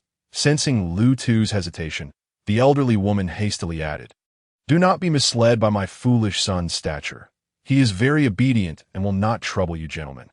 Just as Lu Tu was about to speak again, an older soldier chimed in. "Lu Tu, let them pass. If they cause trouble, it will be the peacekeepers' responsibility. I have heard of Zhangjiawa. It is not far from Jinlan Pass, and the locals are known for their fierce disposition." He winked as he spoke. Lu Tu pondered for a moment before addressing the elderly woman. "With no relatives or friends, you may seek a place to stay in the eastern part of the city." The elderly woman nodded. Lu Tu, still somewhat uneasy, urged her, "Keep a close watch on your son, and ensure he causes no trouble." The old woman coughed as she nodded in agreement. Seeing his mother cough, the burly man displayed a look of concern and inquired, "Mother, are you unwell?" The old woman shook her head and replied, "Into the city." That day, a robust figure pulled a wooden cart into the eastern capital. Djiuji was practicing his mind-clearing technique, but found himself growing increasingly agitated. He stepped out of his room and gazed up at the round moon in the sky that on nights of the full moon, the initial beasts tended to become restless, howling and wailing. However, tonight's moon appeared peculiar. Bearing a faint tint of crimson, Yuji stared at it for quite some time, confirming that it was not merely a trick of his eyes. Unable to focus on his practice, Guji walked along the central path towards the lake. Indeed, at the water's edge, he spotted Jiujio, who was lost in thought while gazing at the moon. Upon seeing Guji approach, Jiujio smiled, her expression blooming like a flower, and said, "Look, isn't today's moon beautiful?" Guji raised his head to observe the moon again and replied, "Why do I find it rather strange? Do you see the red hue within it? You can see the crimson tint?" Jiujio appeared somewhat astonished. "Who can't see it? Everyone should be able to," Guji remarked, puzzled. "Humph, why don't you ask Dongming if he can see it?" Jiujio rolled her eyes. Jiuji had not anticipated that there would be such implications, and he lowered his head in silence. Jiujio, noticing Guji's thoughts, chuckled and said, "I told you that you are not human, yet you still refuse to admit it that I am human." Guji asserted with conviction.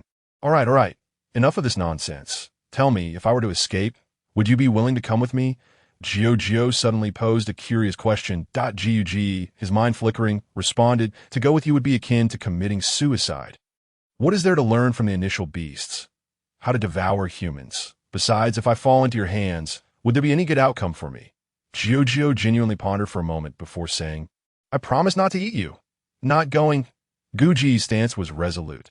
Jiujio turned her gaze back to the full moon, murmuring to herself, "A monster remaining among humans is actually quite interesting." It was then that Guji sensed something unusual about Jiujio today. He scrutinized the delicate chain around her neck, confirming there was no issue, and then said, "I shall take my leave. Enjoy your moon gazing. Who knows when you will be able to depart?" Jiujio smiled mysteriously and replied, "Perhaps tomorrow." Guji waved his hand and slowly walked away. The initial beasts were particularly bothersome tonight.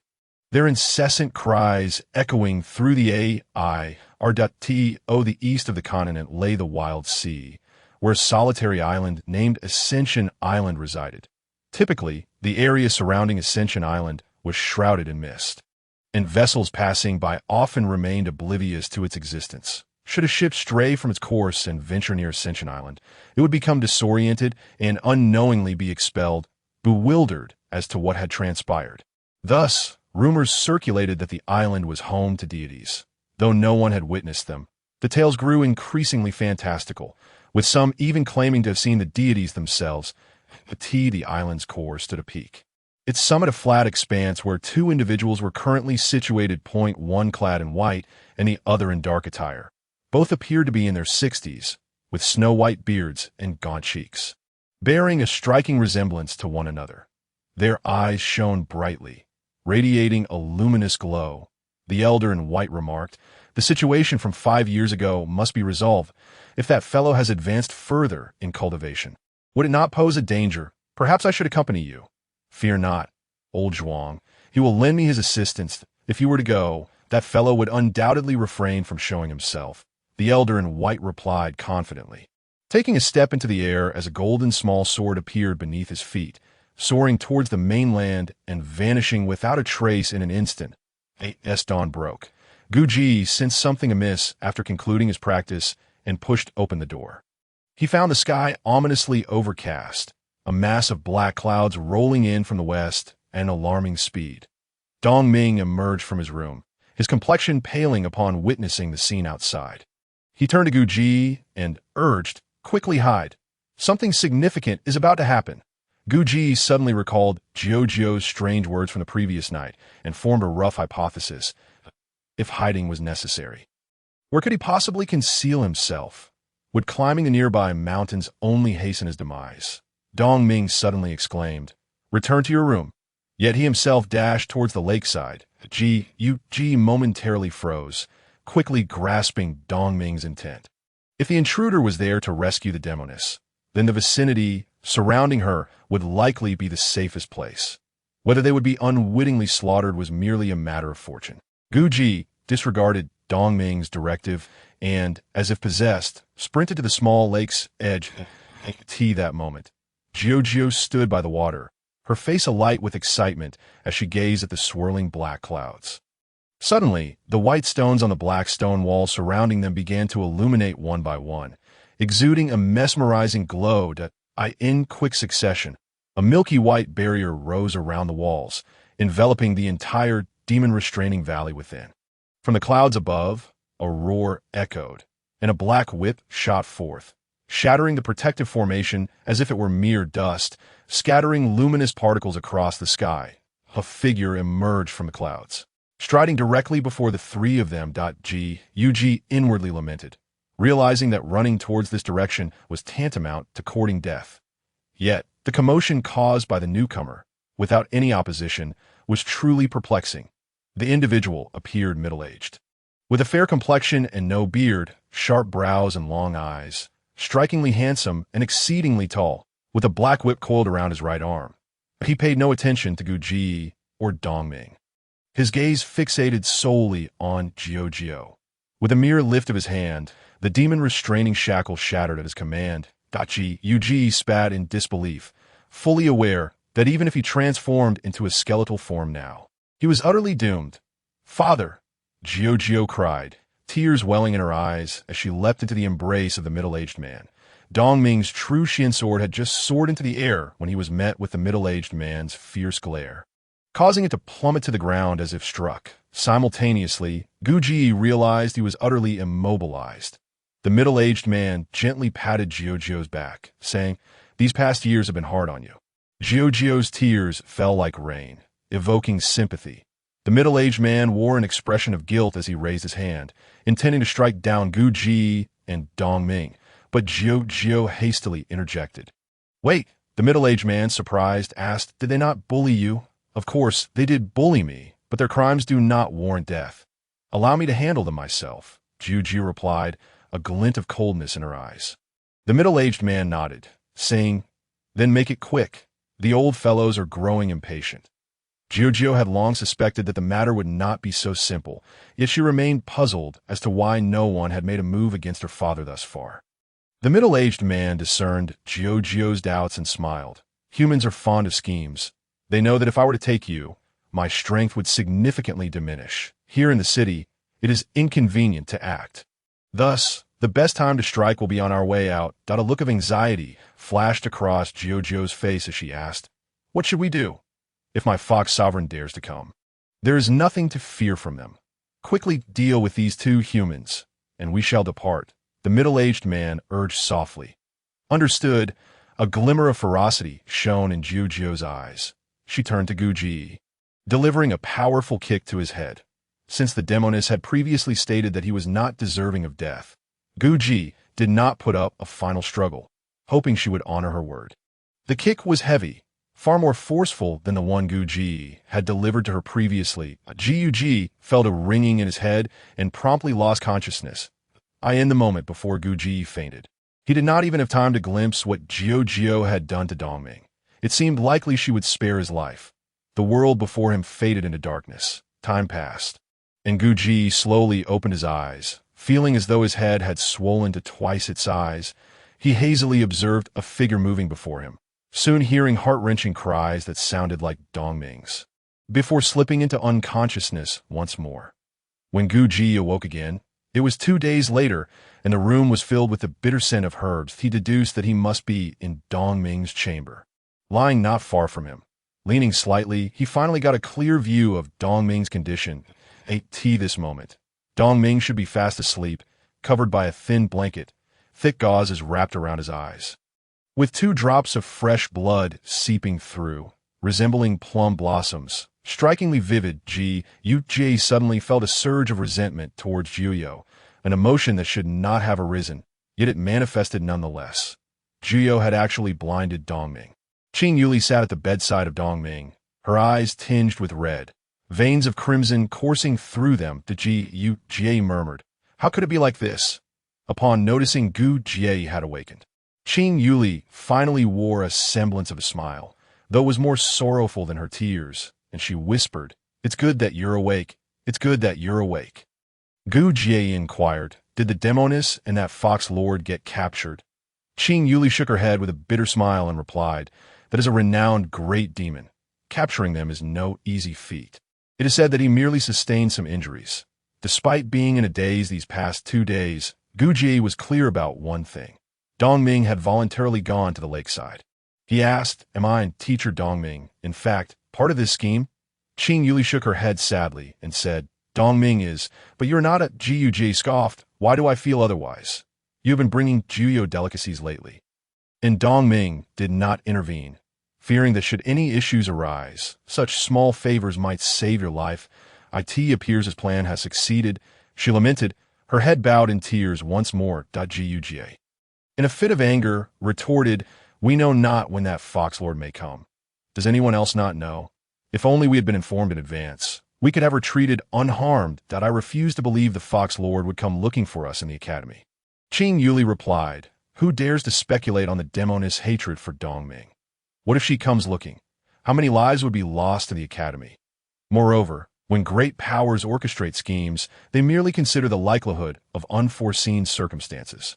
The deaths of 2 cultivators are of little consequence." Jiao understood there must be a story between the demoness and Dongming and asked, "What exactly transpired between teacher Dongming and the demoness?" "Alas, all I can tell you is that they were once friends. Such a tragic fate."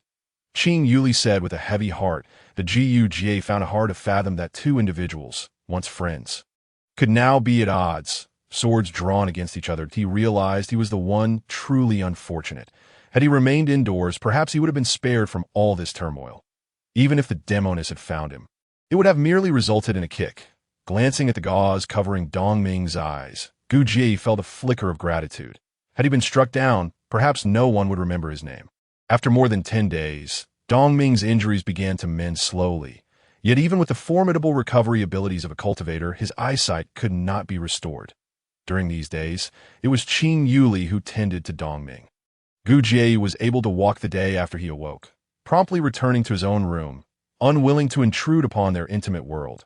The initial beasts remained largely unscathed, still confined within their iron cage, and the Fox Lords seemed to hold little regard for these lower-tier creatures. However, the spitting demon beast was taken away by the demoness Jiao. The small lake had ceased to be a forbidden zone. Gu Jie could now come and go freely. He contemplated whether to build a house on the little island at the lake's center, but decided to wait until Dongming had fully recovered. Thinking of Dongming, Gu Jie sighed. If Dongming could navigate the realm of the dead, even without his sight, he could still perceive everything with the fire of his soul, perhaps thriving there.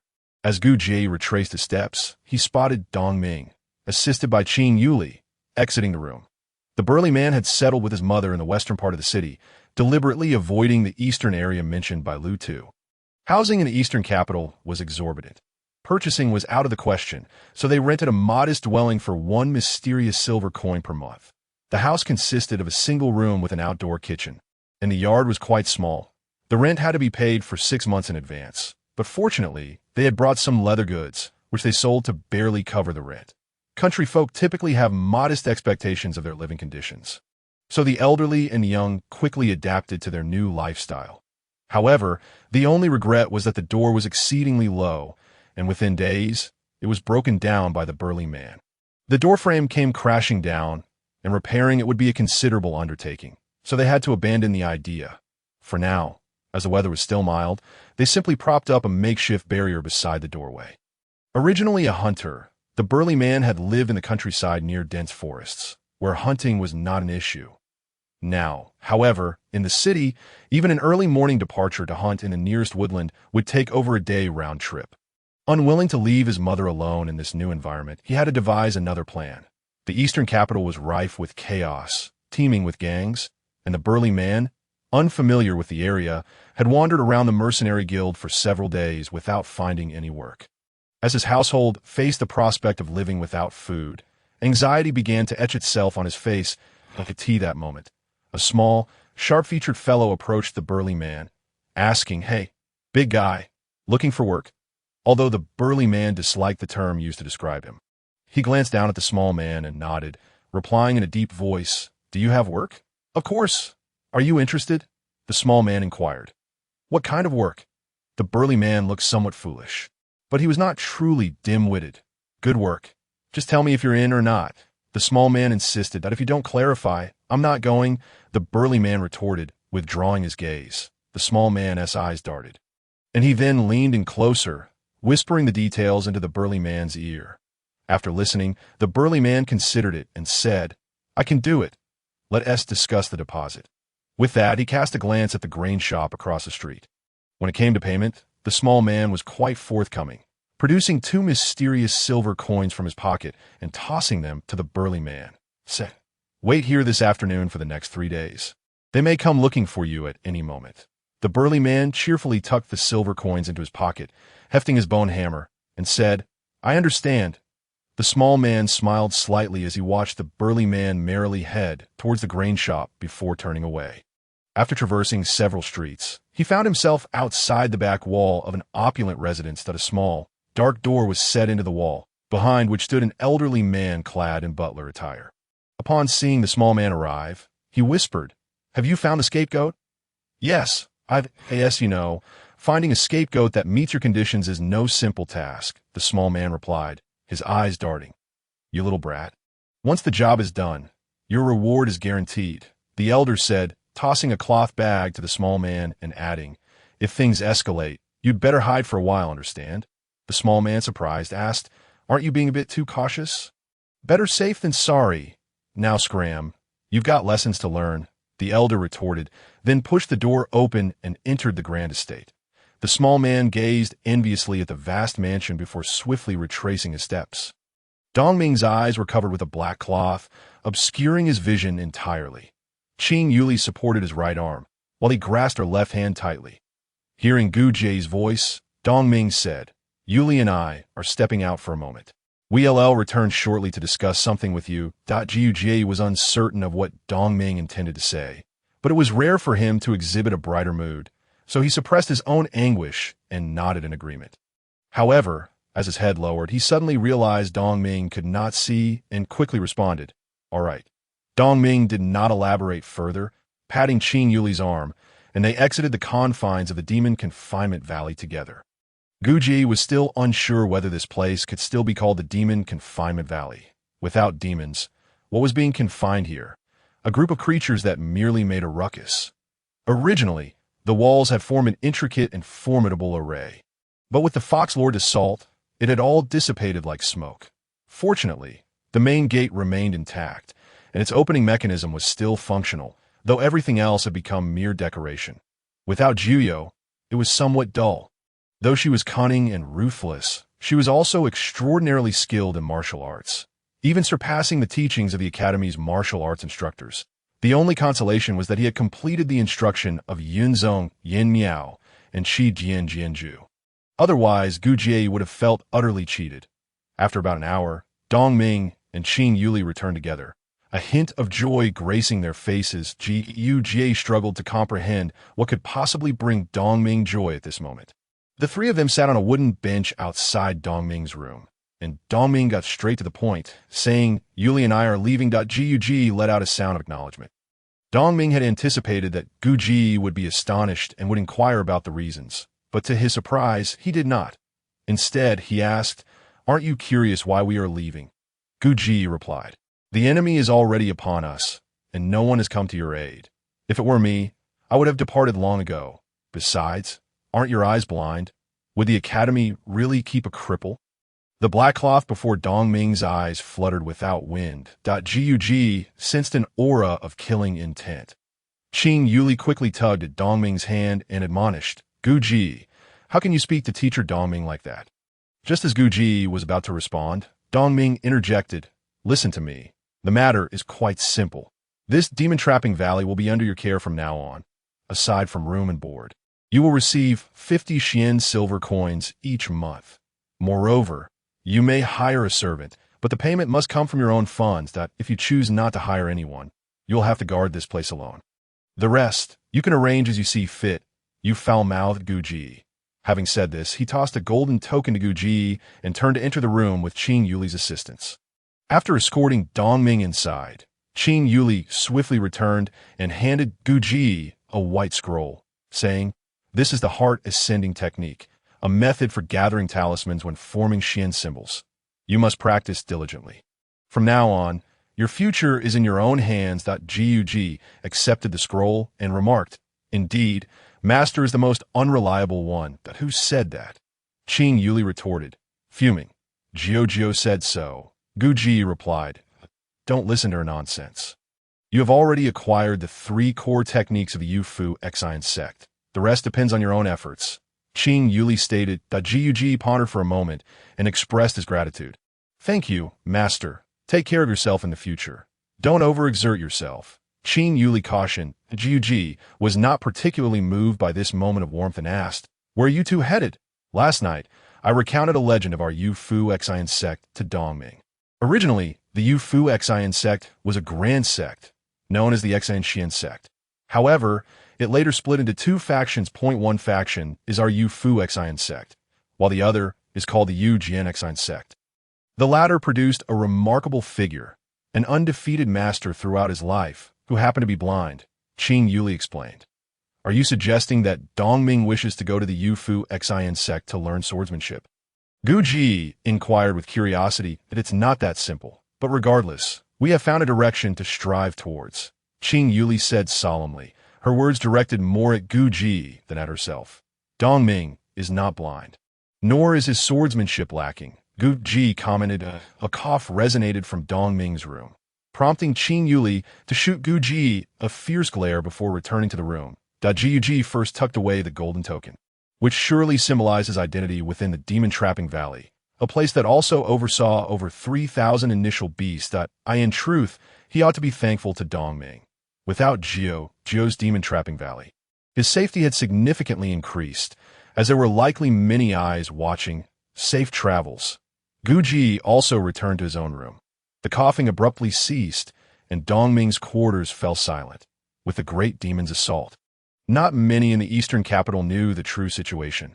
Most commoners merely thought it to be an unusual weather change, discussing it for a few days before it faded into silence. After this storm, those who had been relatively close to Gu Ji, 2 demons, successively departed from the eastern capital, leaving him uncertain if they would ever meet again. Ji felt no sorrow in his heart. Without Dong Ming's presence, he no longer needed to regret not seizing his Zhan Xian sword AS for Qin Yuli and Jiao.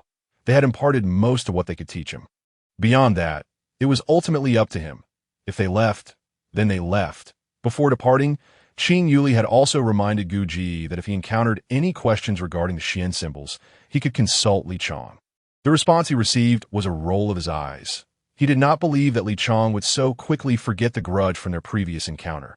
The demon-trapping valley had previously been directly overseen by the Elder of the Elder Academy. But now it was managed by the Academic Supervision Department, which, in terms of administrative rank, was considerably lower. The GUG was not particularly concerned about who managed him, yet he still made a trip to that building resembling a restroom. Wei Changhui, upon seeing Gu Ji, couldn't help but express his sentiments, aware that although this position had been recommended by Dong Ming, it was ultimately given to Gu Ji because he had remained there during the last attack and had nearly perished. It was known that when the Fox Sovereign arrived, even he had hidden away, not daring to show his face. This young boy had faced the world's top demon sovereigns head-on. One could not tell whether to deem him unfortunate or fortunate. Ultimately, surviving was what mattered. "Oh, you need me to help you find a servant?" Wei Changhui offered, wishing to assist Gu Ji. "No need," Gu Ji replied. "Just come here each month to collect your wages. You are now part of the Academy's management." Wei Changhui joked, though it fell flat. Gug, however, did not catch the humor and said, "Let's measure my Xian spirit energy capacity again, that it's barely been a month." "What progress could there possibly be?" Wei Changhui remarked. "Measure it," Gu Ji insisted. The results of the measurement left Wei Changhui astonished. A month was hardly a significant time frame for most practitioners, yet Gu Ji's Xian spirit energy capacity had doubled. It seemed that in a short while, he might be ready for an evaluation of the spirit drawing realm. This makes no sense. Wei Changhui was somewhat bewildered. However, Gu Ji found it quite normal. First and foremost, the Gui Yijinju was indeed extraordinary, with its speed and cultivation and recovery being remarkable. Secondly, the relentless practice of the Xian symbols during this period had drained his Xian spirit energy daily, making it nearly impossible not to progress. Watching Gu Ji leisurely depart, Wei Changhui felt an urge to pry open his head and see what was inside. This Gu Ji had previously been an honest and dull person, which typically indicated weak strength, yet recently, it felt as though his growth had accelerated dramatically. Could he be a repressed genius? Deliverman Lao Zhu, upon encountering Gu Ji, couldn't help but express his nostalgia. Yet, Gu Ji had no time for idle chatter. He fed the initial beasts as swiftly as possible and sent Lao Zhu out of the demon-trapping valley. Sitting on the ox cart, Lao Zhu couldn't help but sigh about how things had changed. Reminiscing about Dongming. At the entrance of the demon-trapping valley were 3 rooms, 2 bedrooms and a storeroom. Gug had grown accustomed to his dwelling and made no adjustments. It seemed he could now focus on his cultivation, striving to produce the Xian symbols as quickly as possible, which would yield additional income. That a knock echoed from outside the door. The burly figure wielding a bone hammer stood out even in a crowd. At that moment, a plump man in a black robe approached the burly figure and commanded, "Let's go." After saying this, he turned and rejoined the crowd. The burly figure understood that it must be his employer who had come to fetch him, and he hefted the bone hammer, striding forward. Those in front of him seemed to deliberately maintain their distance, remaining about 3 zhang away. Thus, one followed the other as they proceeded northward. Yuji opened the door to find a servant dressed in the Academy's uniform. Upon seeing Gu Ji, the servant hurriedly bowed and said, "Greetings, my lord. Minister Ranchong from the inspection department urgently seeks you. He has asked you to come at once. Is the big beard looking for me?" "Where is he?" Gu Ji had dealt with the big beard often enough that he did not take the request to heart. The servant smiled and pointed toward the nearby mountain, saying, "He just ascended the mountain and is waiting for you at the summit of Wanqiu Mountain." The demon-trapping valley was situated in a gorge, with Wanqiu Mountain on one side and Yuping Mountain on the other. However, Wanqiu Mountain lay beyond the Academy's control, leaving Gu Ji uncertain about the big beard's intentions. Gu Ji glanced at the mountain peak and asked, "Go up the mountain?" "Yes, up the mountain," the servant affirmed. "All right," Gu Ji nodded. The servant turned to leave, a hint of a smile playing at the corners of his mouth. In the afternoon, the autumn air grew denser, and the wind rustled the leaves, bringing a refreshing chill. Gug climbed the mountain path, muttering to himself, "What could he possibly want to meet me about up there?" Wanqiu Mountain was vast, with dense woods and wild grasses. However, due to its proximity to the eastern capital, there were no fierce beasts, and occasionally, a few tourists would venture to hike on the opposite side of Wanqiu Mountain. 2 figures were also making their ascent, one following closely behind the other. The lead figure was a plump man in a black robe, who, despite his girth, moved with surprising agility. Trailing behind was a robust figure, wielding a white bone hammer, who bellowed as he walked. "Wasn't it said that I would exert myself to assist you in transporting goods? Where are the goods? Why we climbed this mountain?" The rotund man in front turned to glance back and replied loudly, "It's nearly there. The cargo awaits at the summit." The burly man grumbled, "What sort of goods?" The plump individual chose not to respond further and continued his ascent. The large man cursed under his breath and hurried to catch up, acutely aware that his companion was a practitioner of the arcane arts, someone of considerable stature, and in their eyes, he likely appeared no more than a mere footnote. Upon reaching the mountaintop alongside the rotund figure, the large man discovered another cloaked individual standing there. This person was slender, with a hooked nose and slightly yellowed eyes. As the large man reached the summit, he surveyed the surroundings, panting heavily, and inquired, "Where are the goods?" His incessant questioning stemmed from his mother's warning to flee without looking back if he ever encountered any malevolent deeds. The hooked-nosed man furrowed his brow, but remained silent. The rotund man interjected, "It will arrive shortly." Having asked the question repeatedly, the large man felt as though he was being brushed off and pressed. "What exactly are these goods?" Just as the rotund man was about to respond, a sudden flash of yellow light erupted from the hooked-nosed man's hand, and a massive rock materialized out of thin air. Before the large man could react, it crashed against his chest, sending him flying over 3 meters. Collapsing motionless to the ground, the rotund man grimaced. The hooked-nosed man coldly remarked, "Noisy." The rotund man quickly echoed, "Indeed, a scapegoat should possess the awareness of a scapegoat." The hooked-nosed man shot a chilling glance at the rotund man, making him shudder as the wind rustled the leaves. Roughly a quarter of an hour passed before a fierce glint appeared in the hooked-nosed man's eyes. "They're coming," he declared from several dozen meters away. A figure emerged from the slope, tall and slender, with a peculiar birthmark on his neck. Gug approached and was met with the sight of 2 individuals, one of whom lay sprawled on the ground.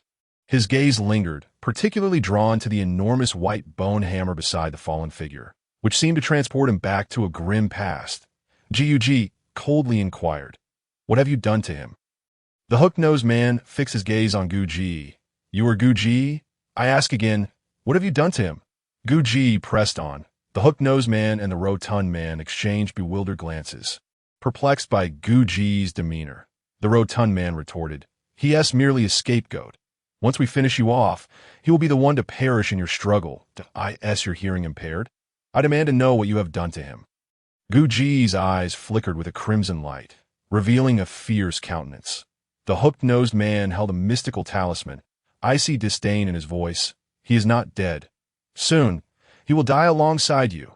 Gug suddenly wore a strange smile. "Who will die is still uncertain. Skeleton." The 2 men found themselves momentarily blinded by a sudden darkness, and before them appeared a towering figure draped in dark attire, donning a bizarre mask that resembled a petty thief's garb, yet wielding an ominous black dagger glinting with a terrifying aura. The rotund man's lips twitched as he cursed. "What in the world is that?" The hook-nosed man remained silent, raising his hand as a wooden spear hurtled forward, aimed directly at the stranger's chest. An elementary wooden spear talisman.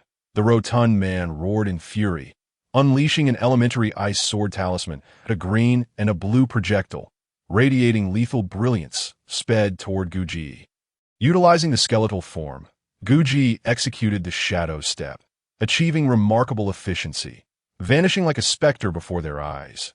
Moments later, the rotund man shrieked in agony as a dark bone dagger erupted from his chest, curiously without a single drop of blood. Why was this so? This thought lingered as his final reflection. The hook-nosed man had avoided the first attack because he had erected a protective shield using a water-based talisman as Gug charged. As a hired killer, he was obligated to fulfill his contract, ensuring the target remained atop the mountain. He unleashed his 4th elementary talisman, a golden light radiating outward, an uncommon earth-based talisman, the elementary slow talisman. Gug felt a sudden heaviness in his body. The bone dagger remained embedded within the rotund man as he gazed at the hook-nosed figure. He comprehended the nature of the talisman, for he was no longer merely a small skeleton. The hooked-nosed man's eyes gleamed with madness as he conjured a fifth talisman, emanating a verdant glow. A mid-level talisman. Such a talisman was not easily summoned.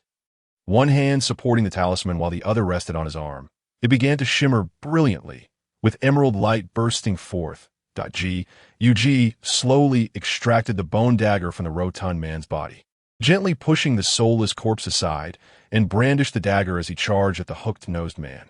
Spiraling blade. The hooked-nosed man bellowed, activating the talisman with a thunderous roar. The 3-meter-wide emerald whirlwind enveloped the now-slowed Guji, abruptly halting his advance. Within the whirlwind, razor-sharp wind blades materialized, viciously slicing toward Guji's form. Torn garments flew in all directions. As the hooked-nosed man beheld the whirlwind ensnaring Guji, a triumphant smile spread across his face. No matter what monstrosity you were, you shall be ground to dust. He exerted effort to control the mid-level talisman. However, reality brought forth an unforeseen horror. As Guji's outer garments were shredded, the blackened skeletal form emerged. The sound of cracking bones echoing, a chilling resonance that a skeletal visage manifested before the hooked-nosed man, its ebony bones marked with white streaks, and a pair of crimson flames shone through its eye sockets. The hooked-nosed man could scarcely believe his eyes. Was this a beast demon? He had never encountered nor even heard of such a being. In that stunned moment, an unexpected turn of events transpired. A colossal white bone hammer materialized behind the hooked-nosed man, descending mercilessly upon his skull. The hooked-nosed man's attention was entirely consumed by Guji, leaving him utterly defenseless against the bone hammer. With a resounding crash, akin to a watermelon being smashed, the hooked-nosed man's head vanished without a trace, his headless corpse tumbling to the ground. The large man swung the bone hammer, eager to strike again. Yet he had sustained significant injuries, coughing up blood and collapsing atop the mountain. Just before losing consciousness, he thought he saw a skeletal creature before him. Was it a harbinger of death come to claim his soul? What of his mother?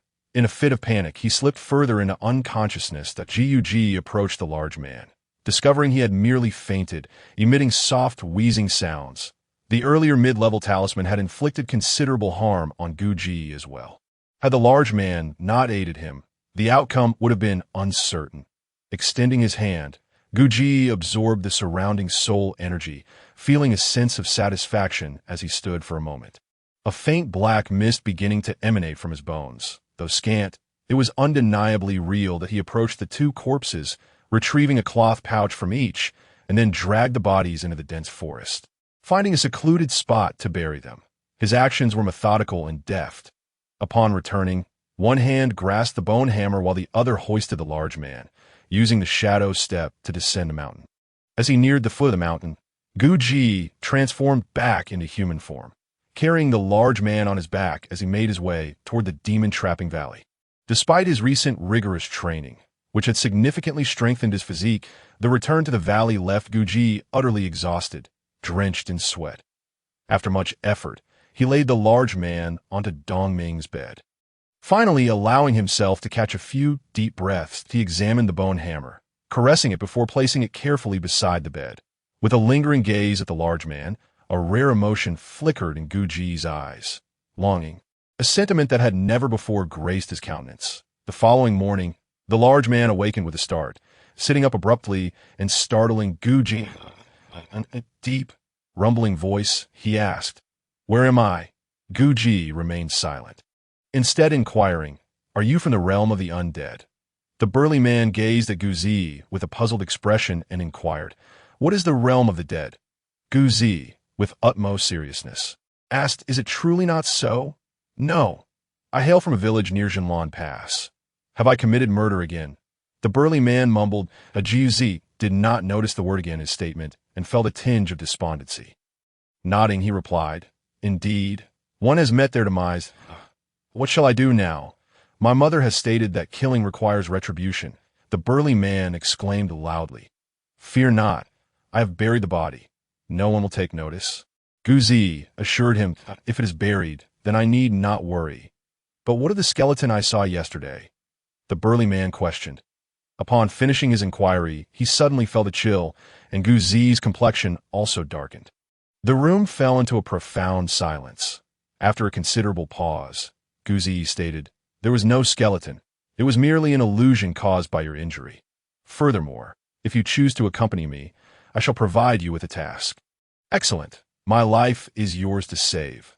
Whether or not I receive payment is inconsequential, as long as I can eat to my fill, though, and my mother must also be well fed," the burly man responded. "What is your name?" Gu Zi inquired, removing his hand from the hilt of the soul-devouring sword. "Letu," the burly man replied, "that I am Gu Zi. From this day forth, Letu shall follow Gu Zi." Thus began their journey. Merely because Letu resembled a specter fond of wielding a massive bone hammer against others. Letu possessed average strength, yet his physical condition was commendable. After a night's rest, he was already able to move about. Just then, a servant arrived with their meal, and the two commenced eating. Though neither felt satisfied, Jiuzi, gazing at the empty plates, addressed the servant. "Please inform the head chef that I have acquired an additional helper. The rations must be doubled." The servant hesitated, stating, "Your appetite is that of several individuals. Doubling it again would warrant your own visit to the Academic Affairs Office." Acknowledging the servant's explanation, Gu Zi nodded and chose not to press the matter further. He then asked, "Have you encountered this servant before?" and proceeded to describe in detail the appearance of the servant who had come the previous afternoon.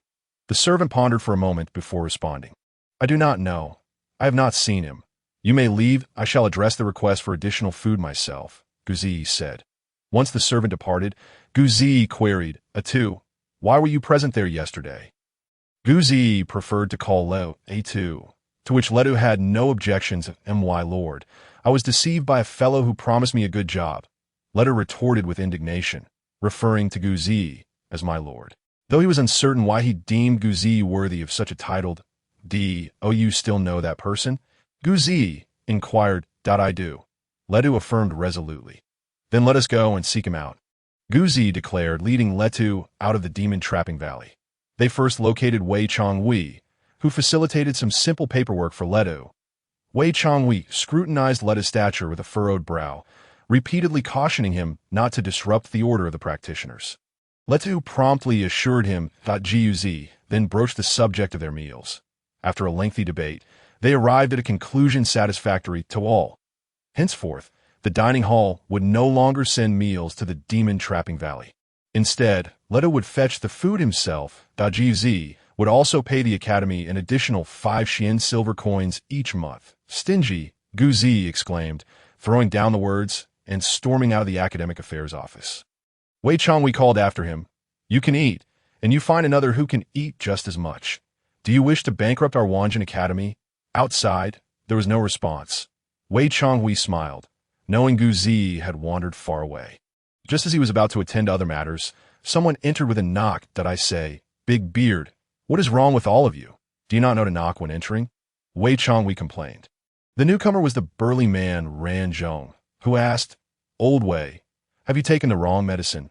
Why so irate?" "What is it?" Wei Chongwei replied curtly. "Yesterday it was but a trivial matter.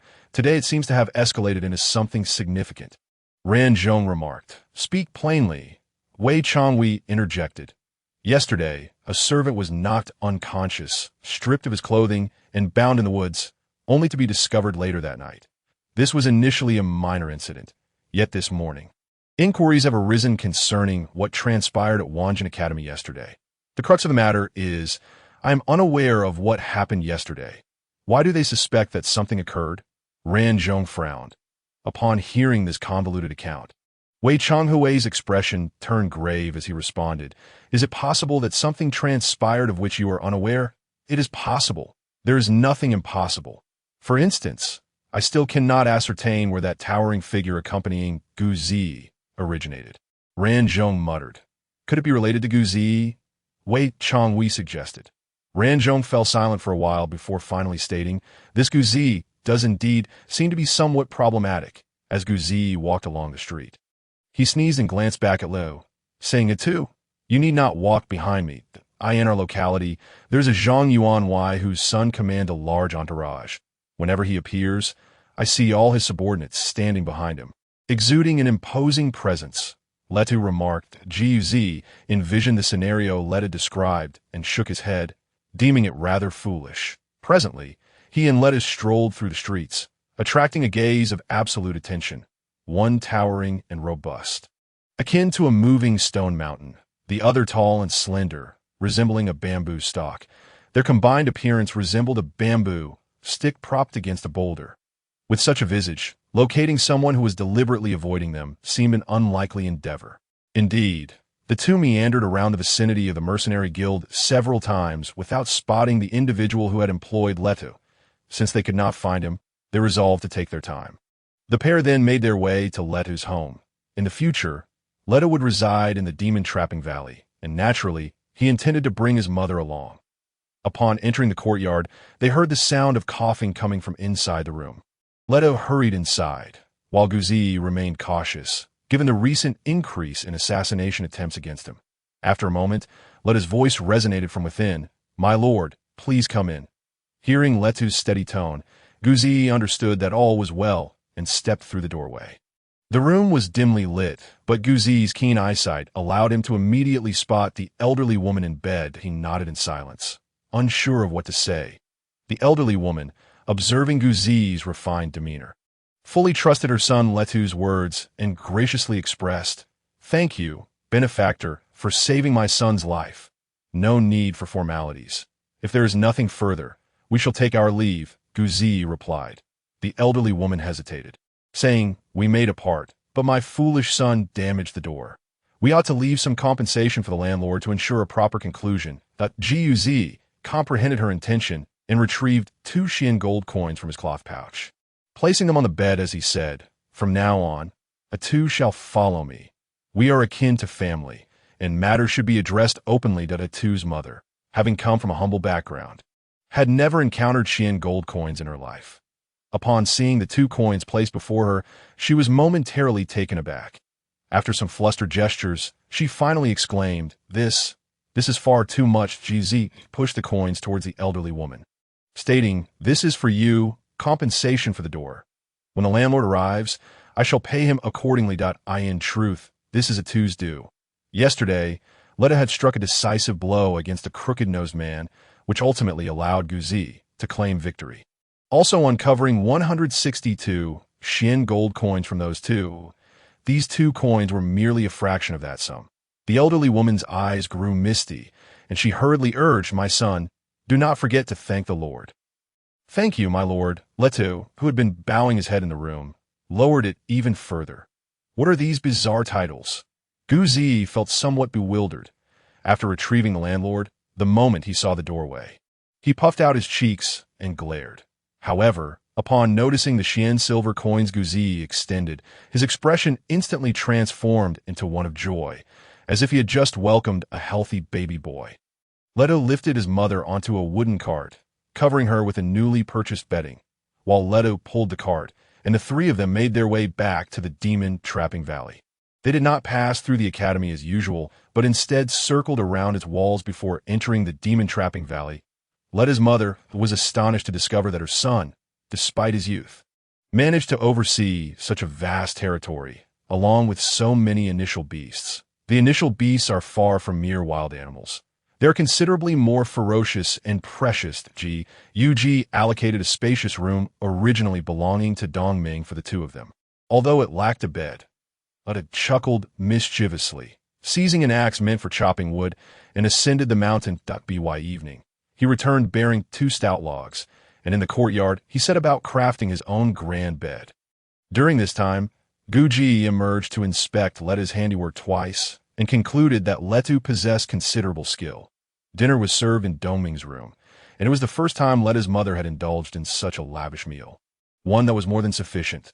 The 3 of them devoured the food with remarkable speed, after which Leto returned to his ambitious project of constructing 8B Dawn. Old Ju drove a cart laden with flavoring bricks. Observing the 2 men gesticulating in front of a large wooden slab, he approached with curiosity, eager to discern their conversation. After listening for a while, he realized that the large fellow was crafting a wooden bed for himself.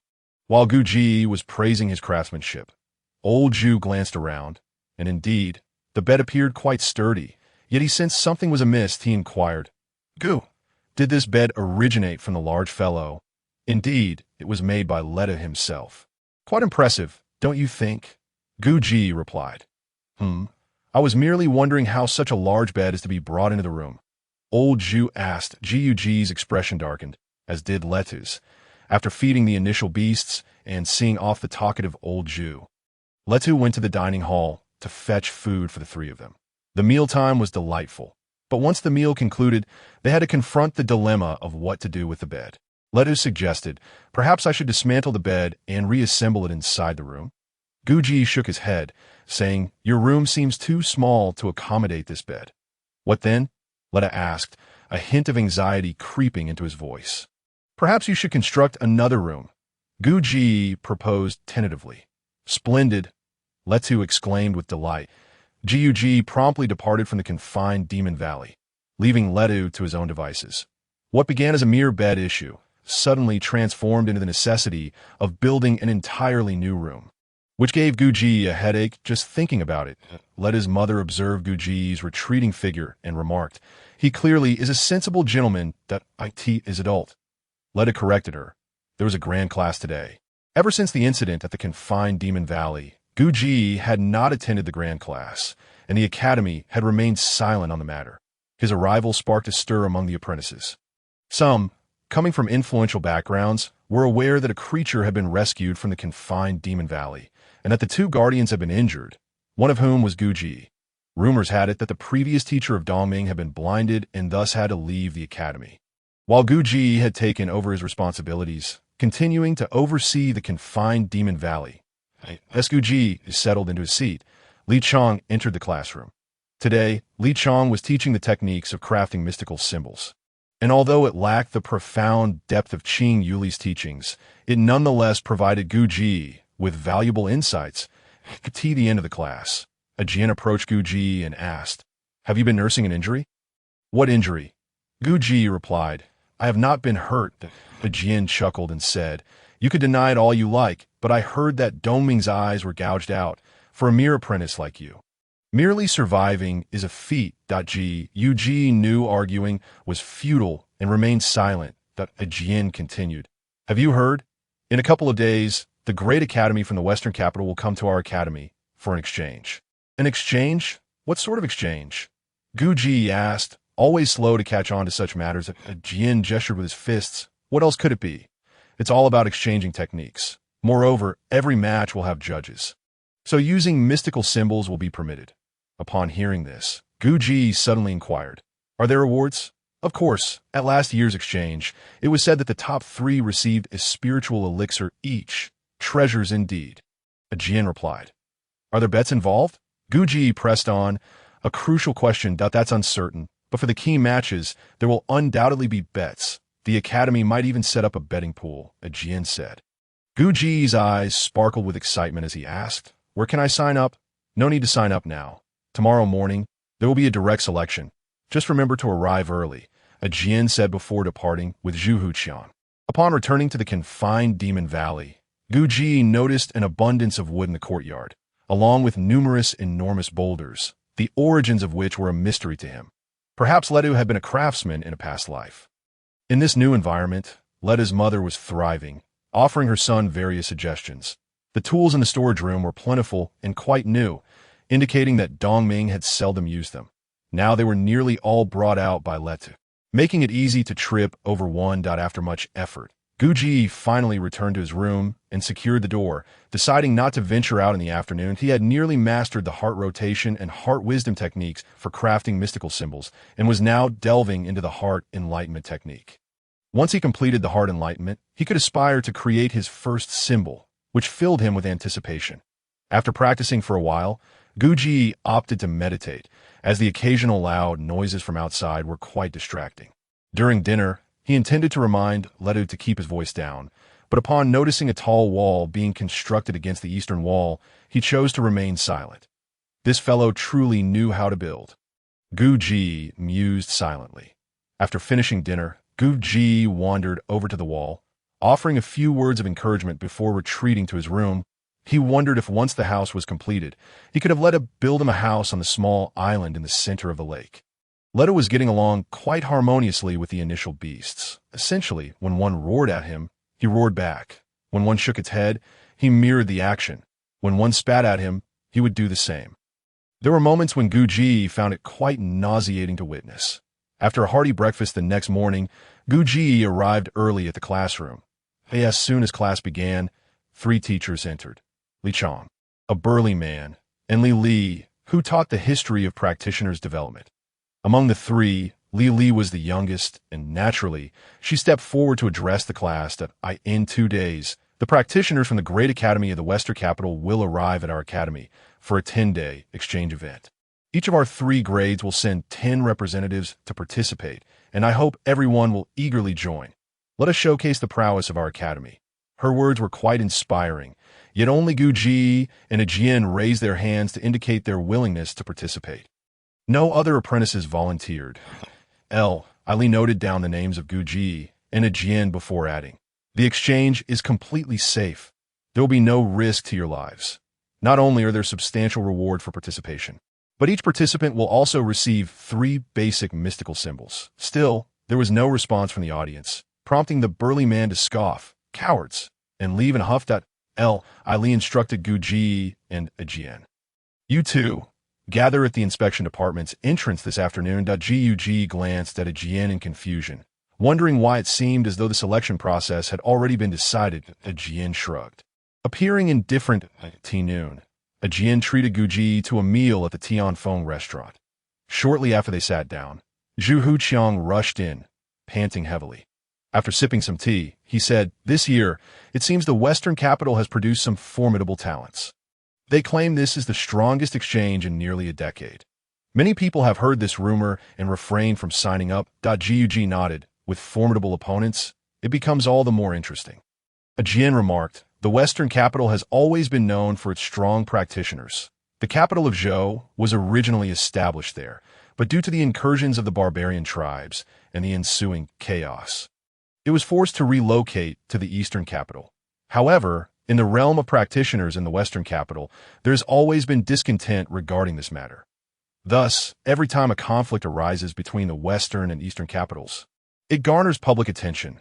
While victories and defeats are shared, the Eastern capital's practitioners are generally regarded as somewhat weaker. Let them be weaker. If we cannot win, we accept defeat. What is there to fear?" Guji retorted. Zhu Huqiang interjected, "Guji, Ajian might be late, but you're a veteran of the academy. Last year, during the exchange in the Western capital, out of 10 participating apprentices, 4 were severely injured. 3 were lightly wounded, and none returned with any rewards. Have you forgotten?" Guji genuinely was unaware of this incident. Last year he had been battling the undead. After hearing Zhu Huqiang's account, he couldn't help but click his tongue in astonishment. Even with judges present, such injuries could be inflicted on opponents, indicating a complete disregard for rules among these practitioners. In a hushed tone, I pondered whether I ought to adopt a more ruthless demeanor this year. The sky was serene, yet beyond each mountain lay another. Before me loomed a verdant peak, its trees resembling a wolfish forest, with jagged rocks jutting out that on the opposite side of the mountain cascaded a magnificent waterfall. Plummeting from great heights, nestled among the trees of the mountain's waist was a palace, its straight roofline barely visible. The Fox Sovereign, accompanied by Jiujing, descended upon a jade platform at the tea that moment. The platform was already filled with kneeling beastly spirits from various tribes. A rough estimate revealing thousands in attendance. That we humbly welcome the Fox Sovereign. We humbly welcome the young lady. Their voices thundered, resonating far and wide. The Fox Sovereign had regained a regal presence, gesturing lightly. You have diligently guarded the western heavens over the years. Your efforts shall be rewarded shortly. Thank you, Fox Sovereign, the crowd replied in unison. The Fox Sovereign turned to Jiujing and advised, having learned a lesson this time. Remain obedient in the western heavens and refrain from causing chaos in the human realm. Jiujing, somewhat disgruntled, retorted, I was captured by humans not due to disobedience, but because you were in seclusion. Besides, who wishes to linger here indefinitely? It is stifling. The Fox Sovereign tenderly stroked Jiujing's hair, saying, My current cultivation is still somewhat unstable, and I sustained minor injuries during the ambush. Here, he retrieved a small wooden box from his robe and handed it to Jiujing. You have stagnated in your cultivation these past years, and you have yet to fully complete your transformation. This is a 9-turn heavenly spirit pill. Consume it shortly and then enter seclusion. Remember, in this world, only those with a strong fist can thrive. Naturally, Jiujing did not stand on ceremony with her father, accepting the wooden box and tossing it casually in her hands. The Fox Sovereign, at a loss for how to discipline her, feigned ignorance and inquired, "Do you have any further requests?"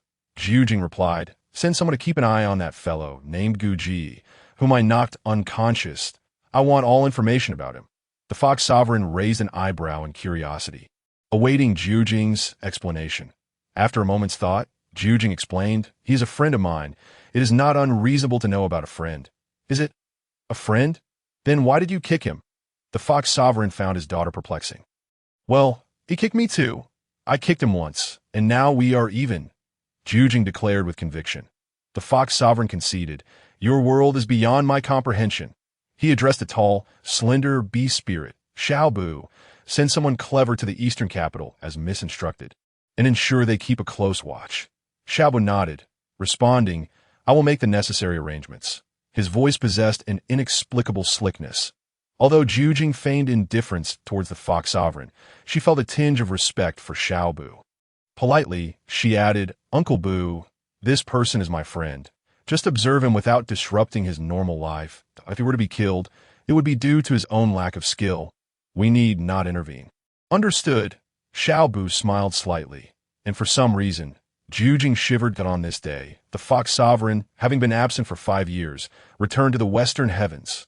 Instantly, the world trembled and winds roared. Guji and a Jian arrived at the entrance of the supervisory department. Observing the scattered individuals outside, realizing their suspicions were confirmed, no wonder the bearded man was furious. Upon Guji's arrival, the few individuals at the entrance instinctively stepped aside, for he was undeniably the foremost among the junior class. Especially after witnessing his bloody duel against Gao Yi in the second round, it was said that Gao Yi had yet to recover from the shadow of his defeat as the appointed time arrived. The bearded man and his companions emerged from the supervisory department. Ali first counted the attendees before stating, "This time, we receive an enthusiastic response to the sign-ups. After our selection, we have chosen 10 of you to represent the junior cultivators class in the upcoming exchange competition with the Western Capital's Great Fong Academy." Some nearly burst into laughter, stifling their mirth. Ali shot a glare at one apprentice and continued, "This time, the Academy has prepared 3 spirit pills, 1 for each level. For you junior cultivators, it is the spirit integration pill. This will significantly aid your advancement. Moreover, for each round you participate in, 3 free mystical talismans will be provided. Naturally, if you do not use them, they remain your spoils." Hearing this, Guji's eyes brightened. It was indeed a commendable arrangement. Once Li Li concluded, the bearded man stepped forward, declaring, "Cultivators must not shy away from danger, but charge forward bravely. Those who are timid and fearful will struggle to achieve greatness. You must muster your courage and fight fiercely against the Great Fong Academy." Undoubtedly, the bearded man's words were quite persuasive, as several faces in the crowd lit up with excitement. He motioned for silence, saying, "Before the contest, the Academy will provide you with 3 mystical talismans, the Junior Wooden Spear Talismans, the Junior Boulder Talismans, and the Junior Water Shield Talismans. Should you encounter any issues in their usage, you may consult teacher Li Chong, who will provide thorough guidance." The crowd, thrilled at the prospect of receiving mystical talismans, erupted in enthusiastic agreement. The bearded man shrugged, stating, "There is nothing more. You are dismissed." As Guji and his companions departed, they spotted another group of cultivators approaching. Among them, Guji recognized several familiar faces, likely participants in intermediate class competition, though he wondered what equipment the Academy had prepared for them. Whether it was also 3 mystical talismans. Amidst the crowd, a malicious glare shifted away from Guji. This individual was none other than Guan Bao, whom Guji had previously defeated. After a period of recovery, he was nearly back to his former self and would not easily relinquish the opportunity to compete against the masters from the Western capital. A man resembling him tapped Guan Bao on the shoulder, leaning closer to whisper, "Baozi, the old steward has advised us to keep our distance from Guji lately. He seems rather ominous. But how can I swallow that?" Guan Bao seethed. "You must swallow it nonetheless." Another man gripped his neck fiercely. Guan Bao, feeling a rush of anger, turned red and gasped, "Brother, let go." The man released his grip as if nothing had occurred and continued with the group. Guan Bao took a few deep breaths and hurried to catch up. Upon returning to the demon-trapping valley, Guji discovered an additional stone wall had been erected. The paradise was in the midst of designing a grand entrance. While Lutu's mother appeared to be giving her guidance, the Gug, knowing little about construction, worried that Lutu might detain him with endless questions, so he hurriedly retreated to his chamber. During dinner, Lutu asked Guji whether single door or double doors would be preferable. Gug contemplated for a moment and decisively replied, "Double doors." Lutu, brimming with excitement, boasted to her mother, who appeared somewhat displeased. After dinner, Guji watched for a while as Lutu and the initial beast roared at each other before returning to his room to cultivate. The Gug needed to make the most of his time, as he planned to participate in the advancement examination in a month. In the stillness of the night, Guji transformed into a skeletal form and began his training in the transformation of Demon Sutra. Following his battle with the hawk-nosed adversary, his entire set of equipment had been utterly destroyed. To avoid drawing suspicion, Guji refrained from purchasing new garments. The only item remaining was the Night Demon Mask, which had a small piece cut from its corner but remained functional. Countless energies from the realm of the undead surged towards him, and having absorbed the soul power of 2 cultivators previously, Guji felt a breakthrough in the transformation of Demon Sutra was imminent. Once he succeeded, his skeletal form would enter an entirely new stage. As the night deepened, at the darkest moment before dawn, a sudden crack echoed through Guji's room, followed by a torrent of undead energy flooding in, even producing whispers in the air, akin to serpents slithering. As the east began to glow with light, the undead energy gradually dissipated, as if nothing had ever occurred. When the door creaked open, Guji stepped out of his room, inhaling deeply. Just last night, he had managed to elevate his skeletal form to the first grand realm of the transformation of Demon Sutra, Mist Illusion. This advancement significantly enhanced his combat prowess. To claim he was not pleased would be a blatant falsehood. Lutu's mother happened to emerge from her room as well, expressing surprise. "I wonder if the master has felt it. Last night was exceptionally cold." Guji, aware of the reason, pretended to shake his head. "I don't know. It must be because winter is approaching." Just then, Lutu's voice chimed in. "It must be nearing winter. Look at this beautiful green grass. It has all withered overnight." He emerged from a pile of timber, clearly having spent the night outdoors. At tea this moment, Guzi glanced around, noting that the grass within a 10-jong radius of his room had turned a desolate yellow. He hurriedly remarked, "You should quickly construct a shelter to avoid catching a chill in the winter, and do tidy up this withered grass. I detest this color." Upon seeing Letu agree, Guzi retreated back to his room. With little to do over the next few days, he resolved to focus on studying talisman creation, determined not to let his human form lag behind that of the skeletal. As concentration deepened, time slipped away unnoticed. 2 days passed in the blink of an eye, when suddenly cannon fire erupted outside, jolting Guzi from his studies. He pushed open the door and stepped outside, discovering Letu atop the roof, overseeing the construction with an imposing height that made one dizzy. "Letu, why are they firing cannons outside?" Guzi inquired. "I heard this morning that there is some sort of exchange conference," Letu replied. "Exchange conference? Right, today is the exchange conference," Guzi exclaimed, slapping his forehead before sprinting ahead. Today marked the occasion when the Western capital's Dafa Academy came to Wanjin Academy for a competitive exchange. There was no need for inquiries. People were gradually moving in one direction. Guzi recognized it as the courtyard where he had previously fought twice, likely transformed into the venue for the exchange competition. Quickening his pace, he entered the courtyard just in time to hear a stout old man on the martial arts stage declare, "Enough of the preamble. The first match, Gu Zi versus Yang Chong. With that, the old man stepped off the stage to a middle-aged man, whom Gu Zi recognized as a teacher from his classes, ascended the platform, likely to serve as the judge for this match shortly after. A youth of average height leaped onto the stage, garbed similarly to Gu Zi and his peers, though with slightly shorter sleeves, standing upright with a serious demeanor. A hint of disdain danced at the corners of his mouth. Noticing Gu Zi still off the stage, the judge glanced aside and inquired, "Where is Gu Zi?" To one side stood 3 leading teachers and 9 remaining apprentices, along with the stout old man who had just exited. Team leader Lily grinned and said, "He's not here yet." The bearded man huffed in annoyance. While Li Chong wore a look of schadenfreude that moment, a loud voice rang out from outside the crowd. "I'm here." Everyone turned to see Gu Zi, standing helplessly at the periphery. Waving at the crowd, he had no choice. The crowd was too dense to penetrate, so he had to attract attention first. The judge, observing the situation, grumbled, "Hurry up and get up here. I'm coming," Gu Zi exclaimed, pushing forward. Upon noticing someone trying to enter, the crowd parted automatically, creating a path. Gu Zi reached the front and quickly ascended the stage. Li, looking at Gu Zi on the platform, sighed, "This kid hasn't even collected 3 talismans yet." The bearded man retorted, "Who told him to arrive late? He deserves to lose."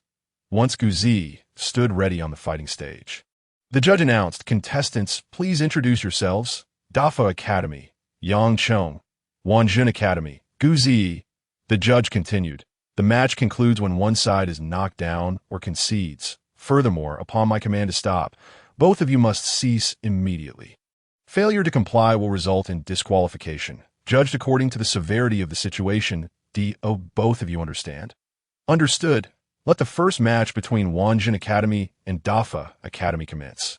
As the judge declared the start, Yang Chong swiftly slid back, creating distance between himself and Gu Zi, while simultaneously adjusting 2 talismans in his hands. Gu Zi stood perfectly still, his hands resting on his waist as he observed his opponent. Muttering to himself, that moment, Gu Zi realized he had forgotten to collect his talismans. Fortunately, he still had a few he had purchased in his pouch, although he had no intention of using them just yet. Yang Chong, a rising star of the new generation in the Western capital, perceived Gu Zi's lack of talismans as a sign of disrespect. With a flick of his right hand, a blue light flashed, conjuring an elementary ice spiral blade talisman. A shard of ice, resembling a crescent moon, materialized in the air, looking exceedingly beautiful. It spun gracefully, arcing towards Gu Zi at an awkward angle, continuously adjusting its trajectory, showcasing Yang Chong's exceptional control.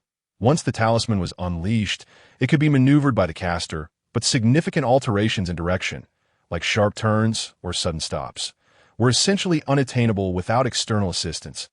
As the opponent's talisman shot forth, Gu Zi sprang into action.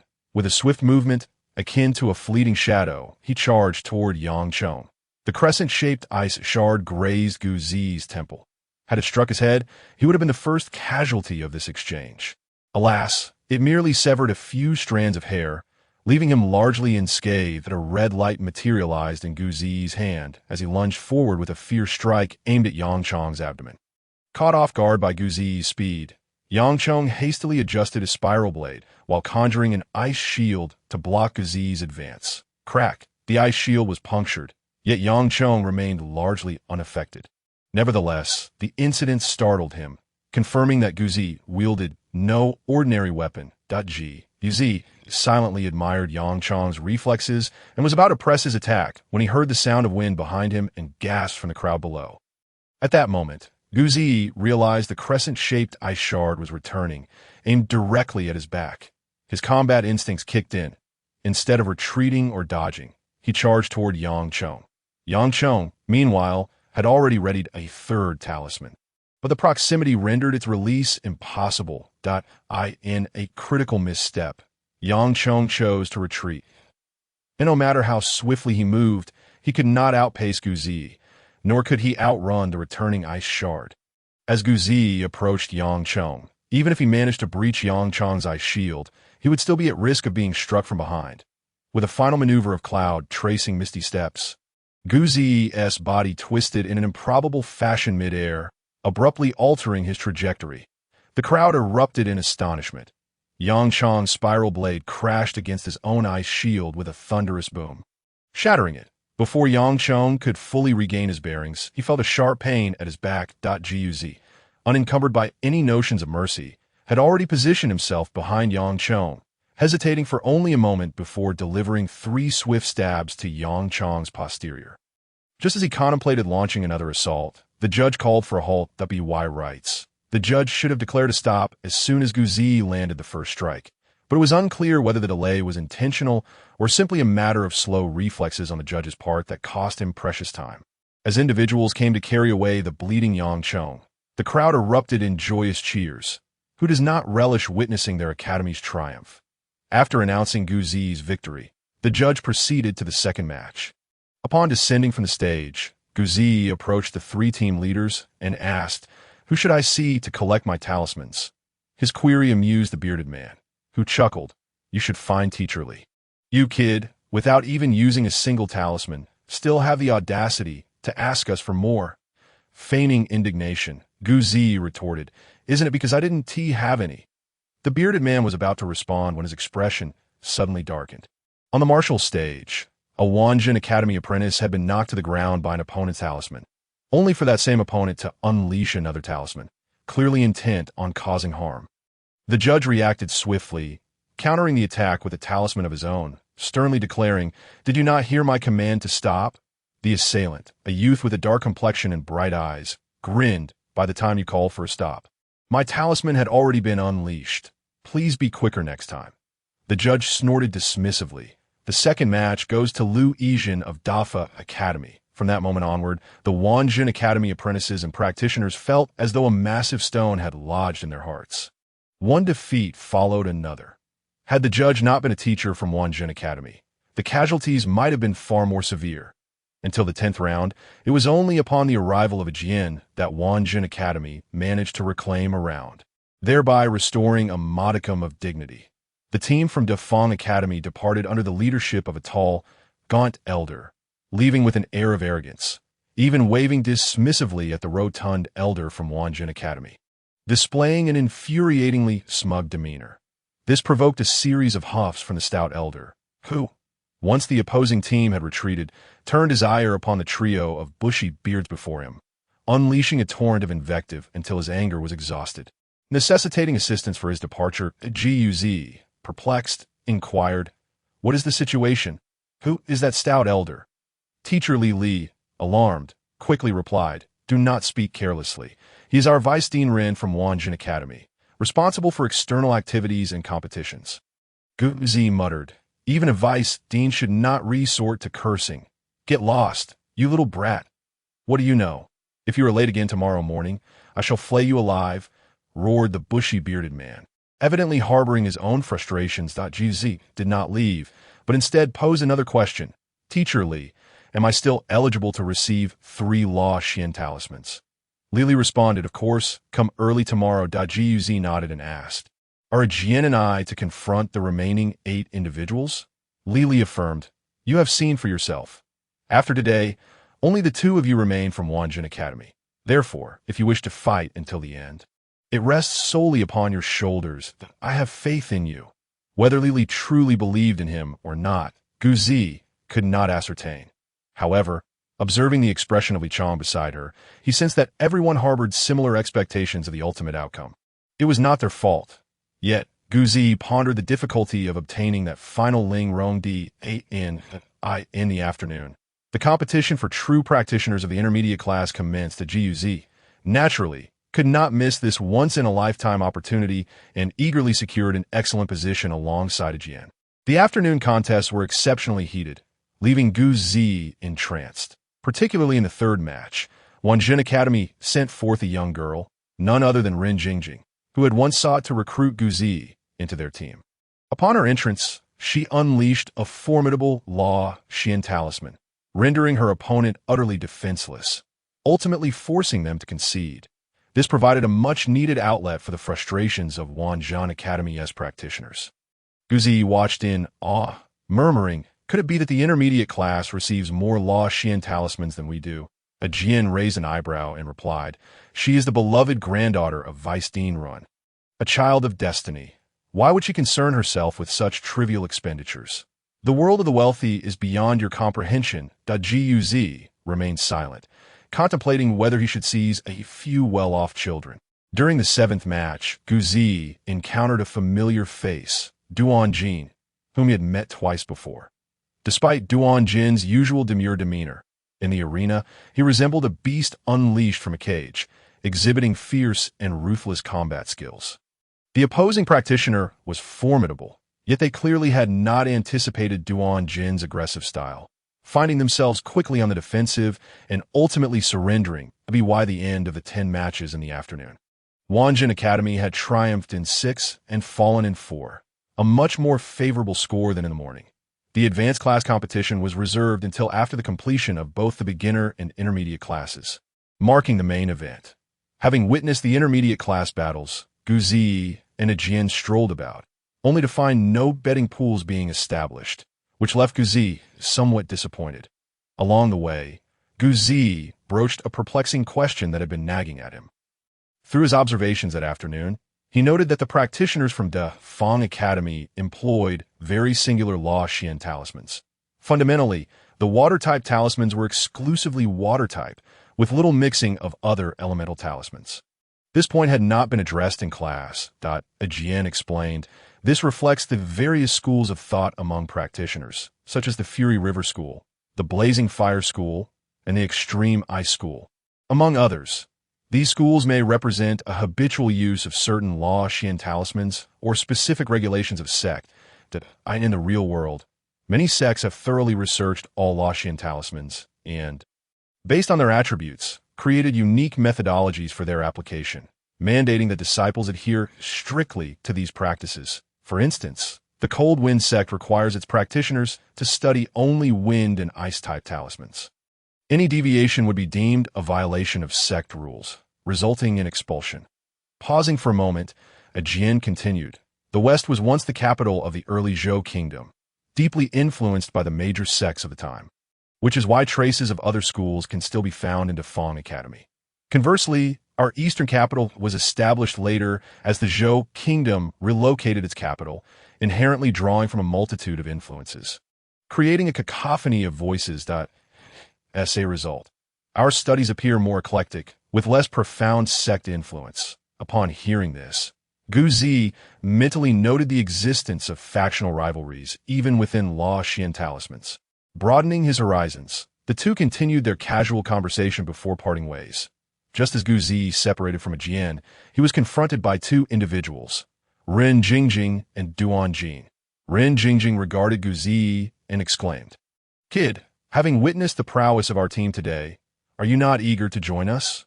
Guz, having been impressed by Ren Jingjing's overwhelming offensive capabilities, nonetheless expressed his disinterest, glancing at the duo and stating, "Not interested.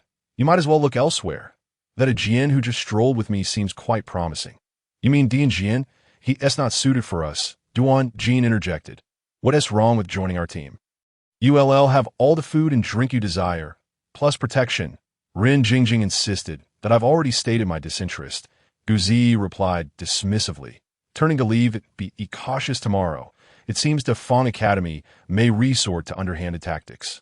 Ren Jingjing called after him, but Guz waved a hand and continued on his way. Ren Jingjing appeared somewhat disheartened, lowering her head in silence. Duan Jin attempted to console her, stating, "This Guz is quite rebellious. Even if he were to join, he would be difficult to manage. But consider this. He could defeat opponents without using Law Xian talismans. Perhaps he could carve out a unique path for himself." Ren Jingjing countered. Duan Jin replied, "Surely you do not believe he can continue like this. If he carelessly charges into the realm of building Xian, wouldn't that be akin to courting death? Why would he be courting death with the true Xian sword in hand?" Ren Jingjing retorted, somewhat indignantly. "His true Xian sword, no matter how swift, cannot surpass the true Xian sword controlled by the sword Xian Divine Soul."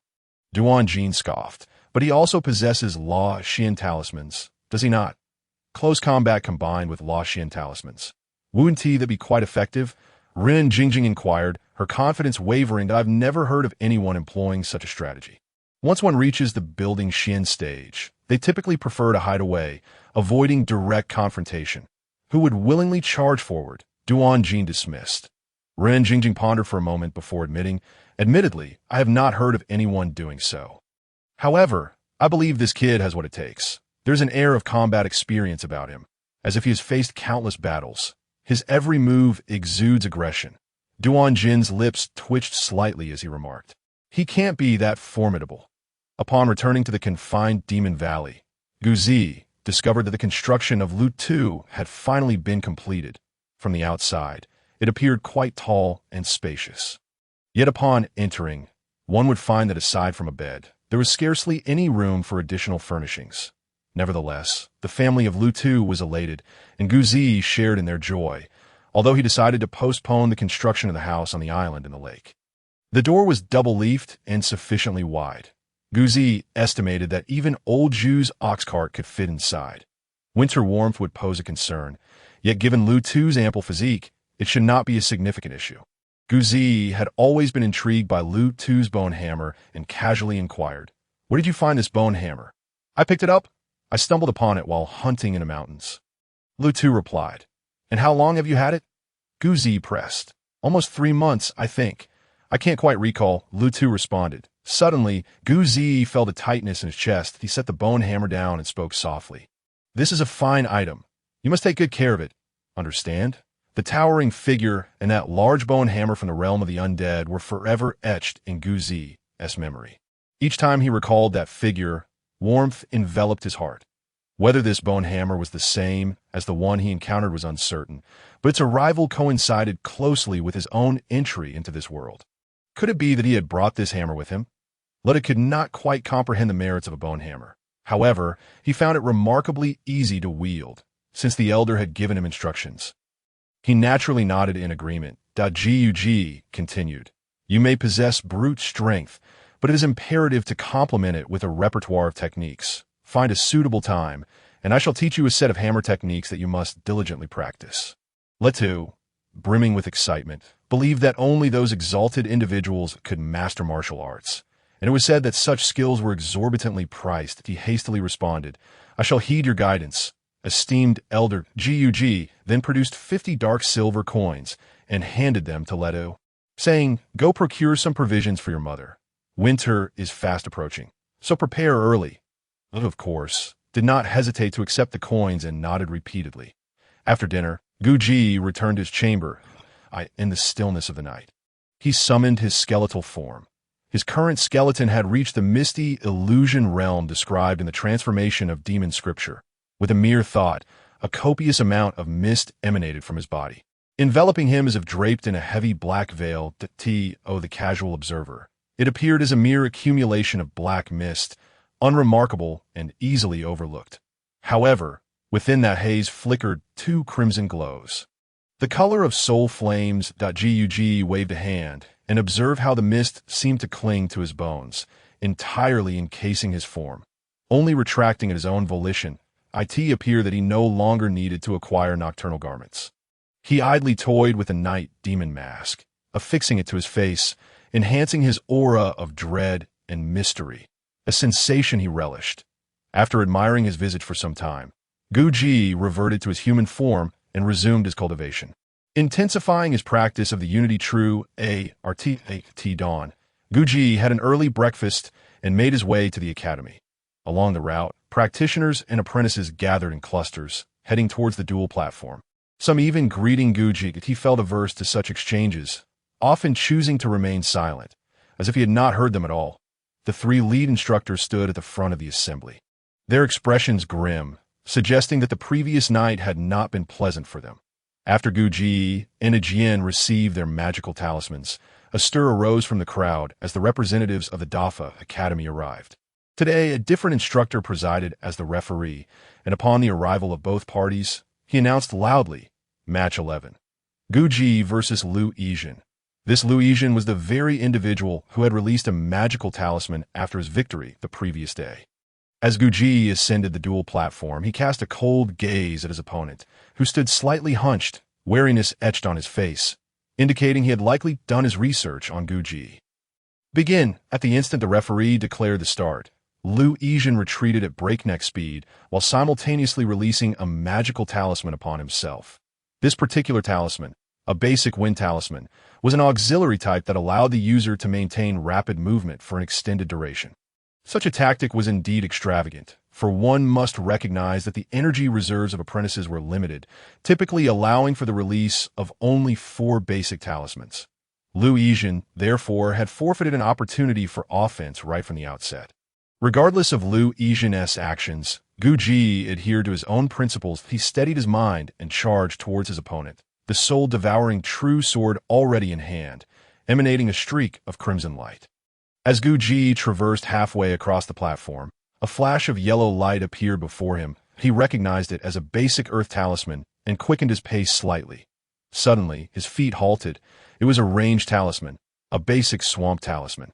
Simultaneously, Liu Yijin unleashed his lethal move, a basic lightning talisman. The price of such a talisman was considerable, easily exceeding 10 dark gold coins. This young man was indeed quite extravagant to utilize such a talisman in combat. The lightning struck with a swiftness that left little room for reaction. As it approached Guji, he met it with a resolute gaze, unflinching. Guji's sword comprised 5 techniques: gale, swift cloud, sudden rain, thunder, and lightning.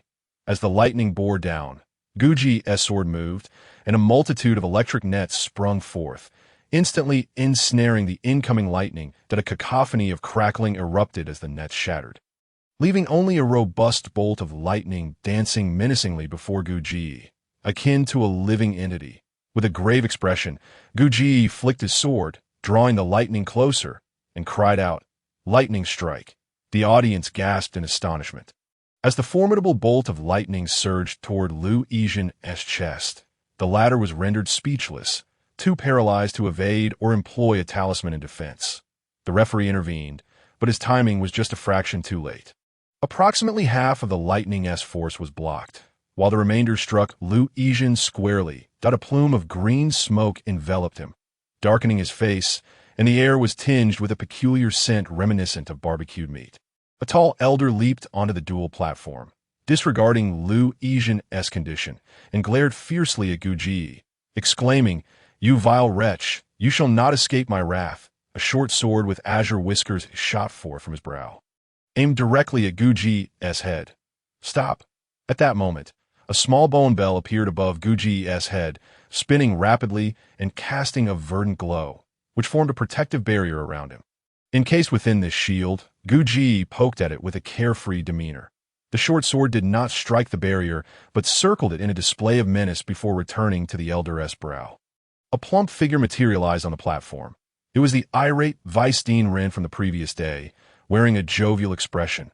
"What do you mean by this, you miserly old man?" The towering elder was Qiong Hongming, the Vice-Dean of Dafa Academy, theoretically on par with Vice-Dean Ren. Qiong Hongming replied, "Ren, this boy has already caught a glimpse of the natural way and bears the traits of the demon race. Should we not eliminate him post-haste?" Vice-Dean Ren retorted, "Humans and demons alike exist within this realm, who decreed that only demons may master the natural way. Moreover, even Xintian now encourages practitioners to embrace nature." "Are you truly so ignorant?" Qiong Hongming shifted his argument, saying, "This boy's strikes are ruthless. He must be severely punished. Lightning was unleashed by your apprentice, and Guji merely redirected it. I fail to see where his ruthlessness lies." Vice-Dean Ren countered at this juncture. Guji interjected from within the protective barrier. "This is a fair duel. Why all the unnecessary chatter? If you are discontent, let us settle it on the duel platform. What merit is there in bullying the weak? Shameless." His eyes flashed with fierce determination. Qiong Hongming's eyes narrowed, and he retorted, "You insolent brat.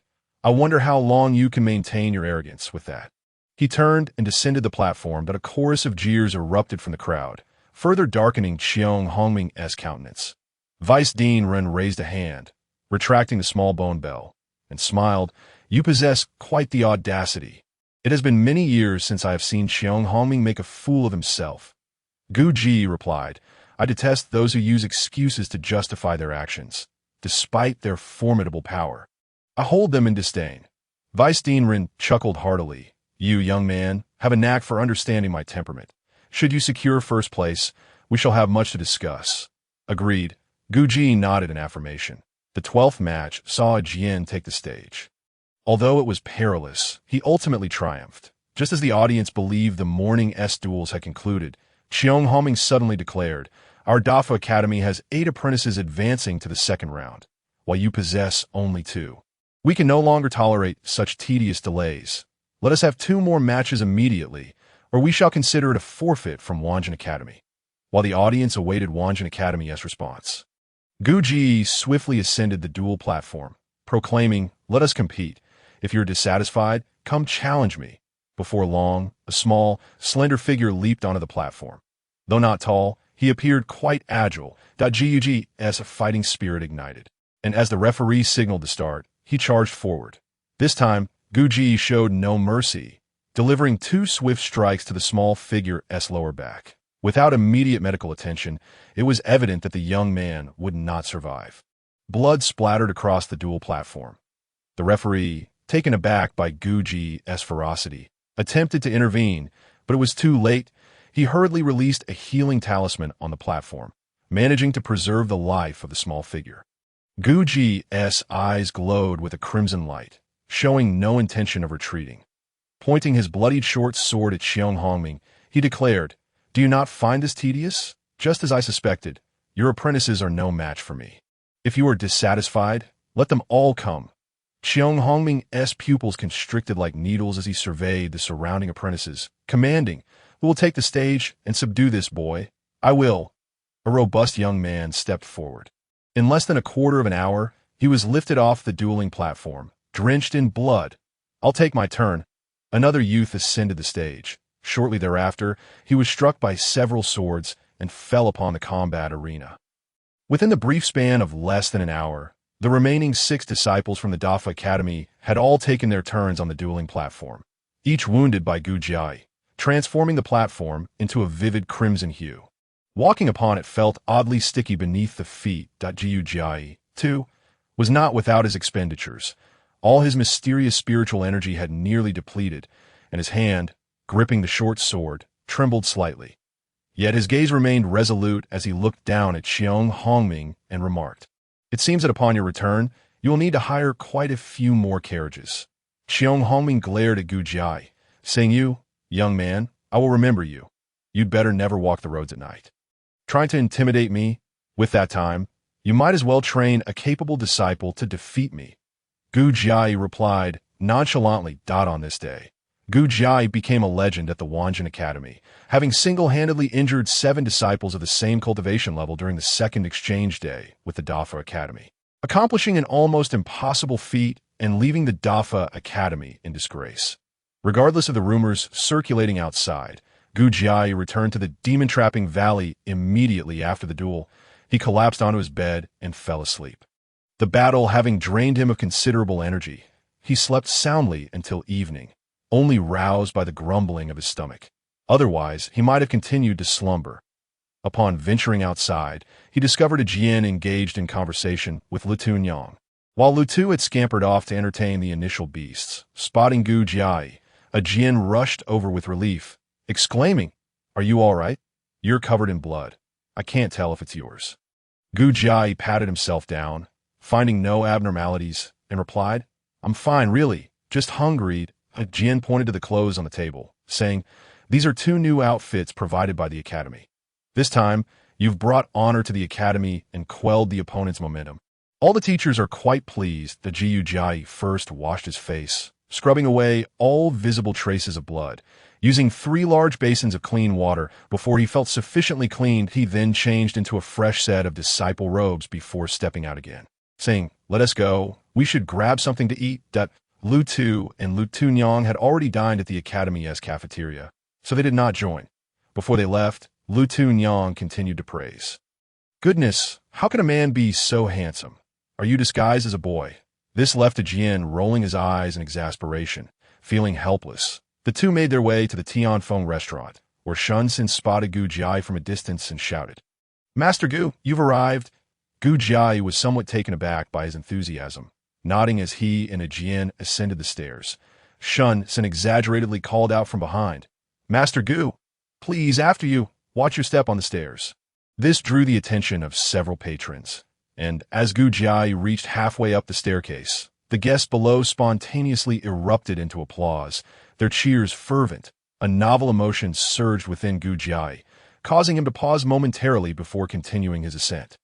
Once seated, a Jian began to complain, "This was supposed to be our affair, yet you took it all upon yourself. How do we account for that first place?" Gu Jia, feeling a bit sheepish, replied, "That old man Xiong wanted to go all out. I couldn't stand it, and in a fit of passion, I took them all on, forgetting about you in the process. Should I split a bit of the law symbol with you?" A Jian chuckled. "I don't want your law symbols. You owe me a favor." "All right, I owe you one." Gu Jia conceded tea that moment. Shun San began serving dishes, and the two chatted while eating. A Jian remarked, "The intermediate class duel is likely going to be a loss. There's another round tomorrow, and we should have the results soon." Gu Jia inquired, "Was it 6-4 yesterday?" A Jian sighed. "After today, it's turned into 2-4. You dominated in the morning, but lost 4 matches in the afternoon." Gu Jia expressed his dissatisfaction. "With such skill, they dared to recruit me into their battle team." It was a Jian's first time hearing of anyone wanting to recruit Gu Jia into a battle team. After some inquiry, he laughed. "Ren Jingjing's team is decent, but it's wise of you to decline. Joining a team is easy, but I hear it's quite difficult to leave, so one should be cautious. Actually, once you reach the Yin realm, you can form your own team as long as you gather 3 cultivators. Then you can register it as a small mercenary group with the mercenary guild and undertake various tasks for profit." Gu Jia noted a Jian's words. These were future directions he might utilize. After a while, a Jian finished eating and, noticing Gu Jia devouring his meal, asked, "When do you think you'll advance to the Yin realm?" Gu Jia swallowed a large piece of meat and replied, "About a month. I think that your reservoir of mysterious spiritual energy insufficient." A Jian inquired, "That I'm still a bit short." Gu Jia admitted. "Then let us go to the Xintian assessment together next month." A Jian suggested that Gu Jia felt a bit embarrassed and responded, "I can't agree to that just yet. Oh. What do you mean?" A Jian asked, puzzled. "Right now, I can't produce the basic law symbols. So I would pass the assessment," Gu Jia explained matter-of-factly. "But you have so many basic law symbols at hand already. Why not use those instead of making your own?" A Jian questioned. Somewhat bewildered. Who would willingly spend money when they can use something for free? Gu Jia retorted. A Jian rolled his eyes, saying, "So you're implying that those like me, who haven't even learned how to create law symbols, are fools?" Gu Jia stuffed a chicken leg into his mouth, mumbling, "Each person has their own ambitions." A Jian shook his head, advising, "One's energy is limited. You must clarify what you truly want, or you'll find yourself overwhelmed." Gu Jia chuckled, "If I can't chew it all, I'll just take my time." Seeing he could not sway Gu Jia, a Jian recognized his firm resolve and ultimately relented. Indeed, Gu Jia was right in saying that each person has their own aspirations. Every individual's path is distinct. One should never impose their own beliefs upon others. Those from the D family are destined to follow the path of the Sword Xian, as long as they remain steadfast in their convictions, undistracted by external matters. That is a Jian's cultivation. The two parted ways on campus and returned to their respective residences. That a Jian's dwelling was a tranquil little courtyard. Looking from the outside, it was no less impressive than the accommodations of the academy's instructors. Yet within the courtyard and house, there was nothing at all, not even a blanket, giving it a rather desolate appearance. Logically, a Jian should not lack for wealth. As his monthly allowance was quite ample, it was truly puzzling how he managed to live in such a manner. Sitting cross-legged on the bare wooden bed, he quickly entered into meditation. As he inhaled and exhaled, a flicker of golden light suddenly flashed at his brow. Quite conspicuous in the darkness, that a Jian remained undeterred, continuing his seated practice on the 3rd day. After breakfast, Gu Jia departed from the demon-trapping valley. The task of feeding the initial beasts had largely been entrusted to Lu Tu, who relished the responsibility. Upon seeing Old Ju, he was more animated than the beasts themselves. Old Ju often praised Lu Tu as an excellent assistant, though he could consume a fair bit. Each time Lu Tu Nyang heard this, she would give Old Ju a sideways glance. asserting that while their child could eat, he was also quite capable of hard work. Where did all this idle chatter come from? Upon reaching the dueling platform, all three team leaders were present. Even Li Chong wore a rare smile upon seeing Gu Jai. The burly man remarked, "Haven't you taken much time to rest? Don't worry. We won T-Renig on our promise," Gu Jai replied. "I'm not afraid of you running away. I'm worried you might try to cheat me." Lily laughed. "You're so suspicious. A single Rongling Pill 1T lead us to break our word. Once the duel concludes, we will distribute it uniformly. ISNT, the intermediate class duel, already lost?" Gu Jai glanced at the two individuals not far away, one being Duan Jin and the other a slightly plump youth. "If Duan Jin and Yu Lai can unleash their full potential, there is still a glimmer of hope," Teacher Li remarked. "What? Can't they unleash their potential?" Gu Jai continued his acerbic commentary. Ali shot him a glare, turning her gaze back to the dueling platform. The duel begins. The anticipated explosion of power did not materialize. Both combatants were essentially overwhelmed by one another, each unleashing over 10 law symbols, dazzling and magnificent in display. It is evident that Gu Ji's comprehension of the Fa Xian talismans far surpasses that of the two practitioners from the Wanjin Academy. Particularly, one lean young boy exuded an impressive command over water-based Fa Xian talismans, intricately weaving them together like an expansive net, ensnaring Duan Jin in its center. Although Duan Jin possessed potent Fa Xian talismans, he was rendered incapable of unleashing their full might. In the final strike, a decisive blow was executed. Had it not been for the timely intervention of the referee, Duan Jin's life would have been in grave peril. The victorious practitioner who bested Yu Lai was a handsome youth.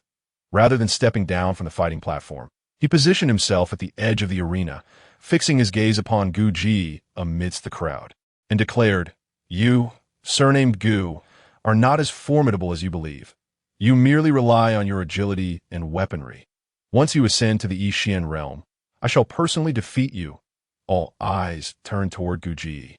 Awaiting his response, Gu shifted his shoulders and replied, "Do you know how many apprentices from the Dafang Academy I dispatched yesterday? 7. If I can fell 7 apprentices, I can certainly take down 7 practitioners.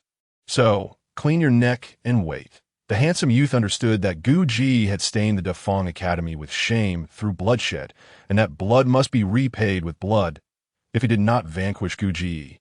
Countless individuals would bring this matter up in the future. Coldly, he retorted, "Surnamed Gu, my name is Sheng Mancheng. From now on, this name shall haunt your nightmares." Gu Ji chuckled and replied, "I shall remember that. Next time I visit Dafang, I will be sure to take you down first." The youth's face turned pale with anger. Yet as a practitioner, he could not openly challenge an apprentice if he were to confront Gu Ji without utilizing Fa Xian talismans. Like Gao Yi and his companions did, he would likely fall short, only serving to bolster Gu Ji's reputation. Under normal circumstances, winning a match would be a cause for celebration. However, the Dafang Academy could hardly muster any joy.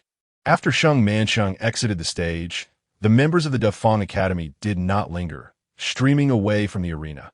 Tomorrow heralds the commencement of the advanced class battles, encompassing 5 matches, one each day, with a best-of-3 format.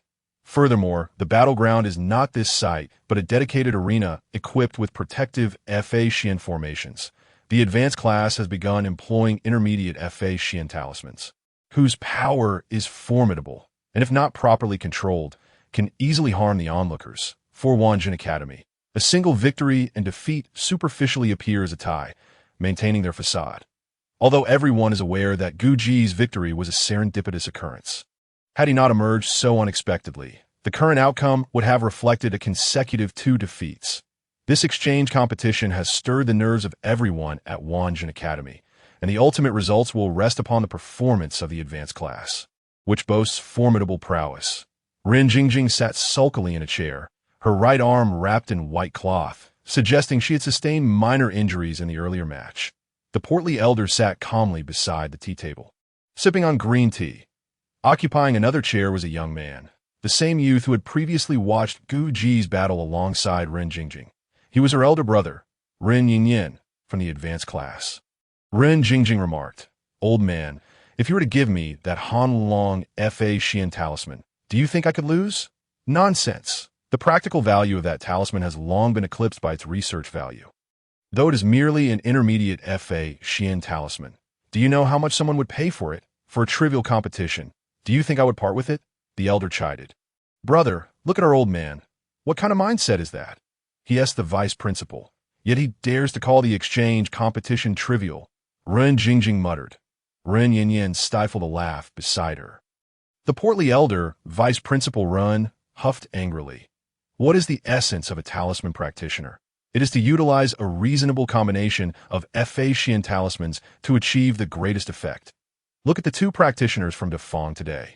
They executed their strategies exceptionally well. What you lack is not a superior talisman, but a heart dedicated to research. You squander your days with idle chatter, unable to reclaim first place, and yet you blame me for not providing you with a good talisman. Ren Yin inquired, Grandfather, do you believe that talisman practitioners should adhere to specific schools of thought? Nonsense. Following a school of thought is no different from pursuing the sword's essence. Both seek speed and strength. Fa Xian talismans are not merely tools for combat. They are also means through which we comprehend the world. The legendary healer Wang Dongmiao never learned a single offensive Fa Xian talisman in his lifetime. Yet even after his death, he is revered by the world. These matters are worthy of your contemplation. What is the purpose of a practitioner? To kill or to save? Vice Principal Ren stated. Certainly, cultivation is for the purpose of becoming stronger. Only by attaining sufficient strength can one alter the lives of others. Ren Yin replied. If cultivation is solely for the sake of power, what differentiates humanity from the primal beasts? What, then, is the essence of human emotion? Does inheritance truly hold significance? We become strong to change lives, not to conquer. I do not wish for you to lose yourselves in the pursuit of power, Vice Principal Ren imparted solemnly. Ren Jingjing and Ren Yin pondered their grandfather's words, reflecting on the gravity of his message. Aware that today's discourse was rather weighty, the vice principal resolved that it was unnecessary to burden his cherished grandchildren with such heavy thoughts. He shifted the topic. Yin. Which number are you to compete? Second, Ren Yin replied. During your match, be sure to pay attention to your opponent's rhythm. The Defang Academy is renowned for its school-style tactics. While such methods can be powerful, they often lack adaptability. If your every attack coincides with their rhythm points, it will cause them considerable discomfort, thereby greatly increasing your chances of victory. Vice Principal Ren advised that I understand. Ren Yin nodded, as so far. Only Guji stands out among the matches. The rest have been rather unremarkable, Vice Principal Ren remarked. He merely relies on possessing a true Xian sword and a set of superior agility techniques. Ren Yin said that in this regard, you are mistaken. Jingjing, tell me, why do I regard Guji as a standout? Vice Principal Ren asked with a smile. Ren Jingjing wrinkled her cute little nose and responded, I believe, first and foremost, that this boy possesses courage. He dares to directly challenge Xiong Hongming from Defang Academy and strikes decisively, injuring several individuals. Such audacity is not for the faint-hearted.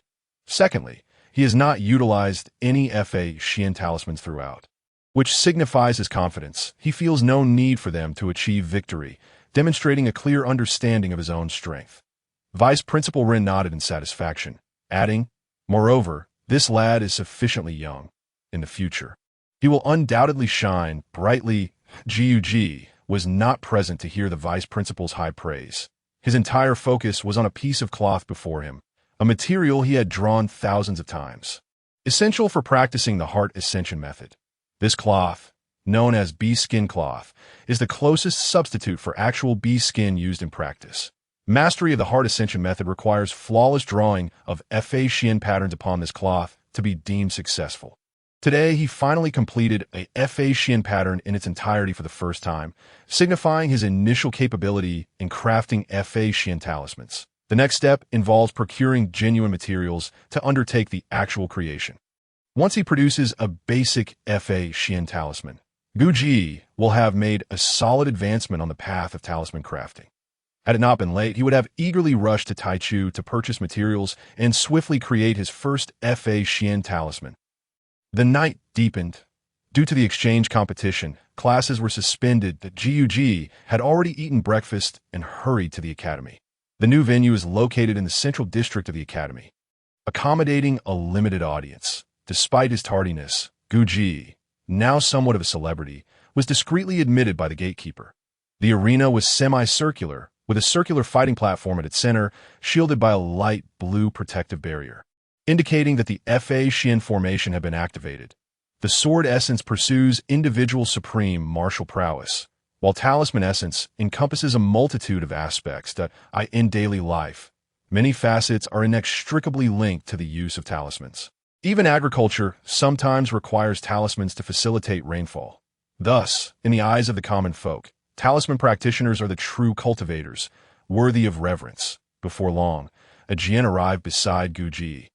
Assessing the situation, he realized he had arrived even later than Guji, but had managed to gain entry, suggesting he possessed some connections. Qiong Hongming from Dafang Academy entered the arena with a grim expression, followed by the academy's apprentices and practitioners.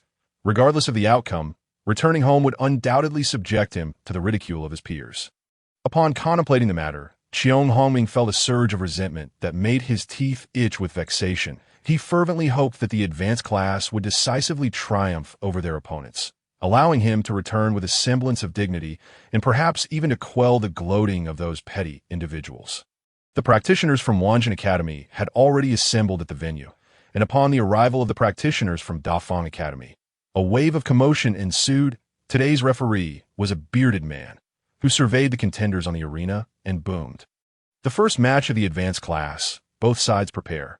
Unlike previous occasions, neither side had submitted the names or ages of their participants, meaning that the true contenders for the first bout had yet to be determined. A youth clad in a green robe from Dafang Academy straightened his attire and strode confidently onto the shielded competition platform. From Wanjin Academy, a slender young man hastily stepped forward, joining him on the stage. The bearded referee glanced from one side to the other and declared loudly, "Announce your names." Wanjin Academy, Sikong Min, stated the slender youth.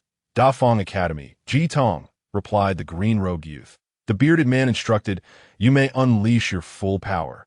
But when I call for a halt, you must cease immediately. Those who defy my command should beware of my ruthless hand." "Understood," they replied. "Commence," bellowed the referee. The two competitors moved apart, each gripping a talisman of a different hue. Guji observed Sikong Min on the field and remarked, "So this is Sikong Min. He is the one who has deprived us of our earnings." Jian shared a similar sentiment towards Sikong Min, feeling that had it not been for his article analyzing the 3 essential elements to conquer Guji, their coffers might have been somewhat fuller. Thus, as soon as the duel began, Guji and Jian muttered under their breaths, "Let us hope he loses, and perhaps we can teach him a lesson." Go Dafang Academy. Upon hearing their encouragement for Dafang Academy, the surrounding crowd turned their gazes towards them. Jian quickly corrected himself. Misstatement. Go Wanjin Academy." Only then did the onlookers retract their hostile stares. The two had high hopes, yet Sikong Min indeed possessed remarkable skills, effortlessly wielding both wind and fire talismans, rendering Ji Tong nearly powerless to retaliate. From the outset, he dominated the match, and by its conclusion, Ji Tong had managed no significant counterattack, suffering a humiliating defeat. Sikong Min, displaying great composure, refrained from further assaulting his opponent and, upon victory, graciously bowed his farewell. Guji muttered from the stands, "What a facade of benevolence." Indeed, winning was one thing, but he found Sikong Min's display of high moral character utterly nauseating. Jian venomously added to the sentiment. However, regardless of their grievances, the match had concluded, and the victor was clear. Other matters were of little consequence. With a darkened expression, Qiong Hongming departed the arena alongside the practitioners from Dafang Academy. In stark contrast, Wanjin Academy erupted in jubilant celebration, reveling in Sikong Min's inaugural victory in the advanced class. Had it not been for Sikong Min's triumph, Guji might have felt elated, yet now he found it difficult to muster any joy. He murmured, "I'm heading to Taichu to procure some items. Care to join?" "Let us go," a Jian echoed, equally lacking in enthusiasm. The two exited the competition grounds and made their way outside the academy. The news of the match's outcome spread rapidly among the practitioners who had been unable to enter, igniting a wave of excitement and jubilant chatter. A SQG and a Jian arrived at Taichu. Tang Xiaodang rushed down from the upper floors, clearly having received advance notice. Upon spotting a Jian, her eyes brightened. "Brother Jian, it's been a while since you last visited." A Jian found himself somewhat overwhelmed by Tang Xiaodang's exuberance and hurriedly replied, "You know my talismans are delivered monthly by my family, and I have little need for purchases that I'm merely accompanying a friend today." Having interacted with Gu Ji frequently, Tang Xiaodang sniffed dismissively and inquired, "Gu Ji, what brings you here this time?" Gu Ji responded, "I'm here to buy materials for crafting talismans and a set of hammer techniques." "Hammer techniques? What do you need those for? Have you lost interest in sword techniques?" Tang Xiaodang asked, bewildered. For someone else, Gu Ji clarified, surprised by our probing curiosity, "We currently have 2 sets of hammer techniques. Would you like to take a look?" Tang Xiaodang offered. "Certainly." The 3 ascended to the 3rd floor together. Tang Xiaodang entered a back room and shortly after emerged with 2 volumes of hammer techniques. Placed upon the counterpoint, one was titled Heaven-Shaking Hammer, while the other was simply 3 hammers. Gu Ji flipped through them briefly. The Heaven-Shaking Hammer comprised a complete set of 18 forms, whereas the 3 hammers, as the name suggested, contained merely 3 strikes, yet each was accompanied by a distinct set of footwork techniques. Thus, both hammer techniques possessed their own merits. After some hesitation, Gu Ji ultimately chose the 3 hammers. He was well aware of Lu Tu's capabilities and believed that mastering this set would be a commendable achievement. Despite the fact that the 3 hammers contained only 3 techniques, its price was not modest, requiring 10 essence coins. Gu grumbled about Taichu's exorbitance. He handed the money to Tang Xiaodang. Upon reaching the 1st floor, Gu Ji collected the materials for crafting talismans and, after settling the payment, departed Taichu alongside a Jian. Once back at the academy, they parted ways, with Gu Ji heading directly to the demon-trapping valley. Lu Tu, upon seeing Gu Ji had indeed procured the hammer techniques, could hardly contain his delight. Eagerly taking the techniques to practice, Ji meticulously examined the initial beasts, finding no abnormalities, before returning to his own quarters. Before entering, he reminded Lu Tu sternly not to intrude. As he was preparing to craft talismans, that Ji placed the wooden box he had brought back from Taichu on his table. Inside were materials for 2 basic fireball talismans. If used properly, he could create 4 such talismans. Having witnessed Qing Yuli craft one before, he felt he had gained some understanding of the process. First, he diligently washed his hands and dried them with a towel.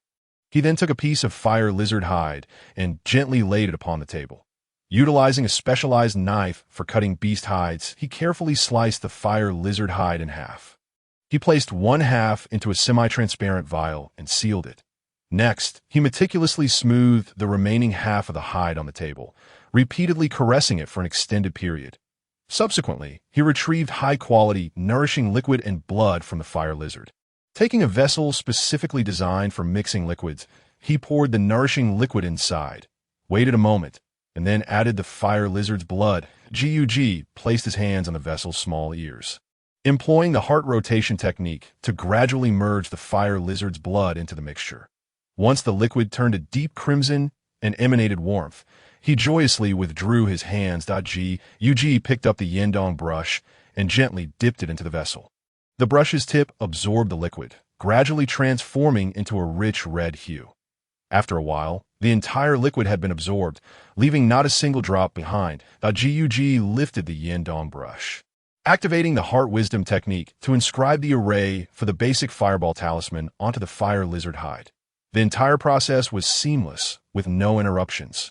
Upon completion, Gu Ji held the brush in one hand while employing the Heart Ascension technique with the other to imprint 3 hand seals onto the fire lizard hide, thus completing the talisman. The finished fireball talisman radiated a red glow, and Gu Ji quickly assessed it, realizing that he had successfully crafted the talisman.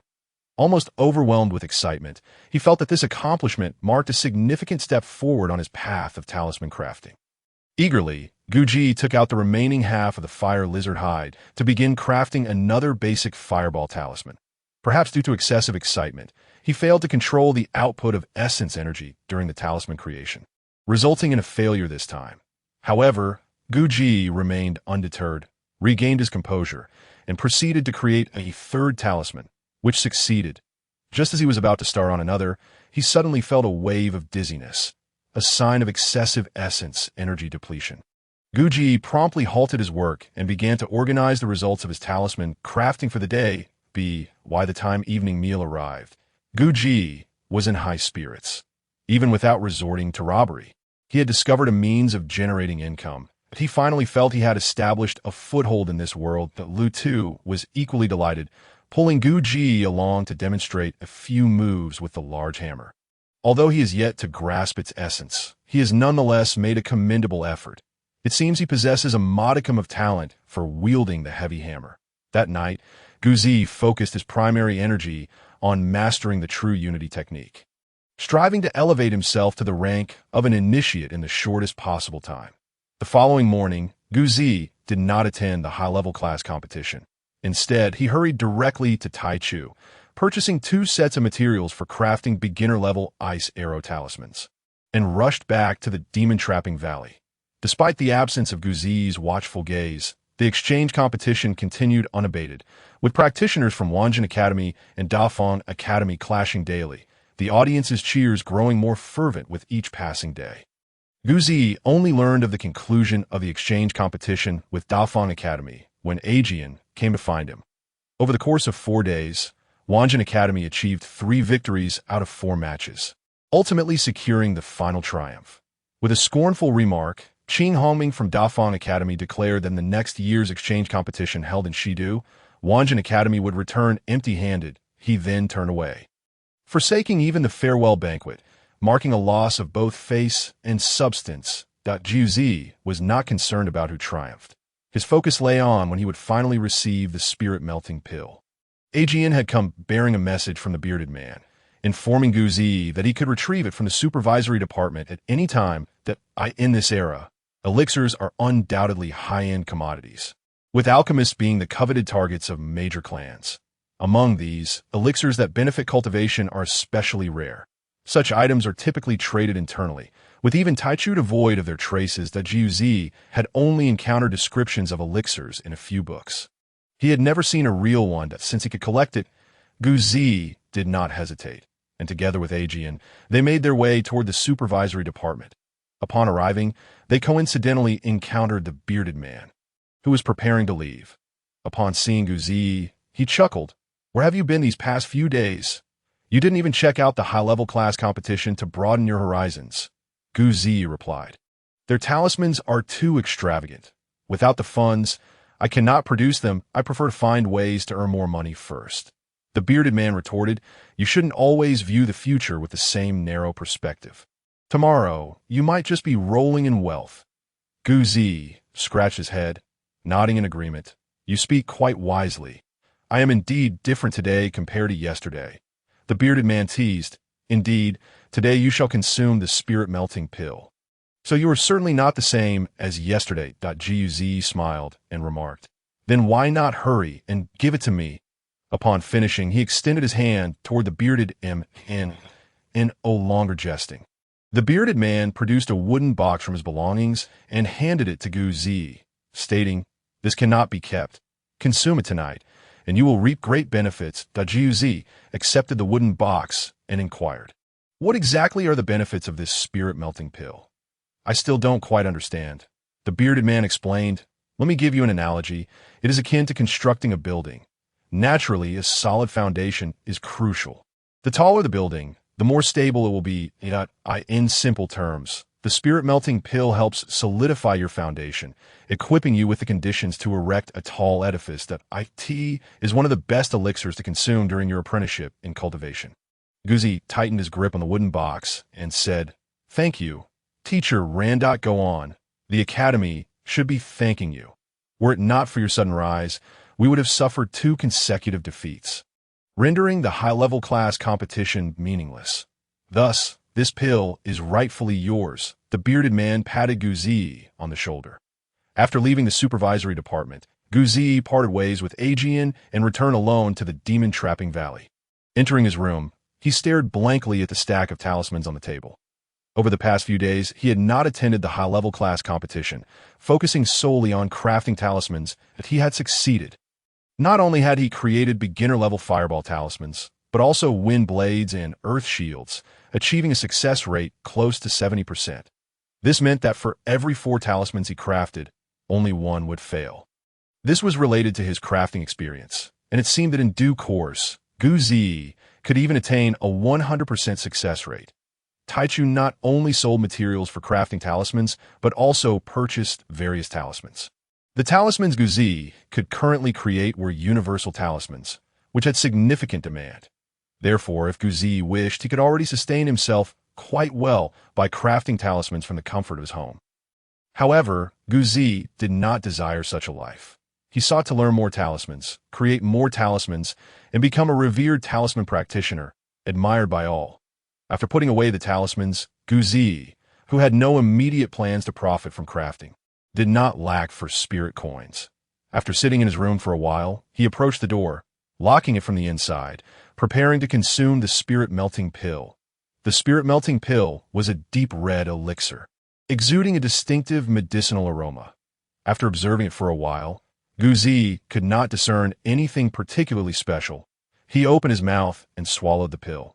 After a short while, he could distinctly feel the Qi Dan vibrating, akin to a heavy hammer repeatedly striking it, causing the within the Dan to tremble as well. This sensation was quite extraordinary. Although he endured the impact, it was not painful in the slightest. Gu Zi could even sense impurities within his body being expelled, albeit in small quantities. Change was indeed occurring. He hurriedly sat on his bed and began to cultivate the true unity technique. The vibrations seemed to intensify, with more being drawn into Gu Zi's body, then crushed, some disseminating throughout his being, while others were absorbed by the Qi Dan. Despite its diminutive size, the effects of the elixir lasted until dawn the following day. Gu Zi could distinctly sense his transformation. First, his mind felt sharper and clearer.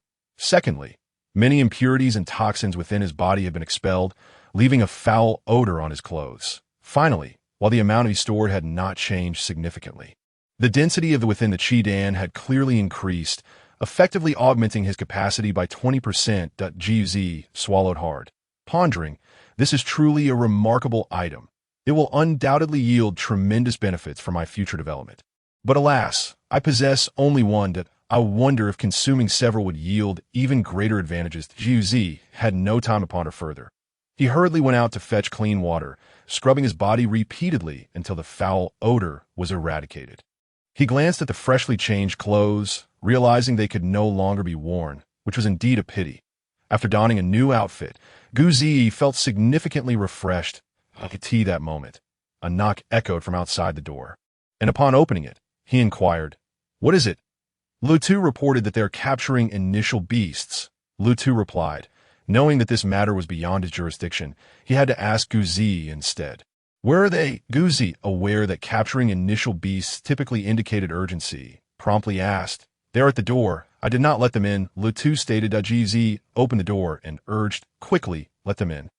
The 2 individuals who entered were dressed similarly to the staff of the supervisory department, suggesting they were also academy personnel. One was tall, the other short, and after waiting at the door for a while, their expressions were not particularly pleasant. Gu Zi inquired, "What brings you here?"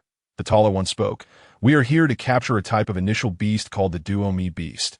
Elder Infeng requires it urgently." Gu Zi nodded. "Do you have a necessary paperwork?" Before leaving, Dongming made it clear that anyone wishing to utilize the initial beasts in the Demon Trapping Valley must possess a written authorization from the Academic Supervision Department, along with a signature from a vice president level authority. The tall individual replied, "Elder Infeng requires it urgently." "Did you not understand? The paperwork can be supplemented later. The priority is to capture the Duomi beast now." Gu Zi was taken aback, responding with displeasure. "Without proper documentation, you cannot capture anything.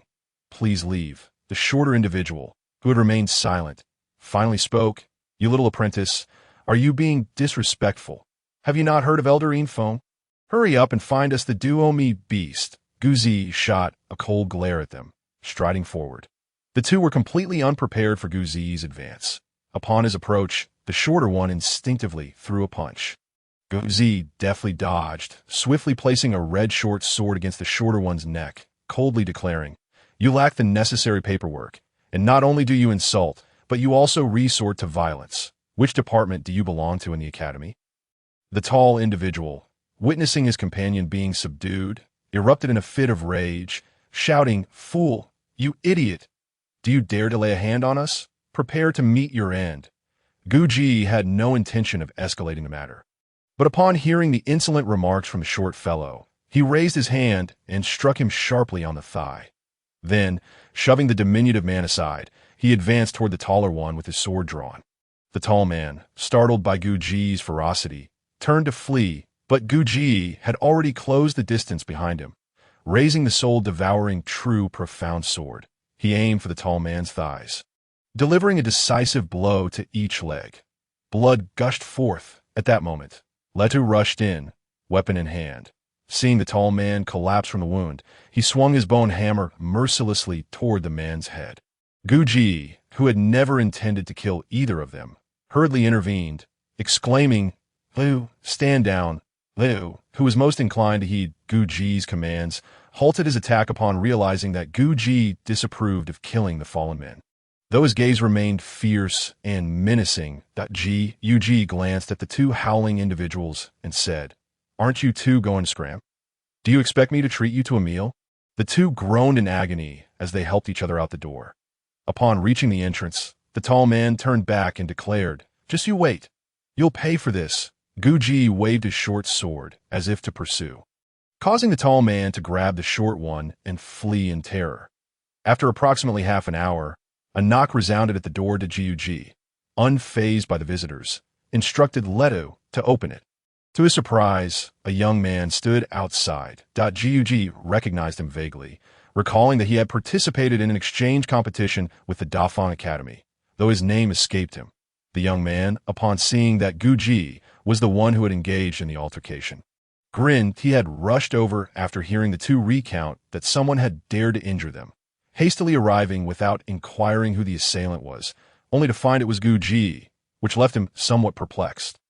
The young man floated into the demon-trapping valley and confronted Gu Ji, saying, "Why would you strike someone for no reason in broad daylight?" "No reason," Gu Ji replied coldly.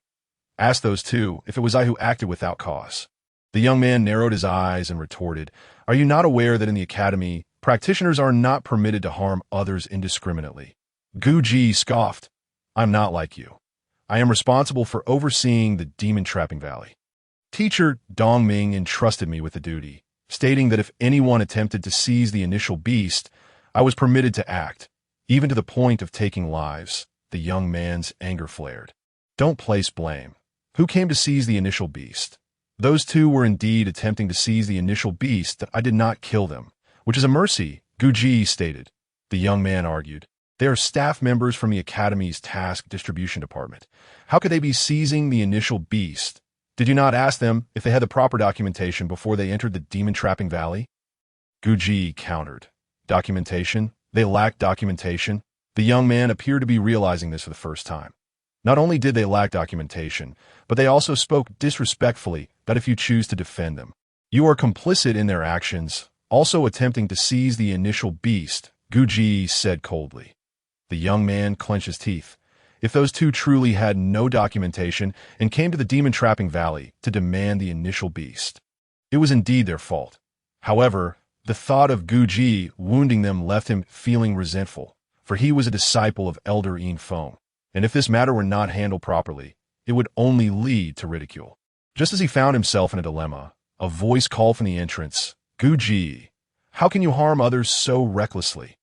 It was Inspector Chun, and one wondered how he had been alerted to the situation. The young man, upon seeing Inspector Chun arrive, quickly clasped his hands in respect. As Chun entered with a serious demeanor, Yu Ji remained silent, waiting to hear Chen's continued remarks. Chen first glanced at Letu before declaring, "The deed is done, and the disturbance has occurred. Discussing anything else is futile. Let us determine how to proceed." Yu Ji contemplated for a moment before stating, "I shall not pursue the matter further. They have already been injured, so it ends here." The young man protested, "Gu Ji, what are you thinking? You are the one who harmed them. It is a matter for us to pursue." Gu Ji replied indifferently. Are you suggesting that anyone can come to the demon-trapping valley to capture initial beasts at will? That I am powerless to intervene? I stand by my words. They deserve the injury. The young man was about to retort when Inspector Chen interjected hastily. I've just learned that Zhang Zhong and Song Miao indeed arrived without proper documentation. The young man, sensing Chen's intent to shield Gu Ji, felt his anger rising. Suddenly, an elderly voice echoed behind him. Such a trivial matter, and it remains unresolved. Must I come personally to handle it? An old man with gray whiskers appeared, his small eyes fixed on Gu Ji, causing the latter to feel a chill. Inspector Chen hurriedly bowed. Greetings, Elder Yinfeng. The young man also lowered his head, saying, Master, I have not managed the situation well. The old man, Elder Yinfeng, glared at the young man and remarked, Zhang Zhong, Song Miao's oversight is blatant. Shiring, did you not consider this? With such a vast demon-trapping valley, if anyone could come and seize initial beasts at will, what kind of order would that be? The young man, Shiring, immediately acknowledged his fault upon receiving his master's reproach. Elder Yinfeng then turned to face Gu Ji, a cryptic smile gracing his lips as he remarked, You are quite bold.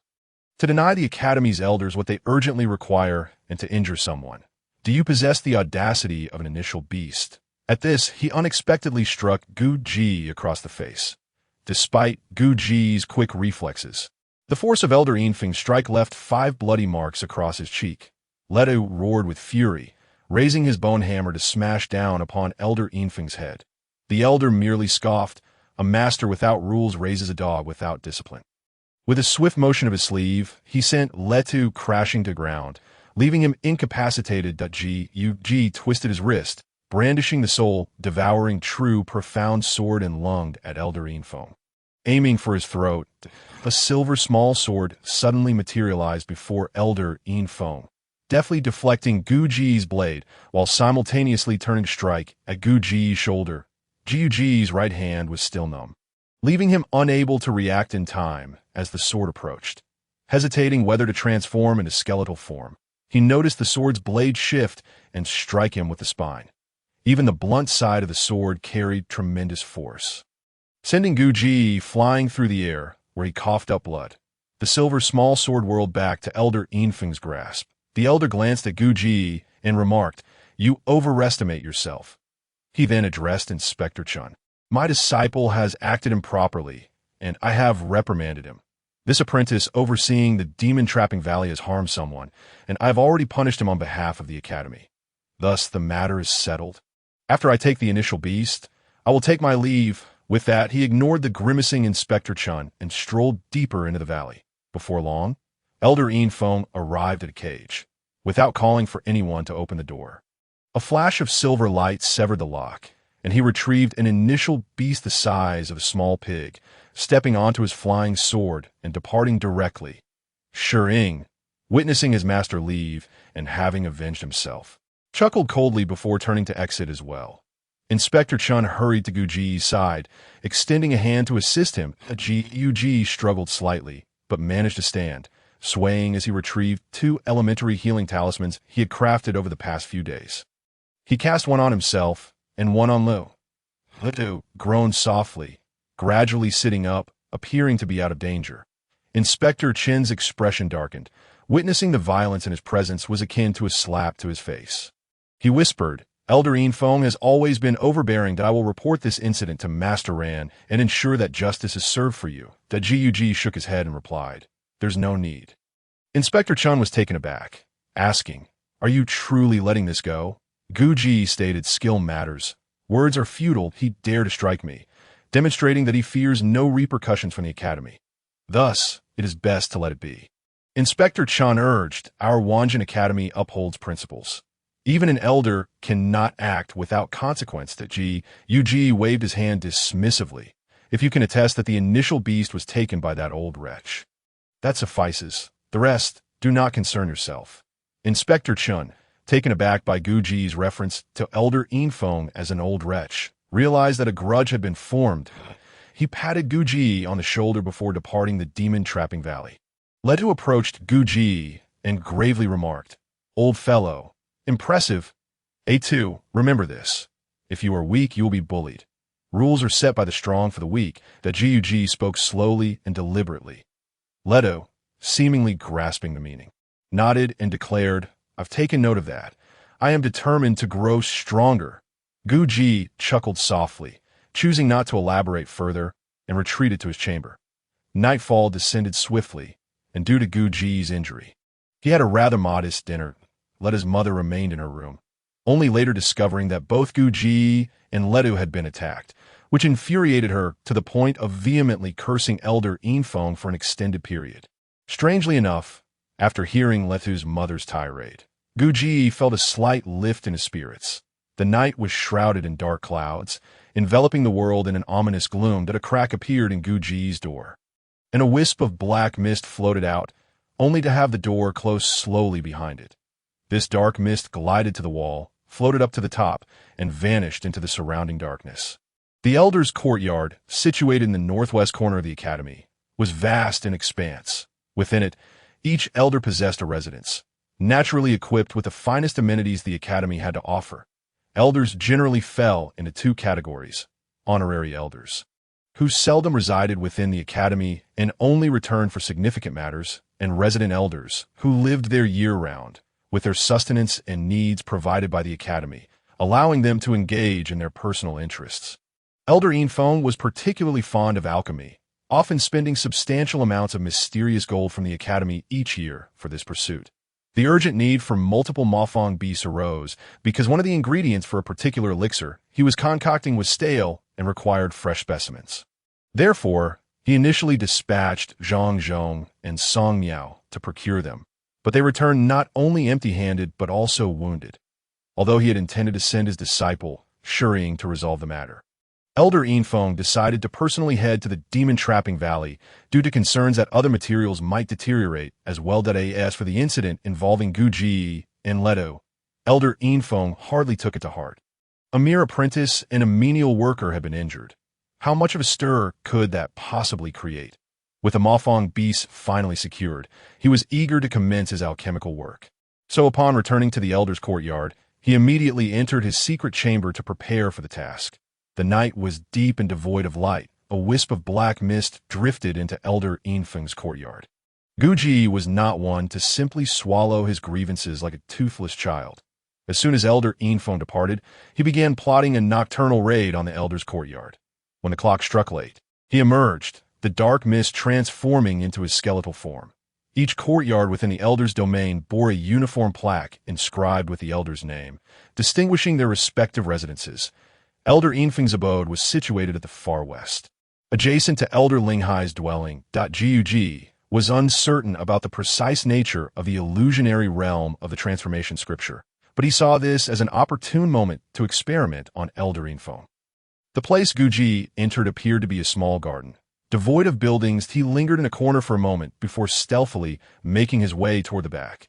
The courtyard was patrolled by two guards, who seemed incredibly lazy. Likely not expecting an intruder to sneak, Gug evaded the guards and ventured deeper. From a distance, he noticed a room still illuminated, and he cautiously approached. After observing the room for a while, it appeared empty, but just as he was about to leave, he suddenly heard the sound of movement within. Quickly, he concealed himself in the shadows and peered through a crack in the window. A wall unexpectedly rotated, revealing Elder Infeng stepping out with a wooden box. Visibly pleased, Gug glided toward the entrance. Elder Infeng, in his haste, neglected to close the secret chamber door as he exited. Just as he opened the outer door, an unforeseen event occurred. A streak of black light surged forth from the shadows, aimed directly at his throat, a matter of life and death in an instant. Elder Infeng let out a muffled groan as a silver light suddenly appeared between him and the black beam. Blocking this lethal strike, the Gug's bone dagger clashed against the opponent's true Xian sword, and he distinctly felt the dagger slipping from his grasp. It seemed the adversary's strength was far superior to his own. However, Gug's combat experience was extensive. As he launched the bone dagger, he simultaneously executed a silent kick. Just as Elder Infeng thought he had dodged a deadly blow, he felt a sharp pain in his abdomen, cried out in agony, and stumbled back into the room, dropping the wooden box in the process. With a loud crash, Elder Infeng overturned a table, and despite the searing pain in his belly, he braced himself with one hand while forming a sword seal with the other. A small silver sword buzzed to life, poised to deliver a fatal strike to his assailant. Yet upon raising his gaze, he found the night air cool and empty. No sign of any intruder remained. What infuriated Elder Infeng the most was the disappearance of the elixir he had just crafted. It had been stolen by the assassin. No. Elder Infeng leapt from the room, his feet propelled by the silver sword, soaring into the air to scan the surroundings. Meanwhile, in the adjacent courtyard, a streak of light also ascended. Elder Linghai arrived beside Elder Infeng and inquired, "Infeng, what has transpired? Someone has pilfered my 9 revolutions body refinement pill." Elder Infeng exclaimed, barely containing his fury. "How could this be?" Elder Linghai responded, taken aback. "Just moments ago, a figure shrouded in black mist ambushed me. Initially, it seemed they intended to kill me, but failed and instead made off with my elixir." Elder Infeng fumed. Elder Linghai, equally astonished, recognized the gravity of such events occurring within the elder's courtyard and murmured, "We should split up the search for the culprit." Agreed. Elder Infeng flew southward, while Elder Linghai headed east.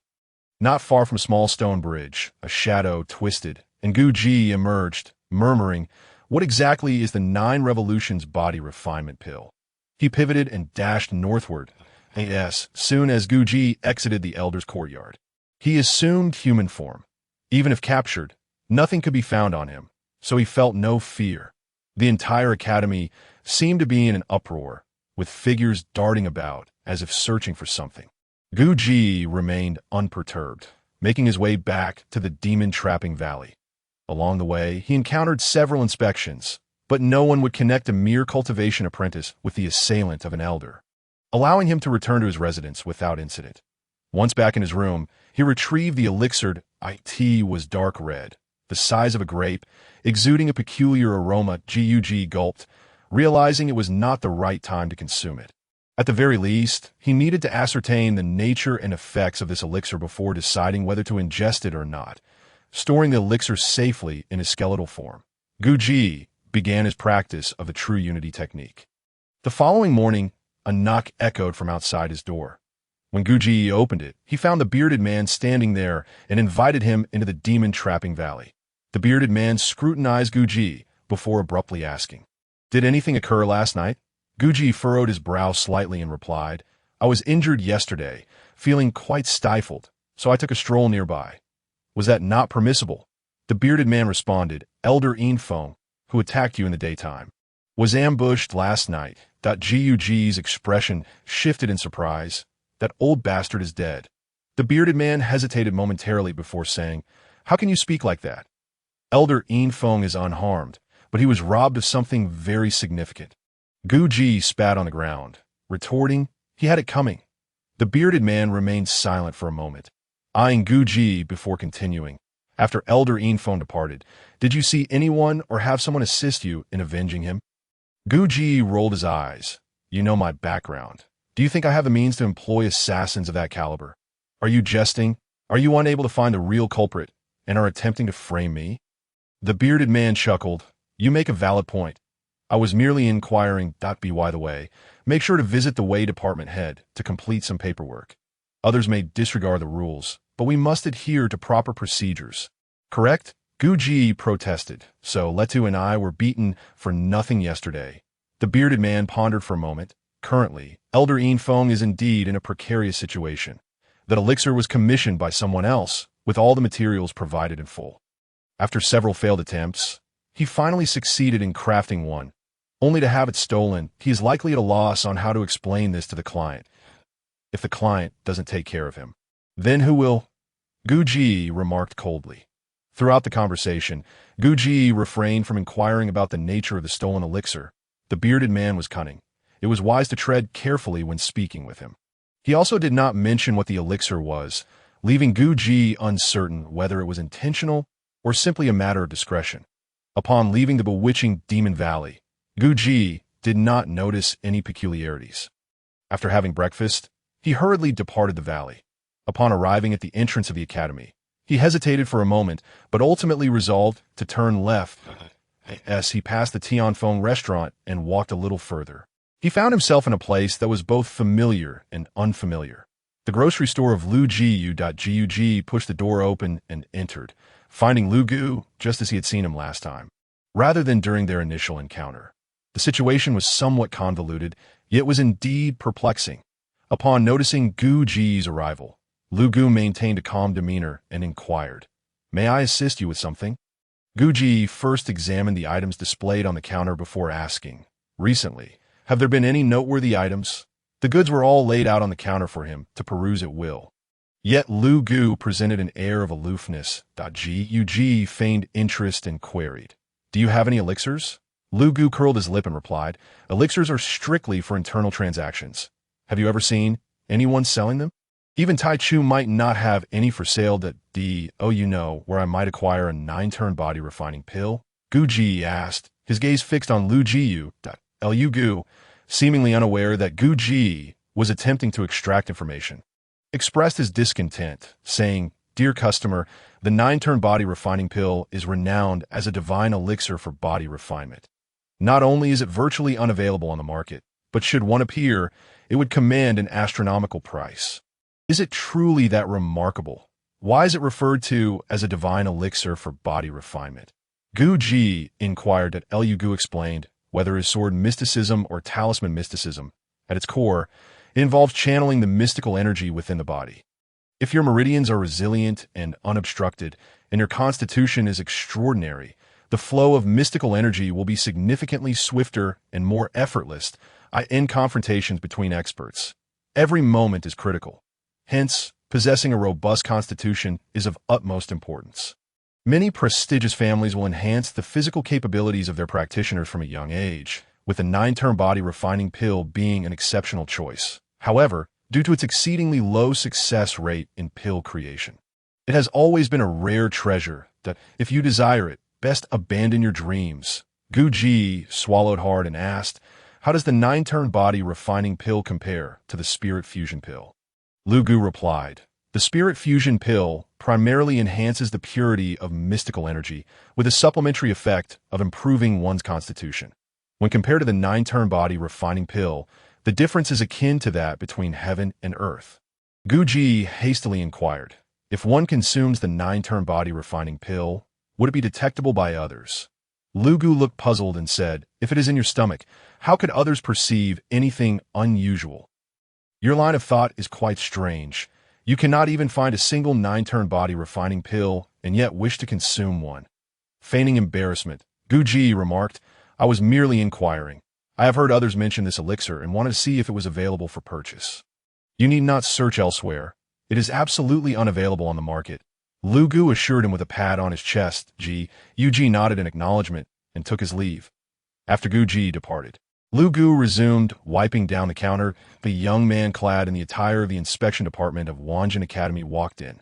Pretending to inspect the merchandise, he asked, "What did that tall, slender apprentice purchase earlier?" Lu Gu furrowed his brow slightly and replied, "He didn't buy anything. We merely chatted for a while." "What did he inquire about? Was there anything suspicious?" The young man pressed, "Though he kept asking if I had any forbidden talismans for sale, to which I, of course, replied in the negative. He seemed quite disappointed," Lu Gu recounted. "Did he mention anything else, perhaps about elixirs?" The young man's gaze was fixed intently on Lu Gu. "No, we never discussed elixirs. Our conversation revolved solely around talismans," Lu Gu clarified. Very well." The young man turned to leave, muttering to himself, "Reinsure has a penchant for wasting time unnecessarily. Does this Gu Ji really dare to attack Elder Infeng? It seems utterly implausible." Lu Gu escorted the young man out. A glimmer of intelligence flickered in his eyes. Once the youth had departed, Lu Gu hurriedly secured the shop door and blended into the crowd. Unbeknownst to him, Gu Ji's actions had nearly exposed him. He was also unaware of the new Lu Gu's motives for omitting the inquiry about elixirs from the inspection department youth. Now, he walked joyfully towards the bewitching Demon Valley, intent on consuming the 9-turn body refining pill without delay. Upon returning to the bewitching Demon Valley, he discovered Letu facing the wall, wielding a skeletal hammer and occasionally emitting shouts. After observing for a while, Gu Ji sighed, Realizing that aside from brute strength, there was little finesse to be seen, and he retreated to his room. Just as he was about to consume the elixir, a Jian arrived for a visit that a Jian had come upon hearing the news that Gu Ji and another had been struck by Elder Yin Feng the day prior, a rumor disseminated by Shering. However, upon arrival, he found Letu hammering away and Gu Ji appearing unperturbed, which alleviated his worries and brought a smile to his face. After bidding a Jian farewell, nightfall arrived. The Jiu felt grateful for a Jian's visit. Despite a Jian's constant remarks about the virtues of patience in seeking revenge, Gu Ji sensed genuine concern emanating from him, which sufficed. Uncertain of the elixir's effects, Gu Ji informed Letta not to disturb him the following morning. Upon locking his door, he transformed into skeletal form and retrieved the 9-turn body refining pill. He then shifted back to human form, examining the pill before swallowing whole. Due to the embarrassing experience from consuming the spirit fusion pill a few days prior, Gu Ji stripped down to merely his undergarments this time. With everything prepared, he sat cross-legged on the bare wooden bed, free from bedding, and began to meditate for refinement. Following Gu Ji's instructions, Leto, despite needing to feed the initial beast the next day, refrained from interrupting him. Alone, he distributed the flavor bricks and exchanged a few words with the delivery man, Old Ju. Old Ju subtly inquired about the incident involving Elder Yin Feng, which had already spread through the community. Yet opinions were divided. Some claimed Gu Ji had overstepped his bounds and deserved the punishment, while others argued he had adhered to rules and bravely challenged authority, which was commendable. Having gathered first-hand information, Old Ju left with satisfaction that Ji remained in his room, having neither eaten dinner nor emerged. Letta grew increasingly concerned and wandered to Gu Ji's door. Upon attempting to push it open, he discovered it was locked. Deducing that Gu Ji was likely in seclusion and refrained from forcing entry. 3 days passed without Gu Ji emerging, and Letta began to fret. Just as he contemplated seeking assistance, movement finally stirred within Gu Ji's room. Leto approached the door and knocked, asking, "My lord, are you well?" "I'm fine. Bring me water, plenty of water," Gu Ji called from within. Leto, ever obedient, fetched 2 large buckets of water and placed them at Gu Ji's door. Puzzled by Gu Ji's request to keep his distance, Leto wondered what could be the reason. Once Gu Ji opened his door, he swiftly pulled the buckets of water into his room. But Leto could not see anything amiss. His keen sense of smell detected a foul odor emanating from Gu Ji's quarters. Could it be that the lord was indisposed? Leto hastily distanced himself. Akati took 6 buckets of water before Gu Ji finally donned his clothes and emerged from his room. Feeling rejuvenated and invigorated, he was acutely aware that today he was no longer the same as before. It was as if he had undergone a complete transformation. His meridians had strengthened nearly 2-fold, and his bones, muscles, and blood vessels had all experienced comprehensive enhancement. With impurities expelled from his body, that Ji felt an overwhelming sense of lightness, as though he could soar with the wind. Could it be that he was on the verge of becoming immortal? Letu approached, primarily to inquire why Gu Ji had been indisposed in his room. However, upon seeing Gu Ji's countenance, he hesitated before finally saying, "My lord, you seem to be more handsome than before." Gu Ji was taken aback, for this was not welcome news. That he hurried back inside, found a bronze mirror, and scrutinized his reflection. It soon became apparent that it was not his features that had changed, but rather his skin had become fairer and smoother. Would this attract attention to the fact that he had consumed the 9-turn body refining pill? After some contemplation, he deemed it unlikely to raise suspicion. For the spirit fusion pill also possessed the ability to alter one's constitution, that if questioned, he could simply assert that he had ingested a spirit fusion pill. Fortunately, prior to taking the 9-turn body refining pill, he had consumed a spirit fusion pill, effectively concealing the matter. After several days without food, he was ravenously hungry. Yet mealtime had passed, and the dining hall was devoid of sustenance. Ji resolved to head to the Tianfeng restaurant for a hearty meal, where Shun San, ever the complainer, lamented that Gu Ji's recent absence had adversely affected the restaurant's revenue. That Ji was uncertain whether his presence had indeed impacted the restaurant's income, but he was well aware that it had certainly affected Shun San's earnings. Without indulging in gluttony, he undoubtedly missed out on a considerable tip. After leaving Tianfeng Restaurant, Gu Zi felt an irresistible urge to apply for the Spirit Realm assessment at Xiantian. After contemplating for a while, he ultimately decided against IT this moment. He lacked the confidence to undertake the assessment, as his success rate in crafting the law symbols still needed improvement. With this thought in mind, he went to Taichu to purchase a plethora of materials, preparing to refine his skills in the creation of the 5 basic law symbols he had mastered. Recently, Gu Zi had become a frequent visitor at Taichu, even in the absence of Tang Xiaodang. The waitstaff greeted him with warm smiles, having already regarded him as a valued patron. In just under a month, Gu Zi had spent a staggering 150 law coins on materials at Taichu, making it hard to dismiss his significance as a customer. While many prominent clients frequented Taichu, most preferred the exclusive VIP rooms upstairs, spending lavishly without regard for the staff below. In contrast, every coin Gu Zi spent directly benefited the waitstaff, leading to his burgeoning popularity at Taichu. Carrying materials worth over 10 law coins, Gu Zi made his way towards the demonic valley. Upon entering Wanjin Academy, he encountered Supervisor Chun. Upon spotting Gu Zi, Supervisor Chun swiftly gestured for him to follow. Under Chen's guidance, they turned left and right, eventually arriving at a secluded area near an artificial hill. Supervisor Chen glanced around and whispered, "Elder Yinfeng was beaten up last night." Gu Zi was taken aback. He had been diligently in his room, digesting the 9-turn body refinement pill, and had not sought trouble with Elder Yinfeng. Noticing Gu Zi's bewilderment, Supervisor Chen chuckled. It is said that the one who struck him was the client who entrusted him with alchemical tasks. Apparently, he consumed a significant amount of materials and still failed to produce the requested elixirs within the stipulated time frame. Moreover, Supervisor Chen's voice lowered significantly. They claimed he lacked the ability to refine the pills and even fabricated a robbery story. Calling him shameless, considered a small form of retribution for you. Gu Zi felt a surge of delight within, though he maintained a composed exterior, replying, "What goes around comes around. He deserves it." To claim he produced elixirs only to be robbed, such nonsense would not fool even a 3-year-old. This time, he has truly embarrassed himself. Supervisor Chen gossiped. Perhaps he did manage to create something and was indeed robbed.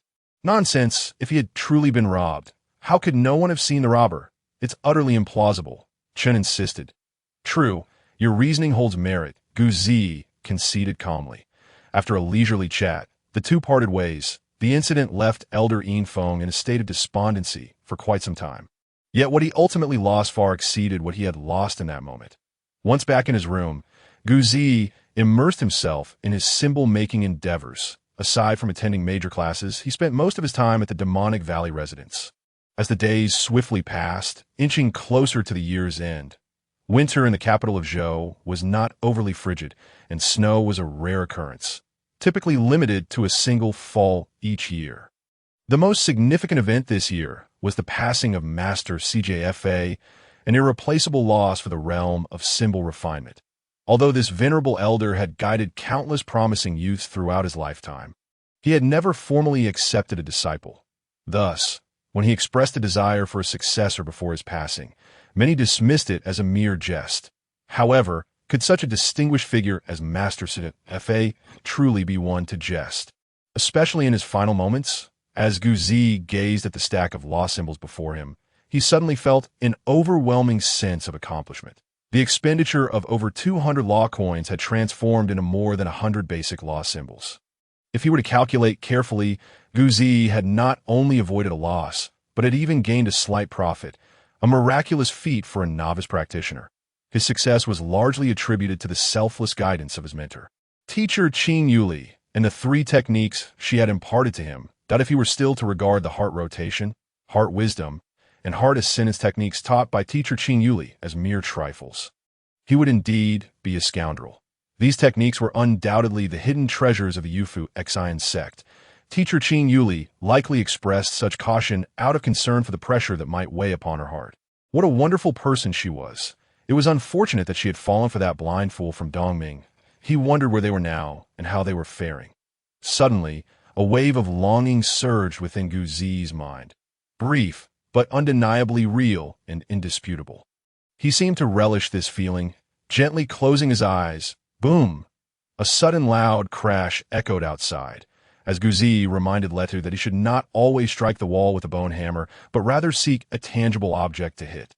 He had gathered numerous segments of giant trees, and now he was no longer striking the wall, but rather smashing the tree segments. If he could break them apart, they would serve perfectly as firewood.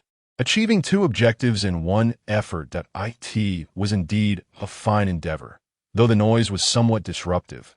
Generally, when Leto was chopping trees, Guzi dared not craft symbols, as it severely tested one's ability to withstand distractions. A Jian came to find Guzi, and he led him indirectly, for the cold outside was biting. Although they were both practitioners, the chilling wind was quite detrimental to their conversational mood. It was Jian's first time in Guzi's room, and upon seeing the stack of law symbols, he was genuinely taken aback. Once he confirmed they were authentic law symbols, he couldn't help but regard Guzi with newfound respect. "Did you craft all of these?" Jian inquired. "Of course. I'm now a master," Guzi replied, his confidence unabashed. "When you mentioned wanting to craft symbols to advance, I thought you were jesting. Now, I can only say two words: I admire you." Jian's tone was sincere. Guzi nodded, feeling quite pleased. "Have you prepared sufficiently? Shall we proceed with the advancement?" Jian suggested suddenly. "Let us go. I've been eager to experience the life of a practitioner," Guzi declared loudly. Jian laughed heartily and led the way outside. The gates of Xintian were still not easy to enter. They were interrogated for quite some time before being allowed inside. As they stepped into the hall, a strikingly beautiful woman approached them, her face adorned with a standardized smile. "Hello, my name is Shaoli. Are you here for a rank assessment or to purchase the method for crafting law symbols?" Guzi recognized this attendant as Shaoli, the same one he had encountered during his last visit to acquire the crafting method. He promptly replied, "We are here for the rank assessment." Shaoli maintained her smile as she responded, "Then please follow me to complete the necessary procedures." With that, she led them towards the right side. To the right were individual rooms, and upon finding that the ones ahead were occupied, they arrived at room 18. Shaoli instructed them to take a seat, then exited the room. Shortly after, she returned with two forms, handing them to the pair while stating, "I see this is your first time applying for a rank assessment." Noticing their nods, Shaoli continued, "I have a few reminders. First, regardless of whether you pass or fail, the registration fee is non-refundable. Second, if you choose to craft law symbols yourself, the testing time will be extended, and there will be an additional charge for that extension. Third, you have only one opportunity. If you fail, you cannot attempt again until tomorrow." Guzi inquired, "What are the charges for extending the time?" "The maximum extension is 5 hours, which requires an additional law coin," Shaoli explained. Guzi nodded in understanding. The forms were exquisitely designed, detailing a series of inquiries including name, age, height, and even a record of purchases made at Xintian for the crafting method, which overwhelmed Guzi. Such matters were not something anyone could assist with. He filled in his details by comparing with Jian's data. In the application section, he indicated his desire to assess the spirit realm.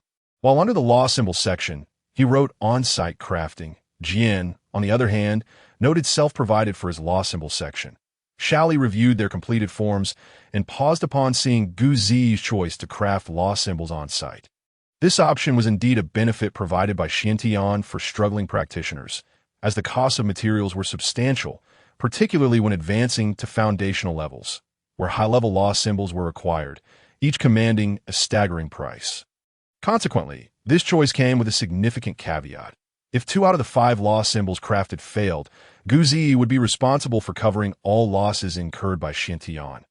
Over the years, among those practitioners who have advanced to the realms of Lingxian and Zhuxian, some have opted for on-site crafting. However, when it comes to ascending to the Yinxian realm, almost no one chooses to create the magical talismans on-site, as the risk of failure and subsequent compensation for losses renders it more prudent to prepare one's own talismans in advance. Out of a sense of responsibility, Shaoli kindly reminded Guzi.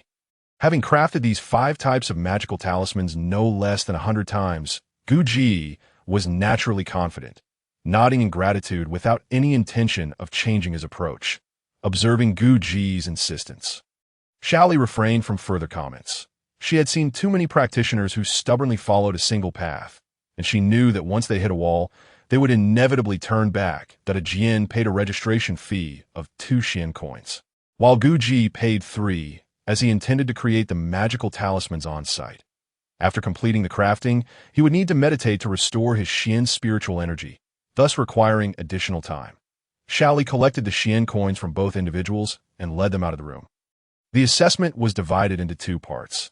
The first involved testing the reserves of Xian spiritual energy, a strict prerequisite. Only those whose reserves met the requirements could proceed to the next test. The second part entailed the release of 5 magical talismans, which had to be deployed consecutively and positioned according to specific criteria to be deemed successful, thus assessing the practitioner's mastery of the talismans. In Xiantian, even the instruments used to measure Xian spiritual energy reserves were far superior to the cheap ones used by Wei Chongwei. The testing chamber was a metallic circular room with a similarly shaped ceiling. At its center stood a metallic apparatus radiating a mysterious silver glow.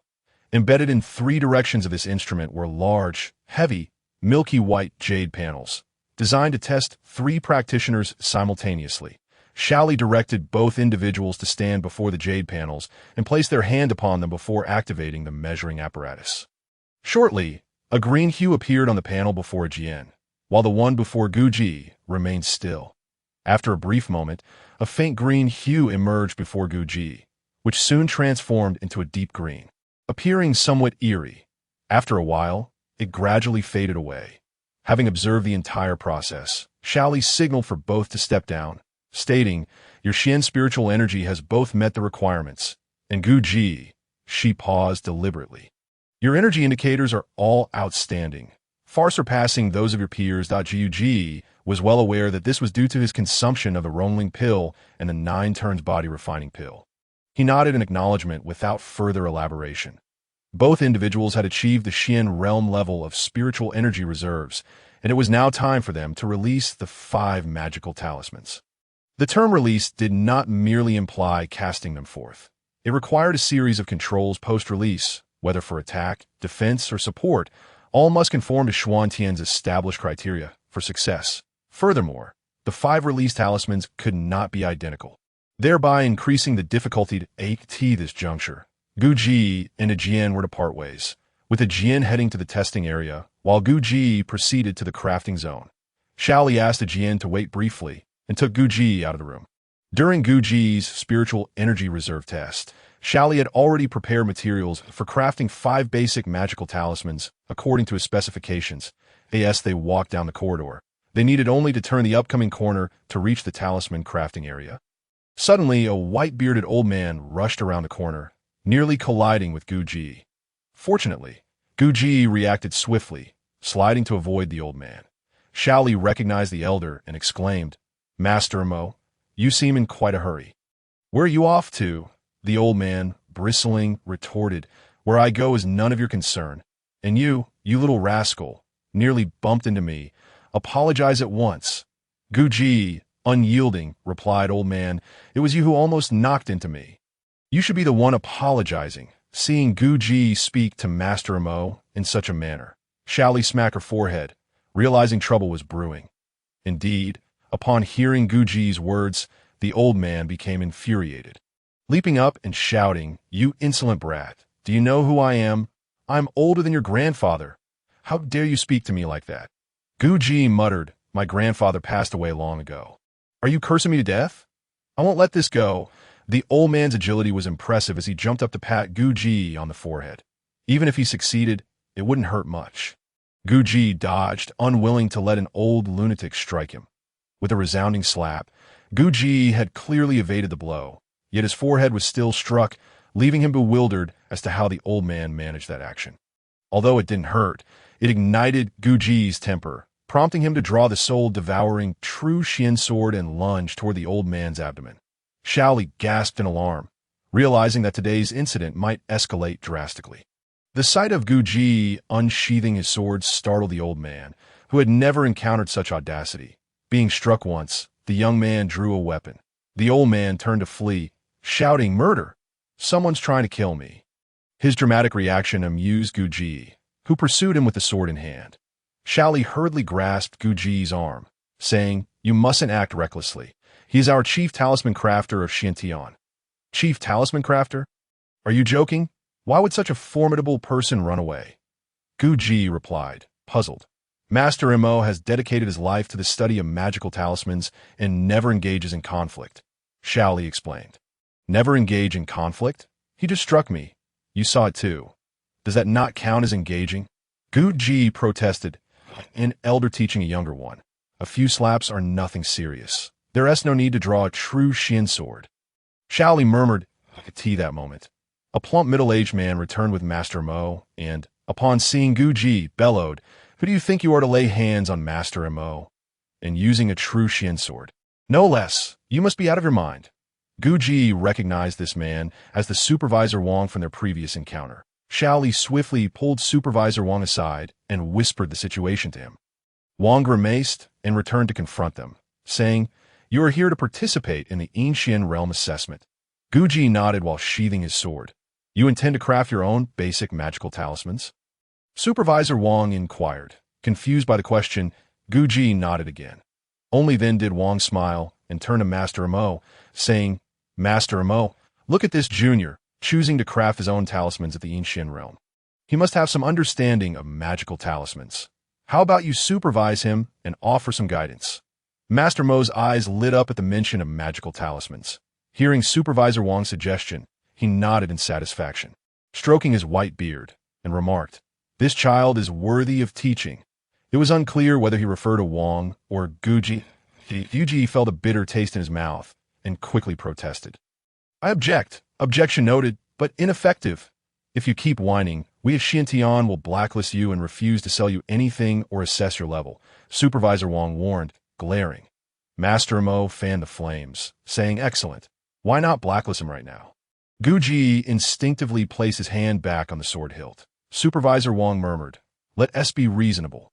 If he wastes materials, we can address it afterward. Master Mo nodded repeatedly, whispering, I just realized you're quite cunning. Supervisor Wang rolled his eyes dramatically, a tea that moment. Gu Ji's only concern was whether Master Mo would cause him trouble, but seeing that the situation was unchangeable, he resignedly accepted it, planning to reason with him later if need be. The room was not large, featuring a workbench already set with 5 portions of materials, along with 3 chairs in front of it. Gu Ji approached the workbench, meticulously inspecting the materials to ensure everything was in order. Only then did he produce his own set of talisman crafting tools from his robe. Using his own equipment was permitted by the rules. Gu Ji arranged his tools in order. Master Mo's eyes brightened. An outsider might be entertained, but an insider recognized the subtleties by observing Gu Ji's tools and their arrangement. Master Mo could ascertain his level of expertise, nodding to himself in approval.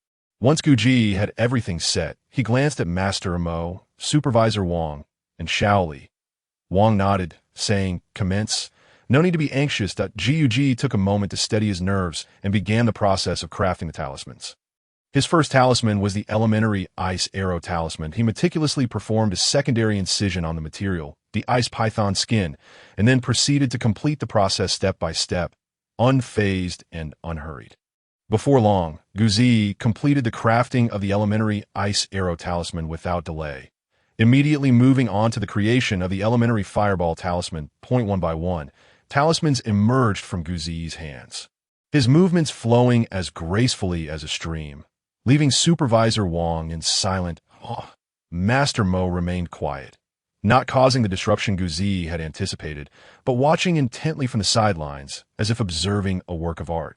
Today, Gu Ji performed exceptionally well, crafting 5 talismans in a single breath, achieving a flawless execution with not a single failure as he set down the last talisman.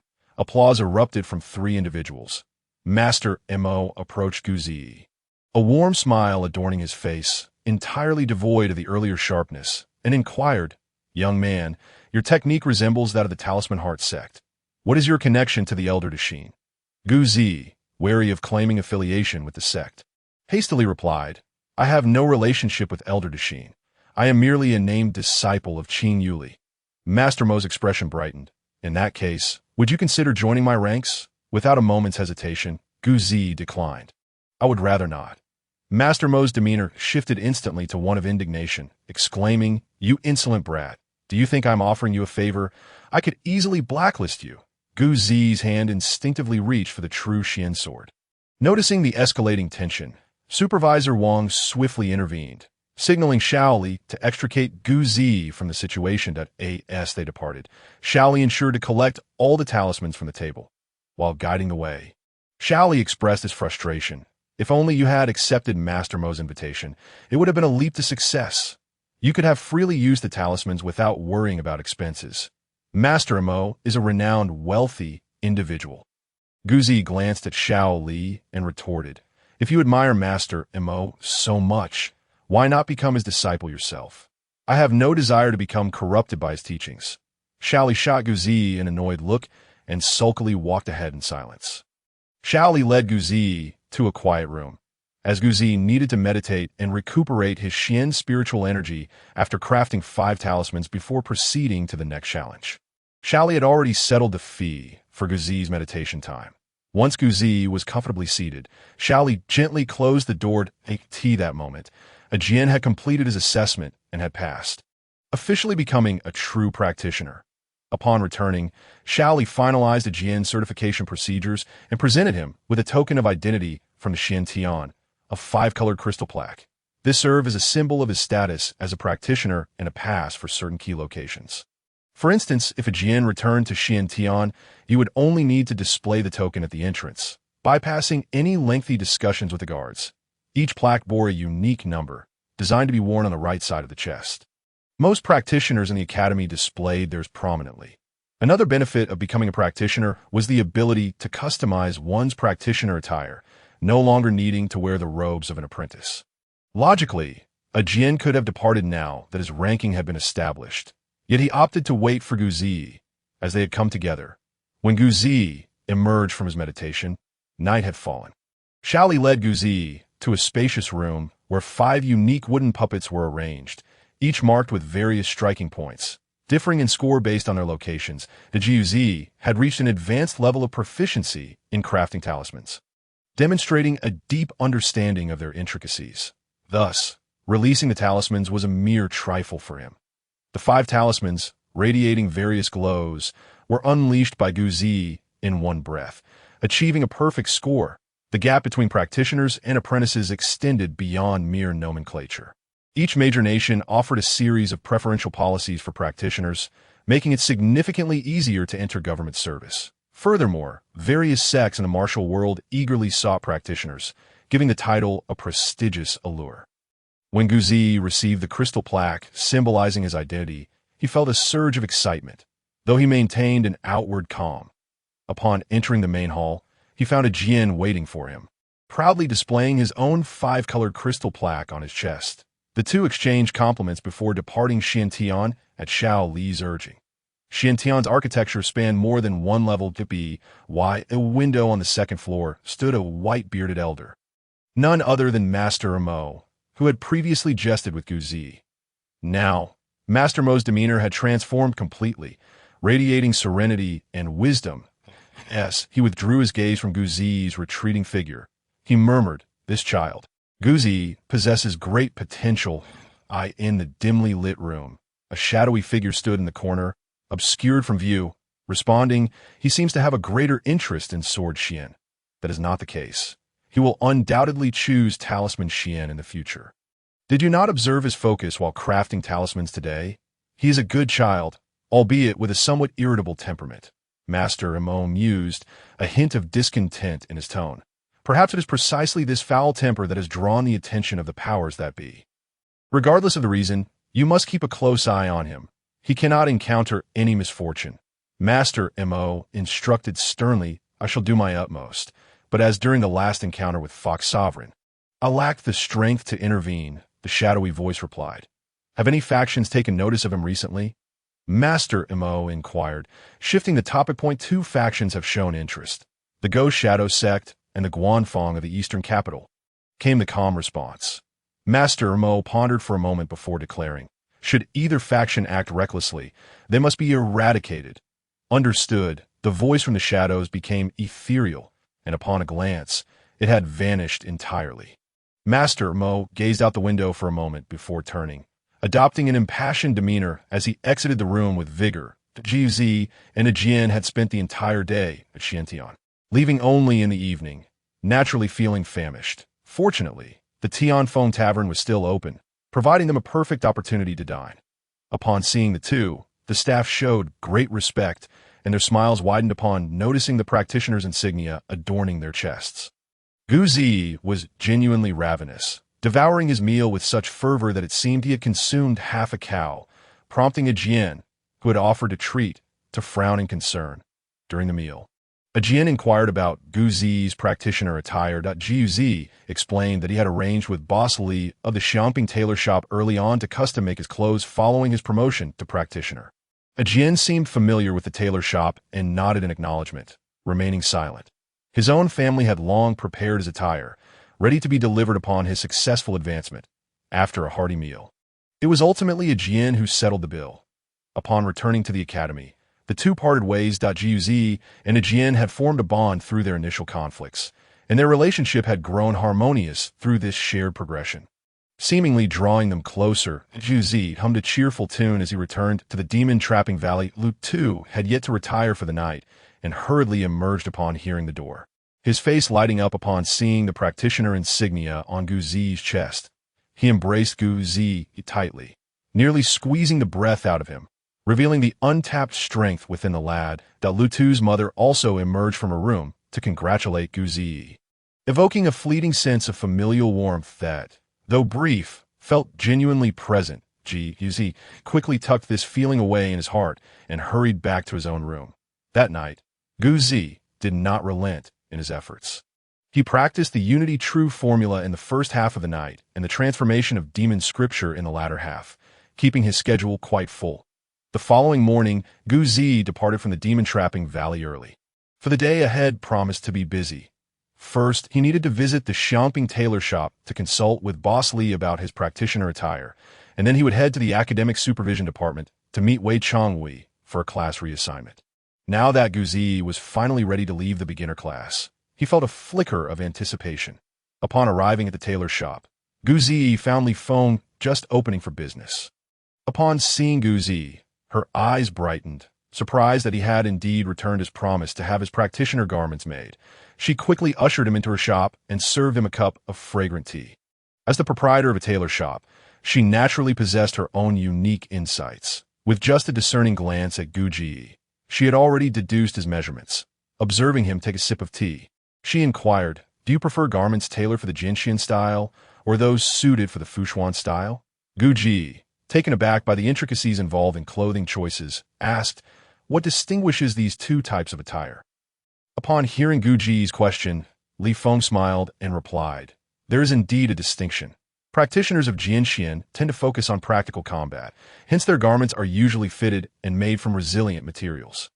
In contrast, Fushuan practitioners generally engage in ranged attacks, requiring looser clothing.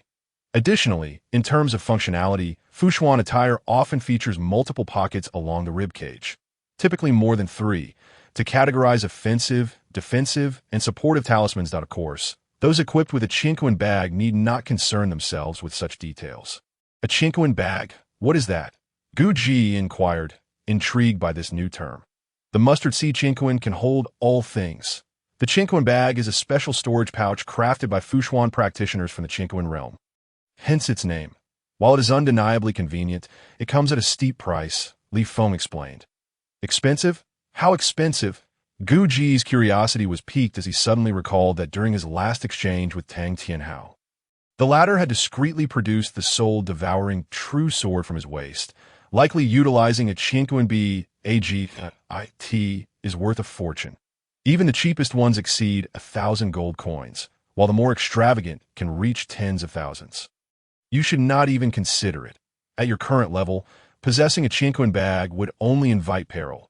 Li Feng cautioned. The Gug pondered this, understanding the principle that an innocent man should not be held accountable for the crimes of another. Nevertheless, he mentally noted the Chinquan bag, determined to acquire one once he attained matching strength. After contemplating his attire, Gu Zi articulated his requirements. "Please craft my garments in the style of Jinshin practitioners."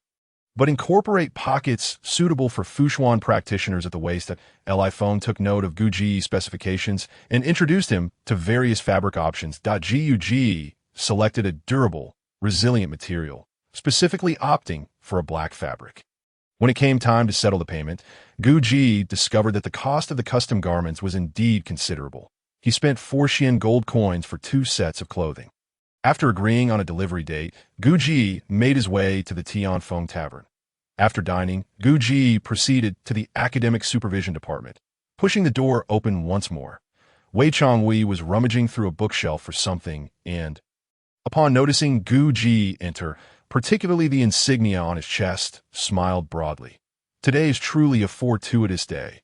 The junior class has already had 2 requests for transfers, and you are the third. Guji surmised that one of them must be a Jian. But the identity of the other remained a mystery. Wei Chongwei settled into his chair and inquired, logically, you could directly advance to class 12 of the intermediate level. However, if you have any close friends in the intermediate class, I could assist in arranging your transfer. Which class did a Jian join? Guji asked. Class 12, Wei Chongwei replied. Then I shall join class 12 as well. Very well, wait.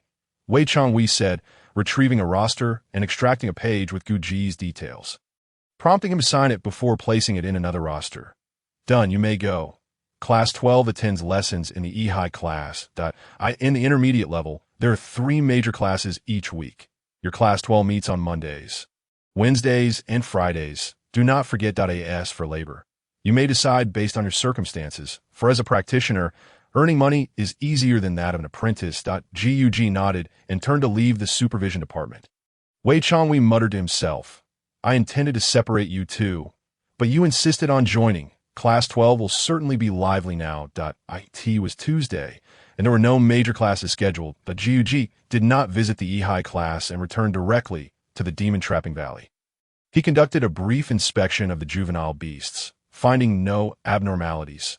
Recently, these juvenile beasts were cared for by Letu, and although one more meat beast had been captured last time, it had been promptly replaced. This indicated that the Academy held a significant regard for the Demon Trapping Valley. On the small island in the lake, Guji had visited once and discovered numerous bones, which confirmed that Jiao was indeed formidable. He gathered the bones and buried them on the back mountain, providing them a semblance of peace. However, Letta seemed somewhat apprehensive, continually whispering to Guji about the previous inhabitants of the island and whether they would return. As for whether Jiao would come back, Guji truly did not know. Yet he could certainly inform Letu of Jiao's identity as a beast demon. Upon hearing this, Letta's expression soured for several days. The hassle of traveling back and forth to the island ultimately dissuaded Guji from the idea of constructing a dwelling there. The following morning, after breakfast, Guji set out towards the Ehai class. Eager to arrive early for his first day in the intermediate class, many shared his sentiments, although most merely sought to witness the spectacle, for prior to Guji's arrival in Class 12, word had spread that he would be subjected to scrutiny. Upon arriving at the classroom door, Guji found it nearly filled with practitioners. The moment they spotted him, an abrupt silence fell over the room. As a figure in the center slowly rose and enunciated, "You truly came?" Guji was momentarily taken aback and turned to see a young man standing among the crowd, none other than Shuriying, the disciple of the elder who had struck him. However, the tone of Shuriying's words left Guji perplexed. Why shouldn't he attend the major class? What did you truly came? Mean? Guji deemed it unnecessary to engage with him and casually approached an empty table. Feeling slighted by Guji's disregard, Shuriying strode over and exclaimed, "I am speaking to you. Did you not hear? You uncouth waste." Guji, confused, looked up at Shuriying and replied, "That old man struck me, and I admit I am no match for him. But what is your issue? Are you seeking a fight, or do you believe you can best me?" Shuriying retorted, "Waste. You deserve to be struck by my master. Because of you, I too face my master's wrath. We are far from finished." A chilling smile crept across Guji's face as he remarked, "So, you think that now I have become a practitioner, you can use talismans to duel me and stand a chance?" Shuriying laughed. "I do not wish for anyone to accuse me of bullying the weak. Now that we are on equal footing, I am eager to see how this concludes. Conclude? If you are unsatisfied, let us battle. Name the time and place. Gu Ji responded coldly. Shuying suggested, why not today afternoon? Gu Ji nodded, fine, I will arrange for a referee, and the cost will fall on the loser. What referee? Gu Ji queried. Bemused at in practitioner duels, a referee's presence is mandatory. It is the rule. Do you understand? Shuying mocked. Should we also have stakes? Gu Ji asked. Speak. Shuying challenged. 100 Xian gold coins. If you cannot afford it, do not come. Gu Ji boldly raised the stakes. Shuying was momentarily taken aback by the sum. Typically, duels between practitioners did not exceed 50 Xian gold coins, but he was astonished by Gu Ji's wealth and audacity. Realistically, he did not possess that amount. Yet after a moment of deliberation, he grit his teeth and said, agreed. Gu Ji chuckled. Thank you for the generous donation. He then ignored Shuying, whose face was now a deep shade of anger, and plopped down into the empty seat. Just then, a Jian arrived, glancing around at the peculiar atmosphere before sitting beside Gu Ji and asking, did I miss something? You missed the beginning, but not the conclusion. Gu Ji replied with a grin. This lesson was conducted by a gentle middle-aged woman, focusing on the practical applications of Jianxin techniques in combat, presented in an accessible yet profound manner. After the class, Gu Ji swiftly committed the teacher's name, Sikong Ku, to memory, realizing that the level of instruction in the intermediate classes had noticeably improved as the class adjourned for lunch. Zhu Huqiang stood at the entrance to class 12. Looking woeful, initially he had maintained a decent rapport with the other two in his previous class. However, with Gu Ji and a Jian both advancing to the intermediate level, he felt a sense of loss. Only when he heard that there would be an exciting spectacle in the afternoon did Zhu Huqiang perk up, whispering, Gu Laoda, are we about to enter a frenzy of fortune-seeking? It is uncertain when Gu Zi began to be referred to as the ancient master. Yet among the disciples of cultivation, many have already adopted this title for him, that a Jian, exhibiting a relatively calm demeanor, remarked, this matter is difficult to ascertain. I suspect that the majority will choose to remain observant. After all, Gu Zi's performance in the duel against the Great Fang Academy was quite remarkable. Now that he has advanced further, his strength will undoubtedly be even greater. Zhu Huqiang initially harbored some skepticism regarding a Jian's words. However, upon inquiring around, he discovered that no one had opened a betting pool for this duel, a fact that speaks volumes about the situation. Everyone is now eager to witness the true capabilities of Gu Zi as a cultivator. While the three were dining at the Tianfeng Tavern, Gu Zi inquired about another individual who had advanced, to which a Jian informed him that it was Yu Xiaotao from the 18th class. Her advancement was somewhat unexpected, as she had only spent half a year in the junior cultivation class before being promoted directly to the intermediate class, a rarity in the history of Wanjin Academy. After her elevation, Yu Xiaotao immediately joined Class 4, the same class that Yu Shansong once attended, where the Yu family wields considerable influence. That Jiu Zi has always remained cautious of Yu Xiaotao, as she was the one who orchestrated his collaboration with Yu Shansong and Huang Guang to capture the snow wolf beast. Given that two of the trio were disciples of the Ghost Shadow sect, Gu Zi is utterly unconvinced that Yu Xiaotao was unaware of the underlying circumstances. He noted this matter, and the three continued their discussion about the afternoon's duel.